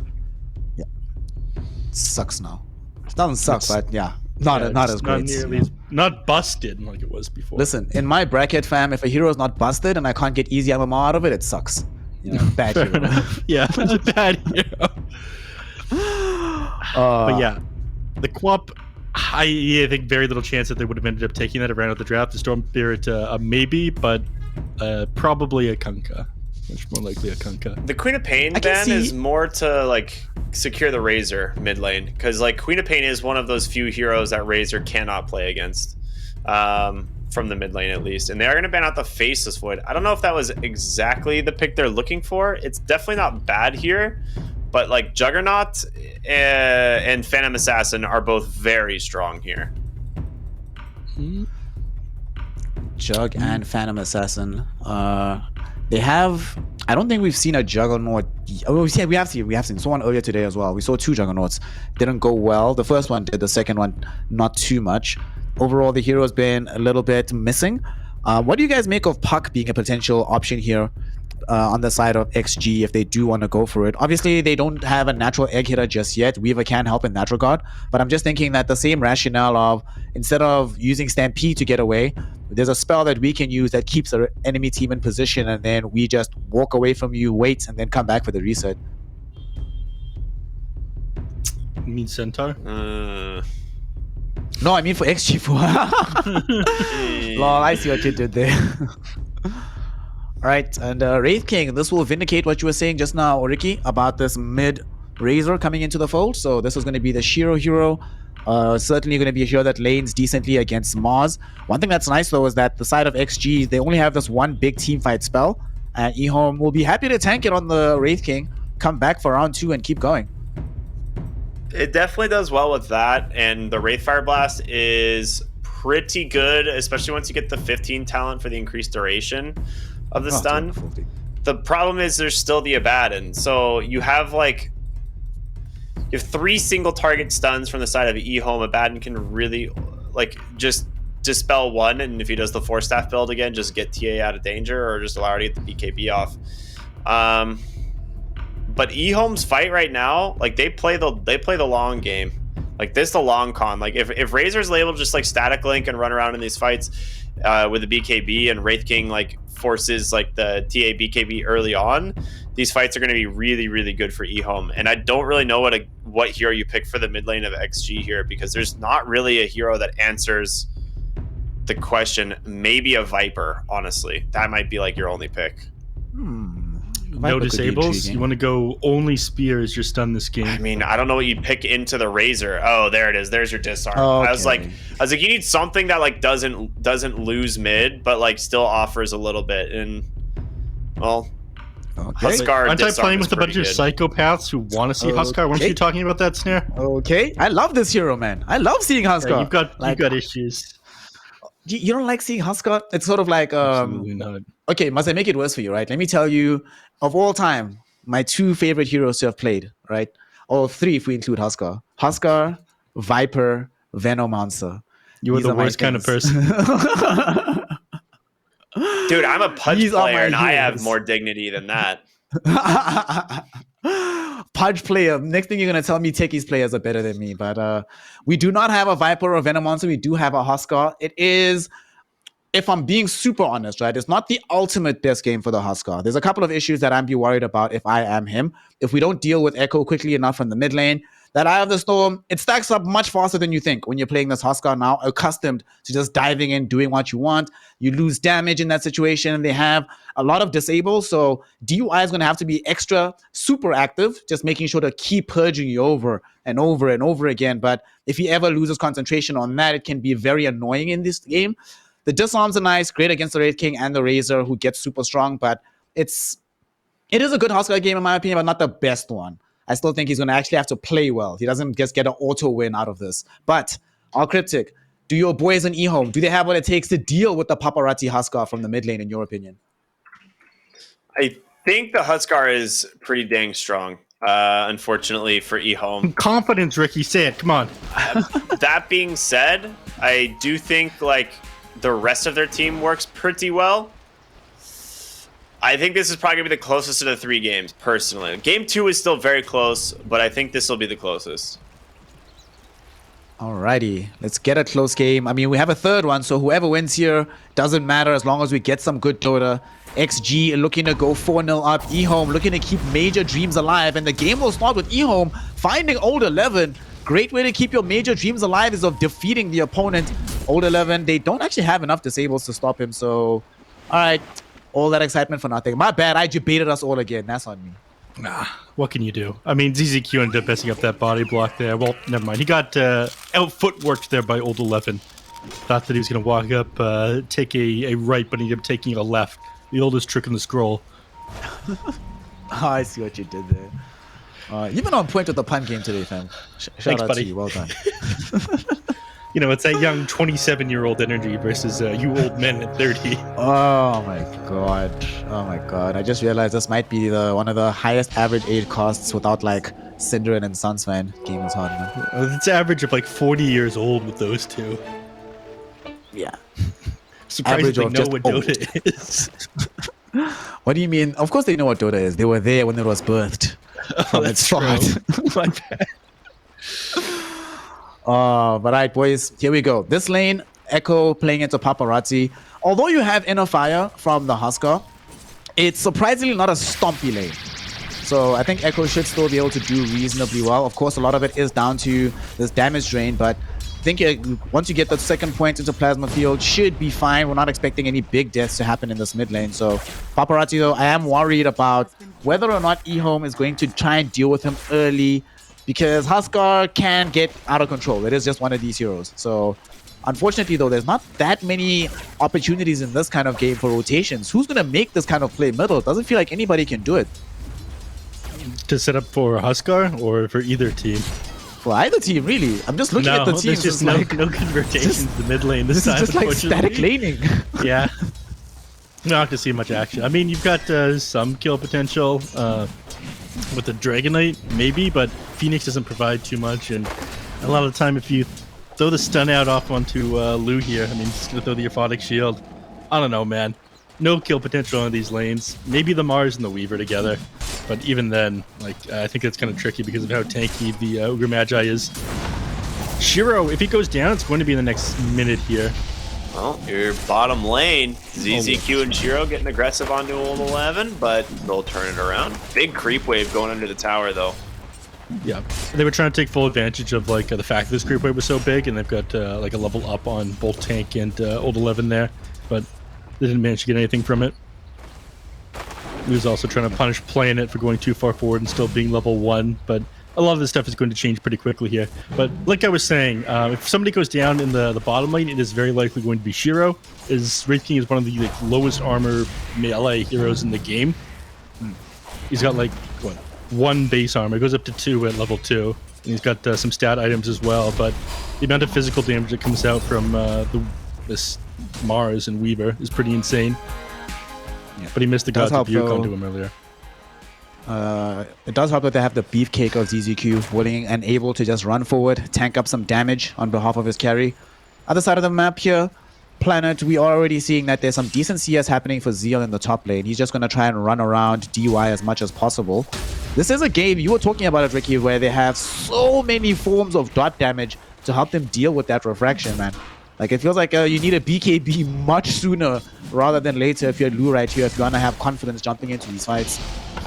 Yeah, I mean, they have plenty of ways of dealing with it. Like, last game specifically, we saw the Dragonate into the TA. Yeah, just like the Fireball just doing more than enough damage to burn through those refractions. Mid lane, this time with Echo, it should be pretty easy as well. Like, it's a pretty good matchup in a TA. Like, you never really want heroes to be on top of you. When you play TA, you want to be attacking from range, and Razor just wants to run at them, so I think it's going to work out pretty well. TA right now in the laning phase. Not really doing that well for herself. Boring. You can tell. You can say it's call it boring. No, it's not boring yet. They still have to go stack camps. Then they're gonna clear those camps. You know, they got these side blades out. Yeah, it's gonna be a boring as hell laning phase, man. Like nothing's gonna happen for a long time here. Oh, game is hard. Yeah, you can tell everyone that I was the one who got you in trouble. All right. Hashtag throwing Neff says that's a big courier kill. That's the Helmet Iron Will. That's your highly elating phase. That's a big career. You're right, though. It is a big career. That's a huge career kill. Like, that might actually allow them to just, like, get way more aggressive than they should. And ZZQ under the tower, about to go down. He just needs 1 auto attack from Old 11, and it's going to happen. There's going to be your first blood, and Old 11 just walks away. Nice. That's a fantastic way to start. You get the courier kill. You find yourself a kill onto the hero as well.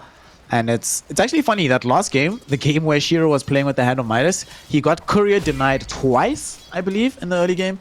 And initially, the first time I saw it, I was like, oh, his courier has Gloves of Haste. Oh, I didn't pay any attention to it. I didn't know that was the build-up for the Midas. So if it happens again here, obviously he'll be very, very sad. And now they just have to play a lot closer to the tower itself. Oh my God. Of course, no. They can't actually go into the Mars here. I wanted to mention this one. Look at the items that this Mars has gone. He went Bracer, Gauntlet, and Claws of Attack is his first item. So he's going to be able to punish this Wraith King for not having this Helm of Iron Will to start extra hard. This God's Rebuke actually does so much damage to him right now. I was surprised he didn't go 2 points in it. But still, to go Claws of Attack is like psychopath aggressive behavior. Claws of Attack, man. He knows what's up. He's playing his game well. Mid lane, speaking of people who are playing it well, Paparazzi clearly knows what he's doing on this Huskar hero. I've seen him play this before, like, but this was way back. I've seen him play this twice in the past, like, but this was when you used to play either carry or into, like, when he just started carry, but when he left mid. And now that you've gotten level 6, yeah, this lane's impossible. Razor leaves, does the very smart decision, goes all the way back home. That is going to be leaving a lot of space, though, for Paparazzi. And this is where it starts to get scary. Because you can't rotate onto him and there's nothing anyone can do in these early stages, if he decides to come to your part of the map, you're probably just going to die heads up. So things are looking quite scary with this Paparazzi. The only question is Shiro dead? Yeah, he's dead. Yeah, he's super dead. Bye. Dude, he got baited by a Shiro. single ranged creep and died for it. That's just the way it goes sometimes. Man's got the phase boots completed. Look at this damage. He almost got 100 damage per auto attack on this Mars, and you've got 2 armor. Yeah, the benefit of bugs, dude. Yeah. How wide Will hadn't reached him yet, so that had added up. He had Gloves of Haste on this one as well to actually be able to, like, exist inside this lane, if that was the point. But Echo coming in with a big rotation in the bottom lane. Spear off the mark, and Echo is going to find that kill. So nicely done from him. Yeah. Well, that answers the question of who can rotate. Turns out the Razor. But I mean, he had to do this, right? I'm actually very glad that this worked out for them. The saddest thing in the world when you're playing mid against Razor, against Huskar, excuse me, and you get zoned out of the lane, but you try to do something elsewhere and you find out you can't do anything, then you're just a jungle creep for a while. That's always awful. So really gonna help Ehome being able to bring down the offlaner there, buying some space for Shiro as well.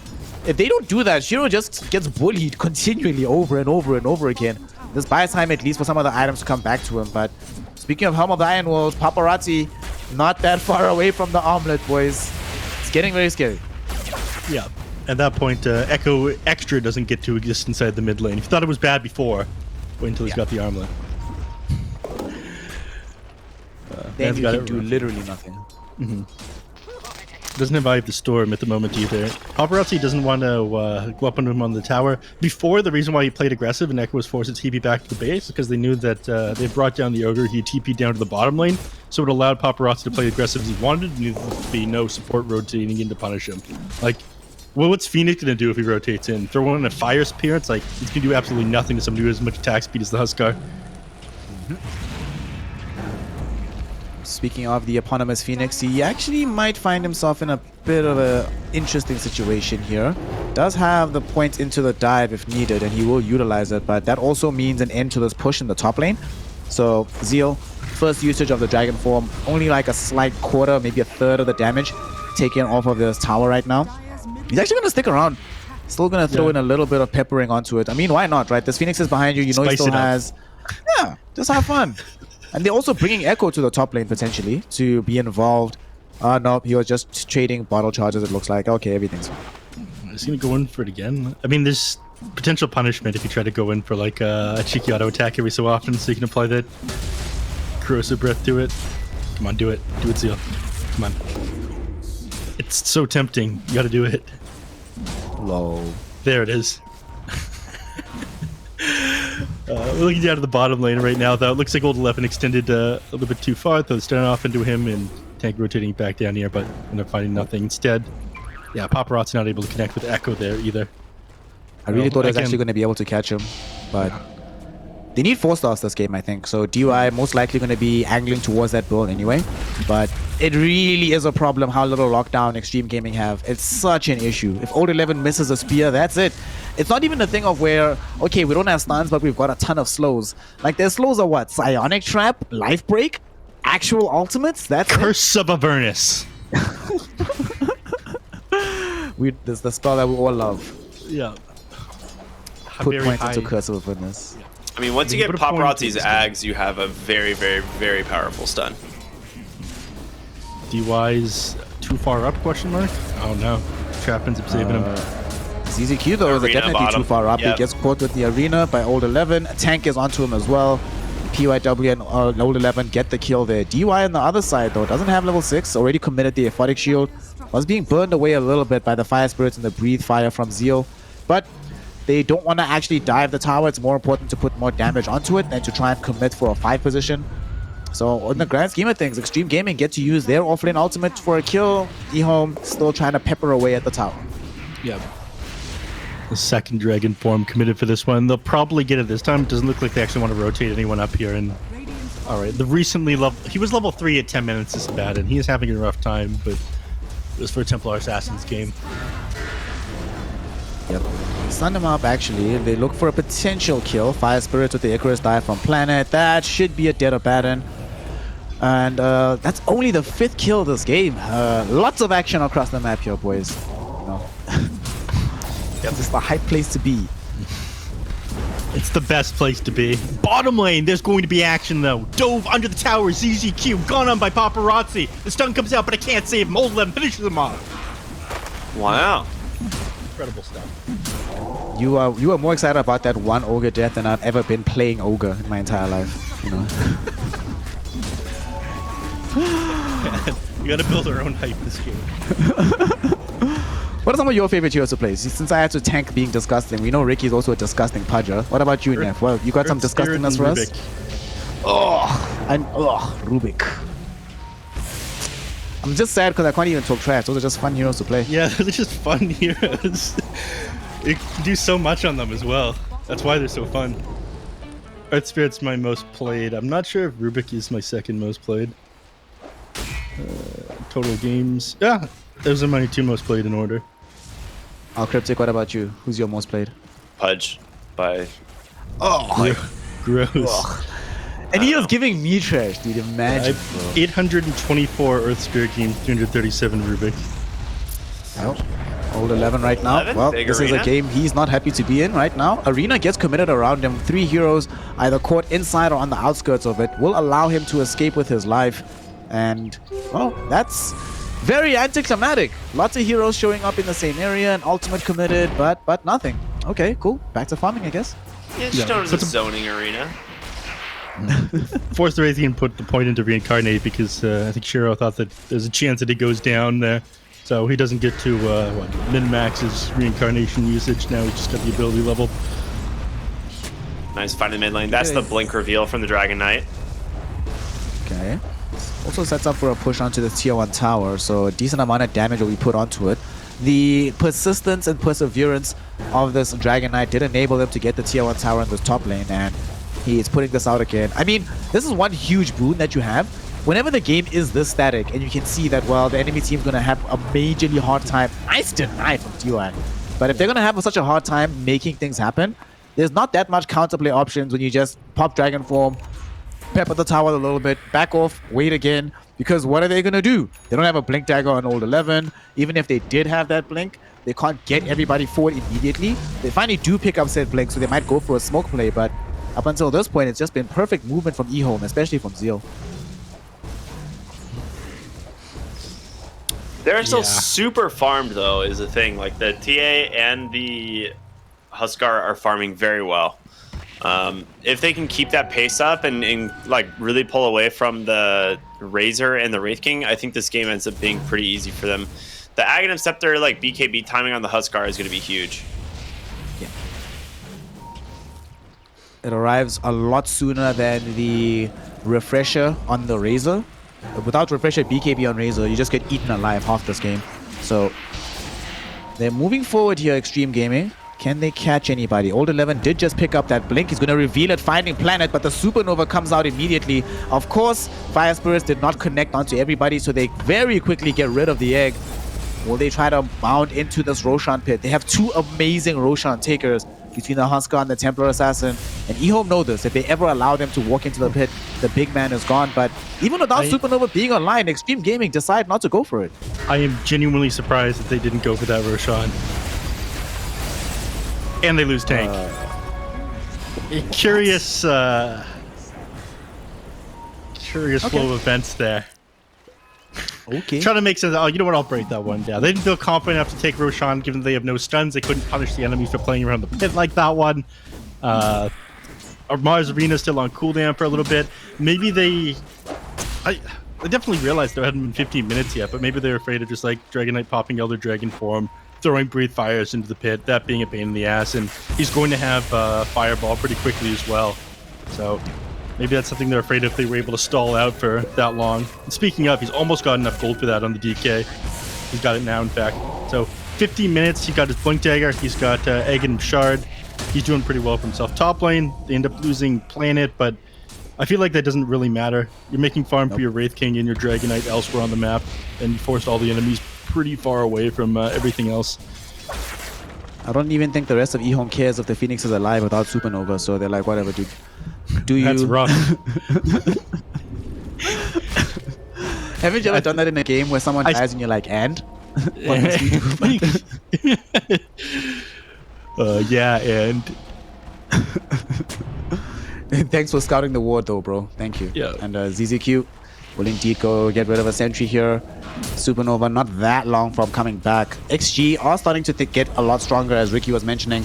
As they get these bigger items, Ehome does have to worry. The only concern XG has is this initiation. So a lot of this game does come down to Old 11, but he's also making very good progress towards his BKB. The first will arrive now on the Huskar. One from TA, not that far behind. Then once they get the one on the Mars, not that much overall damage output because Shiro is not super farmed at this point in time on the Wraith King, so they'll be very much affected by these triple BKBs. These triple BKBs is a significant issue. Templar Assassin is coming in a little bit slow. I think that's your only saving grace right now, so you might try to make a play regardless of the Huskar having his. Maybe when you have Silver Edge completed on the Wraith King, but that's still a little ways away. I don't know. Ehome have all these weird conditions that they need to in order to take team fights, and I feel like the Templar Assassin is going to have the BKB done before then. I'll backpedal a little bit.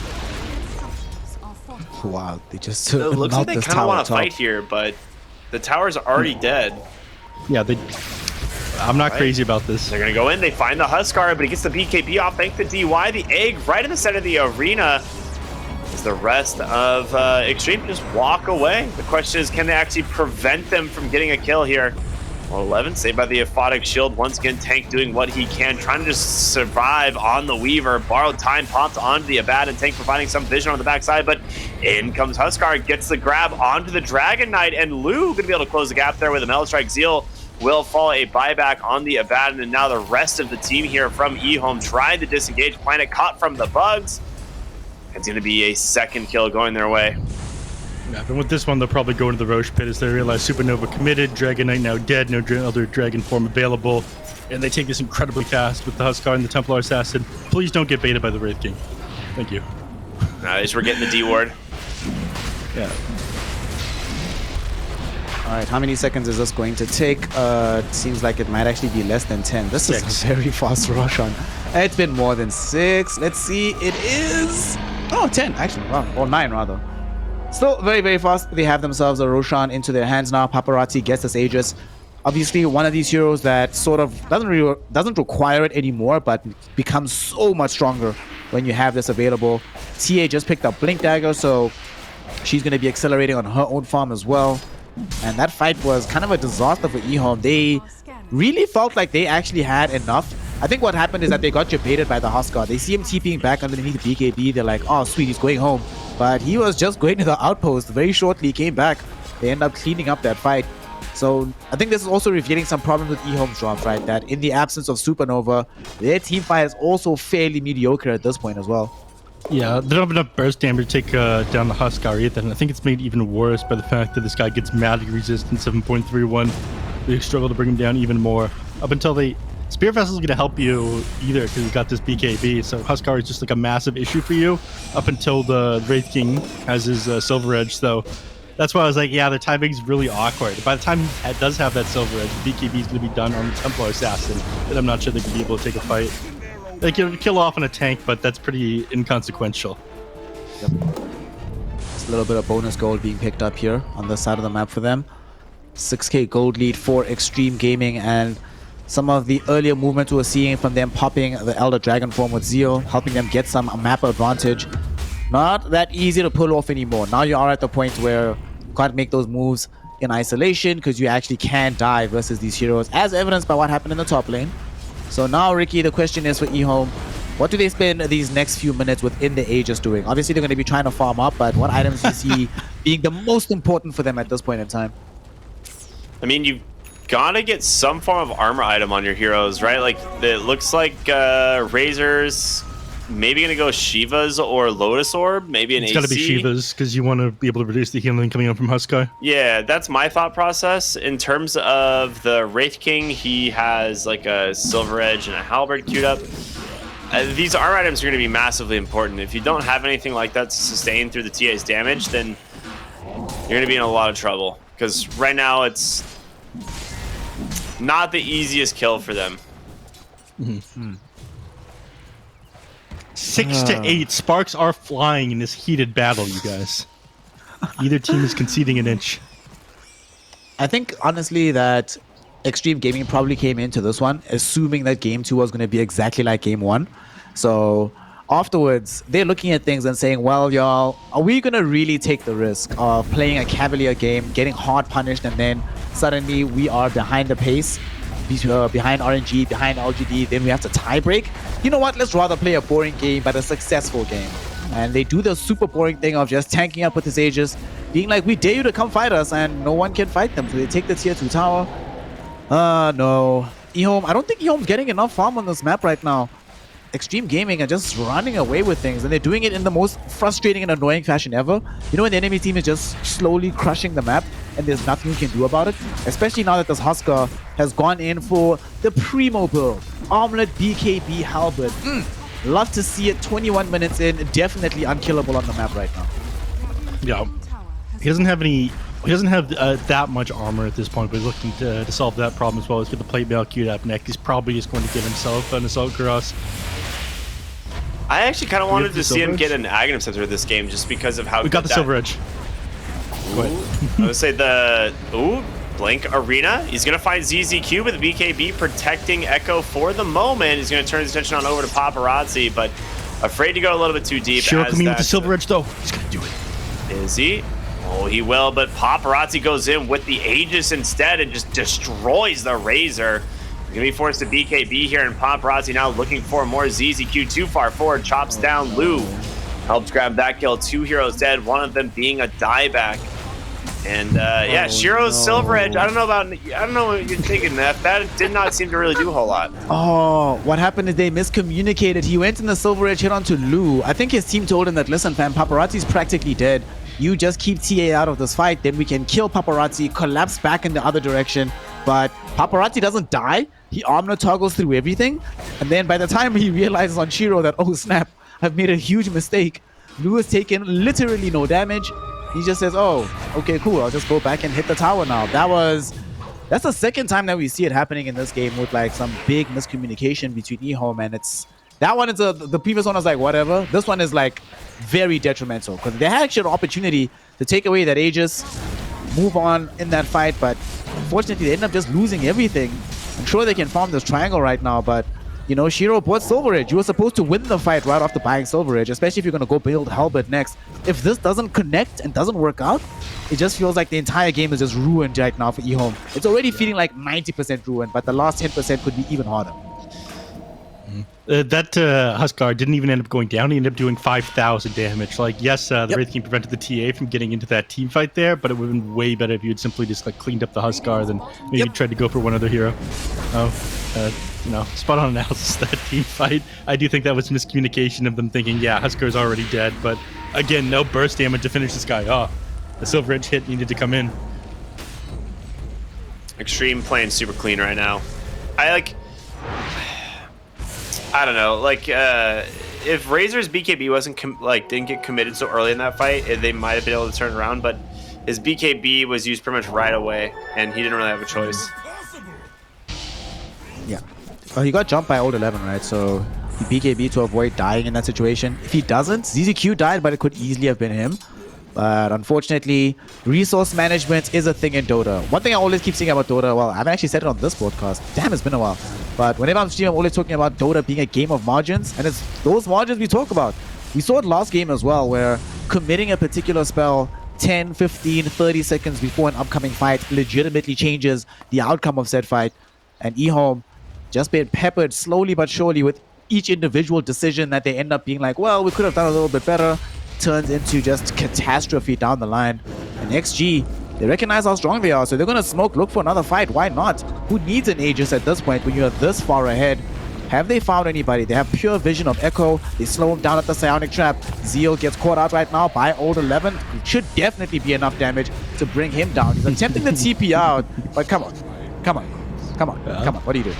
There was a nice attempt. Throws the Dragon Tail onto Lou there. Tries to TP out in front of him, but a body shield takes it off and he's finished off. Unlucky. You still have the 9-second BKB on the Templar Assassin as well. This is going to be a terrifying high ground attempt coming in from Extreme Gaming. A little bit surprised that they don't wait for Roshan, given that the next respawn is going to be, we're going to see when it is the next 30 seconds here, but maybe they're of the opinion, why wait for the enemy team to get another item. Never mind, they are getting back. Look how strong Paparazzi is right now. My god. This Huskar is so scary. How far is the refresher from this Razor? He is very far. Oof. Very far away. Yeah, that is not close at all. Yeah, man's like what? It's like not 1,500 away. Gold. Yeah, 1,500. No, more than that. Wait, how? 27. Does he not have even a Perseverance? No Perseverance. He's got no components for it, but he's sitting on 2,200 gold. Okay. Sure, going to kill off in a tank. He can. Nice fine. Oh, you were right. Huskar ended up building himself a Lotus Orb rather than Assault Cross. I don't think he needs doesn't need AC. Well, he went for this for, what is it, Dispel? So this is an additional Dispel on top of being able to get, with DY being there to get rid of any of the stuns. Now you make sure that you don't get linked by Razor. You're not really concerned about Fire Spirits anymore, which are kind of the only things he cares about right now. So well, it's all these single target sense. stuns, right? I mean, Dragon Tail, Wraith Fire Blast on the Ogre Magi. Now they'll punish if they try to like throw their stuns off on him.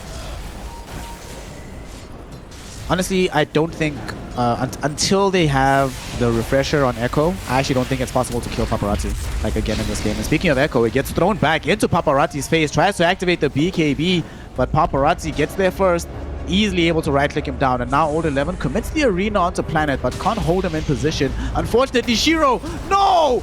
What's happening? Shiro runs headlong into the side of XG. Will commit the first life here. Supernova on the high ground. Zeal jumping back to try and save this fight in some fashion. that The Spear of spear. Mars catches Planet during the Icarus dive. That just ruins absolutely everything. Echo can't run away either. Has these swarm bugs atop him. There's just no way out. They get the Earn the Shadows charges. It definitely kills him. ZZQ on the high ground, taken down by Lu as well. Does he go for it? Shiro. Does he try to get Paparazzi? You fool! Oh my god. Shiro. What are you doing? You've already baited your team into a team fight loss. Don't do more. You've done enough, Shiro. You've done enough. Not enough damage to finish him off anymore. Now they've got this Lotus Orb. He has way too much armor, and your entire team dies. They're going to tear through your axes in short order. I mean, Razor doesn't have BKB, so he can't really come back into this at all. If I'm Extreme here, you just go Roche now. Like, you just got a full lane of barracks. You get to take Roche on. It has Aegis and, of course, the Shard, which my guess will go on over to TA, so you have that extra silence. Otherwise, it's really not that bad to... Let me double check if it has been changed on Interfire here. What has been changed on Interfire? The lifesteal Interfire. Okay, so it's lifesteal. Okay, so yeah, it's still the same. Yeah, so it's not that bad for Huskar. It's pretty great to just do it like on a creep wave. You just get like almost all your health back. It's so good, dude. Honestly, I don't even think when they get the next Roche, I think it's actually when they got it now. I don't think they needed to put it on Huskar. Kind of feels like a waste of a slot at this point. He's not dying. Like, I would bet all the money that they're paying us, specifically that they're paying us for the tournament, that he's not going to die again in this game, man. He's going to be fine. There's practically no threats. Shiro is just not dealing damage. Just not that guy anymore. And speaking of Shiro, Old 11 finds him out. They get the arena out. They really want Planet. Did Planet do something to Old 11? What's happening here? Like, there's a vendetta that's been set in this third game. Maybe he's just upset at how good the Mirana performance was, but really has been targeting him in these fights, preventing him from being effective at all on that Phoenix hero. Yeah, I mean, he's a pretty massive part of this team fight when he's able to get the Supernova off. That's when, like, the team can't continue to follow the Huskar into the fight, and they want to be able to, like, follow up with the Spear of Mars to stun people up and keep the Huskar on people. They want to be able to throw the product shields on them when the stuns come out, so they have to shut down that big team fight ability. They're going to look for the Huskar. He's going to need help and fast. He does just end up popping the BKB. Planet falling incredibly low. He's going to be forced to pop that egg now. Echo as well. As the fight's going to be segmented in two. The question is, can they get out on Ehome? 11. All right, gets the Blink Spear, pulls ZZQ right back into the hands of the Templar Assassin. And Tier 2 Tower, still protected by the backdoor protection. Wow. So that is, you find Huskar. He's at the time somewhat alone in front of Triangle. Gets down to what, like the 3rd HP. And honestly, I still don't think he needed the Aegis even in that situation. They could have been fine. He's out here, Paparazzi, Armlet, the Heaven Talbot. They gave him the Aghanim shot, indeed, Lotus Orb. Now he's going to be building into that Aghanim set that you're asking for, Ricky. And once he has that, I don't see how Shiro can play any of these fights at this moment in time. Things are already difficult enough for the Wraith King, but being forced into dealing with this Huskar, already a bad matchup for him at this point in time. Game just gets much harder. They've lost a 2nd lane of Rax. And Extreme Gaming, they feel strong enough that they're like, why not? Let's just go for the jugular right now. We know they don't have Supernova. Sure, they're going to have this Razor, have Eye of the Storm, but they don't have the double Eye of the Storm, which is all that would make Huskar afraid. So why not go for another fight and potentially the 4 megas right now? Yeah, I think it's the play. They do manage to find Lou here. He's forced to BKB. But in goes Paparazzi once again. All the BKBs coming out now. The Spear of the Arena. It's on to Shiro, though, and he is dead. 65 seconds without buyback. Zeal's BKB is going to expire. He'll buyback in a couple seconds. Considering about going in, but... All right, they get Mega Creeps anyway, and Paparazzi feeling very happy. They're going to buy back on the Wraith King.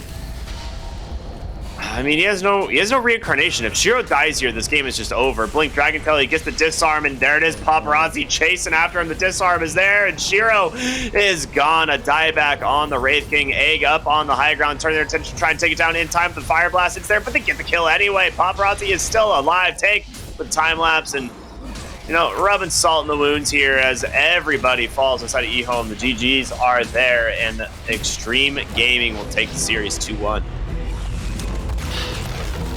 Extreme Gaming, they show that they absolutely don't even need stuns to win games. The only one they had this entire game was the Spear of Mars. And I don't know, if you can force the enemies to constantly fight into you and you can constantly run it at objectives and say, okay, you have to fight us, or you lose this, you lose that. Well, I suppose it's just as good as having disables, man.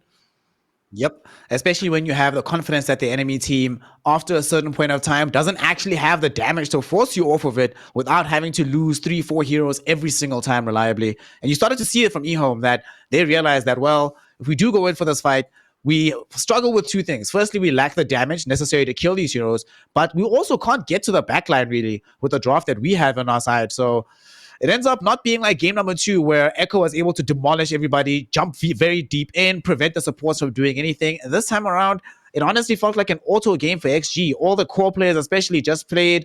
If you would ask me, what does a Paparazzi Huskar game look like when there's zero contest? It would look something like this. That was very, very bad. Very, very bad. But Ehome, they, at the very beginning, it seemed like this might have been a better showing, but was there a moment, gentlemen, where things started to fall apart, or do you feel that it was just the nature of the draft that would never enable them in this context to get into the kind of positions that would give them a game victory?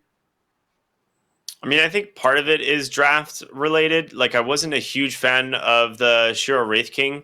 Like, you look at it and, like, on paper, you're like, okay, it's not that bad against the Mars lane. Like, it should farm, like, relatively okay, but they didn't come out of the lane ahead. And then you just like run into the same situation again where like Lou, on the other hand, is just having the time of his life on a TA. So it's pretty rough for the side of Ehome. Like none of their lanes really went how they wanted. Paparazzi just absolutely dominated mid. And, you know, from what we saw in game 2, like how important these lanes are, right? If you want any chance of winning here on Ehome, you've got to get those lane victories. Yeah, I think a lot of it came apart. Well, they were losing pretty hard earlier. They didn't have that much of the map. It was made worse by the fact that Helm of Iron Will ended up getting sniped and coming out pretty late, so Shiro's game was a little bit harder than it needed to be. And then there was the fact that as soon as that Silver Edge came out on the Wraith King, the tool they need to shut down this Huskar, there's a little bit of miscommunication there, and they ended up losing that team fight super hard. So that timing that they had to recover and get back in this game and take things in their favor never ended up happening.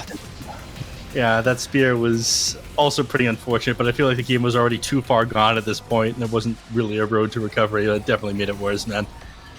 Yeah, absolutely. By this point in time, you're already being dove. You're already having racks taken away for fun. Like you mentioned, Shiro, by the time he started to feel like he could be a relevant force in this game, it was just far too late. The rest of his team couldn't keep pace. Unfortunately, this is also the second game in this series where we have an underwhelming performance coming in from the Echo Razor. So this might be a site for them to recontextualize and reconsider how they approach their drafts, because they really do feel like night and day teams when Echo is playing heroes that can get forward and when he's not. I mean, in this game, one of the things we often saw happening, we saw it in this fight as well, after he bought back, died back, and the game descended. Half these fights in game number 3, if we compare and contrast how they started towards game 2, Shiro was too involved in the starting of these fights, I feel, in game number 3. In game 2, barely involved. Echo would go in, start everything, be followed up by Zeal, or Echo or Zeal. Planet as well also had a great performance. But Shiro only came in for the cleanup, right? As evidenced by that score that he had at the end of that game. It really did feel like this game, they needed him to do more. This is sort of like some of the syndrome that we've seen happen with RNG, where if the God King if Somnus is not playing a hero that can get active, the one loss they have is when they were relying on God King. Hey, man, go start fights for us. And it doesn't seem to work out. So is that just the nature of what's happening right now in the Chinese meta? Or is it like a specific problem to Ehome here, Ricky, that if they don't have somebody to get forward from the mid lane specifically, then the game just doesn't go well? I think it's honestly just the nature of the patch and the meta, right? Like this patch specifically is so snowbally. You fall behind early in the lanes, and if the other team has like relatively mid-game oriented heroes that just want a 5-man, especially with an Abaddon, it just makes your game impossible. Like there's really little comeback that you can come up with, because the only real avenue to getting back in games is like forcing a fight and getting kills. But when you're forcing these fights into an Abaddon, you're going to lose, especially if you're already behind. So I think that's one of the reasons we see the Abaddon having such a high win rate right now, is just it makes this like potential for a comeback near impossible. So yeah, I think they've just done a really good job on Extreme, like playing their timings. And Ehome, I don't think it's necessarily like a player thing. It's more of like, potentially just a draft scenario here. I mean, you got 24 Huskard, what can you do? Last pick Huskar with the backup of this Abaddon, and indeed, as we just saw there on the scoreboard, it has granted Extreme Gaming a spot in the top berth of this league right now. They are 4-0, having only dropped 2 maps, one of them today, but now they're tied with PSG, LGD, RNG, as well as themselves, obviously, to try and compete for those top 4 slots to get into the major. This last game, though, fantastic performance from them. Great drafting at the end. And once again, we see DY performing quite well on that Abaddon, padding the numbers a little bit, now pushing this hero to an 80% win rate here, Nev Sensei. Crazy stuff. Why did Ehome allow this to happen? Surely, if you're going to be playing a game like this, you have a hero like Razor, you're playing with the Zeal, Dragon Knight again. It worked to ban Abaddon first last time. Why not do it twice against Extreme Gaming and hope for a similar result? I think maybe it slips by when this hero has such a low contest rate. You start to forget just how good it is. It is only good in certain matchups, but in lanes where you want to be a little bit more passive with your carry, I feel like it really does thrive. So it's part of the reason why we saw such a boring game, is Abaddon was picked up, but Ehome just had like also a kind of boring lineup that wanted to farm, but Extreme ended up doing this one better. Rounding back to your actual question, though, is I think it's not contested enough that people always have it on the forefront of their mind. But maybe after this game today, when people saw the fashion that Extreme ended up losing it or winning in, it'll get banned a little bit more in the coming days. I'm looking at these graphics that they're pulling up right now of these carry and the mid matchups, and that the stat jumps out at me here, gentlemen. Tower damage. Between Shiro, right, and Echo, less than 1,000 tower damage. If we include Zeal with the tower damage that he has here, they basically, the 3 of them did less damage or about equivalent amounts of damage as this old 11 Mars. Erstwhile, the Templar Assassin and the Huskar are both north of 10,000 tower damage. Given the kind of drafts it had, given the slow pace of the earlier portion of the game, our Cryptic, it must feel that's just a failure of the draft, right? If you pick Razor and Wraith King and Dragon Knight and barely get any tower damage out, everything's gone wrong. And you have to go back to the draft, I think. There's no way to call that a success. Yeah, I mean, your Razor is a hero that wants to fight early and like turn fights into objectives. Like he's not a hero that like pushes towers per se until you have like, Aghanim Scepter, Refresher, all that other stuff late game. But you lose the mid lane, doesn't go well. Wraith King wants to be able to like kind of split push the map, use the skeletons to shove lanes when he can, but he never really gains any map control, and if he is going to try and split push, he's just going to die to the heroes on the side of Extreme. So there's just not a lot of options that they have here this game to actually like take the objective away from Phoenix here, or from Extreme Gaming. Sorry, I was watching one of the replays and I was looking at Phoenix. One of the things now we do have to look forward to is the future. Now that XG are clear with 4 wins, they are certainly in contention to try and earn one of those major slots. Their last remaining games, though, are very interesting because the first 4 wins that they've gained have come almost necessarily, Neff, off of the quote-unquote easier teams. They beat Vici, they beat LBZS, they beat Magma, and now they have beaten their side here of Ehome. There's nothing left that's simple. In a row, they have to play Team Aster, then they play PSG LGD, then they play the side of RNG. From what you saw here today, how do you think they were going to be faring against those squads who we've all seen in action, all 3 of them rather, over these last 2 days? I I think that the only team that isn't that I'm absolutely certain is going to make the same mistakes inside the draft that Ehome did is PSG LGD. That's going to be the toughest match for them.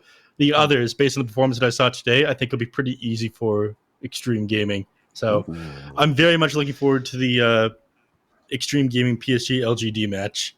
The others, I think, fairly simple for Extreme. Damn, that's a hot take. Even coming from a man who put Extreme as my top seed. All Cryptic, you agree? How do you rank them in the power rankings right now on the side of Extreme? I think Extreme's third. I think PSG LGD is still like a far superior team. Like they just seem like they don't make these mistakes that we see. That's wrong, but okay. Extreme make. But in terms of second place, it'll be close. I think that's a much more even series, RNG versus Extreme. RNG having Flyby now gives them a little bit more stability, so we'll see. But I do think PSG LGD is definitely by far better than the teams that we've seen so far in the CN region. Interestingly, one of my thoughts is that XG, I've always felt, and I saw this when they were playing last time around on the come up in Division 2 after they replaced J and SRF with Lu and Old 11, especially. I feel like they play better when their opponents are better. And they're one of these teams that they can not sandbag a weaker team, but can get taken advantage of. They get a bit lazy in that regard. So I still hold hope that they're going to end up the season first. And it's not because that's just going to conform to my prediction, but I just really like how they play. And I'm a big Lu fanboy, so what can we do? Anyway, we have now, gentlemen, reached just over the halfway mark here in the spring tour of the China DPC. So every single game that happens after this is going to be extremely important. Unfortunately, that does also close out the day of Dota action, and we will now be closing things up, saying goodbye. We have 2 days, a small break, and then we'll be returning once more with some incredible Dota. Today, we started the day seeing Dandelion Esports Club come away with a 2-1 victory. We saw PSG LGD dominate in a 2-0 victory, and now we see Extreme Gaming walk away with a... 2 days? Yeah, we're back on Friday. Wow. Yeah. Okay. Continue. So 2 days off, yeah. We've got 2 days off. Nef Sensei is going to go home. He's going to chill, buy us a new shirt. I didn't compliment your shirts today. My bad. I feel pretty sad. No, we've got 1 day off. Yeah, it's like, aren't we working tomorrow? Aren't we literally working tomorrow? No, snap! Tomorrow. The 14th is working. Off. We have 1 day off. Yeah. Technically 2 days, man. It counts as 2 days. Gamers have 2 days in one. I'm not sure y'all noticed. Okay. So that's how it all shakes out. With that, Nef Sensei, R Cryptic, thank you so much for joining us, gentlemen. We will be making sure that all their links to find them online. I keep torturing y'all to shill, so I'm not going to do it today. Instead, we're just going to be taking a break. Goodbye. Which is not allowed here, Nef. It's not allowed. We're kicking him off soon.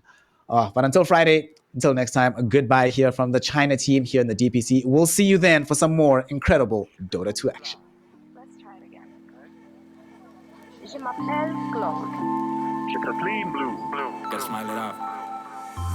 I've never been a sweet time, hardly even smooth when it comes down to a cute girl in my room. I'm not even that young. Can't blame it on the booze, cause whenever there's a cute girl, my brain hits the snooze.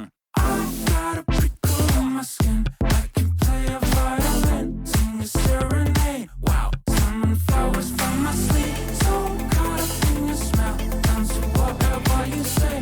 Girl, I know we just met, but you make me speak français.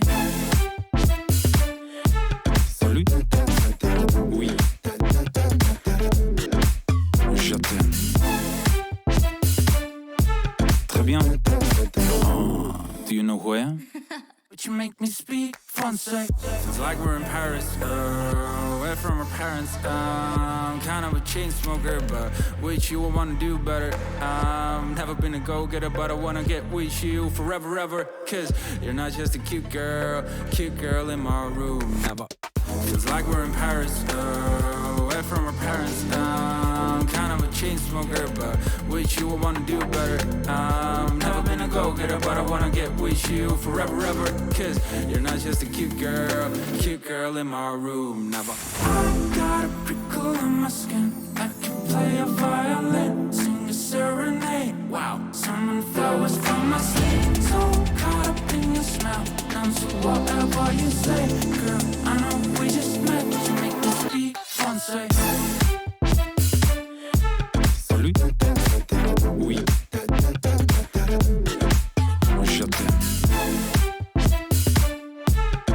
bien.